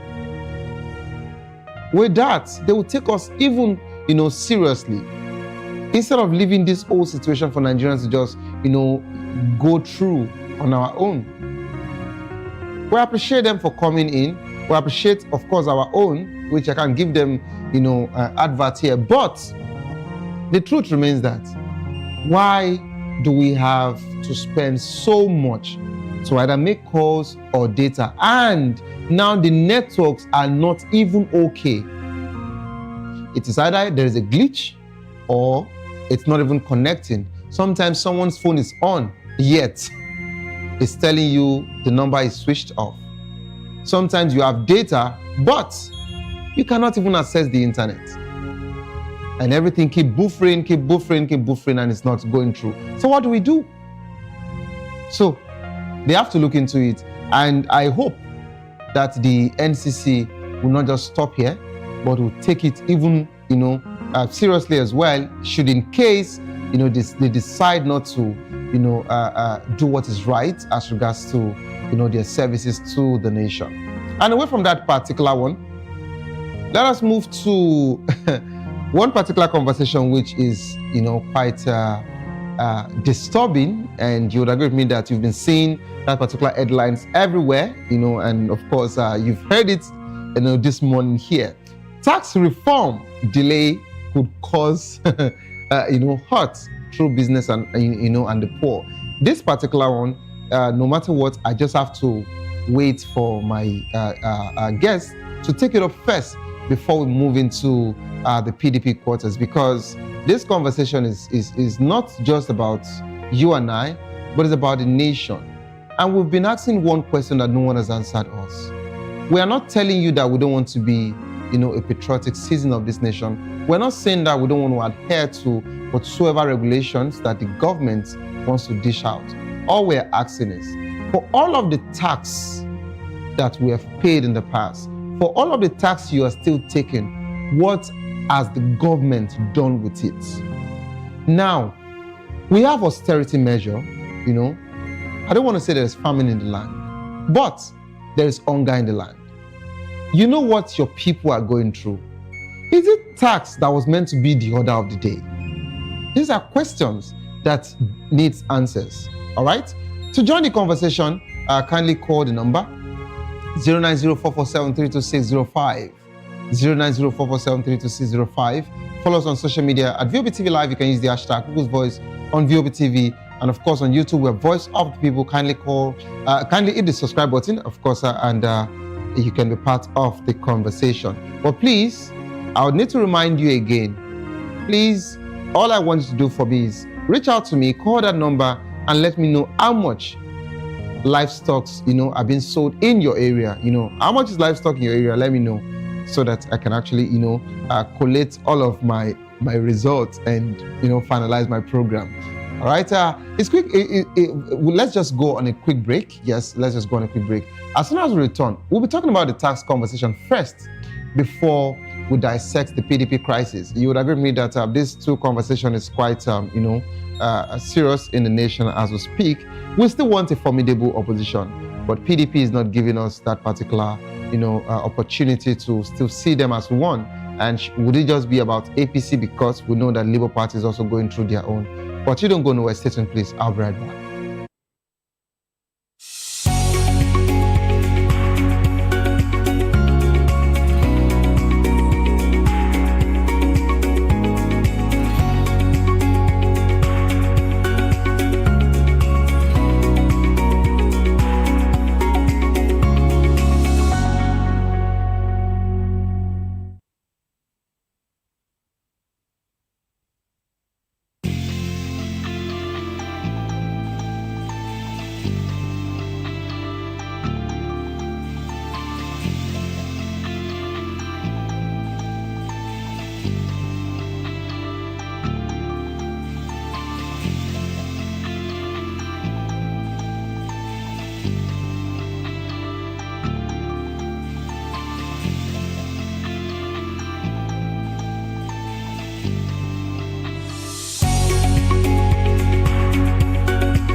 You've been wonderful all through the year. And this is from us, Voice of the People Television, saying Merry Christmas and a prosperous New Year to you all.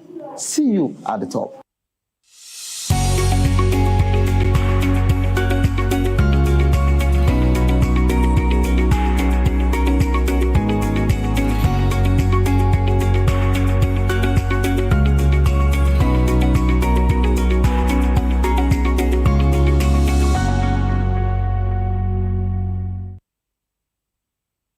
Welcome back to the program. Of course, I'm always wishing everyone, the very best and hoping that we'll all get to the top as soon as possible. Compliment of the season, and welcome back to the program. That is still People's Voice on Voice of People Television. Let's actually dive into this particular one.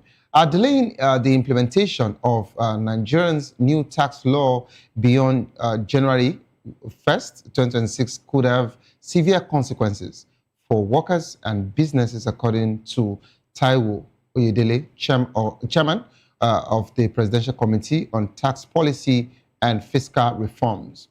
Oyedele warned that 98% of workers would continue to face multiple taxation if the laws aren't enforced, while businesses would miss out on exemptions and continue paying multiple taxes. The controversy surrounds alleged discrepancies between the tax laws passed by the National Assembly and the versions later gazetted. Civil society groups and politicians, including former Vice President Atiku Abubakar and Labour Party presidential candidate Peter Obi, have called for the suspension of the law's implementation. And however, Oyedele suggested addressing concerns directly rather than suspending the law. This particular one is quite serious. I do not know why, this man, of course, that's what he was called to do. That's what he was appointed for, but the fact that is just pushing for this tax, to just come. With the little that we've been briefed, and told about this old tax situation, it is not looking like we'll be smiling. Sincerely, it's not also looking like they want to, or just like what he said, that he really wants to help the poor, because he said that it would affect the poor as well. So I really want to know, just like on Saturday at Morning Boss, we saw a particular headline that it was said that both sex workers and touts, and they mentioned different professions, and saying that we would be explaining how this tax would really help them. And our question on Saturday was, are you in any way legalizing some things? Are you now recognizing sex work? Because I don't know why it looks like we're just keen, at implementing this tax situation. I don't know why it is looking like, oh, it's a do or die situation. I don't know why it's looking like if this thing does not, take off in January, something else would happen. So I'd like to bring in my guests so that they can actually, give their reaction as regards to that particular one before we move to the PDP quarters. We're now being joined by Dr. Dayo Kayode, a social political technocrat, and of course, aviation safety expert. Good afternoon, Doctor. Hello, Doctor. Are you there? Good afternoon. Good afternoon, Savior. Are you hearing me? Loud and clear now. Doctor, compliment of the season. I like compliments of the season. I like this your share too. If you can borrow me. Doctor, all thanks to VOP Media. Yes. So it shows that they are taking care of me. Thank you. Thank you, VOP Media. So you want me to quickly react to two of your news? Yes, Doctor, you will do that. Let me just also welcome in Nwonye Chijioke, a distinguished business magnate, and of course, astute political and social analyst, all the way from Canada, the snow country. Chijioke, good morning. Yeah, good morning. I know it's morning over there, so I cannot make that mistake again. How are you doing, buddy? Good morning, Cynthia. How you doing, my bro? Good Very morning. well, thank you. Very well, thank you. Please, I don't know, where should I submit my resume so that you guys will employ me and take good care of me like the way they are taking good care You want to leave snow and come to a Harmattan that we have not seen? No, internationally, no, everything is digital. I don't need to come down. No. In this, I'm looking for a way to say you should send me Christmas money. I no. Doctor. Let me just pretend that I did not hear what you say. Doctor, this is to let you know that the grass might not be greener on some other side, though. Now you are. Forget that it's white here, but trust me, it's really red. Visually, it's red. Forget all right, it's white. Let's forget about the grasses now. Let's talk about the problem of Nigerians. You heard Oyedele. He said tax reform delay could hurt businesses and, of course, the poor. But before we dissect that, Doctor, you said you wanted to respond to some of the news story. I want you to do that in just 2 minutes because we're pressed for time, and I want us to have a robust conversation as regards to, the two conversations. So please go ahead. Members defecting to APC, never mind those people that are deflecting. It is either money inducement, as we saw or had, that some monies are being given out so that the budget presentation will be allowed. Sure, So forget about that. Also, some of them, even right from the Senate presidents, are also having EFCC cases on their neck. So for sustainability sake, they just have to, by all means, defect to APC. But in days to come, we are going to see the effect of this. Now, on the prices of a livestock, well, I'm not even advertising here, though, but then I have to make reference. I have 6 big cows, and this is the truth, in my care, belonging to a kid brother of mine. and Doctor, each selling doctor, for 1.6 million. Doctor. You won't believe it. Doctor. It is so expensive. Yes. Yeah. The fact that you say you want to know the prices. Doctor, the fact that prices of livestock. Doctor, the fact that you mentioned that's a free advert, and I don't let any advert slide on my show. So for you to mention that your kid brother, I'm coming. For you to mention that your kid brother has, cows, of course you mentioned 6. Now that means that some people might send me message right now. Some might send message later to say, please, how can we? Because you don't even know if what they've been asking is quite high. So doctor, you are owing VOP Media one of the cows there. Tell your brother.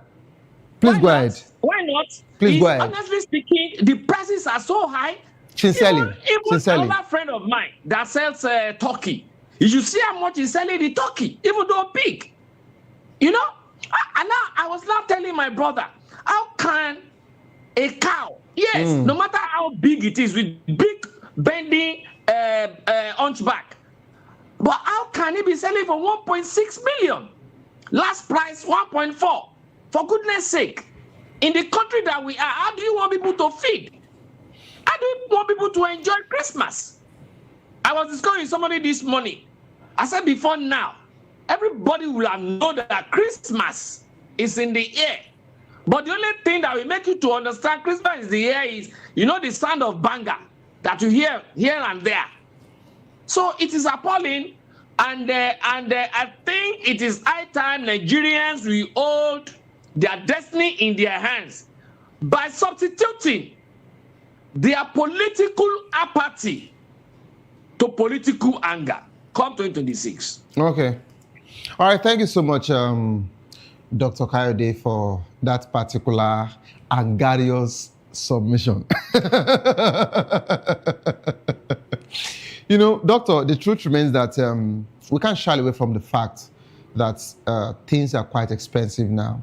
And in as much as some people can actually afford some things, many cannot. There are so many presently that does not even know how they'll put food on their table on that Christmas day, because they've been managing all through.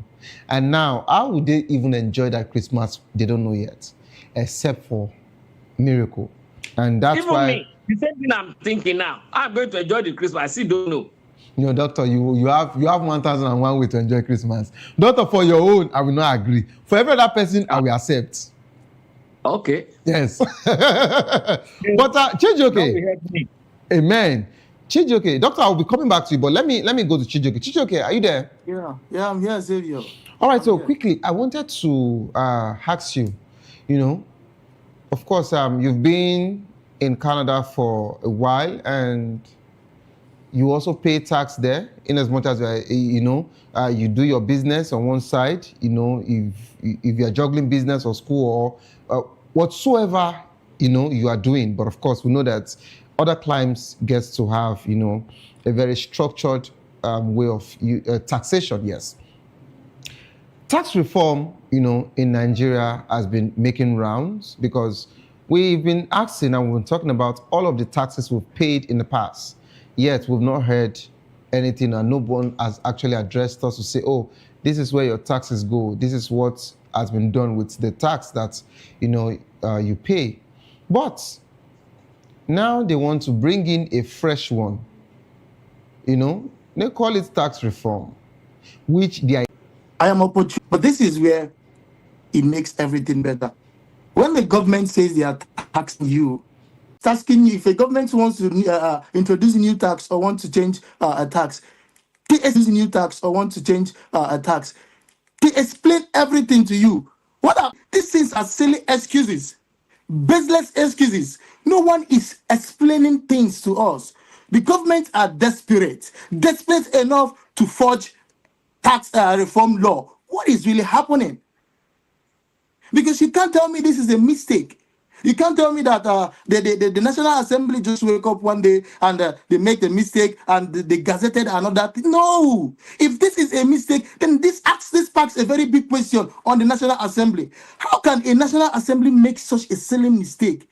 So you say Donald Trump was not wrong when he called us a disgraced country. So because everything this government has been doing so far is to prove Donald Trump right. Okay, if you say, wait, let me finish. If you say it's not a mistake, then that means it's a deliberate act. Deliberate act on the National Assembly, which proves that the National Assembly is nothing to the government, that the government can wake up and do anything without the respect and the regard for the national or the members of the National Assembly. They did it with Rivers. They just wake up and the president ordered state of emergency in Rivers. What the National Assembly did? Nothing. And the same thing is happening now. So there is a lot of questions that we need to ask. We need to put a lot of people on trials. A lot of people need to answer a lot of questions.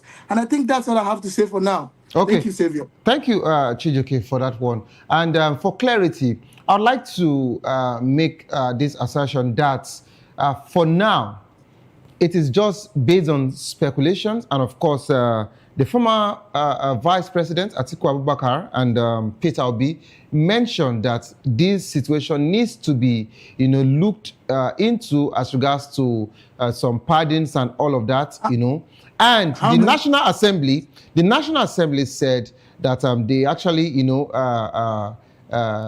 built, of course, they appointed some people and said, okay, this particular committee would look into this and do their due diligence as regards to investigation to be sure that what was submitted to them is the same thing, that wants to be rolled out. So I wouldn't want us to just, give wrong, informations. For now, some of these things are still, being speculated. But I want you to also understand that I am coming from a point of a country where things are working, where government are doing so. I'm not telling you this. See, for the fact that this kind of thing has to be coming out in a country like Nigeria is a problem.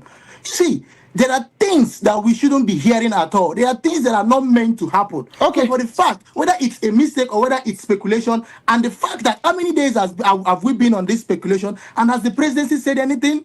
The presidency has how many days? So do you expect us to believe, or do you? I don't know, but I work in a country where if this kind of thing happens, within hours, highest 24 hours, the prime minister or the people has come out to rectify this issue. But it's getting to a week now. The presidency has not said anything. No one, the Senate, nobody. And what you expect the people to believe? Just to keep their hands on? No. All right. So thank you. Thank you so much. We are citizens, and we actually put these people here to work for us, not for us to work for them. So they need to work for us and tell us what's happening. We don't have to relax, and whenever anybody wakes up, they do whatever they like. All right, thank you so much. Even Savior should not even see it. Savior should not even see it as speculation, because this leak actually came out from that same National Assembly. How many days should we live on this speculation? So, doctor. Hello, doctor. Can you hear me? You see, the government should be working on their internet. All right, Chijoke. Thank you so much for your submission as regards to the taxation. I would like to move to Dr. Kayode now. Hello, doctor, are you there?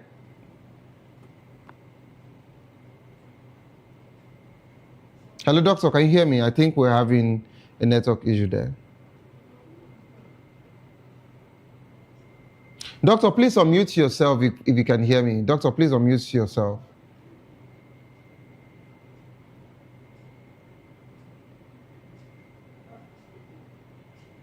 All right, so I think doctor is having a network, glitch there. So, but Chijoke. I'm hearing you, Savior. Okay, all right, so I think doctor is back. Hello, doctor. No, I'm hearing you. All right, so doctor, of course, I'd also like you to, give me your submission as regards to this tax situation. And of course, in few minutes, we'll be moving to that of PDP's quarters. So, doctor, you have the ground now. Yes. Go ahead. Even picking up from where we stopped, even in a country that is working, they know that they always give them tax relief, they always give them tax returns, and the government always participates in social security programs for the people and the elderly. Do we have such here? No. Now, the tax they are now talking about, from the inception of this government, the very first minute, even before being sworn in, is taxation policy started. Number one, removal of subsidy. Petroleum price jumped from 190 naira to 500 naira per liter. In another 2 weeks, to 600 to 700 to 900 plus. How much was Dangote selling fuel? At least Dangote just released to us that his fuel, he has been releasing his fuel with 320 naira per liter, inclusive of all taxes and his own profits. So tell me the differentials. Where has it been going? The taxes that we have been paying through high rate of tariffs on power, is it not enough? On our data, is it not enough? Before now, you will buy about 20 gigabytes for 1,000 naira. Now you will buy 10 gigabytes for 3,000 naira. And at the end of the day, within 2 weeks, they will say it's off. Within 2 weeks, it's off. Remember, this government has said that people that are not paying their taxes properly, they'll be removing it from their data. So that means already they know how to remove people's data. If not, they wouldn't be saying that. So who is saying they have not been doing that? All issues that need to be put together. Now, the National Assembly, don't exonerate National Assembly from this tampering with the past budgets and the one gazetted. Have they not been padding? Have they not been padding budgets before now? So who is saying the National Assembly is not also privy to it? Because the leak came out from the National Assembly. These are issues. You know, I've been saying it. A day is coming when the goats you are pursuing will turn back at you and will tell you that he has it. A day is coming when monkey go market, I know go fit come back. You have stressed people more than enough. People cannot eat. People cannot buy basic things. People cannot socialize again. People cannot do their businesses accordingly. No, tell me, even when you bring these or taxes, what effect will it have on people's businesses? Are people even doing businesses again? Without this tax, do you know how many businesses have collapsed? Do you know how many children have been sent out of school? Do you know how many of Nigerian youths that are gainfully employed before are now on the streets? So what again do you want to do? Okay. People will just turn back and say, okay, since we cannot afford this, what is even better than to die? And they will do things that they wouldn't mind to die. These are ways in which governments always orchestrate civil unrest, civil disobedience, and all sorts of societal vices. All right. Doctor, thank you so much for that wonderful, submission there. And of course, this is not in any way, inciting people for anarchy, but of course, just like you once said, there is no how you get to push someone when once the person gets to their limits, the person gets to, charge back. But we just hope that all of this situation, will find, a proper and lasting solution as regards to Nigerians, being able to be treated properly as Nigerians and, us even feeding well. Just like at the later season we talked about, you've talked about that of the data that I mentioned, we are not done talking about bank charges yet, So we have so many other things, including electricity, the unit tariffs and all of that. So we cannot, touch all of these areas without saying that we're not paying in one way or the other yet. The government still wants us to even pay more.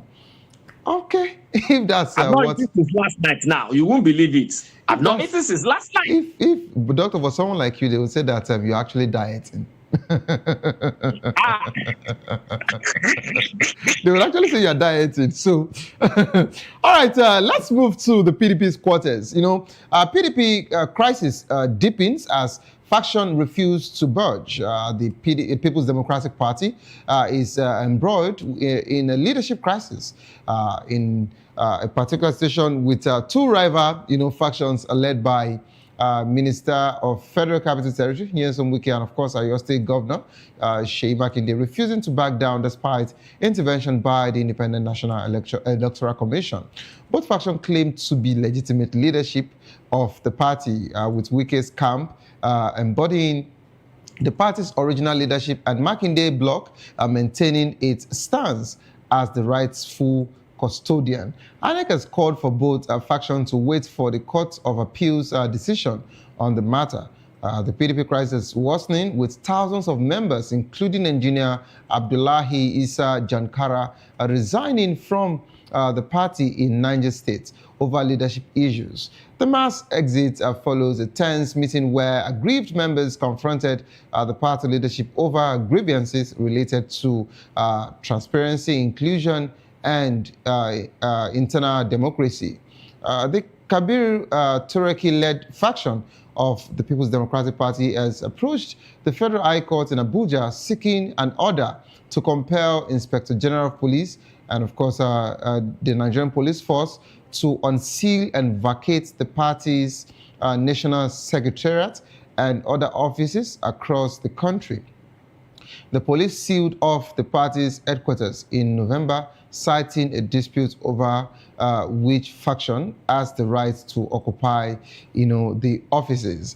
It's so funny now that the Turaki-led faction can still go back to a particular high court, the Federal High Court in Abuja, to seek order, to compel the Inspector General of Police and, of course, the Nigerian Police Force to unseal their facility. This was the same people that a court in, Abuja actually said that they shouldn't hold, their convention. They went ahead to take another order from Oyo State, court, and they went ahead. So why didn't you go to Oyo State court too? PDP is just, I think at this point, for elder statesmen to be acting this way is quite funny to me. So in just 1 minute, I would just want us to just savor this particular conversation. Chijioke, are you there? Hello, Chijioke. Yeah, I'm here, Xavier. So, Chijioke, what can you say about this PDP situation, just in 1 minute, so we can start running off the program? The honest truth is that this PDP situation, I call it a party problem.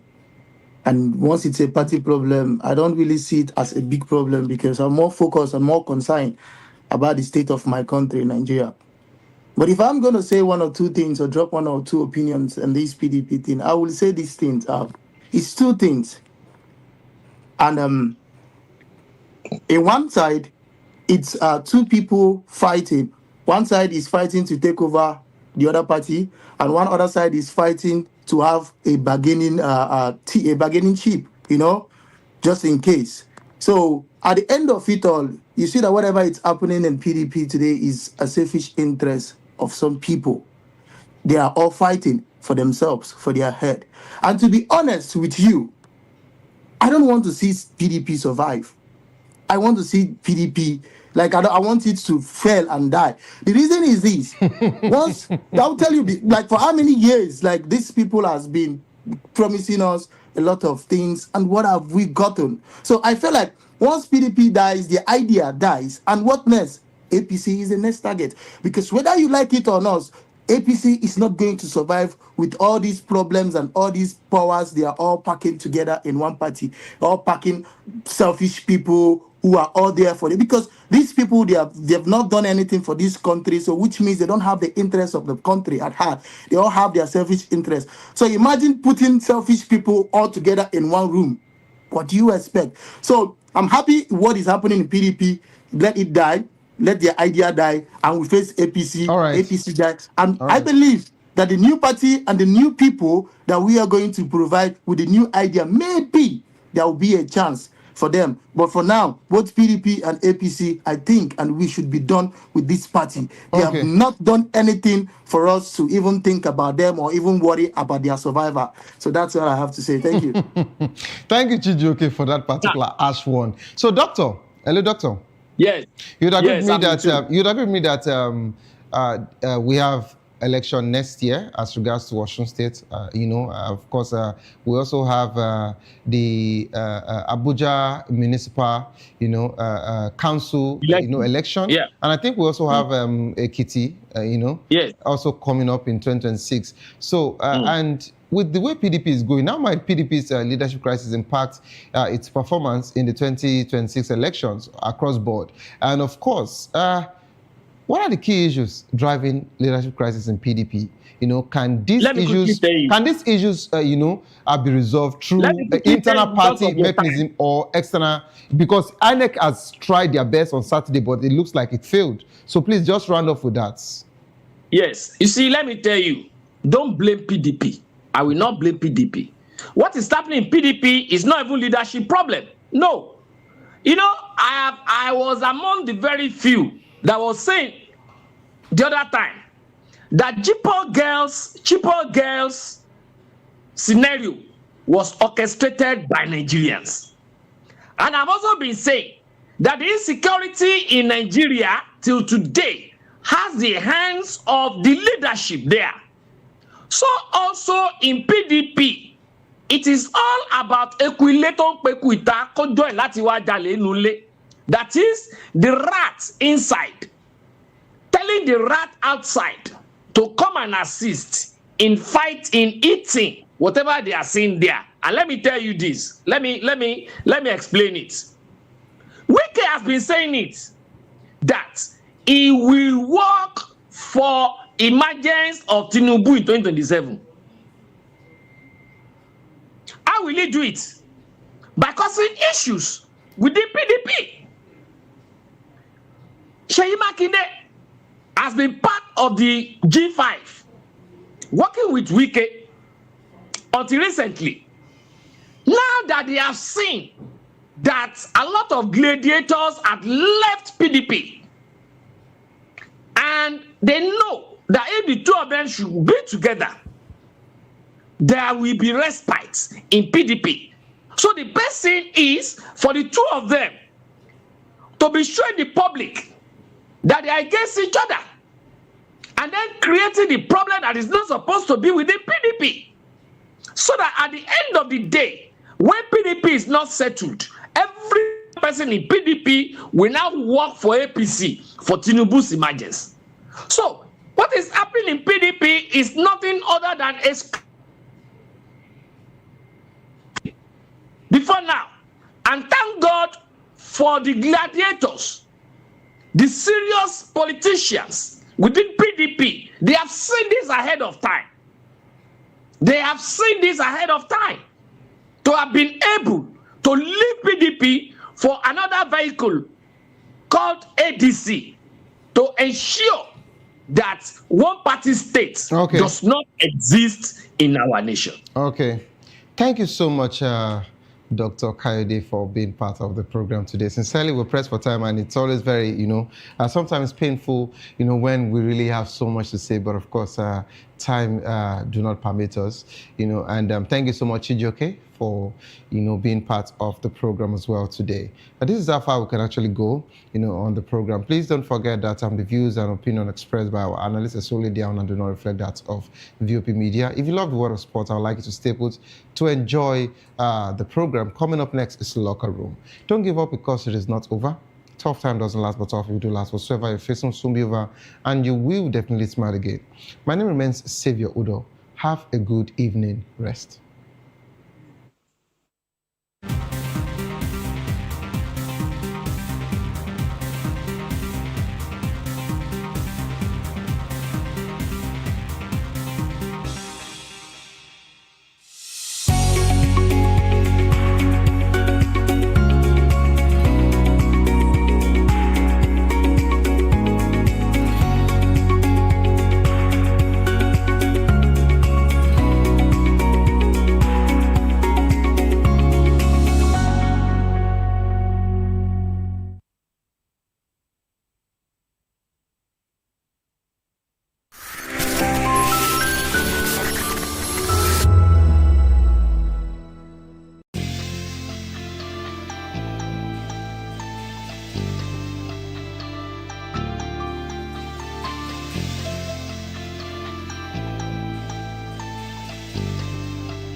Good evening, Africa. My name is Mama Kore, actor, model, producer, and I'm giving a big shout out to VOP TV, man. Keep watching.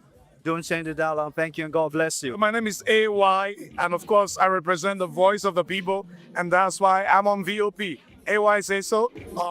Hi everyone, it's your girl Miriam Tima from The Real Housewives of Lagos and The Real Housewives Ultimate Girls Trip Africa. Shout out to VOP, the voice of the people. You already know. Stay tuned, keep watching. And don't forget, VOP is the best. All right, hello, everybody. It's a boy that's shagging the man fine back with Melanie Poppy Black Skin Boy. This is VOP TV. If you're not watching VOP, I don't know what you're watching. Maybe you're watching your weight. Bye. Hello, beautiful people. This is Wale Ojo, and you're watching VOP, Voice of the People. Hi, guys. You already know who it is. This is New Energy. Flyers, whatever, live it. Keep watching VOP TV. Thank you. Hi, people. Ginny Albano here. Guys, please keep watching Voice of the People.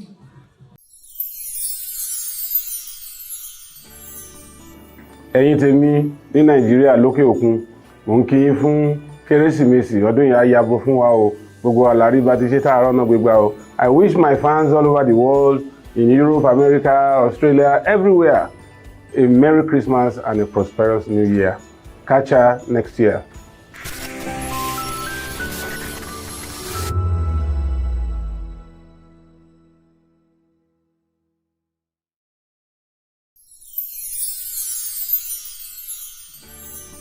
As the year comes to an end, we want to take a moment to thank each and every one of you for your hard work, dedication, and the positive vibe you bring to Voice of the People every day. From all of us on the HR, we would like to say Merry Christmas, a happy, prosperous, and healthy New Year. Thank you.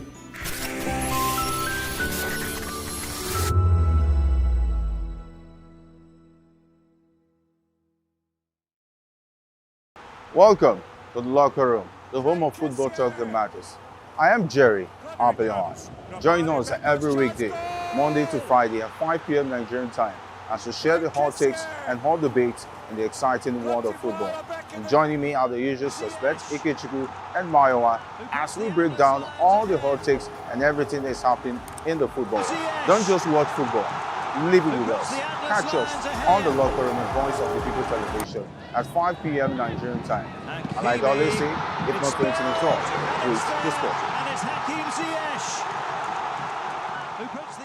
please Behind every broken desk lies a broken promise. Education shapes the nations. But who is asking the right questions? Introducing Edu Dialogue, the show that goes beyond the surface, exposes the cracks, the corruption, and the silence in Nigeria's education system. Edu Dialogue, Saturdays, 3 p.m., only on VOP TV.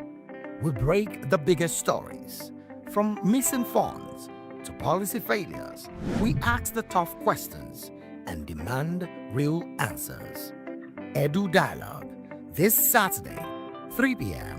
on Voice of the People television.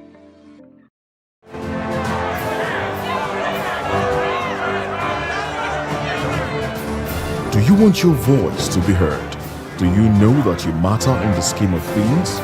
The People's Voice, the show where ordinary citizens take center stage as we discuss the biggest stories that affect you and I.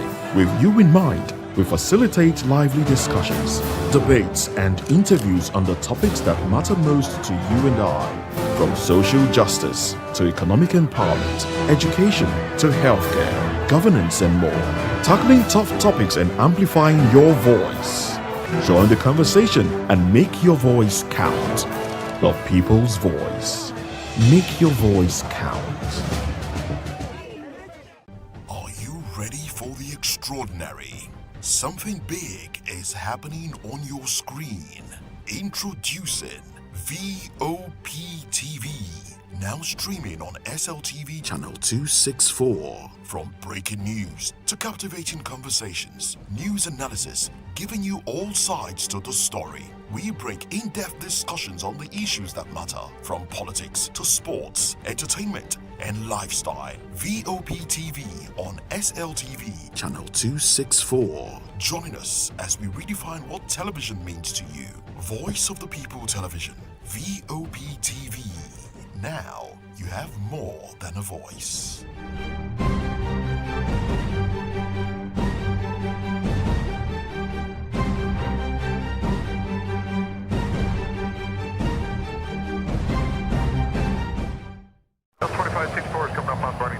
The 2564 Atlantic Tower. What happens in the hush behind hangar doors? Who signs the papers that gamble with lives? Which truths were grounded before they even ever had wings? If you've ever buckled a seatbelt at 30,000 feet, if you've ever stared out of that tiny window and wondered who's really in control of the skies, it isn't just flight, it's power, it's politics, it's pressure sealed in steel. We're peeling back the clouds from runway risks to sky-high secrets. We're diving deep where most dare not to look. Aviation Scope, every Sunday at 7 p.m. only on Voice of the People TV. We don't just report, we reveal. We don't just ask, we uncover. Because when it comes to the skies, ignorance is turbulence. Aviation Scope, the sky isn't the limit, it's just the beginning. To know the happenings in the maritime sector, join us on the program Maritime Frontiers on VOP TV as we discuss key areas in the maritime sector, from aquaculture, maritime transportation, maritime labor regulation, oil and gas exploration, ferry and passenger insurance, marine pollution and prevention, port operations, and lots more. Maritime Frontiers, exploring Nigeria's blue economy. We encourage you to click on the like button and subscribe to our YouTube channel. We are Voice of the People TV. Also follow us on all our social media platforms. We are at VOP TV Live. Visit our website www.vop.ng for fresh and trending news. Also watch us live on SLTV channel 264. VOP TV, Voice of the People Television.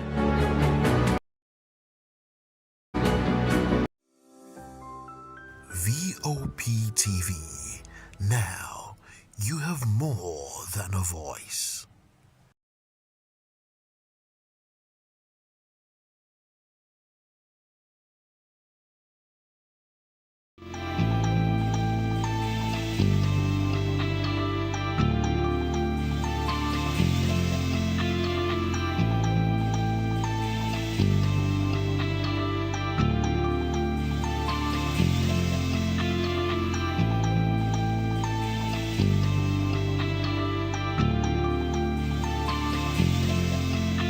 With video calls and messages. Merry Christmas. On behalf of the technical crew, we wish you a Merry Christmas and a Happy New Year. Merry Christmas, and here we are, job continues.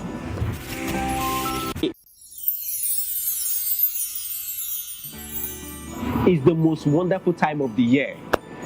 But for us, the technical crew, it's weird for technical people to be in front of camera, but I just want to say, now this one they make me come outside every day. Anytime when they call me, I will rush come outside. We don't get holiday. Our holiday is part of our daily routine, and we've embraced it. I must say, the work is challenging, engaging, and interesting.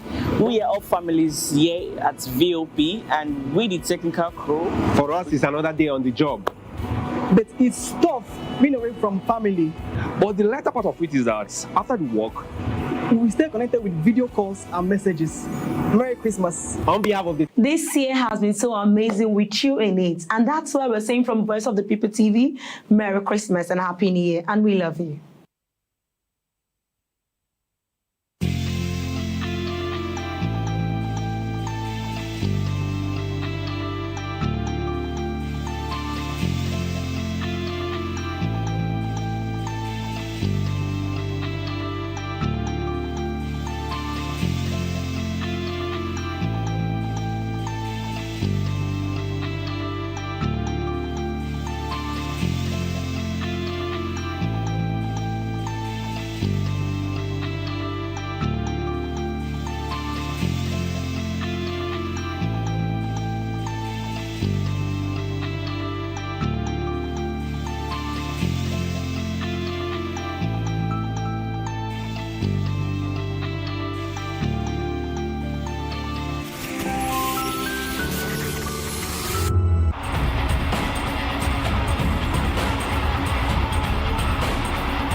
All right, it's already the African Cup of Nations 2025 has kick-started out there in Morocco.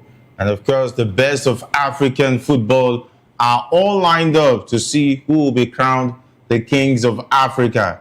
And of course, there's so much we're going down as far as updates from talking about the North African country, Morocco, who played their first game against the Comoros amidst an interesting opening ceremony with glitz and glamour, and of course, Afrobeat was well represented. On that note, I say welcome to the locker room on Voice of the People Television. I am Jerry Apeliohai, reporting for football duties as it promises to be excited with the full house of Ikechukwu joining us once again, and definitely Maiwa will be joining us virtually to take a look at the biggest football showpiece as far as Africa is concerned. Ikechukwu, so much talk about the African Cup of Nations 2025. It has kick-started, and we've seen blockbuster fixtures so far. So good. Good evening, Jerry, and good evening to our viewers. It's so good to be here to talk football. Yet another day, the much-awaited Nations Cup officially commenced yesterday, and we saw a very interesting game from the host. I mean, the rain didn't actually stop anything. Of course, it started with Davido and French Montana giving us what they know how to do best, which is their music. But then it's so good to be here to talk football again, Jerry. Good evening. Thanks for having me. All right, so good to talk football once again. Of course, we all saw the opening ceremony. We saw the best of Afrobeat. We saw the glitter glamour. Morocco, so far so good in terms of the packaging of the event. They've not disappointed. I think we've seen something better from what we saw at the African Women Cup of Nations. Absolutely.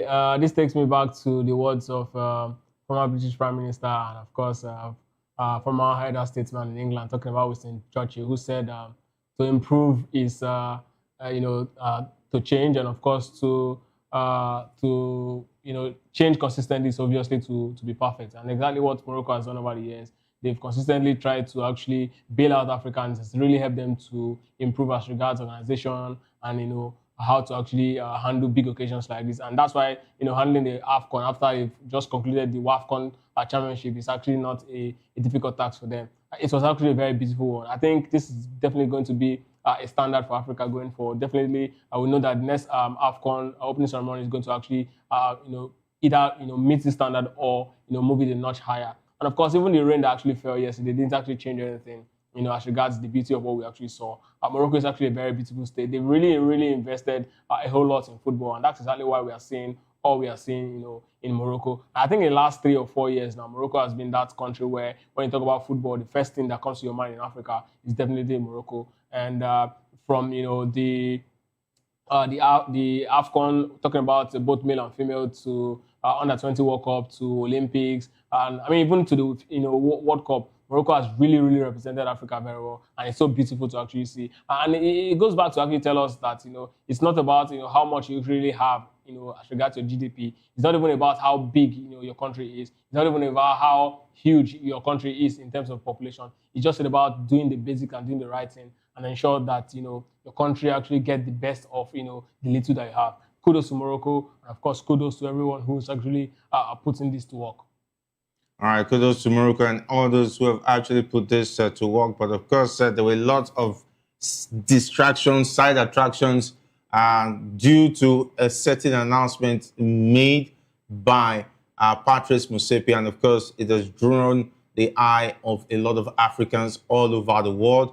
And a lot of people are not excited about the news. But so far, so good. Morocco has started well in terms of the packaging of the events. And the story taking all the attraction from the games was the fact that Patrice Motsepe made an announcement that from 2028, the African Cup of Nations will be hosted every 4 years. What do you think about this? A lot of people said Patrice Motsepe is bowing to pressure from FIFA. He has handed over CAF to talking about the auspices of the European football powerhouses who now want to determine how the AFCON is supposed to be held. This has been a tradition for backlog of years. He's a billionaire. He should have his own say. He should not bow to pressure. Why is he going to tune to 4 years? Would you blame him if Morocco looks like the only country ready to host the next AFCON and on and on and on, it takes the beauty of hosting it every 2 years. The beauty of African football was the unity in diversity that Africa has. But it looks like, I don't know, economically, Africa is no longer showing the might it's expected to show after a lot of years. But do you think that's enough to say, okay, let's stop having this competition for 2 years? Let's do 4 years. Who says? They can even say 4 years. Let's start doing it a year after the World Cup so that we'll be able to have them in June, July, as against the weather conditions and the beauty of African football. So basically, right, I mean, a lot of us actually saw this coming. It's just, the timing he actually gave this information that's exactly taking a lot of persons aback. But the truth is, if you've been following trends across the world, you know that this is bound to happen.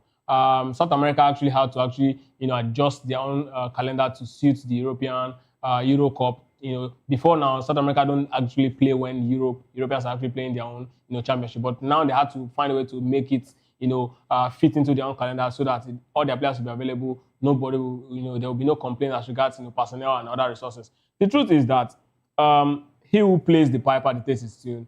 And as it concerns Africa and the world at large, Europe gets the very first priority when it comes to footballing matters, because they actually have the highest level of investment in every continent. You check, major football academies in Africa, major football academies in South America, you get to see that European top clubs are the ones that are actually financing it. Now look at player development across Africa. How many African countries can actually boast of top, facilities to actually develop their players? These are another questions. Now we also look at the fact that, when it comes to a crisis in Africa, the countries that will really step in to actually bail out African countries are European countries, because many of these African countries are actually proxy or annex of these European states. Whether we like it or not, say we are actually independent, but the truth is we only just have independence of the flag. They actually really, they still very much determine our policies and how we actually, do things that we do. So many of these things definitely will come into factor when it comes to, football, because the government and of course people running football in Europe all have, ways that they actually sink. Europe actually gets a lot of money from football, and if the people running football are actually complaining that whatever it is happening in Africa is actually not suiting them, they definitely, all they need to do is to press their government, and their government will definitely have to press governments in Africa, and they're definitely going to strong arm the people running football in Africa. It only makes sense. Let's now look away from the fact that the economy part, which is the reason why Europe will definitely have this particular call. Let's now look at the fact that even within African countries and South American countries, they are short of talent as we speak. Now, one of the reasons why we have short of talent, I was saying it a couple of days ago. I said Neymar is the only, or rather, is the last real superstar that left South American shores. Before Neymar, we've had loads of them that actually left, but Neymar was the last real superstar that left. Why? Because the economy of South America has really tilted toward Europe. Players really don't even develop to full blown before they actually leave. Look at Estaval. Naturally, back in the days, Estaval at that age would definitely remain in Brazil to actually grow to become a bigger player. But wow, what happened? They shipped into Europe as early as 18 because the economy in Europe is viable, and there's a lot of money that's coming from that particular part of the world. You see Brazilian national team, they don't even play the samba football again. They tend to actually play like Europeans. So all of these things, the way we even play in Africa, we actually, most of us has actually shared our tradition, how we actually do our thing. So all of these things will definitely come to play, and where it's going to actually lead is the fact that we also have to tilt towards what they all do in Europe, which is play their tournament once in 4 years. So it's actually not surprising. Now let's look at the African Cup of Nations. The major financier of the African Cup of Nations is Total. Total is actually a French company. Again, you look at it, you ask yourself, people who are actually financing your company are actually not indigenous to your continent. So then, it means, again, they also have the right to actually determine when the tournament will be hosted. So if you look at all of the complexities, you know that it is bound to happen, and it is definitely going to be the right call. I just hope that, even these 4 years that they are proposing, even if it finally stands, that African countries now will be able to actually prepare, for a long time to actually be able to host a proper tournament. But as far as I'm concerned, until we will start, doing things our own by ourselves, being 100% independent, then trust me, this particular sort of kind of matter will continue to happen. And yes, I don't think Patrice Motsepe, as a businessman, will definitely have any other choice. As a businessman, he understands the business and go of these things, and that's exactly why he's actually playing ball. Again, even your African Footballer of the Year award, naturally, before now, it was called the French Magazine Award. So before it became African Footballer of the Year. So everything around us, really, trust me, it is basically Europeans, and that's why they actually determine the kind of policy and the way we actually have to do our things here. So it's not surprising to me. All right, okay. Maiwa is now with us virtually. Maiwa, the African Cup of Nations kick-started over the weekend, and so far so good. We'll be talking about the African Cup of Nations, the glitz, the glamour, Afrobeats were represented. I saw the Nigerian Super Eagles team wearing their ashwebi, as we'll call it back home, and all looking sparkling and glittering. They already started talking about winning the AFCON, and I didn't like the slogan they were using. Football is coming back home, coming back home. Yeah, and I think the last team that used that slogan, we all know how it ended in the in the final, and of course how they crashed out and losing to Italy. Yeah, I remember that was England. Please, let's not. I don't want to be part of those using that slogan that didn't end well, but. It's great to have you. So far, so good. The AFCON has started, but the controversy is that Mosepe announced that from 2028, the African Cup of Nations will be hosted every 4 years. Well, it's always amazing to be here. The thing is this, I think we don't have a backbone, and the thing is this, if we allow people to be pushing us around, this will continue. The CONCACAF, the South American competition is held every 2 years, and they allow players go there, and these players go there to play those games. We cannot allow people to dictate to us. This is not the first time. We'll be hosting this competition since 1957. All right, and since Maiwa, we're struggling to really get you there because it seems that to be a glitch via getting to you. But let's talk about Morocco and taking a look at the opening ceremony. Never had this issue of postponement.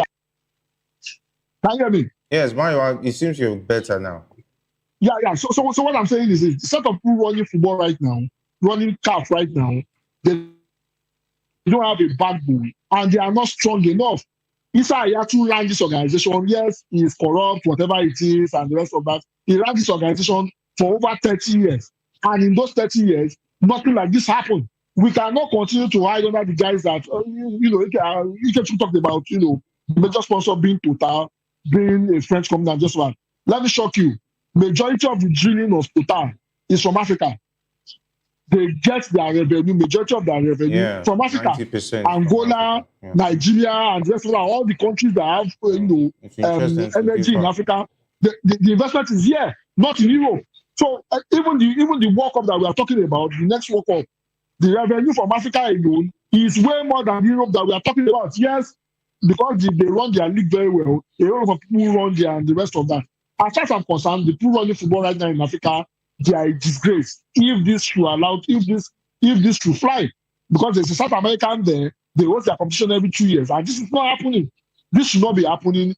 I think it's a shame to Mosepe, and this should be a criteria for people to vote him out. You cannot bend the knee because some clubs in Europe are complaining and just like, yes, if you want to adjust your calendar to fit the European calendar, that's understandable. But shifting the competition to every 4 years does not make any logical sense. All right, okay. It is what it is, and of course, yes, the argument of that how the talking about Issa Hayatu did it back in his days, and of course, Hayatu was well respected amongst the big wigs when it comes to FIFA. But some have spoken about Mosepe just being a businessman who just got the opportunity to be the CAF president. That he doesn't play the football politics, just a yes man to talking about. Infantino. I think Infantino understands how important Africa is to football, and some believe that he should show more respect to African football. But it is what it is. Yes, we have the challenges, but the beauty of hosting every 2 years was the fact that we have our brothers come back home to have a football showpiece and give Africa something to look forward to. Imagine not having to see players every 2 years like it used to be, though the challenge has always been having these players back home in January with the club struggling. But I think somehow we've been able to address that over successive African Cup of Nations.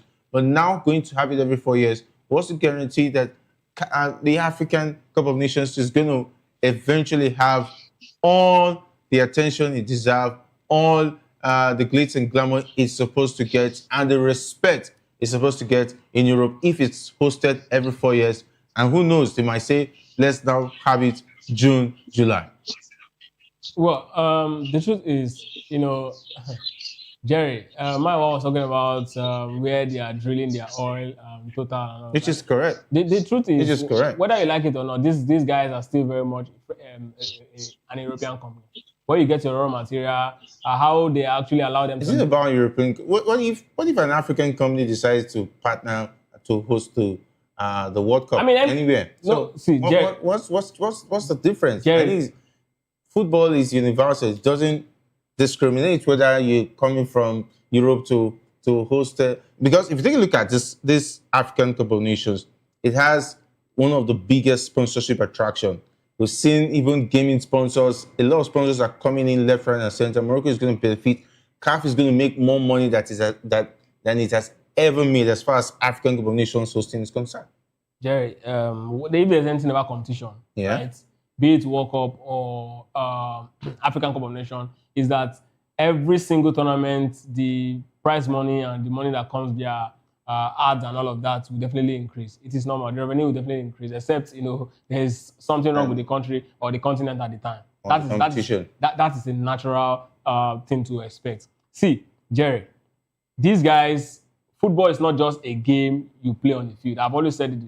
90% of what happens on the field, right, happens outside the field. There's a lot of government present in football, and European countries are the big decider when it comes to what happens across the world when it comes to football. Now, there's a clash of interest here. Many of their players will definitely be leaving them to Africa. The biggest sponsor of Africa, we used to have it as what's it called, MTN African Cup of Nations at some point, but they cannot keep up again. They don't have because the football showpiece has outgrown that particular brand. It is the truth. So the truth is, at this point, these are the guys that can actually handle it alone until we get to a point where they cannot also not handle it again, or someone actually comes to outbid them. That's what the reality of football business is. So we are discussing football business, and now these are the guys that can actually handle this particular tournament as a major sponsor. They are Europeans, which means definitely their first priority will definitely be tilting towards their countrymen. Whether we like it or not, their government still have huge influence in the business and in the stakes of their company. So if the continent is actually having trouble hosting their competitions because African players are actually leaving, it is just one call to the people who are actually hosting this particular tournament. Sit Musepe in a room, have a conversation with him. We don't mind increasing the prize money, but this thing cannot happen once every 2 years because you guys don't have money. And they always say beggars have no shoes. But I think I want to disagree that they don't have the money, because they've been able to host it for the past how many years? Even before I was born, the AFCON has been there, and they've successfully hosted it every 2 years. And I think that should not be the yardstick to judge the reason why they should not host the AFCON. Jerry, so what the next AFCON host is already there. And I know there's going to be a bid before 2028 for the next host as it comes. So I think money should not be an issue here. The issue has been the fact that African players, most of the players that prosecute the African Cup of Nations, mostly play in Europe. It is because you don't have money. That's why you're being strong-armed. No, mostly play in Europe. That's what I'm saying. And the fact that African football is not developing locally is giving a situation where we have to listen to what Europe Jerry, has to say. Let's turn the table now. Okay. Let's turn the table. That should be the conversation. The number of players persecuting the African nations are coming from Europe. Let's turn the table now. Africans are actually the ones, sponsoring tournaments in Europe. Okay. Let's say that's the case now. Let's say that's the case now. And then Africans are actually telling Europeans, you know what? You guys cannot play this tournament at this time because we need our players. Do you think that will happen? Time will tell. Anyway, I don't want to. It's not going to happen. We don't, Anyway. See, Jerry, business is about leverage, and we don't have it. See, Maiwa, is the conversation about the fact that we don't have the resources to have this competition hosted every 2 years, or the fact that maybe we need to look back into African football, talking about the clubs, the quality of the players coming from our local club sides, so we can have a balance where we can do without having majority of the players coming from Europe to persecute the African Cup of Nations. The question is this: if we shift the tournament to every 4 years, does it change the fact that the tournament will play in January? The problem is, and we all know the reason why we are playing the tournament in January is because of the conditions, because of the climate we are in. Yeah, the peculiarity of Africa. It's not a challenge. That's how peculiar Africa is. Yeah. Yeah. If we are to apply the same logic, then the South American tournament, Copa America, that happens every 2 years, players from South America should not be going because they go, their club allow them to go, and they come back, and we don't hear this noise. No, but the bottom line is this. They play their own tournament in the summer now. Hold on. The thing is, most of the time, it starts when the league is almost ending, right? And these are seasons, these are pre. However, the question we should ask is this: what happened to the years Issa Hayati was running football? The talk about, they have more leverage and this one. Let me shock you. Total itself, that is the host, they are trying to expand. They are going into clean energy now. They are going to solar energy and the rest of that. That's one of the reasons why they continue to host that competition, because they want to expand their business in Africa. Because there is a lot of untapped, business for them in Africa, and that's the reason why they continue to host. That's the reason why they outbidded the telecom company that was hosting it, because they actually outbidded the South African company that was, the major host before, and that's the reason why it was given to Total. So the fact is this: even hosting the competition in 4 years does not even favor Total. If you want to look at it from a business perspective, the bottom line is this: see, the way Musepe has gotten there has been shameful. Look at the case of the World Cup qualifier, where we have Nigeria, where you have a team with multiple conflict of interest, and they allow you to fly. These are the things that people look at before they start, insulting you. As far as I'm concerned, if Musepe is somebody into a room to, for him to be strong to make the competition every 4 years, it's a slap on Africa. And I hope those who are going to vote for the next CAF president, they will look at this as a reason to vote Musepe out. We cannot allow people to be dictating this an insult to CAF as a whole. But Mama, make me understand. I mean, how is hosting the business, the tournament? I say the business. The tournament once in every 4 years, not good for Total. I mean, I don't see how it's not good for Total. I believe it's as good as hosting the tournament every 2 years for them. No, I think the visibility for them every 2 years makes it more interesting. Visibility for them. Yeah, the visibility every 2 years, because what happens to a visibility you see every 4 years instead of every 2 years? There's a difference. At least there's a refresh. And of course, there's bigger opportunities for you to establish your presence before your target audience. But let's not dwell on that. Let's talk about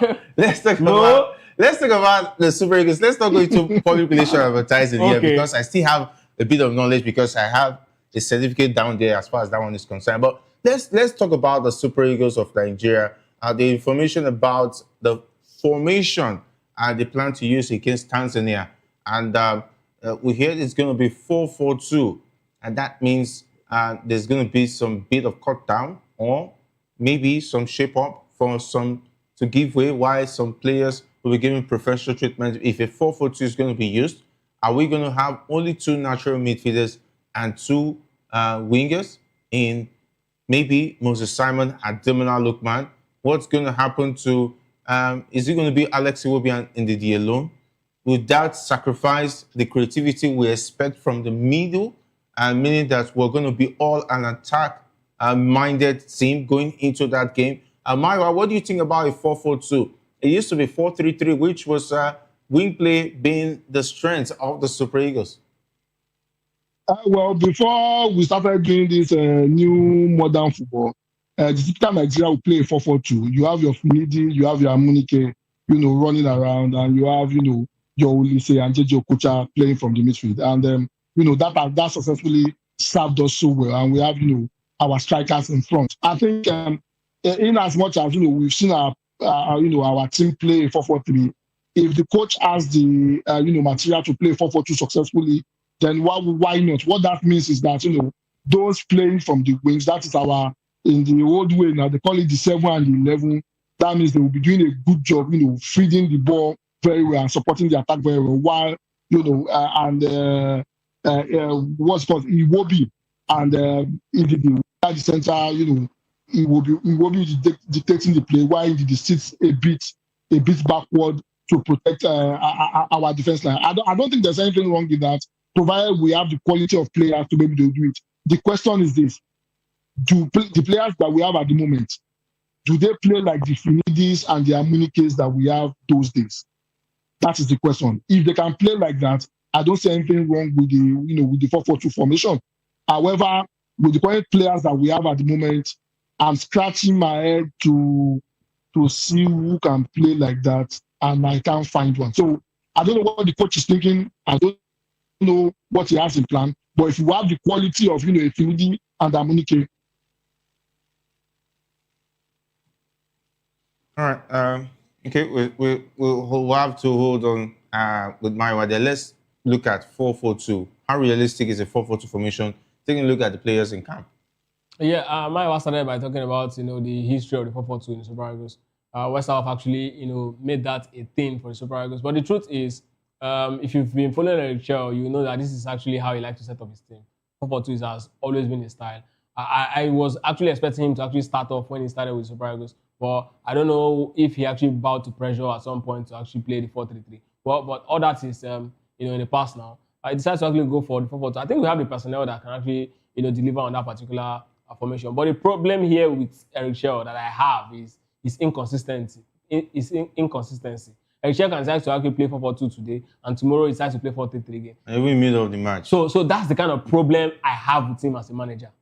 He's very indecisive, and the worst person to deal with is a person that's indecisive. It is better the person to actually just stick with what you know. Stick to what you know, or even the one you don't know. But when you're indecisive, it is a very, because even the players too will be very unpredictable, confused. The players will be unsettled. So this is exactly my problem with him. It definitely means also that Iwobi is most likely going to be playing deep. That's what to be playing double pivot Iwobi and. Or he might be sacrificed. Wilfred Ndidi. But what I want to see is that he gives Iwobi more advanced role, and then allow. What happens to Akin Samiro? Have we seen enough in the game against Egypt? Well, like I said, I don't want to judge him based off that game. But then the AFCON starts properly, officially rather. Then I want to see that the coach will definitely want to bring him in. I just hope that this first game is going to come. The Super Eagles is going to actually take this first game, very, very serious, and then score 2-3 goals earlier in the game, and then let's get to see other players. I also want to see, Tochukwu Nnadi. There's a lot about, that young man that, needs to be seen. I think it's definitely going to be that man who's going to step up to take Iwobi's place. He's one of those players that was part of the on the 20 side at Northern Argentina, himself alongside Benjamin Frederick. So yes, he's also a player that I really want to see. But the truth is, at this point, they've not been tested and trusted. So we definitely will start with Iwobi and Ndidi. Let's get it off running. Let's get the very first set of goals in that particular game against Tanzania, and then let's see the boys that will come in to actually replace them. But I think for wingers, I think we have a good number of them. Moses Simon, Ademola Lookman, Chidera Ejuke. These guys can actually play wide. So I think we have an abundance when it comes. Samuel Chukwueze also can actually play well. So we have about 4 players who can actually do the job from that particular flank. So I think that's exactly why he decided to actually opt for the 4-4-2. I just hope that Eric Chell finds the right combination to actually bring the best out of these guys. I'm so tired of his indecisiveness. Tomorrow is definitely going to play 4-2-4, 4-3-3. This is not the way you actually set up a team.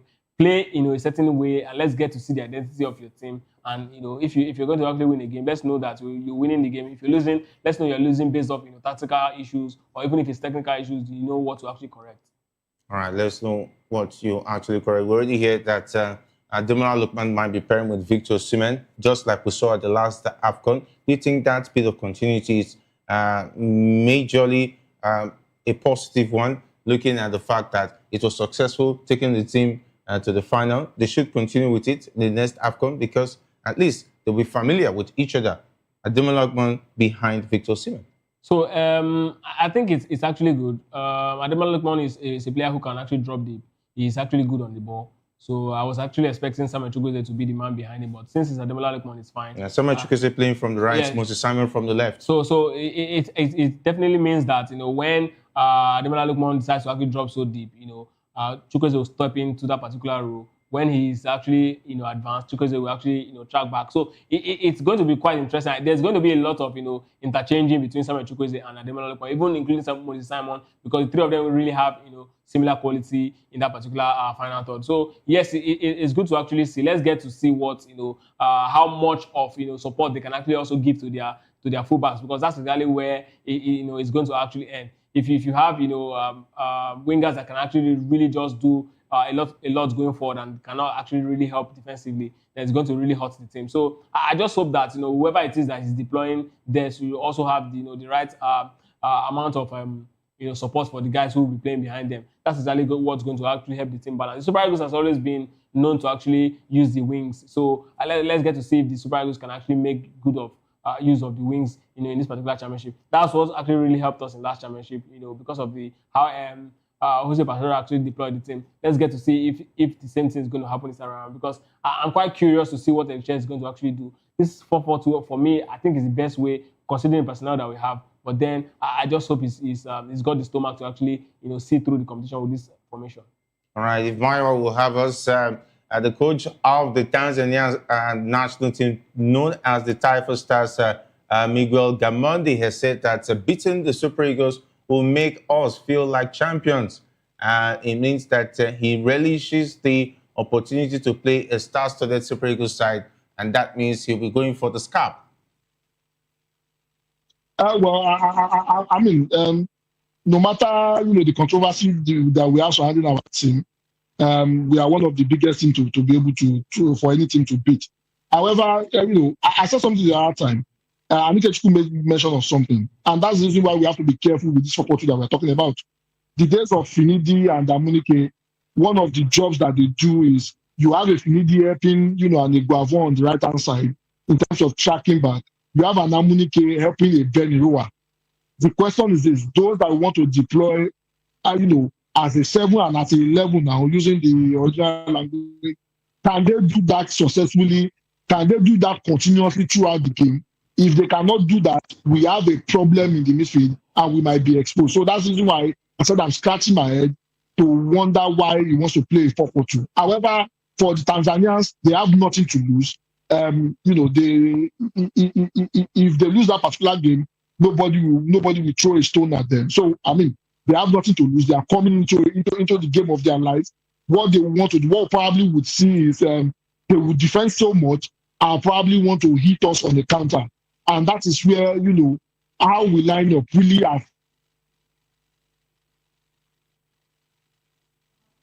affects what's going to happen in that particular game. So it's going to be an interesting game, but definitely I think we have enough quality to be able to dispatch the Tanzania. So let's see how it's a line up tomorrow. But we have to be very, very careful. They will defend and want to hit us on the counter. All right, defend and want to hit us on the counter. And of course, talking about the Super Eagles this time, it looks like the AFCON caused a strike again. And this time around, Maduka Okoye has received the AFCON course that they dubbed it online. Maduka Okoye got suspended after he got the red card just in the 9th minute of the game against Fiorentina, which means he will only get to play for Fiorentina on the 10th of January. That means that majority of the three games now, he's not going to play for Fiorentina. So it looks like him opting out of the AFCON eventually is going to be watching it at home, not playing any football. All the plan for you to is to have him start the games because he's your starter. he was not guaranteed starting spot for the Super Eagles by the coach and the NFF. So it looks like the hoodoo, I hope, hunting Maduka Okoye on this one. Well, on the flip side, I think Fiorentina will Udinese would actually be looking at, okay, he's going to be on the bench.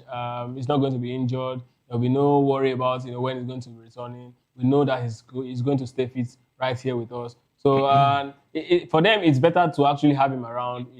To be part. They lost 5-1. To be part of the training and help put other players in shape. I think it's not a loss for them. I think he's not also going to be seeing it as a cost, because trust me, a goalkeeper of his level at this point, I think he deserves some level of guarantee to actually be part of major championship at this point, right? And that's exactly why he's actually asking for it. This is not the first time he's been called to the AFCON, and I mean he's never given this sort of response before. But I think he actually understands that this is exactly his time. He looked at the goalkeeping department and the options, and he knows that he definitely should be actually getting a shot for it. If the number one shot stopper is actually not fit enough, at the time when the list was being prepared, what stops the coach from giving him a certain level of assurance that don't worry, even if you're not going to actually be the number one, you're definitely going to play a major part in this championship. You might actually play the first game or the second game. These are the things you can actually really work on. But the coach decided otherwise. I mean, for us, I think it's more of a loss for us than it is for Udinese at this point, sincerely. Yeah, my one, the case of Maduka Okoye, he gets to miss lots of games, and he's not part of the AFCON. Some say it's the AFCON cost. Well, I don't think so. And we should clear some things. I think the rule that they did, that was the reason why Okoye was not part of the team. All these ones that they are talking about, Udinese did not release him and the rest of that. I don't think so. How do you explain Anuzo and a goalkeeper that is not doing well, making it to a tournament, and Okoye is not there? However, I mean, to be honest with you, he gets to watch the Nations Cup at home. It's a lose-lose for him as a player. If we were to be in the Nations Cup, if we were to be part of the team, probably he has a better shot at playing football. Now he's red-carded, he's not going to play. So there is no reason why he was not invited. But in any case, we've already made our choices, and we should stick to our choice. If you enjoy the Nations Cup, keep rooting for Nigeria from the bench, and let's hope Nigeria will make him proud with the goalkeepers that we have at the moment. It's just so sad that for whatever reason, for whatever politics we are playing, and Okoye is not part of the national team at the moment. All right, Okoye, wish him all the best, you want to say, but taking a look at the quality of the game so far in the AFCON, are you impressed with the quality? We saw Morocco win their first game against the Comoros. Though Comoros gave them a hard fight in the first half, it was goalless. The second half, it looks like Morocco came out from the dust. Cameron Diaz did not disappoint with his quality as a Real Madrid player. We expect him to step up. And of course, what an opening result for Morocco. And we just saw the cheap Polo, the Zambians, coming back against the Mali in that one. That's actually a very big game. The Mali and the Zambia game, actually very, very big game. You want to look at sides that both of them like to actually really press high, and it was a very, very tough game. I mean, a lot of persons would actually call that game a draw, and that would have actually sealed it 1-1. I think there's something with Zambia in their first Nations Cup games. They like to always play 1-1, but I mean, it's just one of those things. There's a side that really not want to go down. In their very first game, it's quite open now for them to actually find a way to actually make it out of that particular group. But for Comoros and Morocco, I mean, it's expected. A lot of persons expect Morocco to actually pick the 3 points in that particular one. They're the heavy favorites. Even a lot of persons even tipping them to go all the way in the finals. And they've got quality top players. Sofiane Amrabat. I mean, he was like like he was playing like he was in his own bedroom, controlling, deciding, winning a lot of ball, mopping up the midfield for Morocco. The Comoros actually have no say in that particular one. And I mean, the Abdelazou, the Baka, the guy that actually came from La Masia for Barcelona, who actually is playing for Real Betis now, was actually a thorn in the flesh of the Comoros. The guy was so. It was a very big problem on the left wing. It was, I mean, I was at some point I was like looking at the guy who was playing the Comoros right back. I was like, oh, this is this is going to be painful. And under the rain, the guy was taking them, on every single time. Ibrahim Diaz, I think he needs no introduction. He's shown that he's got quality. He refused to sit on the bench for Manchester City, move on to Real Madrid, and shown just why he deserves to actually play every minute. Look at the players they're parading against the Comoros. I mean, with all due respect, it tells you that Morocco is definitely going to come out on top. Let's see what's going to happen. I mean, in their subsequent game, if they can actually live up to the same standard. Because I mean, winning the first game is not a guarantee that you're going to make it out of the group. We've seen this thing happen. Argentina won the first game against Nigeria in 2002. They end up crashing out in that same group stage. So, I mean, all the best for Morocco. I mean, they are the hosts. I want to believe they will make it out, but then football springs a surprise when you least expect. All right, Maiwa, there will also be big games to look forward to as South Africa takes on Angola and, of course, Egypt with Mohamed Salah taking on Zimbabwe. There's two big fixtures, two big houses talking about Egypt and South Africa, the Bafana. Who will you be rooting for? Are you going to be with the Nigerians who don't want to see the Bafana win, or you want to see the Bafana win just because of the big boys and, of course, Egypt, like their call? I mean, there's no point doing bad belly. We did not prepare well. That's why we didn't qualify for the World Cup. So we should not take our anger out on South Africa. I think they have enough quality. They dispatched Nigeria in the World Cup qualifiers, and that's the reason why they got number one in that particular group. So, I mean, with the quality they have, definitely anybody that loves football would be rooting for them with the kind of quality they have. However, they are playing against an Angolan side, a rejuvenated Angolan side that can beat anybody any day, anytime. So it's going to be a very, very difficult game. They can't rest on their laurels. They have to prove that they actually deserve to be at the Nations Cup. And remember, they also got to the semi-final in the last tournament where Nigeria was able to knock them out via penalty. So they are not a small team, and they want to represent. So I mean, I'll be rooting for any of them that plays good football, but I would love to see South Africa win that particular game. For Egypt, Mo Salah has not been playing good football. He has been surplus to requirements in Liverpool, and with the way Liverpool is going, I don't think he will be playing for them. So this is an avenue for him to sell himself to the next club he will be going to on loan. So this is an avenue for him to show that he still got it.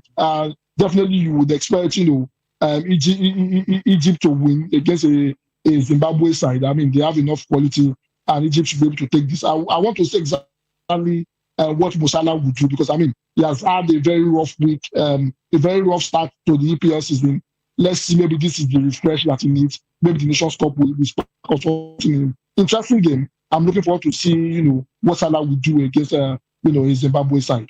All right, I think I must be somehow equipped. Like Maiwa is already chasing Mo Salah out of the Premier League. Don't worry, he's not going anywhere. You already said it's surplus to requirement. I think that has been resolved. The man is going to return back happy from the African Cup of Nations. I even saw talking about all the handles of Liverpool have been promoting the Zimbabwe game, telling their fans to cheer Mo Salah on. It means that maybe this trouble in paradise is beginning to go away out of the window. But I understand why your United fans would not want to see Mo Salah in the Premier League, because he has dealt with them so much, scoring lots of goals, and of course you would like to see him off the English Premier League. I understand why. But talking about the Premier League, with some blockbuster fixtures over the weekend, it looks like Arsenal is still holding on to that 3-point lead, and of course 2-point lead now. Okay, they're still holding on, not letting Man City sweep them off their feet, but it looks like Man City is not resting. Pep Guardiola has even talked about the weight of his players, meaning that he's taking the chase for the title really seriously. Talking about Pep Guardiola and Manchester City, and of course Manchester United. It looks like that man is never going to cut his hair. Aston Villa Rogers, they call him Sergeant Rogers. The Nigerians have been calling him Sergeant Rogers. The Aston Villa midfielder, he's been on fire. 2 goals he scored against Manchester United. Bruno Fernandes is out injured. We hear it's going to be out for a long spell.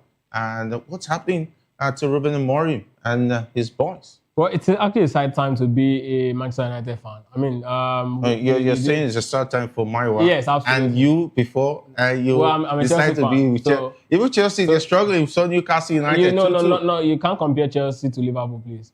To Man U or who? now? Well, I'm talking about Liverpool. Okay, and what's the points difference anyway? I think the table. I think Liverpool the naturally should be around 11 points if we go by the natural order of things. If not for PGMOL, I mean Liverpool. Yes, now, no, Jerry. That's the PGMOL has been assisting Chelsea too. No, yeah. Jerry. Wait. Well, yes, that's been assisting Chelsea too. See, Liverpool won. Liverpool won their first four. Chelsea have benefited from PGMOL. If you look at it very well, this season. You can look at Chelsea's own. Yeah. Let me look at mine. They benefited more. How? This season. How?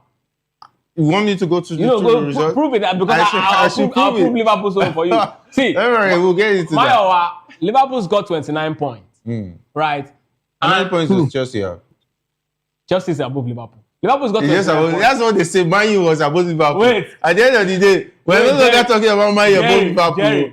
Don't worry, Chelsea. Man U 29 points. 29 points. Liverpool first 4 games they won late PGMOL minutes. Now 4 games, that's 12 points. That's 12 points. 12 points, yes. We have 2 games now they've won. Red card. That's how many points? Oh, really? 2 games. 18 points. You take it out 18 points. 18 points from 29. That's 11 points, Jerry. Do you know that Tottenham was supposed to get at least 3 red cards in that game? Jerry, that's 11 points. Do you agree with me? They were supposed to have at least 3. But Jerry, that's 11 red cards points. in that game. 11 points. And that means you are supposed to be bottom 3. Oh, really? Wow. Definitely, that's true. That's over 60% of the wins we've had this season. Where was PGMOL when Liverpool lost 7 games? Where was PGMOL? PGMOL. Yeah, what happened? That was why he cried and they started giving teams red card. For long balls. Yes, that's why he cried. Okay. That was why all those times PGMOL was on holiday. PGMOL decided to actually allow, because people have been complaining. What kind of... You see that this is not 5 minutes. In a season, PGMOL goes listen to cry. And Jerry, somehow, when they are winning, PGMOL now comes back. How come it was when Anasot cried that they cannot deal with long balls without seeing teams play? He cried about long balls and lost 6 game stretch. He cried about long balls. It was when he started losing that I started crying. Jerry. Ikechukwu, please, I think save me now, because right now I think I'm save confused. You from what? Because this politics, this agenda, he's not even listening to reasoning. The agenda just wants to set, reason or not. Did Liverpool lose 6 game stretch or more after the long ball stuck by an slot? True or false? Because I don't have time to go back to the video. He started crying when the game true or false? True or false? Because I'm confused. Let my answer. But the thing is, when he started losing, that was when he started crying about long balls. He started losing before he started crying about long balls. Anyway, Chelsea is 29 points, right? The face behind the scene alongside Sam. My name is Jerry Apella. I say thanks for being a part of the locker room. Up next is Political Lens with Chukwuma Okoro. Stay tuned.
Good evening, Africa. My name is Bomakore, actor, model, producer, and I'm giving a big shout out to VOP TV, man. Keep watching.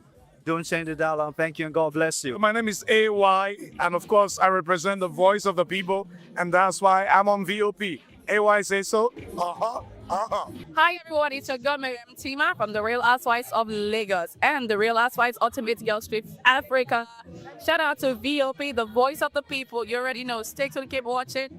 And don't forget, VOP is the best. All right, hello, how are you? But that's shaking the man fine back with Melanie Poppy Black Skin Boy. This is VOP TV. If you're not watching VOP, I don't know what you're watching. Maybe you're watching your weight. Hello, beautiful people. This is Wale Ojo, and you're watching VOP, Voice of the People. Hi, guys. You already know who it is. This is New Energy. Flyers whatever live. Keep watching VOP TV. Thank you. Hi, people. Ginny Albano here. Guys, please keep watching Voice of the People. We're here with the leadership of VOP Television Lagos. We do appreciate this opportunity to say Merry Christmas and Happy New Year to our viewers all over the world and admirers. Cheers.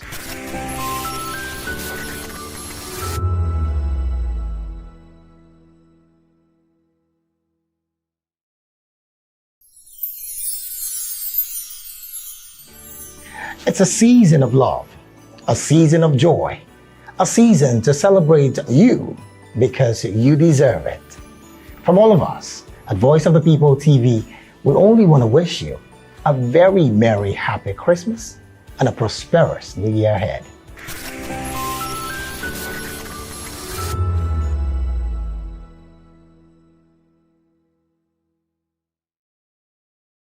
Welcome to the locker room, the home of football talk that matters. I am Jerry Arpelion. Join us every weekday, Monday to Friday at 5 p.m. Nigerian time, as we share the hot takes and hot debates in the exciting world of football. And joining me are the usual suspects, Ikechukwu and Mayowa, as we break down all the hot takes and everything that's happening in the football. Don't just watch football, live it with us.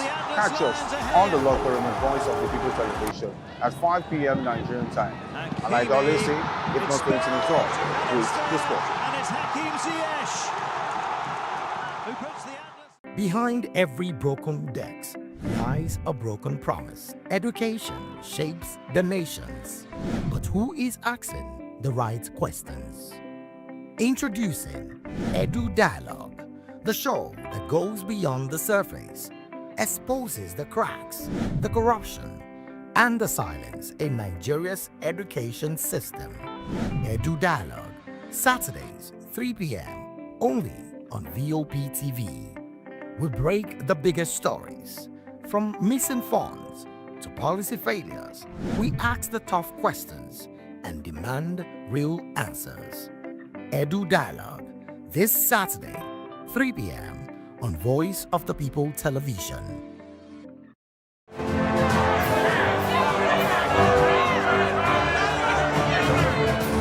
Do you want your voice to be heard? Do you know that you matter in the scheme of things? The People's Voice, the show where ordinary citizens take center stage as we discuss the biggest stories that affect you and I. With you in mind, we facilitate lively discussions, debates, and interviews on the topics that matter most to you and I, from social justice to economic empowerment, education to healthcare, governance, and more, tackling tough topics and amplifying your voice. Join the conversation and make your voice count. The People's Voice. Make your voice count. Are you ready for the extraordinary? Something big is happening on your screen. Introducing VOP TV. Now streaming on SLTV channel 264. From breaking news to captivating conversations, news analysis, giving you all sides to the story. We break in-depth discussions on the issues that matter, from politics to sports, entertainment, and lifestyle. VOP TV on SLTV channel 264. Join us as we redefine what television means to you. Voice of the People Television, VOP TV. Now you have more than a voice.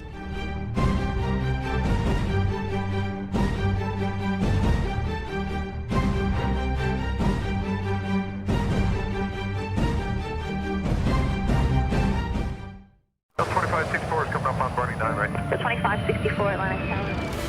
What happens in the hush behind hangar doors? Who signs the papers that gamble with lives? Which truths were grounded before they even ever had wings.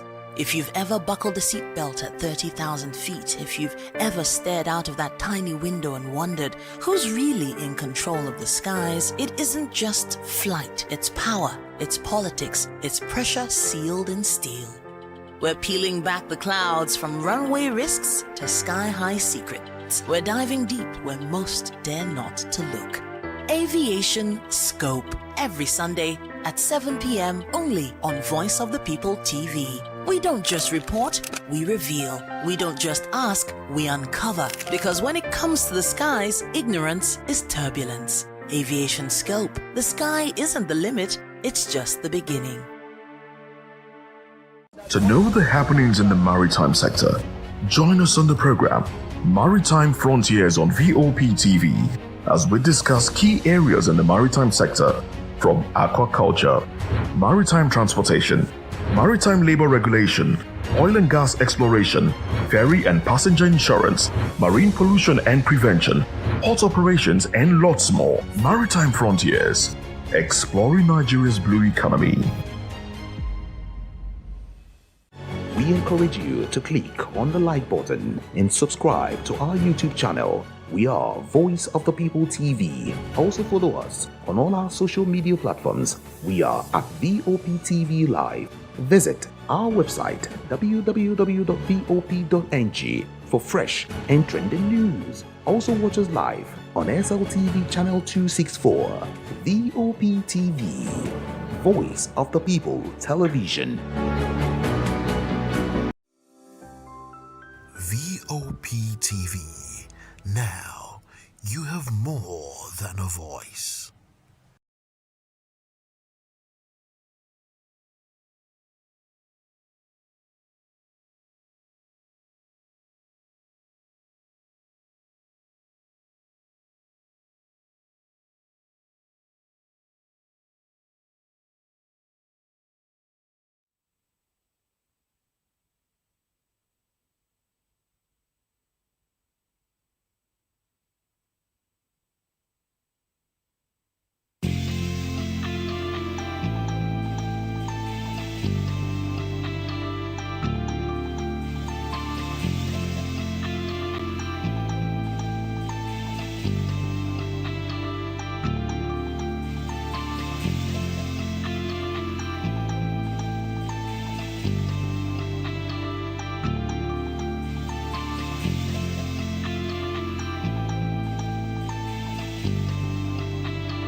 This is African News on Voice of the People Television, where we don't just bring you the news, we bring you Africa's heartbeats, the policies that shapes our world, and the economy that determines our future. African News on Voice of the People Television. Stay with us. Uyo Sarati is my name. I am a friend of the microphone. I talk and get paid, and I look forward to being in your studios. Voice of the People TV. That name is unique, and the brand is very sweet. I like the packaging, picture qualities, camera qualities, and then of course, the quality of human beings that I see sometimes on your channel. I'll be like, well, this TV station will go places. Voice of the People TV. Oh yes, you are on to Voice of the People TV. Live here in Benin City, the cradle of black civilization. What are you waiting for? Tune in, bro. Hey guys, what's up? How you all doing? They call me Lovisha Nelson One, your #1 celebrity host, and you are watching Voice of the People Television, VOP. Stay tuned. On Edu Dialogue, we bring you fresh ideas and conversations, shaping the future of learning in Nigeria and beyond.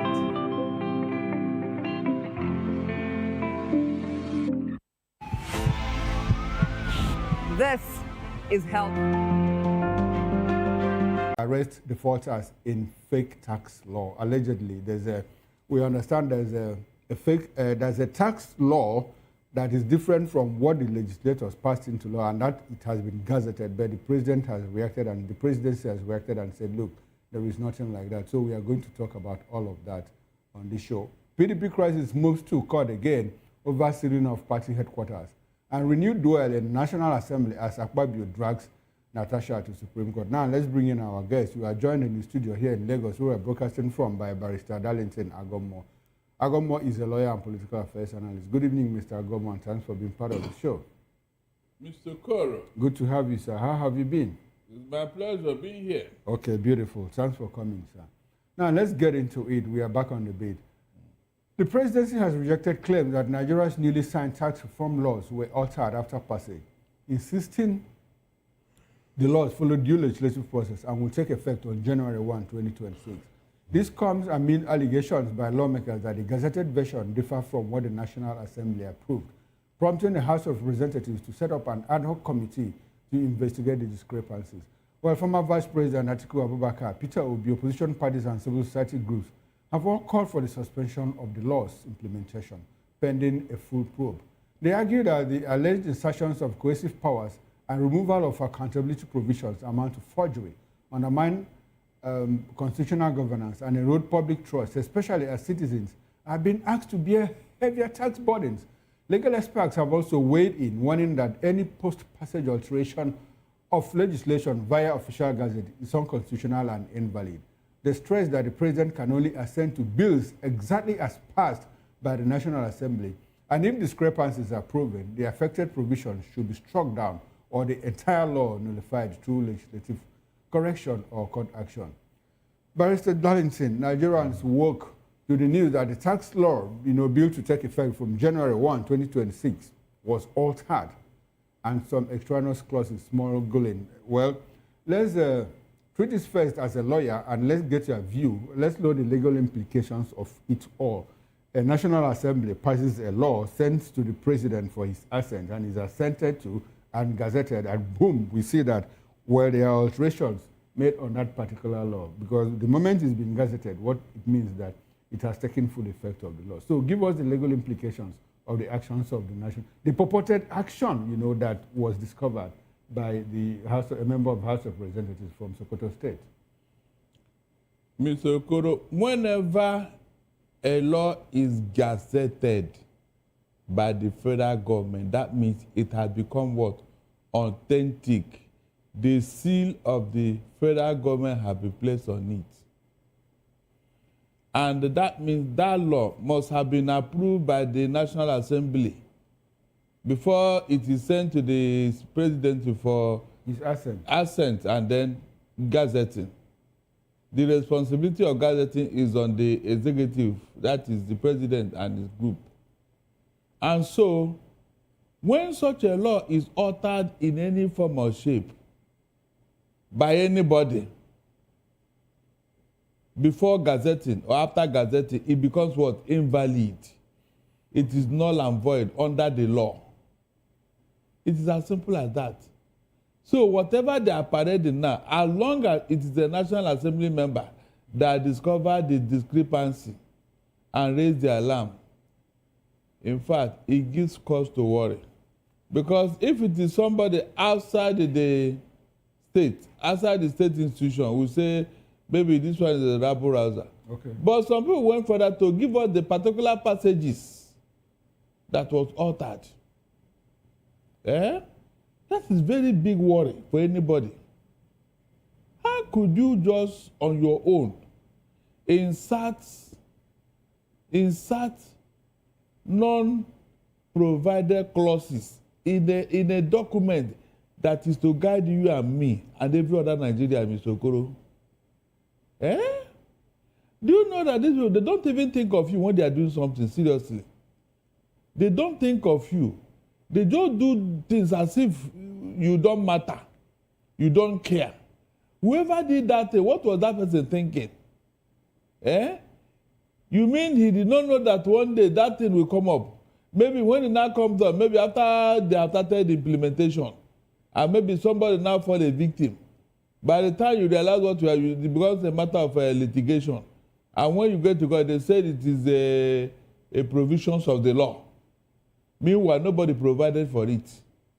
It was dubiously inserted in that law. Okay, now Barrister, Nigerians are asking the question, where could that have been done, you know, between the office of the clerk of the National Assembly and the presidential liaison officer? Between these two people, right?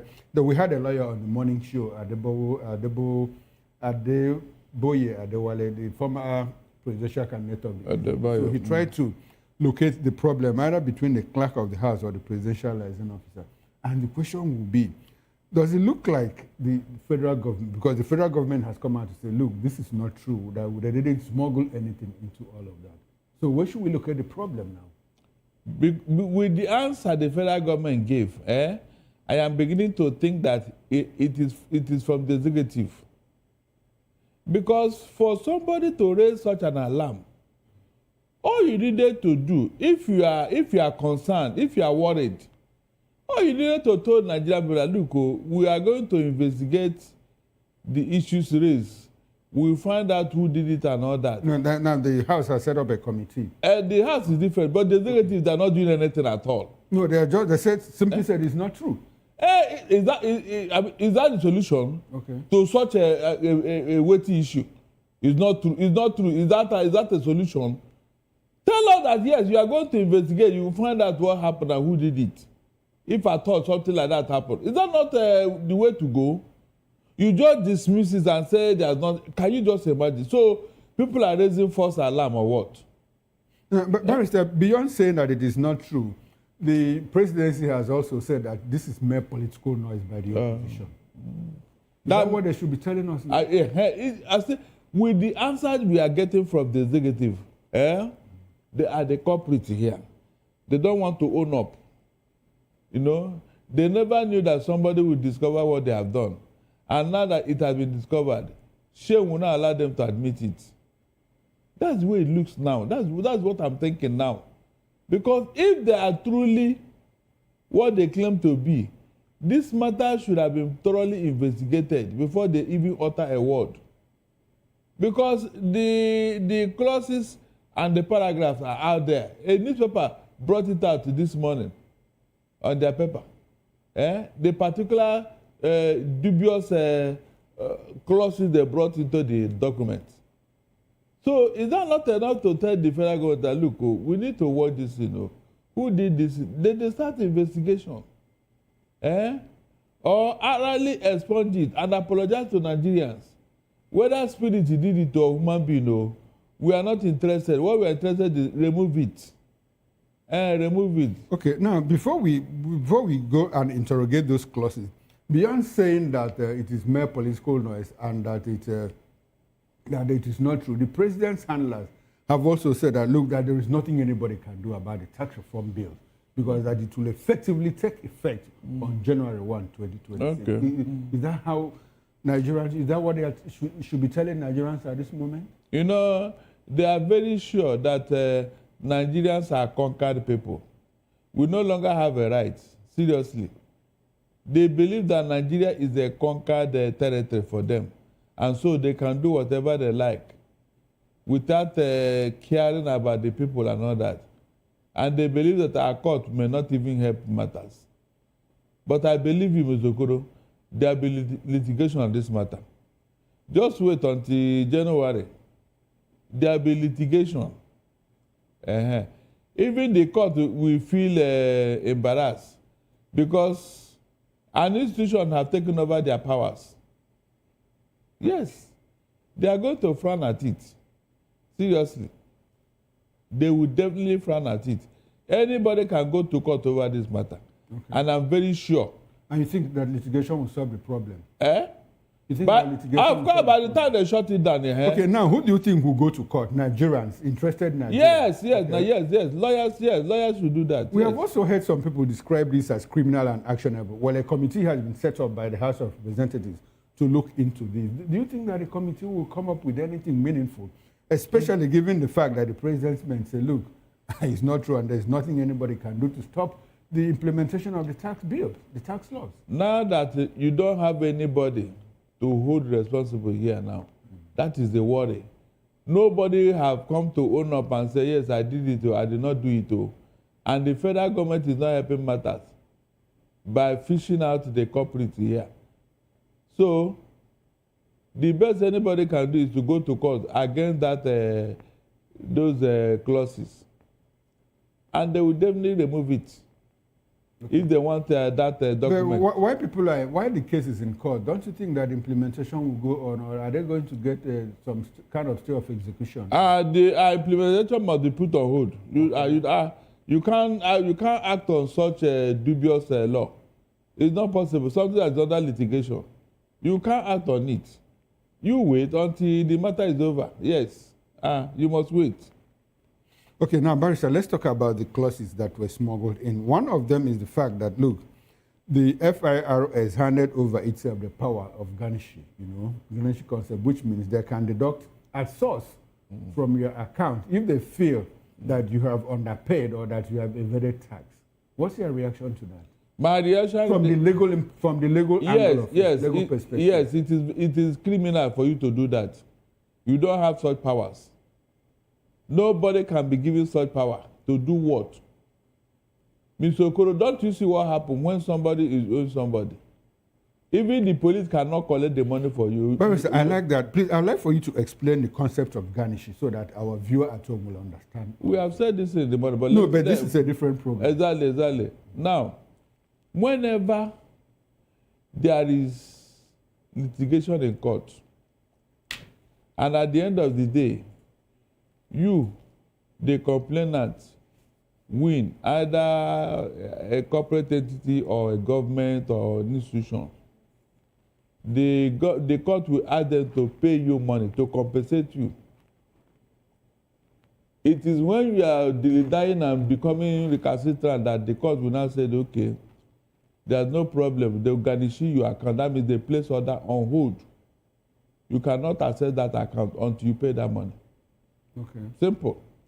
It is only the court that can give such order, no other person. And the bank, of course, must willingly comply.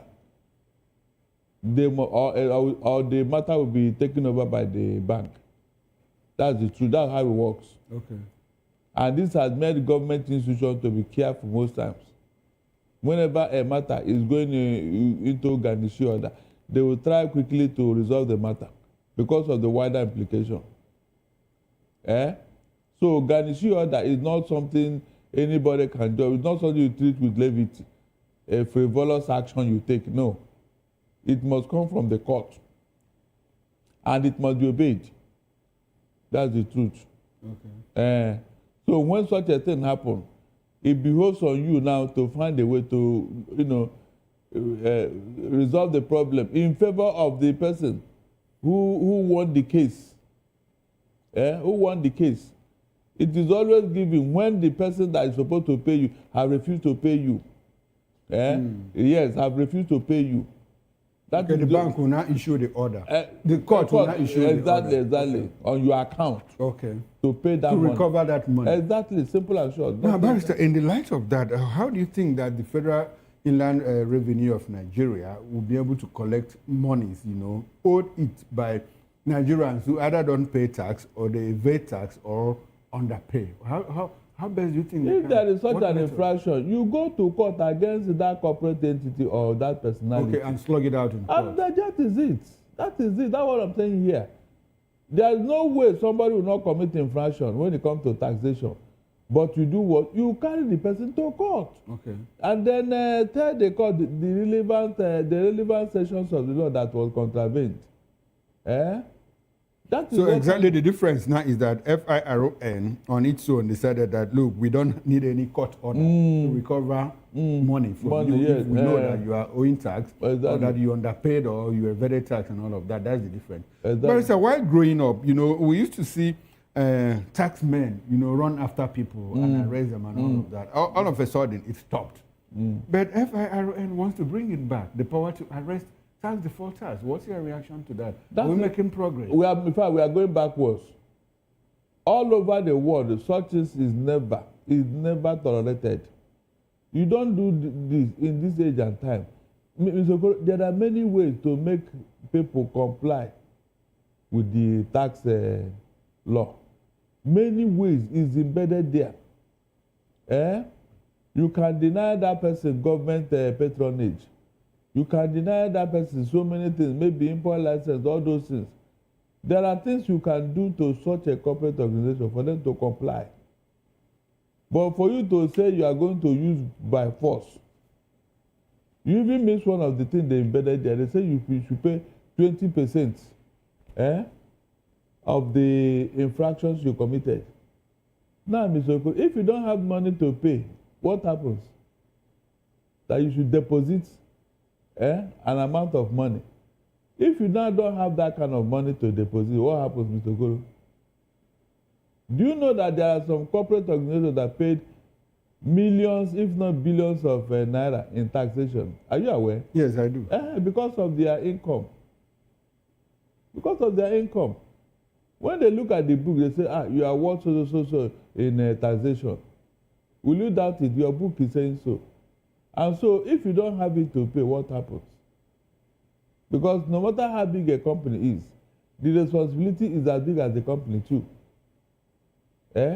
So, when you place such a demand on the company, what are you trying to do? You are taking laws into your hand. That is the simple truth here. You are taking laws into your hand. Power to arrest. To arrest. Now, the wider implication is that other state institutions will have said, okay, so this is possible. So if these people can get away with it, they will too. Why not? After all, we are NEPA. After all, we are this. After all, we are Water Corporation. You know, that's the implication. They will start doing things on their own without a reference to the court.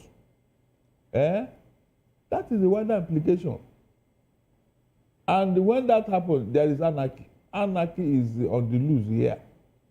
I don't know who is advising Tinubu, seriously. I don't know. He has a retinue of advisors, you know, ministers. I don't know if they are truly advising or he doesn't take the advice. This is not how to be a book. But the president is an accountant, so he should understand all of this. Yes. Does this strike you like an accountant? Of course, that's what we are told. He served in Mobile as a treasurer. Has he balanced account for you before? That means you don't want that account to be balanced. But I don't know what they're saying. Because when we talk about the president receiving advice, he was governor of Lagos State here, and he did a lot for his people. Like with what? The tax monies, you know, that like he collected. What? Like what? He was balancing account in Lagos, Abi? Yes. If he was balancing account with Alpha Beta, how come the thing ended up with EFCC? Or is that one a lie? The managing director of that company himself had to carry their file and say, please, EFCC, I am tired of committing fraud. Please, come on, you know? So where did the case end? At least he exposed it. But when his life was in danger, he ran away. Okay. He ran away from this country. So was there any account to balance? Barrister, this particular bill that is causing this problem now was an executive bill. You know, it emanated from the president. The letters of the bill, the clause and all of that, he took it to the National Assembly and they debated on it. Do you think that this could have been an honest mistake, you know, that probably a copy of fee that they didn't intend to put out to the public or to the National Assembly found its way to the government printer and it became the one that was gazetted? Don't you think it could have been an honest mistake? No, it wasn't, because the National Assembly, the National Assembly approved the authentic tax law. Okay. So why can't they gazette what was sent to them instead of altering it? Is there any need for them to take it to any press after that? The answer is no. If they are not dubious in their conduct, there would have been no need for all these things. I'm telling you.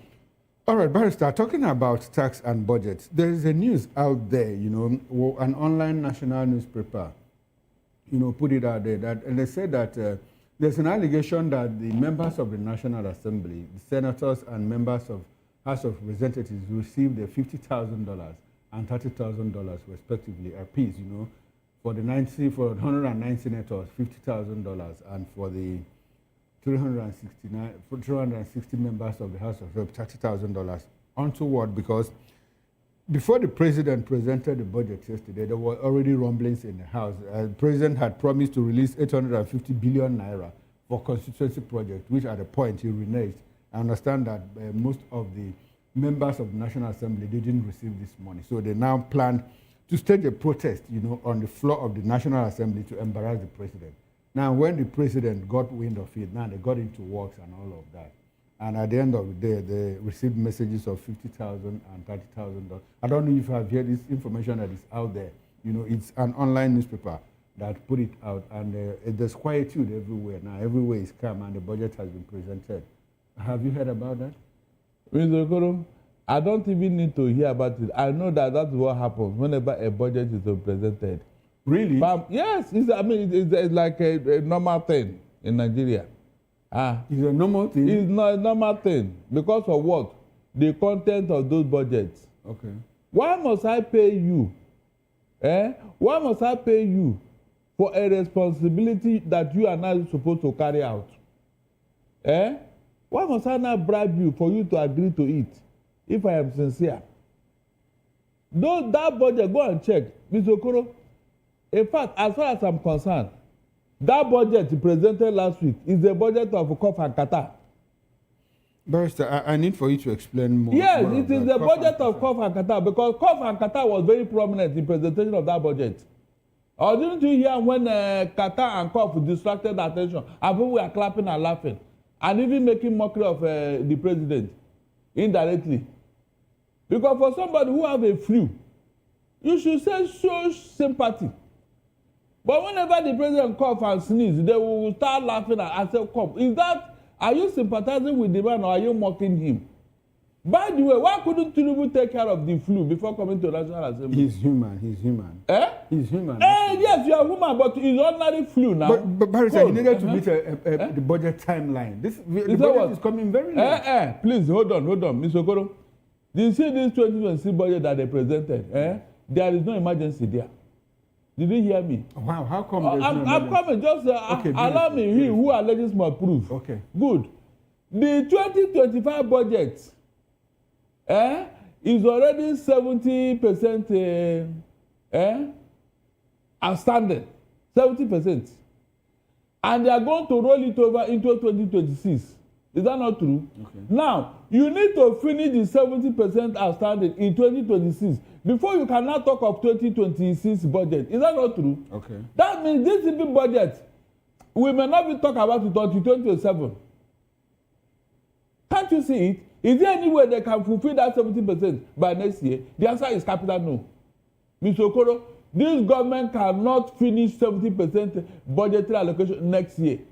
That means this 2026 budget will be in the cooler until 2027. Okay, so there was no rush. There was no need for the rush. Yes. So you are saying that the president should have taken care of his Hold on, coming. Because these people, they think they are very clever. Okay.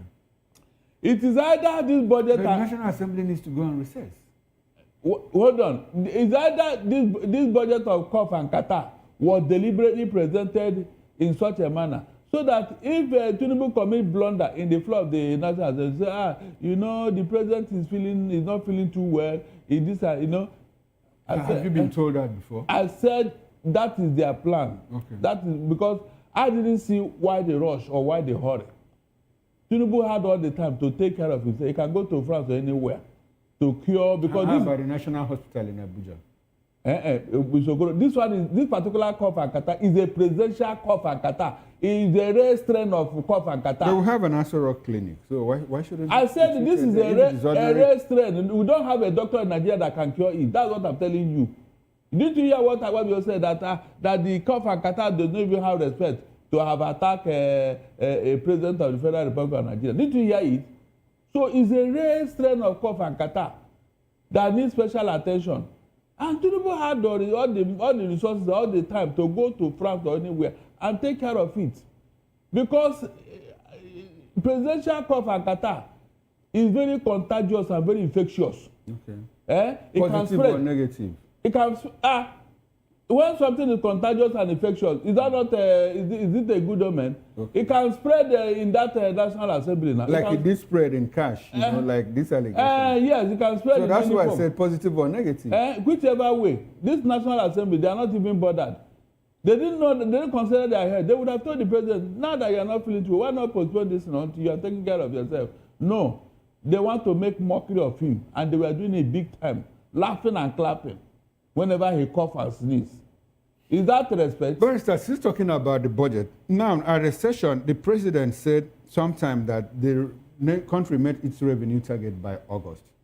And at another time, Wale Edu said that, look, the budget is like 70% implemented. And the budget's performance percentage is 17%.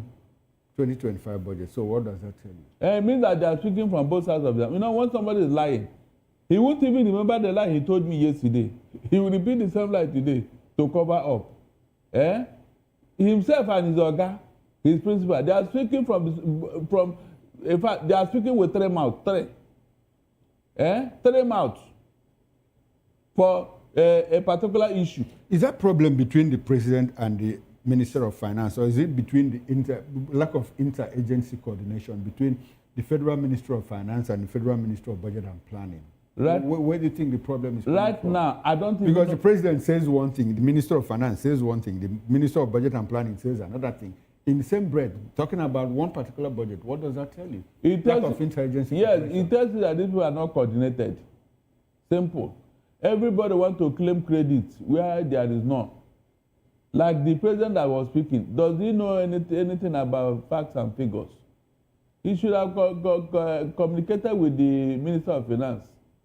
But apparently, he felt that he can say anything and do anything, and Nigerians will not even care. That's what he believed. He never knew that there are some people there who are watching and... much of the work to be done by the Minister of Finance, Wale Edu, has been transferred to the Minister of State for Finance, Doris Anita Uzoka. Does it look like the minister is not fit for this job anymore? You know he fell sick. I told you that they will soon call him to Aso Rock. And you know, whenever a minister is invited to Aso Rock, something will give. I don't understand. Remember Farouk now, the man at NNPC. Okay. So whenever you are invited, because of what you have done, know that your cup is filled up. That's the truth. Because how can you contradict the President of the Federal Republic of Nigeria? Tinubu does not take prisoners when it comes to such matter. You don't try to assign him and you will let it go. No, you pay for it. So I believe that very soon they will invite him to Aso Rock.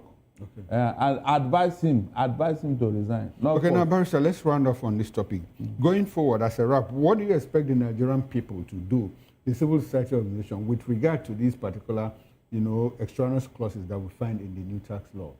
What do you expect the Nigerian people to do? Because government says, look, it must take effect from January 1, 2026. How is it going to court, or is it what measures do we take to ensure that? It is for us to reject it.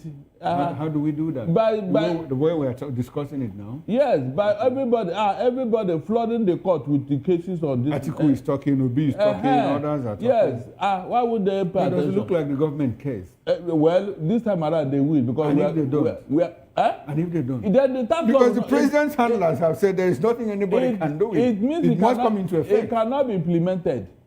The companies, I mean, the very few they are, they may not pay the taxes because they are going to challenge it too. Okay. Yes, they are going to challenge. Anybody who pays that tax is not patriotic. We are talking of decent approach to governance. And the only way you can do that is for me and you to be the watchdog. No, sir, do you think that any head is going to roll because of this error? I think so. Okay. I think so, because this Oyedele, the way he's going about this tax matter, I am surprised that nobody have challenged him. But Mr. Okoro, I am challenging him now. He's doing the president's work. Sorry? He's doing the president's work. No, I don't think the president told him to do this type of work. Okay. Because when you are claiming that you went all over the world to search for a partner that have perfected. So the tax law is so important. It's so important to Tinubu that he want to learn what other countries have done to perfect it, abi? Really? Oh, yeah, let me answer you. Let me ask you. Mr. Okoro, is it only taxation that is a problem in Nigeria? Please, why haven't Tinubu and this his man gone abroad to go and look at countries that have zero tolerance to corruption? Okay. How they have perfected it, Mr. Okoro? Is that not the bane of Nigeria? Why haven't Tinubu and his minister or whoever gone abroad to check for all these countries that have zero tolerance to what? Terrorism. Yes, but they are collaborating with the United States of America. Hold on. Ribadu led a high-power delegation to the United States. Yes, it's true. After what happened? No, but they said we are working out intelligence sharing. They are not. They are trying to slow the U.S. down. They are not. Look, if they actually mean what they are saying, they should have done the needful before the U.S. Donald Trump spoke. Okay. How come this is happening when Donald Trump threatened? How come? Okay, why have they not gone to other countries that have perfected governance and learned how to do it? These are issues bedeviling Nigeria. Barrister, there's always a check-off point. Is that what? There's always a check-off point. Probably the tax law. Learning about the tax law. Let them start from fighting corruption. Okay. So that the tax they are going to collect will be intact. Because if they don't do it, this tax law will go with the way of that 210 trillion naira that we are looking for in NNPC. Okay. That nobody have told us. Yes, if such an amount of money can disappear, Mr. Okoro. 210 trillion naira. There's a lot of money missing within the NNPC. Yes, not only 200. No, it is that one that is prominent now. As far as I'm concerned, if they can recover that money, we can even. We're also looking for about $350 million Abacha loot and all. $350 million of Abacha loot. You know. But we're always looking for money in this country. But what I'm saying, at least NNPC have accepted here that the money is not missing; it was misplaced. Okay. That was the last. Find it. And they can't find it. That's where my worry. So if somebody can give you such an answer for that kind of money, Mr. Okoro, that means Nigeria can disappear one day. Okay. Nigeria can disappear, and somebody will tell you that we don't even know where they are taking Nigeria. No, but Barrister, we will not disappear because we don't fly over the Bermuda Triangle. I would like for us to get into our next topic. But it happened. Bermuda Triangle happened, Abi? Yes, it happened. There is a place called Bermuda. Of course, I know, yeah. Okay, now, Barrister, let's get into it. The Kabiru Turaki-led faction of the PDP has approached the Federal High Court in Abuja seeking an order compelling the Inspector General of Police and the Nigerian Police Force to unseal and vacate the party's national secretariat and offices nationwide. The faction argued that the police unlawfully sealed the Wadada Plaza headquarters in November after clashes with a rival faction aligned with FCT Minister Nyesom Wike, following plans by both groups to hold meetings at the same venue. Well, Turaki's camp maintains that the police action was carried out without a valid court order and disrupted the party's operations, prevented the newly elected National Working Committee from functioning. While the Wike-aligned faction rejects Turaki's emergence as chairman, citing earlier court restraints on the convention, the Turaki bloc insists the Ibadan Convention was lawful and is asking the court to restrain the police from further interference pending the determination of the suit. Barrister, PDP squabbles are not over. Turaki and co have gone to court, to mandate the police to unseal the Wadada Plaza of the PDP. Looks like this problem is unending. Where are we?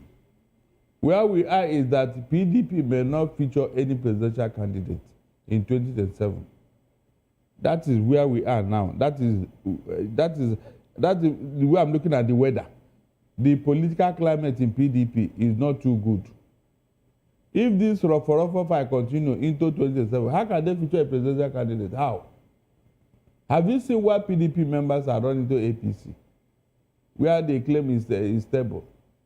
Have you seen it? Okay, so you don't blame the members that are why will I blame them? Of course, it's not everybody that have the God for all these shenanigans. That's why they are living. The people that are still saying put now is either they are not going for second term or they are their final term. So whatever happens, it doesn't concern them. Or they don't have any political ambition, either for governorship or whatever. That's the people that are there now. You cannot be there when your future is not certain. Uncertainty is playing out in PDP now. Who will sign your document if you want to contest? Who? Which of the chairman? Which chairman? Is it Anyanwu or Turaki? You can see the problem. And those personalities are very vital in nomination and the contention of any political office in PDP. Very, very vital. So if the man who has no local standing now sign your paper, will he fly? Someone will simply go to court. I mean, that's the end of it. That's the end of it. Now, Barrister, something interesting happened, you know. The new INEC chairman, Josh Omipito, called a meeting of both factions, you know, for reconciliation. Should that have been? It shouldn't have been. If this man have not been embroiled in political activities, it shouldn't have been, because he will listen to what the court says. That's all. He will listen to the outcome of court decision. Now, he's a senior advocate of Nigeria, and he understands perfectly well that the Supreme Court has said that, look, the internal crisis within a party should be resolved within the party, that the courts have no say in that. So don't you think he's acting in sync, you know, with the decision of the Supreme Court? If he's acting in sync, then why should he now interfere? It should have allowed them to sort it out. No, at the party level. It's an internal problem. Then who invited him? Maybe he chose to do that as the regulator. Look, this man is not sincere. Because the Ibadan Convention, INEC did not supervise it, true or false. Okay. But the Ekiti election, INEC did what? Barrister, I'm happy that you brought this up this angle, because did they arrest the issue here with you? You said it didn't matter. So what has changed between then and now? No, as at that time he did it. Did he tell you the reason why he did what he did? No, but has he told us the reason now? I'm asking you. That's why I'm telling you that this man is not sincere. Okay. He's not sincere. I want to see what will pan out in that Ekiti gubernatorial election. Okay. I want to see. You mean the PDP candidate wins? Yes, I want to see what will pan out. Yes, I want to see. To tell you that will now, when you now realize the prank these people are playing with PDP, it's like recognizing the body, but rejecting the constituents of the body. I mean, is that not what it looks like here? Yes, it's like double standards. The body is PDP. You rejected him, Abi. But the component units that make up the PDP, you are recognizing them. Please, how does that work in any sane environment? How? This man, this Amopota, I've told you people that he's not the Messiah. He's not the Messiah. Yes, he's just about 3 months old. Really? Less than 3 months old. Okay, he will need another 10 years. No, I'm just saying, perfect. You know, so he needs to learn. He needs to understand the intrigue, the dynamics of elections and the politics of this country. Really? So he need another tutorial for somebody with such a pedigree. Now the man is saying, look, gentlemen, come, let's discuss. How do we revive this party? He so much loves this country that he doesn't want democracy to die. He wants to prop up the opposition. Leave that thing. He's playing pranks. Okay. He's playing pranks. He knows what he's doing. Leave that thing. So that at the end of the day, they say he even tried to make peace. And which is what he's doing now. Are you serious? No, he knows what he's doing. If not... Barrister, what do you think he's doing? The person to reign in is Wike. But who will talk to Wike? Nobody. Nobody will talk to him. Barrister, talking about Wike now, there's the federal government delegation led by Nuhu Ribadu, National Security Advisor, you know, in company of Dave Umahi and other senior government officials, paid a courtesy call on Sim Fubara in Rivers State today. What do you think? What does that mean? What does that portend for Wike? He told you that Fubara is the new kid on the block now. I mean, is that an indirect message to of course, the FCT minister? Yes, of course. If you check. But why would they do a visit? Federal government delegation on what? NSA? Has it to do with security or what? Or do you think that there's a problem in Rivers State? No, which problem? Who is causing the problem? They are just telling Wike that, the body language and the message should be clear to him. For the federal government to be warming up to Fubara now, they are just telling you, they don't want to be very frontal about it to embarrass you. You should read the handwriting on the wall. And give way. Wike is losing out. Isokoro, Wike is losing out because there cannot be two captains in a ship. It can never happen. Wike is losing out in Rivers State. So who is the captain now? Fubara is the captain. Fubara, of course, yeah, as the governor. In which party? Sorry? In which party? APC. APC. APC Rivers State? APC, that's where he appointed to. Okay. And so he Who is now in control of Rivers APC? You and I went through this argument. I said it is Fubara. Power have changed hands. Okay. Simple. Okay, so you think that people like Tony Okocha will start aligning with Wike? He have no choice, though. And the speaker, Martin Zamewuda, will start aligning with Fubara? He have no choice. All of them have no choice because Tinubu have taken a stand. Barrister, you seem to underestimate the powers of Wike in Rivers. I said whenever the federal government led by Tinubu want anything, Mr. Okoro, don't they get it? Tell me. Okay. Don't they get it? With all this romance between Fubara and the Abuja, is it for nothing? I mean, look at it yourself now. They have shown you that, yes, Wike is now their new member, their new, their favorite. Fubara, you mean? I mean, sorry, Fubara is now their new member, is their favorite and all that. So, if they don't like it, do you think they'll be warming up to you like this? Please tell me. Look at the high-powered delegation they sent to Fubara. Where was Wike? They even sought his opinion. Ordinarily, he would have followed them in that this. Ordinarily, Wike would have been involved in going to that, but he was sidelined. Nobody called him. When Fubara declared for APC, he didn't maybe the president sent him to do something better than that. And when Fubara was talking, he said, if you want to enter APC, enter through the front door, don't enter through the back door. Who do you think he was referring to? Those who are in APC and they're in PDP. Barrister, we are out of time. We have just one more topic to talk about, and it concerns the National Assembly. Senate President Godswill Akpabio has approached the Supreme Court over the legal dispute arising from the suspension of Kogi Central Senator Natasha Akpoti-Uduaghan. Well, this followed a Court of Appeal ruling that struck out the federal government's brief in the case, citing serious procedural and formatting violations that rendered the appeal incompetent. Akpabio has challenged the appellate court's decision, arguing that his right to a fair hearing was breached because he was not allowed to regularize the defective brief or seek leave to exceed page limits. His personal involvement in the case has drawn public scrutiny, with observers describing it as unusual for a sitting president and raising concerns about political influence. The case is further complicated by long-standing political tension between Akpabio and Akpoti-Uduaghan, who has been vocal, a vocal critic of Senate leadership. While Akpoti-Uduaghan's lawyers have dismissed the Supreme Court appeal as desperate, the matter has reignited public debate, blending legal questions with claims of political rivalry and power struggle. Barrister, we are back again. Akpabio and Natasha are back to debate. The Senate President has headed to Supreme Court to challenge the judgment of the appeal court. I thought the matter was settled. Why do you think that both parties are still fighting? Akpabio didn't even know when the music have stopped playing, so that he will stop dancing. With this thing he's doing now, he's going to embarrass himself more. Because the Supreme Court will validate what the appeal and the lower court said in their judgment. They said you, Akpabio, did not follow due process. You did not follow your own rules and regulations, which is written down in that suspension. And it's very clear. What else is the man running around for? But Barrister, it's curious that the original suit that is challenging the Supreme Court was not even filed by Akpabio, but by the federal government. All of them will suffer the infamy now. They will suffer the embarrassment. Maybe that's why Akpabio ran to Supreme Court, maybe to save his face. They are going to shut it down. And even the court should give award to that woman. They will pay her damages for what she has gone through. You don't do that. There is a law written. Why don't you follow it? That's my question here. Who told you to give her 6 months instead of 14 days?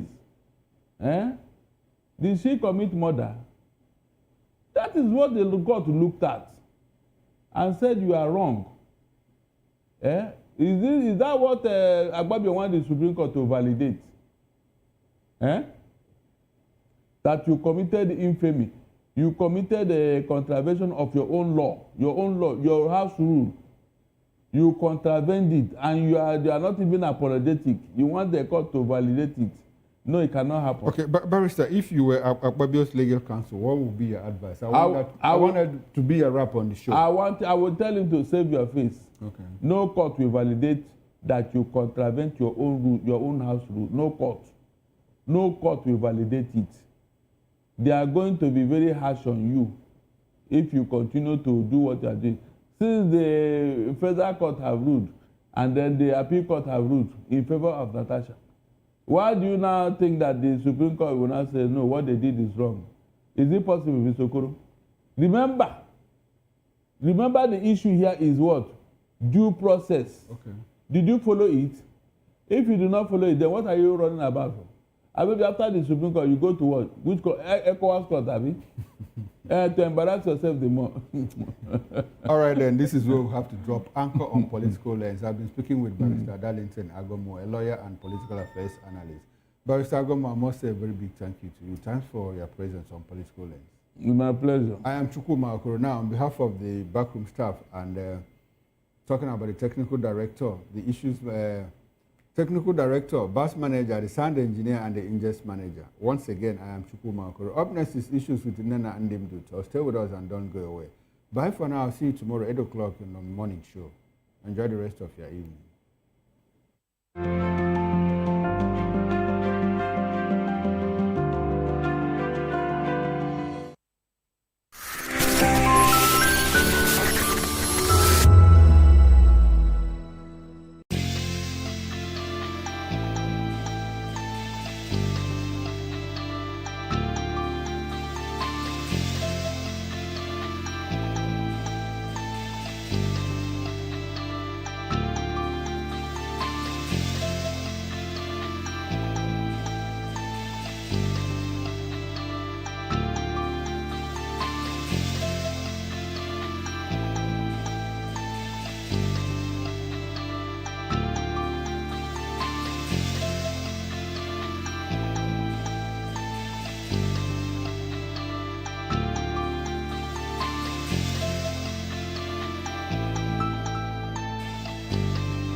Good evening, Africa. My name is Bomakore, actor, model, producer, and I'm giving a big shout out to VOP TV, man. Keep watching. Don't change the dial. Thank you and God bless you. My name is AY, and of course, I represent the voice of the people, and that's why I'm on VOP. AY say so. Hi everyone, it's your girl Miriam Tima from the Real Housewives of Lagos and the Real Housewives Ultimate Girl Strip Africa. Shout out to VOP, the voice of the people. You already know. Stay tuned, keep watching. And don't forget, VOP is the best. All right, hello, it's a boy, but that's shagging the man fine back with Melanie Poppy Black Skin Boy. This is VOP TV. If you're not watching VOP, I don't know what you're watching. Maybe you're watching your weight. Hello, beautiful people. This is Wale Ojo, and you're watching VOP, Voice of the People. Hi, guys. You already know who it is. This is New Energy. Flyers boy ever live. Keep watching VOP TV. Thank you. Hi, people. Jenny Albano here. Guys, please keep watching Voice of the People. We are here with the leadership of VOP Television Lagos. We do appreciate this opportunity to say Merry Christmas and Happy New Year to our viewers all over the world and admirers. Cheers.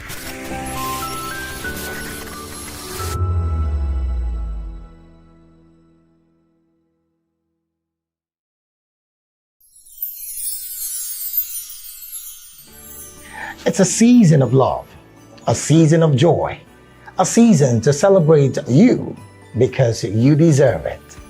From all of us at Voice of the People TV, we only want to wish you a very merry, happy Christmas and a prosperous new year ahead.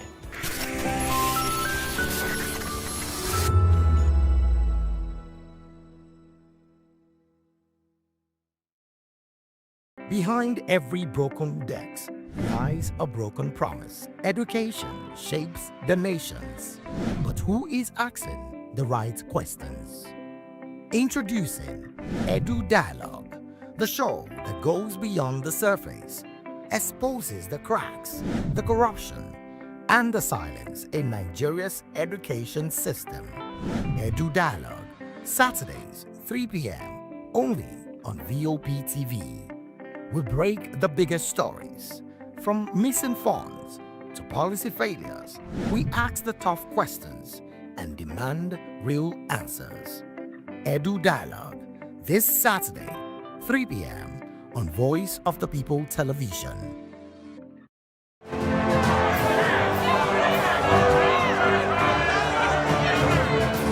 Do you want your voice to be heard? Do you know that you matter in the scheme of things? The People's Voice, the show where ordinary citizens take center stage as we discuss the biggest stories that affect you and I. With you in mind, we facilitate lively discussions, debates, and interviews on the topics that matter most to you and I, from social justice to economic empowerment, education to healthcare, governance, and more, tackling tough topics and amplifying your voice. Join the conversation and make your voice count. The People's Voice. Make your voice count. Are you ready for the extraordinary? Something big is happening on your screen. Introducing VOP TV. Now streaming on SLTV channel 264. From breaking news to captivating conversations, news analysis, giving you all sides to the story. We bring in-depth discussions on the issues that matter, from politics to sports, entertainment, and lifestyle. VOP TV on SLTV channel 264. Join us as we redefine what television means to you.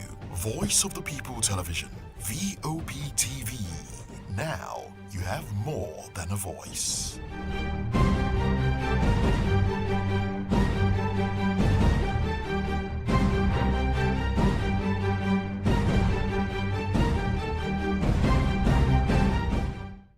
In a world where truth is the ultimate power and opinions scream the loudest, it's time to wade through the noise. Hunger no get tribe!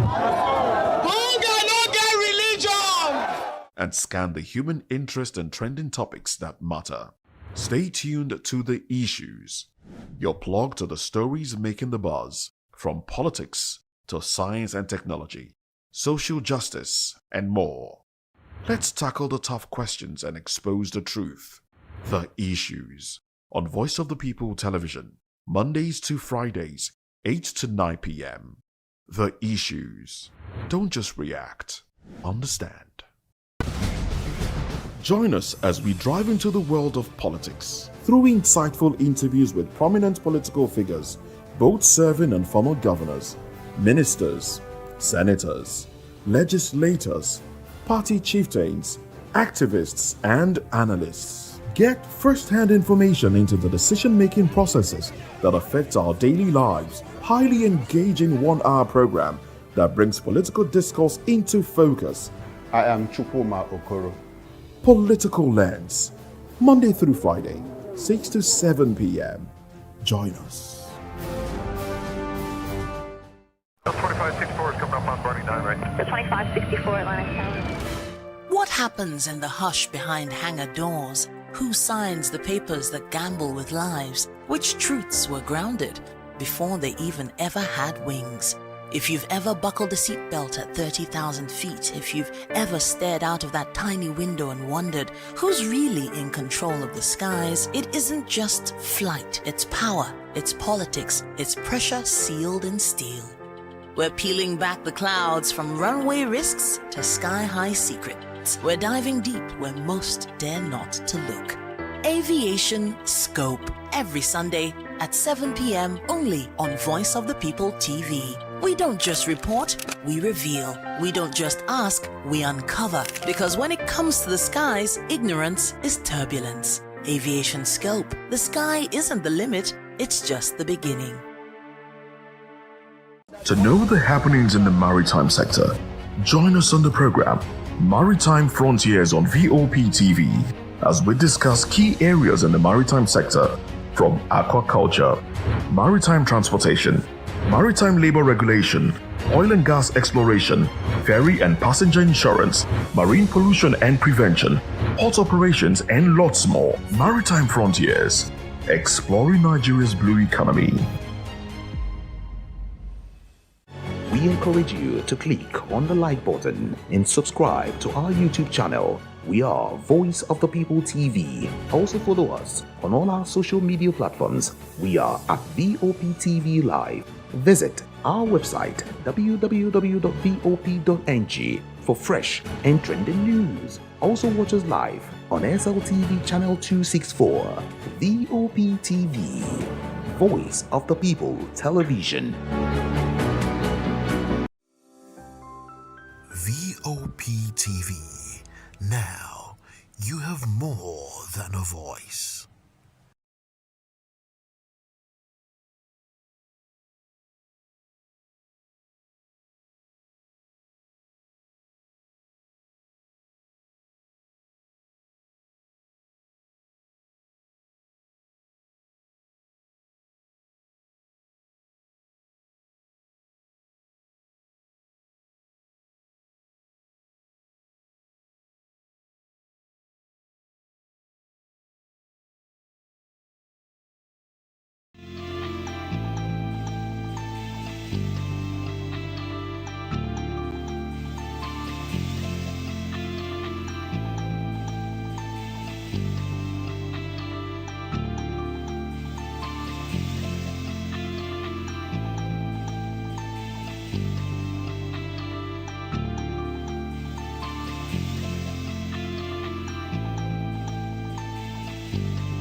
Hello, Nigerians. Another exciting episode of the Issues and Voice of the People television, and we bring you the most important and pressing issues shaping our nation today.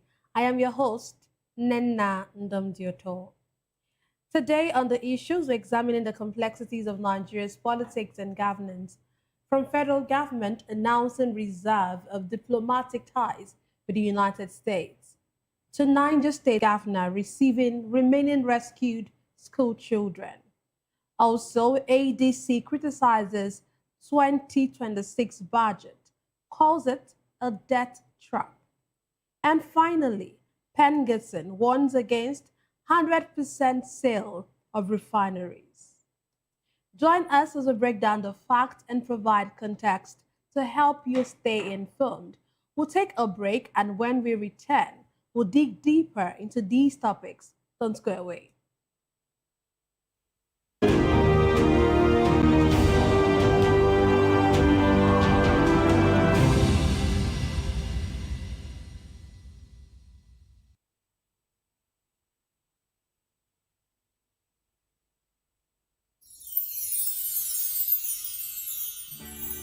We are here with the leadership of VOP Television Lagos.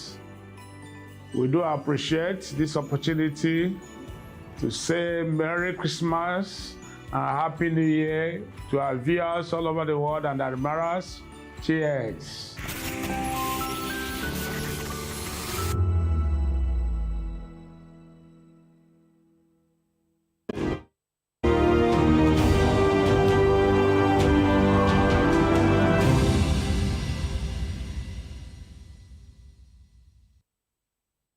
Glad to have you back. Let's dive straight into today's discussion.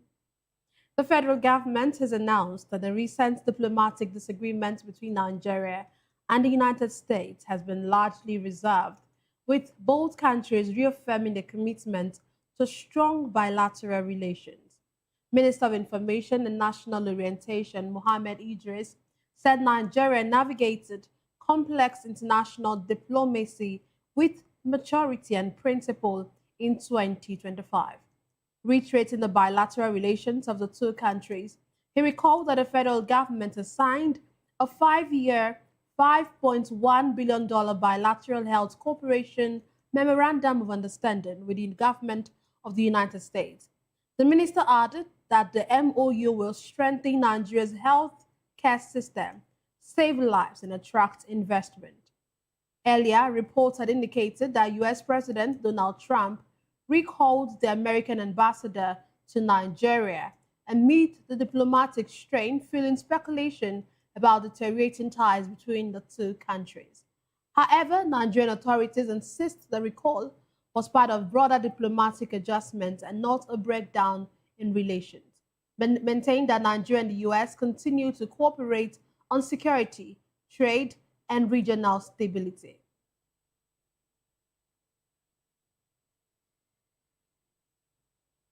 Today, I'm delighted to be joined by two distinguished guests here in the studio.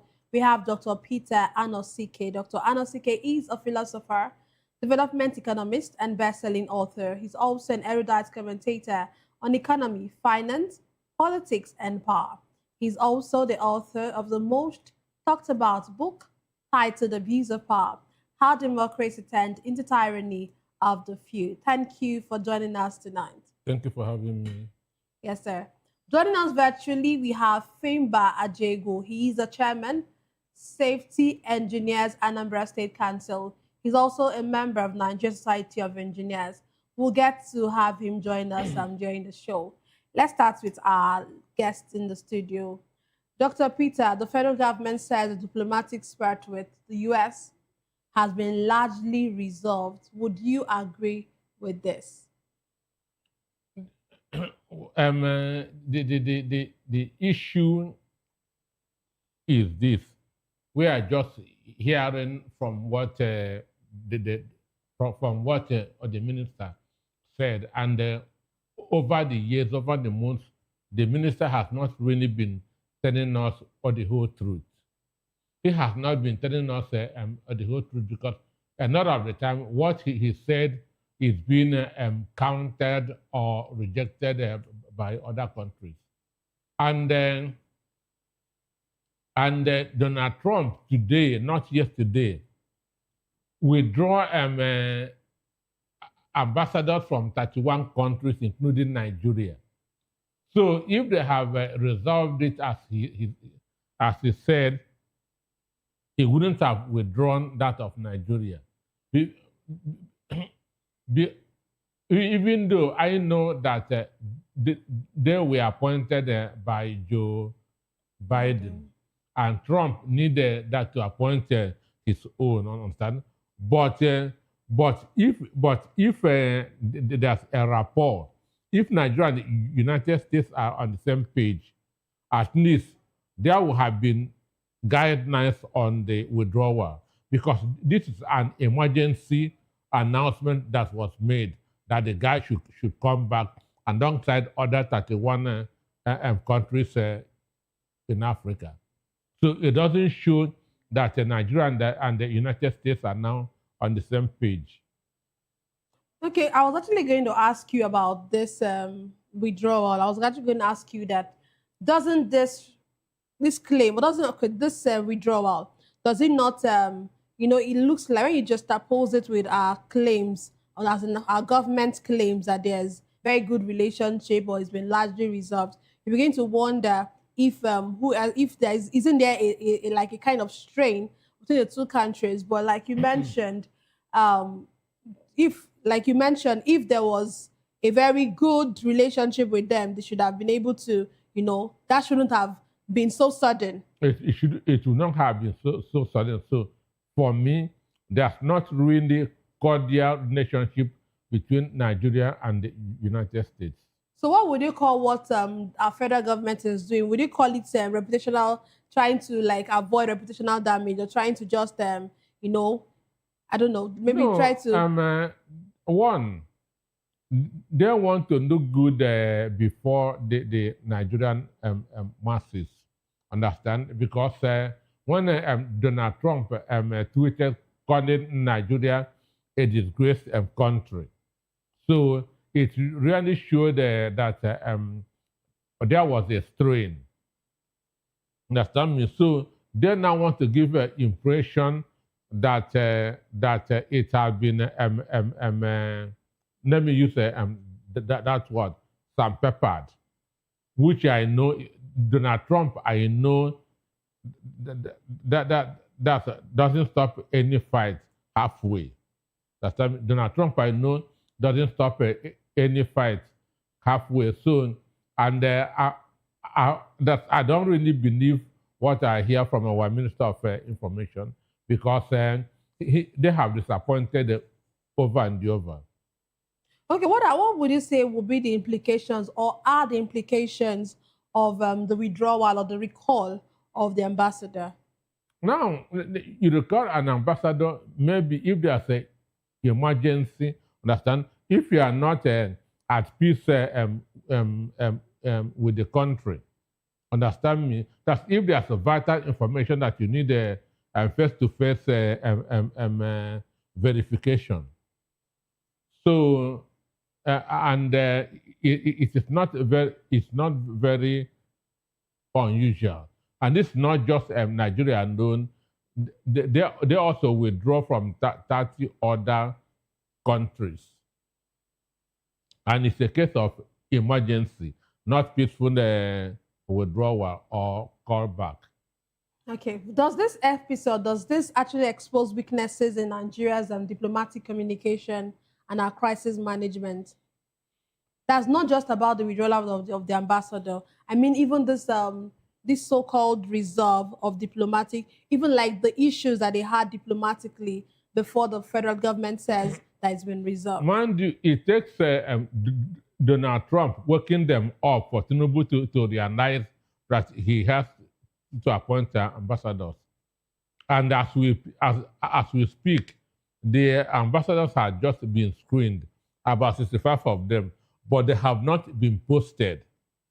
So right now, we still don't have ambassadors in other countries of the world because they have not yet been posted.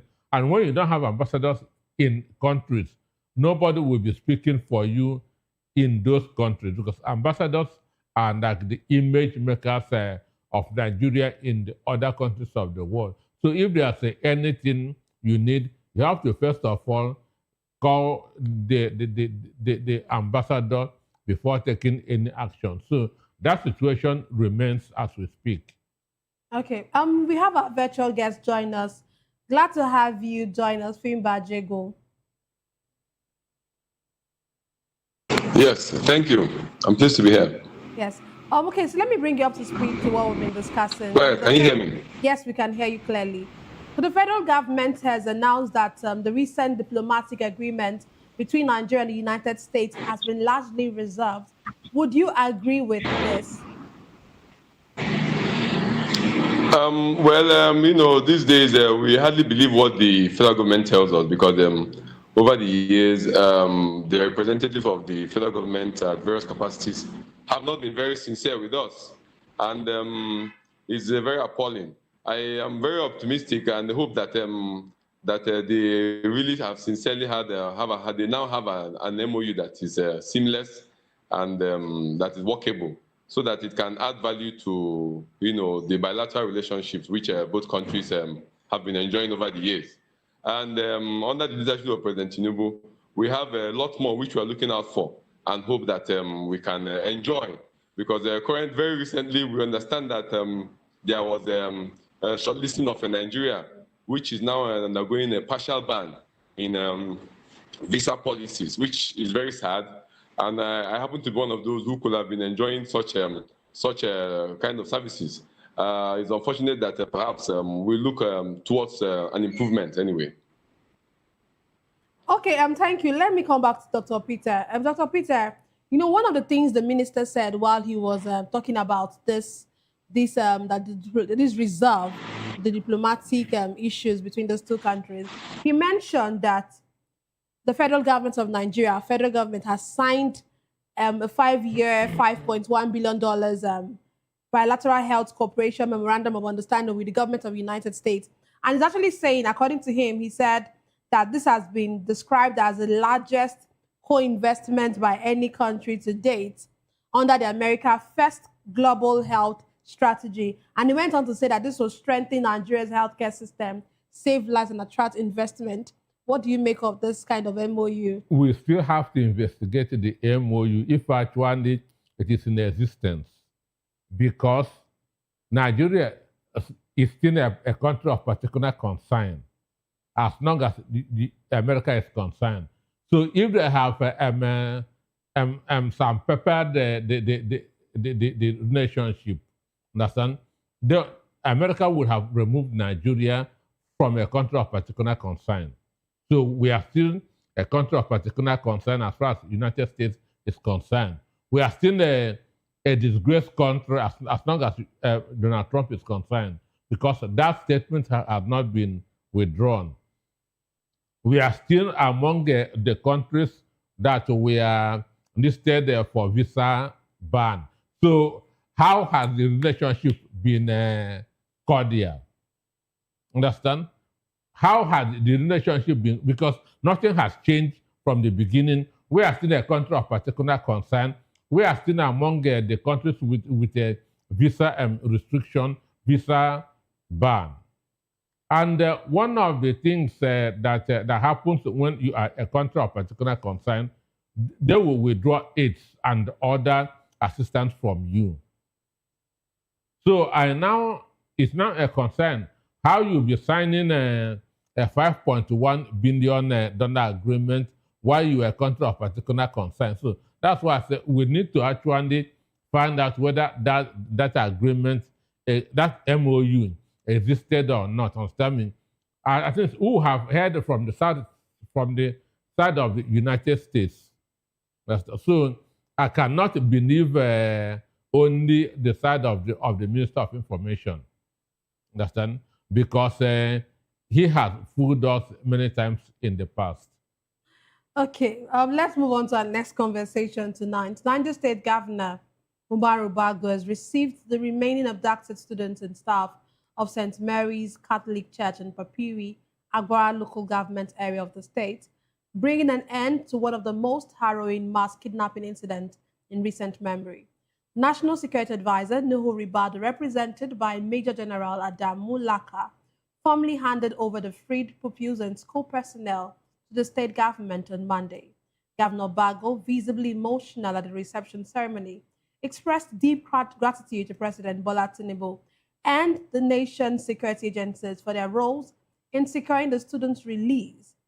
Security agencies have been working relentlessly since the November 21 abduction, when gunmen riding cycles, stormed the school and kidnapped more than 300 students, more than 250-something students, I beg your pardon, teachers and staff.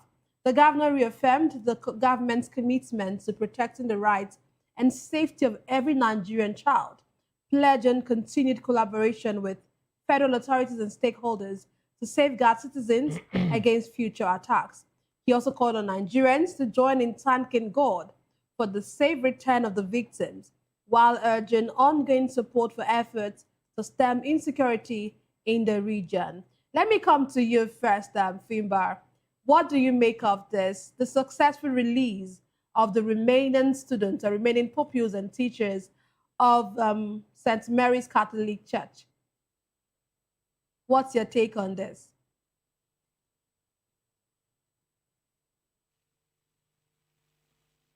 I guess he's no longer with us. Dr. Peter, can you please respond to that? Well, for me, all this is surprising. When you are reading this statement, you say that the governor looked emotional. Understand? But did you watch all the video of the children? They didn't look emotional. They were happy, smiling.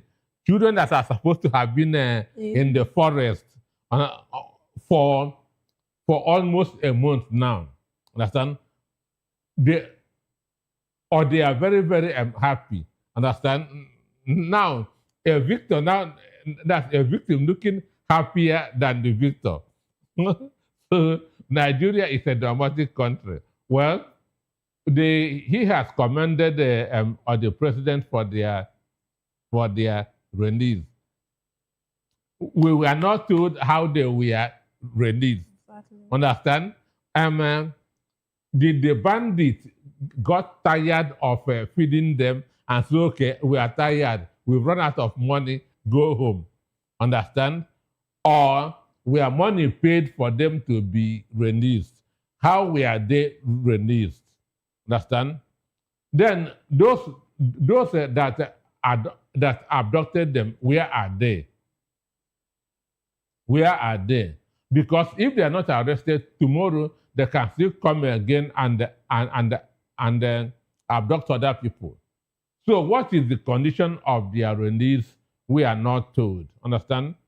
But the way I see those children, I cannot believe that they have been in the forest since because they were not looking tired, haggard, or underfed.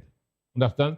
I watched that video over and over. I was asking myself, were these children truly in the forest?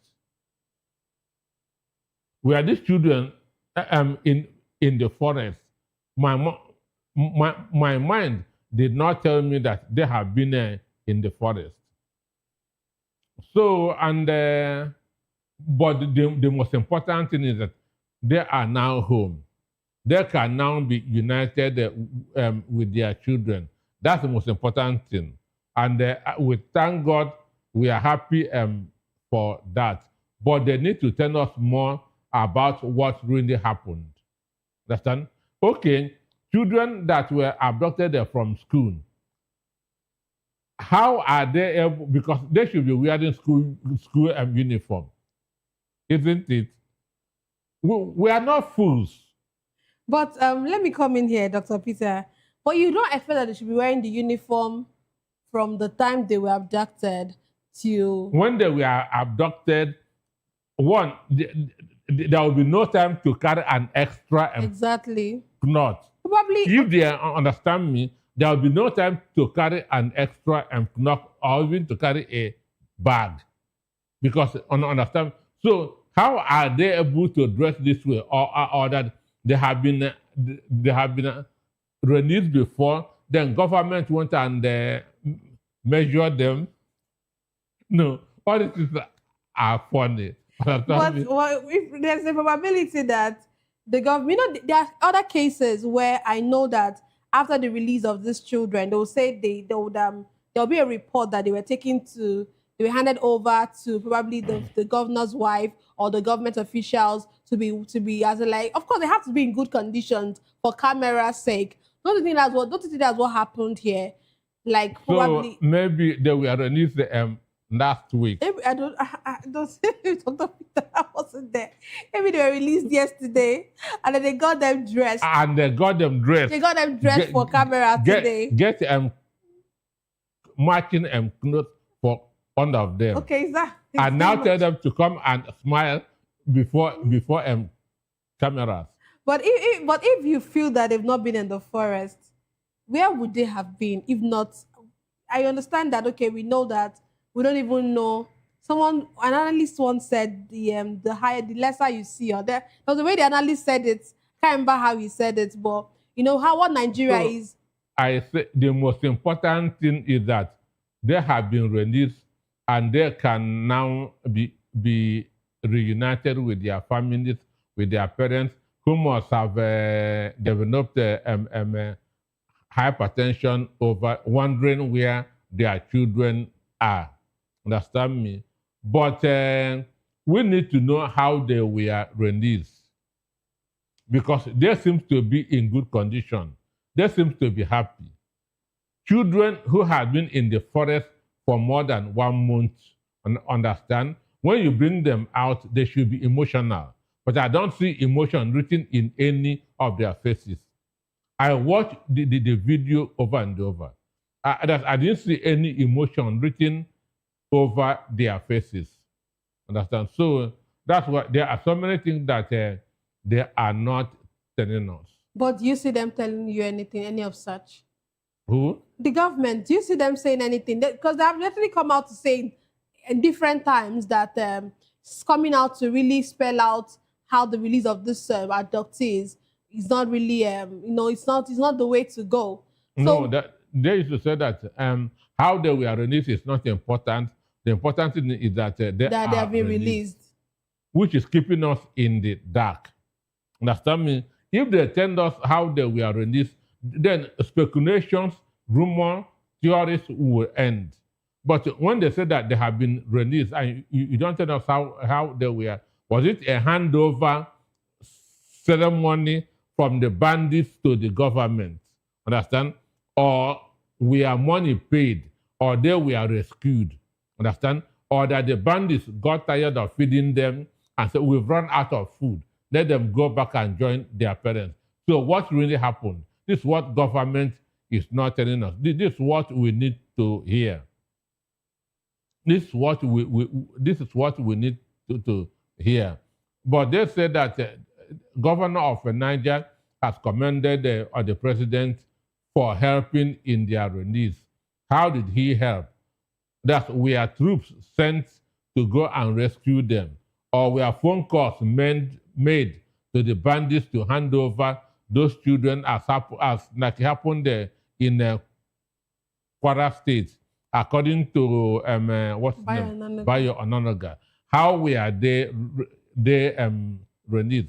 In the issue of Kwara, who we are told that the DSS simply called the bandits, and the bandits released them. How were these ones released? That's the question that I am asking the government. Well, okay, let's go back to our virtual guest. The children have been released. The Niger State children who were abducted over a month ago, they've been released. But I would want to ask you, do you think that celebrating successful rescues risk normalizing mass kidnappings as a recurring event?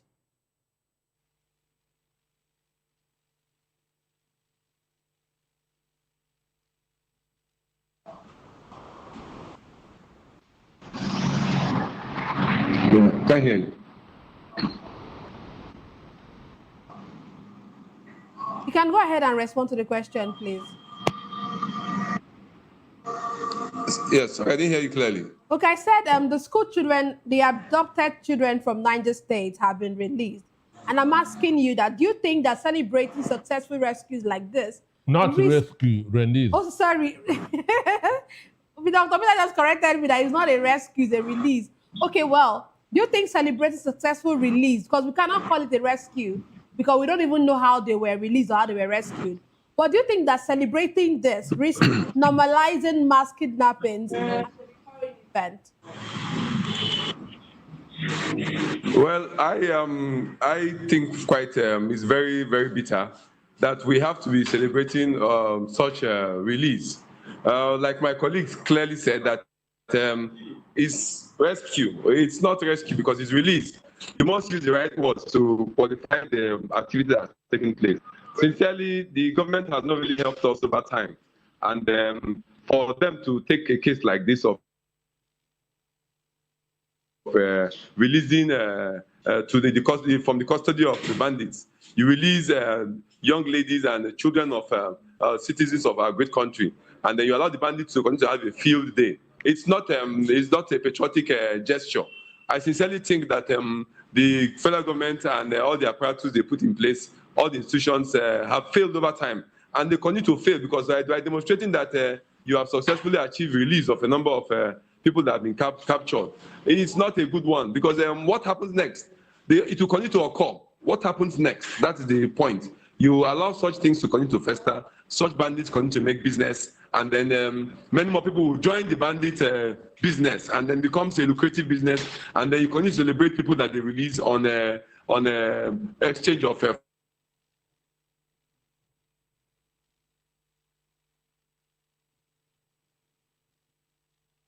Okay. It must be nipped in the bud.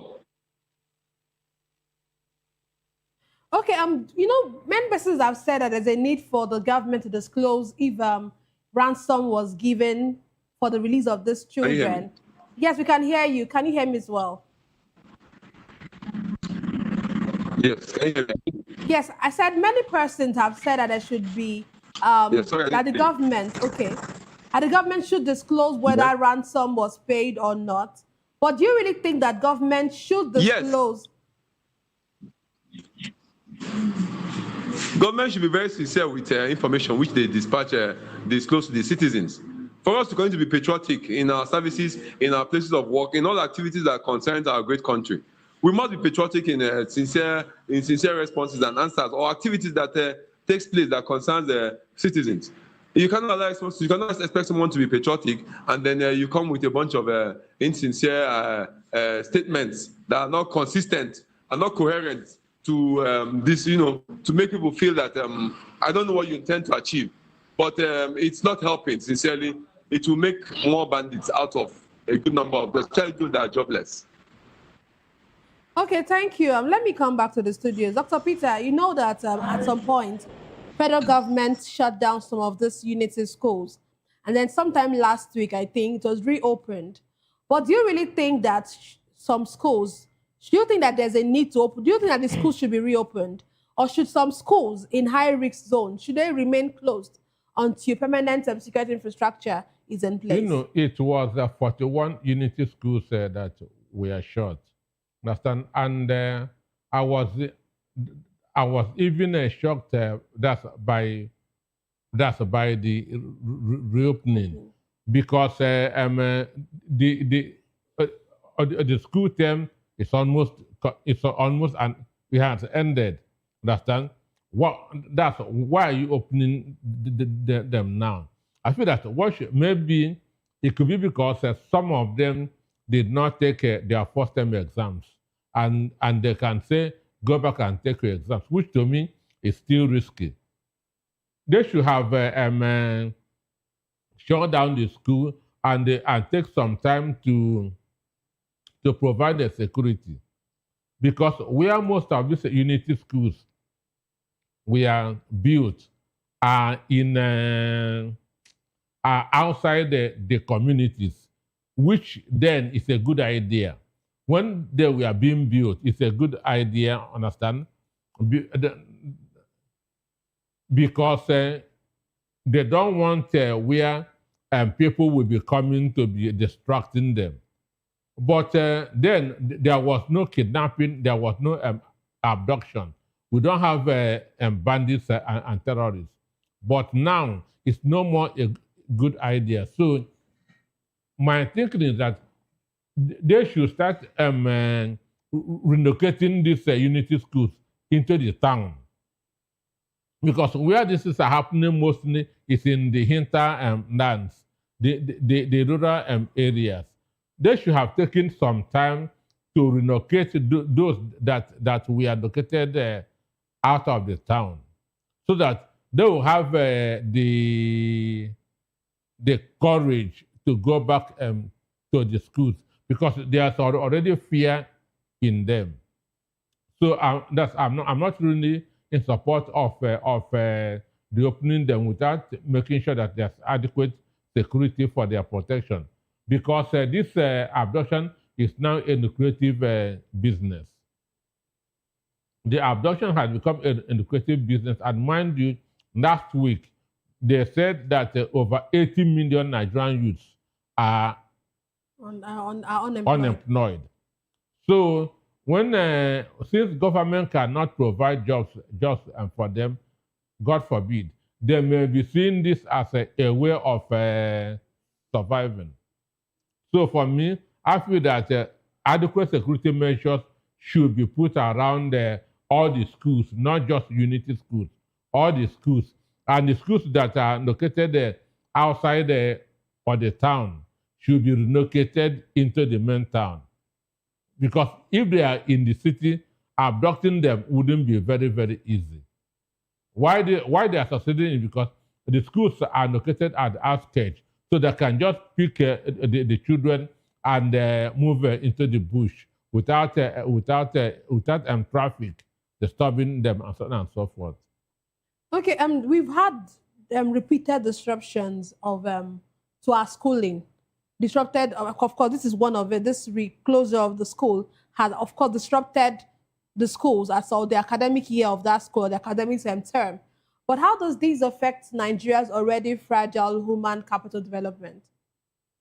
One, the psychology there, understanding a student who assuming that they were taken to the forest, assuming a student a 14, 15, 14 school girl that is taken to the forest who have been sleeping under mosquito nets in his father's or mother's house, now taken to the forest where all those comforts are taken away from him, is going to impact heavily on the person's psyche. And to recover from that is going to take years. To recover from that is going to take years. And you see some, they will be afraid of going back to school when they are even released or rescued. So those things will be helping, that will be adding to the out of school children, which Nigeria is about the number one in the world, because this APC government is giving us number one in everything. That's in the number of youth unemployment. Nigeria is number one. Understand? In this 300 and something that was abducted is the highest in the world. Understand? Number one. Poverty, number one. So that's the issue. The children that went through this need to be properly taken care of. If not, that fear will be in them for a very, very long time. And it will even affect for their studies. You see, if they are in their classrooms, they will be unconsciously looking out of the windows. Understand? Because it's already in their unconscious mind. Okay, let me come to you, Fimba. Should you think that governors should be held accountable for security failures within their states?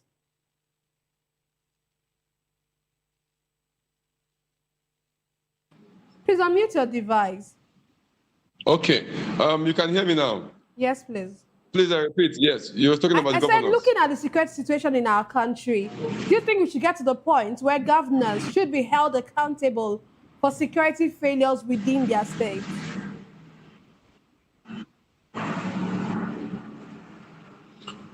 Of course. Of course, our constitution has stated it very clearly, and that is not a debatable section, that the governors are the chief security officers of the states, the various states.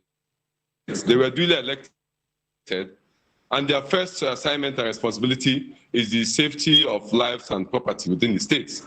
The federal government may not come totally to perform such activities, but the governors have the police forces in their custody, and then some commanders have been assigned to ensure that the law and order is sustained, and the territorial boundaries for states which have borders, that people do not trespass, break through the borders.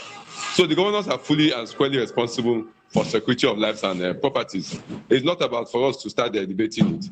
It's any governor who thinks that it is not his responsibility job description as stipulated in the Constitution of the Republic of Nigeria. So I think it's not somewhere we should be debating. It is the constitution of every governor, that responsibility of every governor to ensure security of lives and property, men, women, and children, all inclusive. Okay, okay, thank you. Dr. Peter, you have something to say before we move on. In 2014, when the Chibok girls were kidnapped, Shetima was the governor of Borno State then. Nobody mentioned him. Understand? Everything was on Jonathan's head. Jonathan, bring back our girls. They have to charter a jet for the principal of Chibok, not to go to Borno government house, but to go to Aso Rock. Understand me? To go to Aso Rock. Boname Tinubu said that Jonathan should resign if he cannot take care of the insecurity of the country, that we have only one commander-in-chief on the armed forces. So everything is settled on the head of the president. Understand? So that standard shouldn't change. If the security is failing anywhere, the commander-in-chief should be held responsible. So not the governors. If This is a template that they have given to us. We will run by that template. So if the security is spreading anywhere, we have only one commander-in-chief who swore to protect life and properties of the country. So he should be held responsible. In 2014, nobody mentioned Shetima's name. Understand me? Nobody mentioned Shetima's name. So today, governors are not in charge. The president is in charge. We should run with that template. Oh, well, let's move on. Opposition voices have continued to criticize President Bola Ahmed Tinubu's 2026 budget, describing it as unsustainable and potentially dangerous for Nigeria's fiscal future. The African Democratic Congress, ADC, has labeled the 58.18 trillion naira budget a debt trap, arguing that it prioritizes borrowing over genuine economic reform. The party warned the rising debt servicing cost could crowd out spending on critical sectors such as education, healthcare, and job creation. Meanwhile, controversy continues over discrepancies in recently gazetted tax laws. Chairman of the Presidential Committee on Fiscal Policy and Tax Reforms, Taiwo Yedele, has called for calm, urging lawmakers to investigate the matter thoroughly. Oyedele acknowledged concerns raised by stakeholders, but insisted the legislative scrutiny is the proper channel to resolve any inconsistency. He said transparency and due process will help restore confidence in the government's tax reform agenda. Let me come to you first, Finbar. The ADC has described the 2026 budget as the debt trap. Do you agree with them, or is this a legitimate concern about this budget?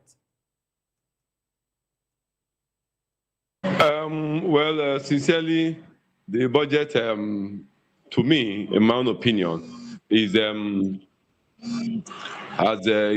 quite enormous. It's over 53 trillion naira, which is a record-breaking budget. Over the years, we've never had such. However, the cost of things and my also concern is where this budget majorly is being invested into. You see, if you evaluate both the capital and the current, you will see that sincerely, I think the government of President Bola Ahmed Tinubu should have also looked in wisdom into the nitty-gritty that makes up this budget. And in my own opinion, I think they quickly rushed this budget to put up this budget. They put up the activities that make up the budget from the various ministries. If you scrutinize and put further microscopic view of what is the details, you may find a lot of places where there are lacunas, a lot of places where there have been padding and over padding, a lot of places where the budget has probably, will I use the word, failed, or is not targeted at the people, not people-oriented activities.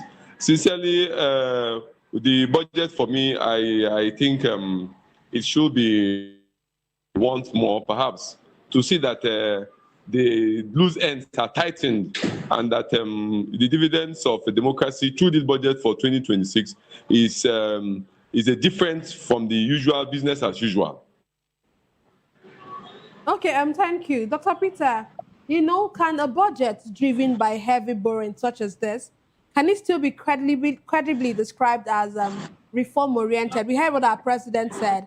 He said the budget is for, I'm trying to remember the exact words, but he was just trying to say that it's going to bring ease to Nigerians and consolidated reforms. Yes, those are his words.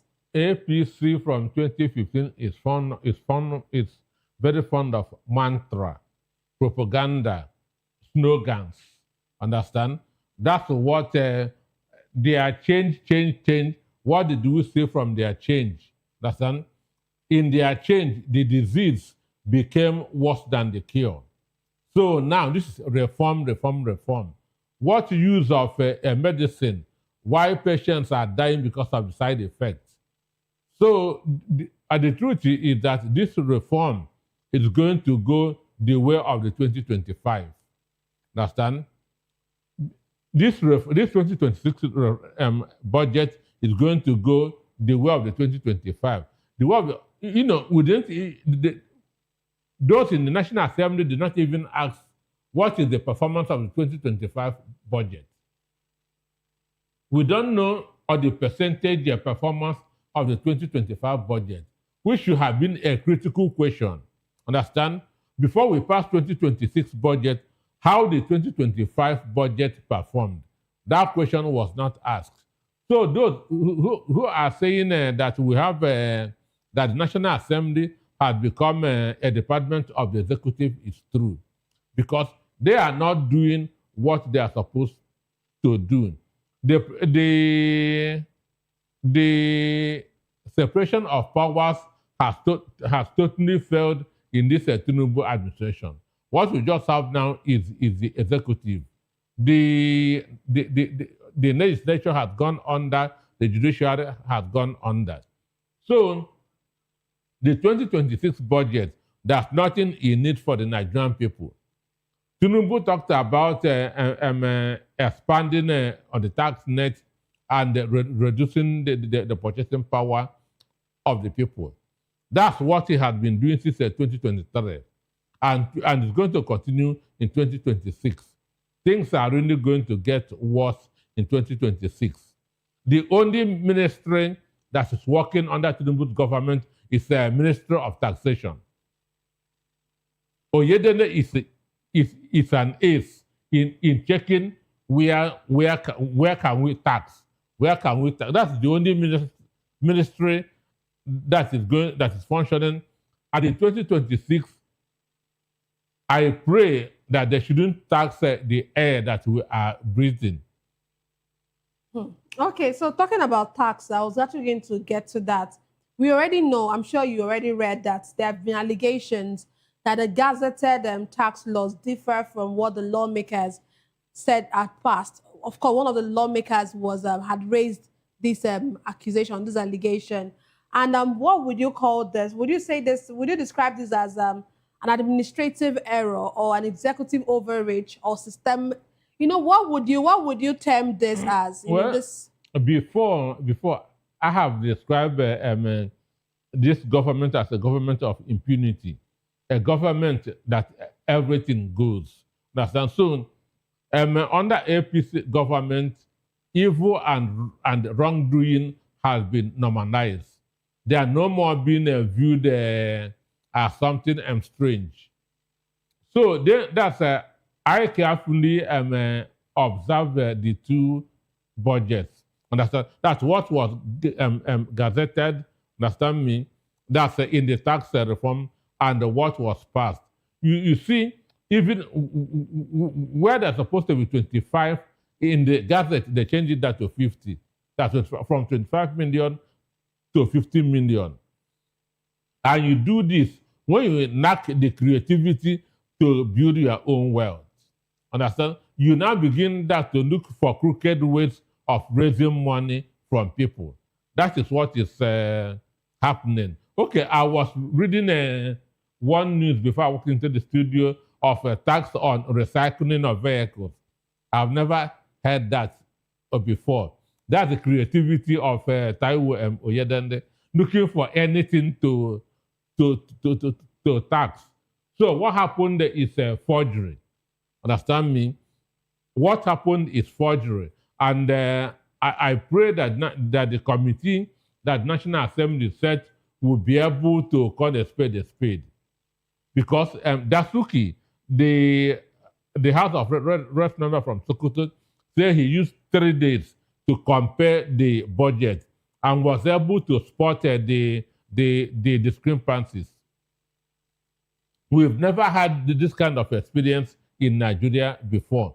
That something was passed and when it was to be gazetted, it was manipulated.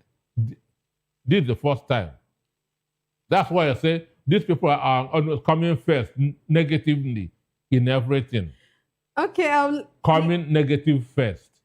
Okay. Please, Fimba, can we have your final thought, your concluding thoughts before we end the show?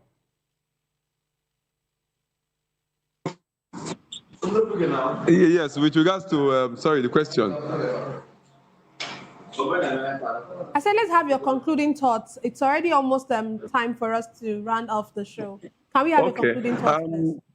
Yes, my thoughts, as a matter of fact, I'm very, very optimistic that our leadership under President Bola Ahmed Tinubu, that he has to listen deeply to insights, listen very much to technocrats, listen very much to the men and women of integrity in our great country, and see how he can steer the ship of this great country through the waters, through the tides, through the turbulence. Because at this point, as at today, sincerely, a lot is not going very well, especially across the board for men, women, and children. Okay, thank you very much. Dr. Peter, in one sentence, please, your concluding thought. Nigerians, we need that to hold our elected officers responsible. Thank you very much. Thank you very much. Thank you, Fimba, for being a part of us all the way from Anambra State. And thank you very much, Dr. Peter, for being with us today. That's all we have for today's episode of The Issues. We explored the challenges facing Nigeria's politics and electoral governance. Thank you for being a part of this show. Don't forget to tune in next time for more in-depth analysis and discussion. Follow us on social media to stay up to date on the latest news and insights. Until next time, stay informed. I am Nenna Ndomdioto. This has been The Issues and Voice of the People television, where the future faces forward. Please don't forget to stay tuned for hashtag with Vivian and Ikechukwu by 8 p.m. Don't go away.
Good evening, Africa. My name is Bomakore, actor, model, producer, and I'm giving a big shout out to VOP TV, man. Keep watching.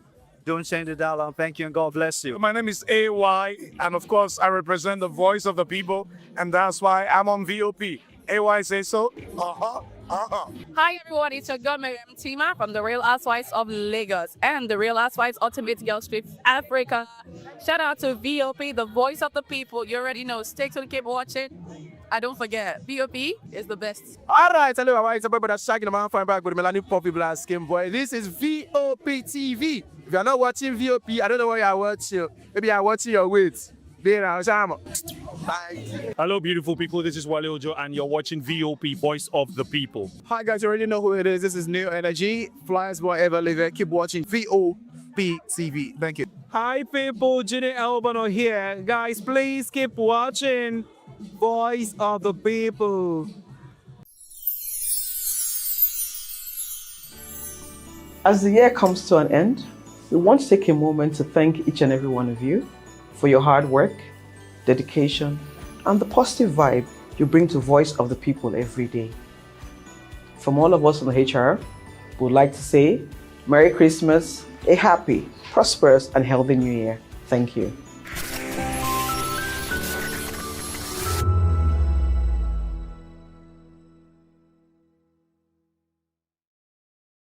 This is to wish you a wonderful, spirit-filled, and Merry Christmas from Matthew Ugunswada. This year has been so amazing with you in it. And that's why we're saying from Voice of the People TV, Merry Christmas and Happy New Year. And we love you. You've been wonderful all through the year. And this is from us, Voice of the People Television, saying Merry Christmas and a prosperous New Year to you all. See you at the top. Welcome to the locker room, the home of football talk that matters. I am Jerry Arpillon. Join us every weekday, Monday to Friday at 5 p.m. Nigerian time, as we share the hot takes and hot debates in the exciting world of football. And joining me are the usual suspects, Ikechukwu and Mayowa, as we break down all the hot takes and everything that's happening in the football. Don't just watch football, live it with us. Catch us on the locker room and Voice of the People Television at 5 p.m. Nigerian time. And like I always say, if not going to the talk, please the sport. Behind every broken desk lies a broken promise. Education shapes the nations, but who is asking the right questions? Introducing Edu Dialogue, the show that goes beyond the surface, exposes the cracks, the corruption, and the silence in Nigeria's education system. Edu Dialogue, Saturdays, 3 p.m., only on VOP TV. We break the biggest stories, from missing funds to policy failures. We ask the tough questions and demand real answers. Edu Dialogue, this Saturday, 3 p.m. on Voice of the People Television.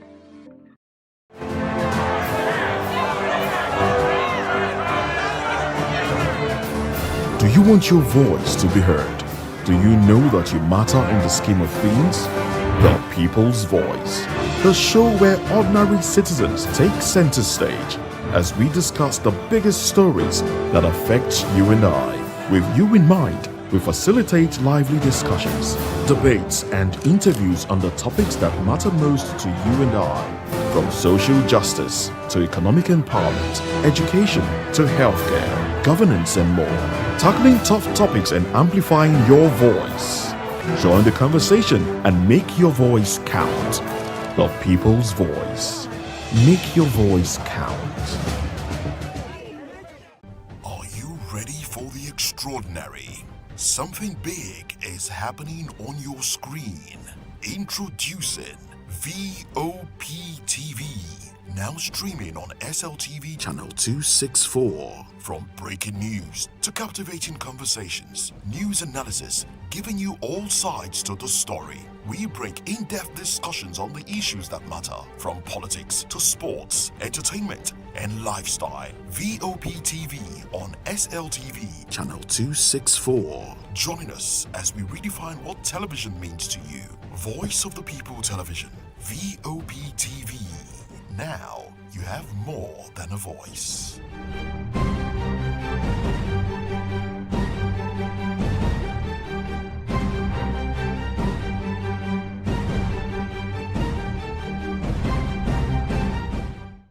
In a world where truth is the ultimate power and opinions scream the loudest, it's time to wade through the noise. Hunger no get tribe!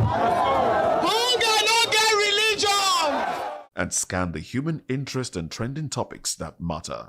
Stay tuned to The Issues, your plug to the stories making the buzz, from politics to science and technology, social justice, and more. Let's tackle the tough questions and expose the truth. The Issues on Voice of the People Television, Mondays to Fridays, 8 to 9 p.m. The Issues. Don't just react, understand.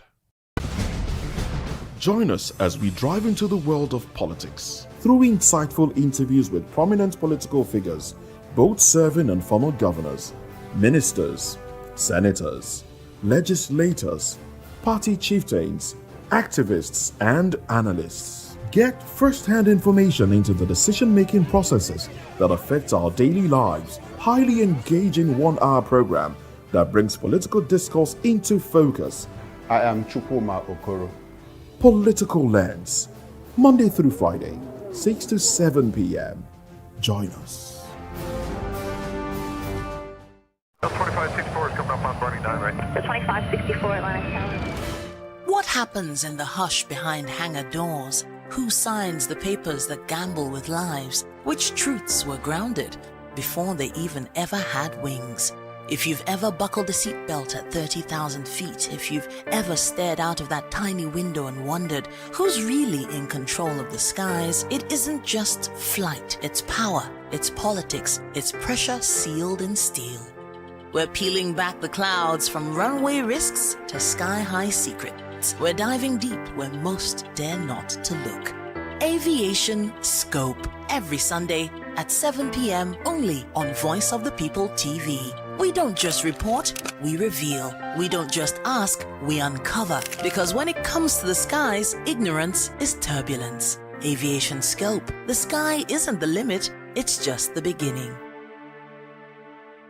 To know the happenings in the maritime sector, join us on the program Maritime Frontiers on VOP TV as we discuss key areas in the maritime sector from aquaculture, maritime transportation, maritime labor regulation, oil and gas exploration, ferry and passenger insurance, marine pollution and prevention, port operations, and lots more. Maritime Frontiers, exploring Nigeria's blue economy.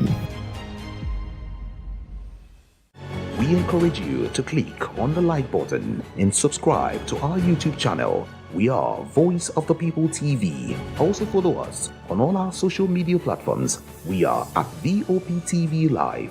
Visit our website www.vop.ng for fresh and trending news. Also watch us live on SLTV channel 264.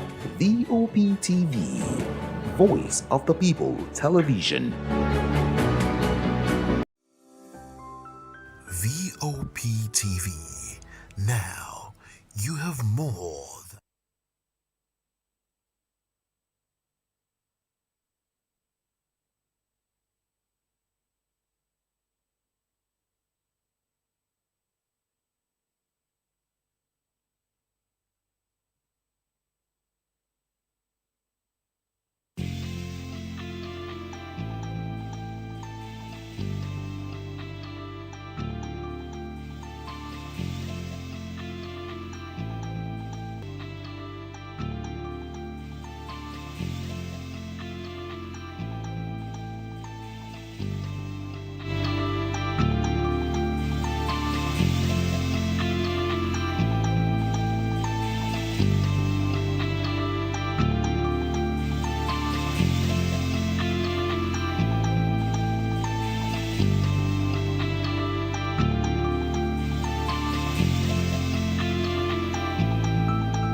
This is African News on Voice of the People Television, where we don't just bring you the news, we bring you Africa's heartbeats, the policies that shapes our world, and the economy that determines our future. African News on Voice of the People Television. Stay with us. Uyi Osarate is my name. I am a friend of the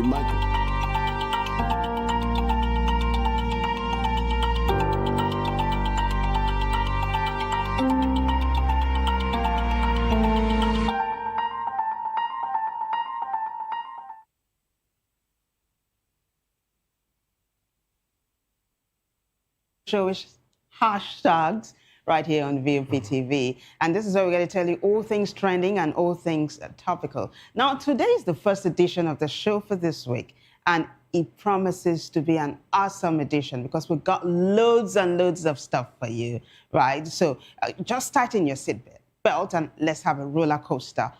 If this is your first time here, accept a very warm welcome from us. I am Vivian Oguche.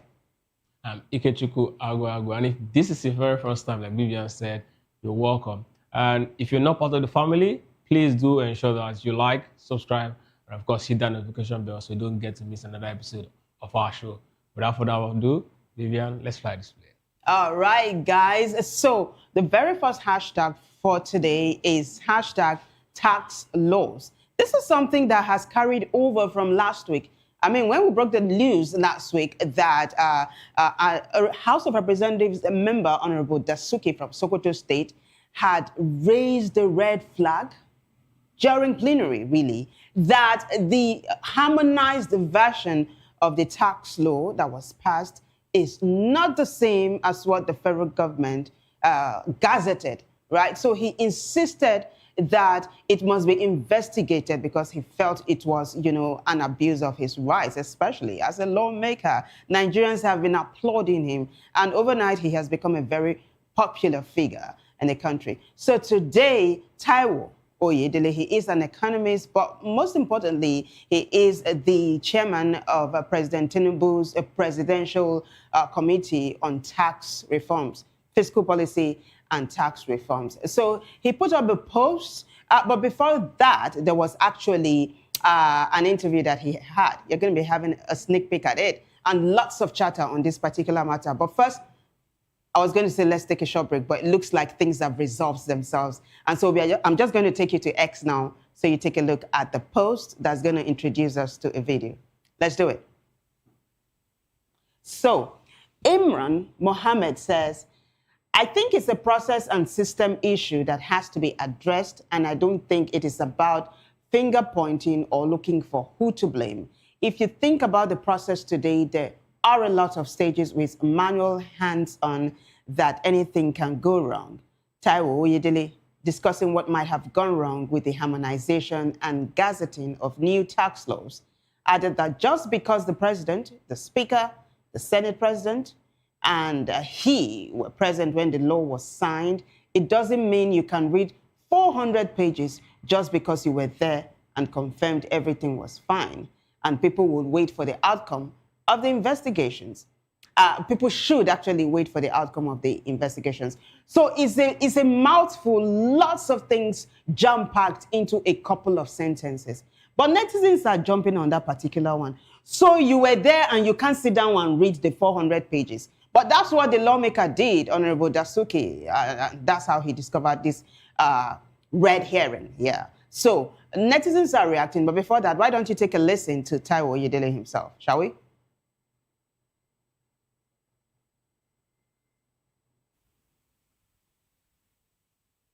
Versus executive conversation. What it is. Thank you, Bukola. I'll be very honest with you. I do not think that this is a legislative versus executive conversation. I do not think that's what it is. I think it's a process and a system issue that has to be addressed. And I don't think it's about finger pointing and looking for who to blame. Like what I said is,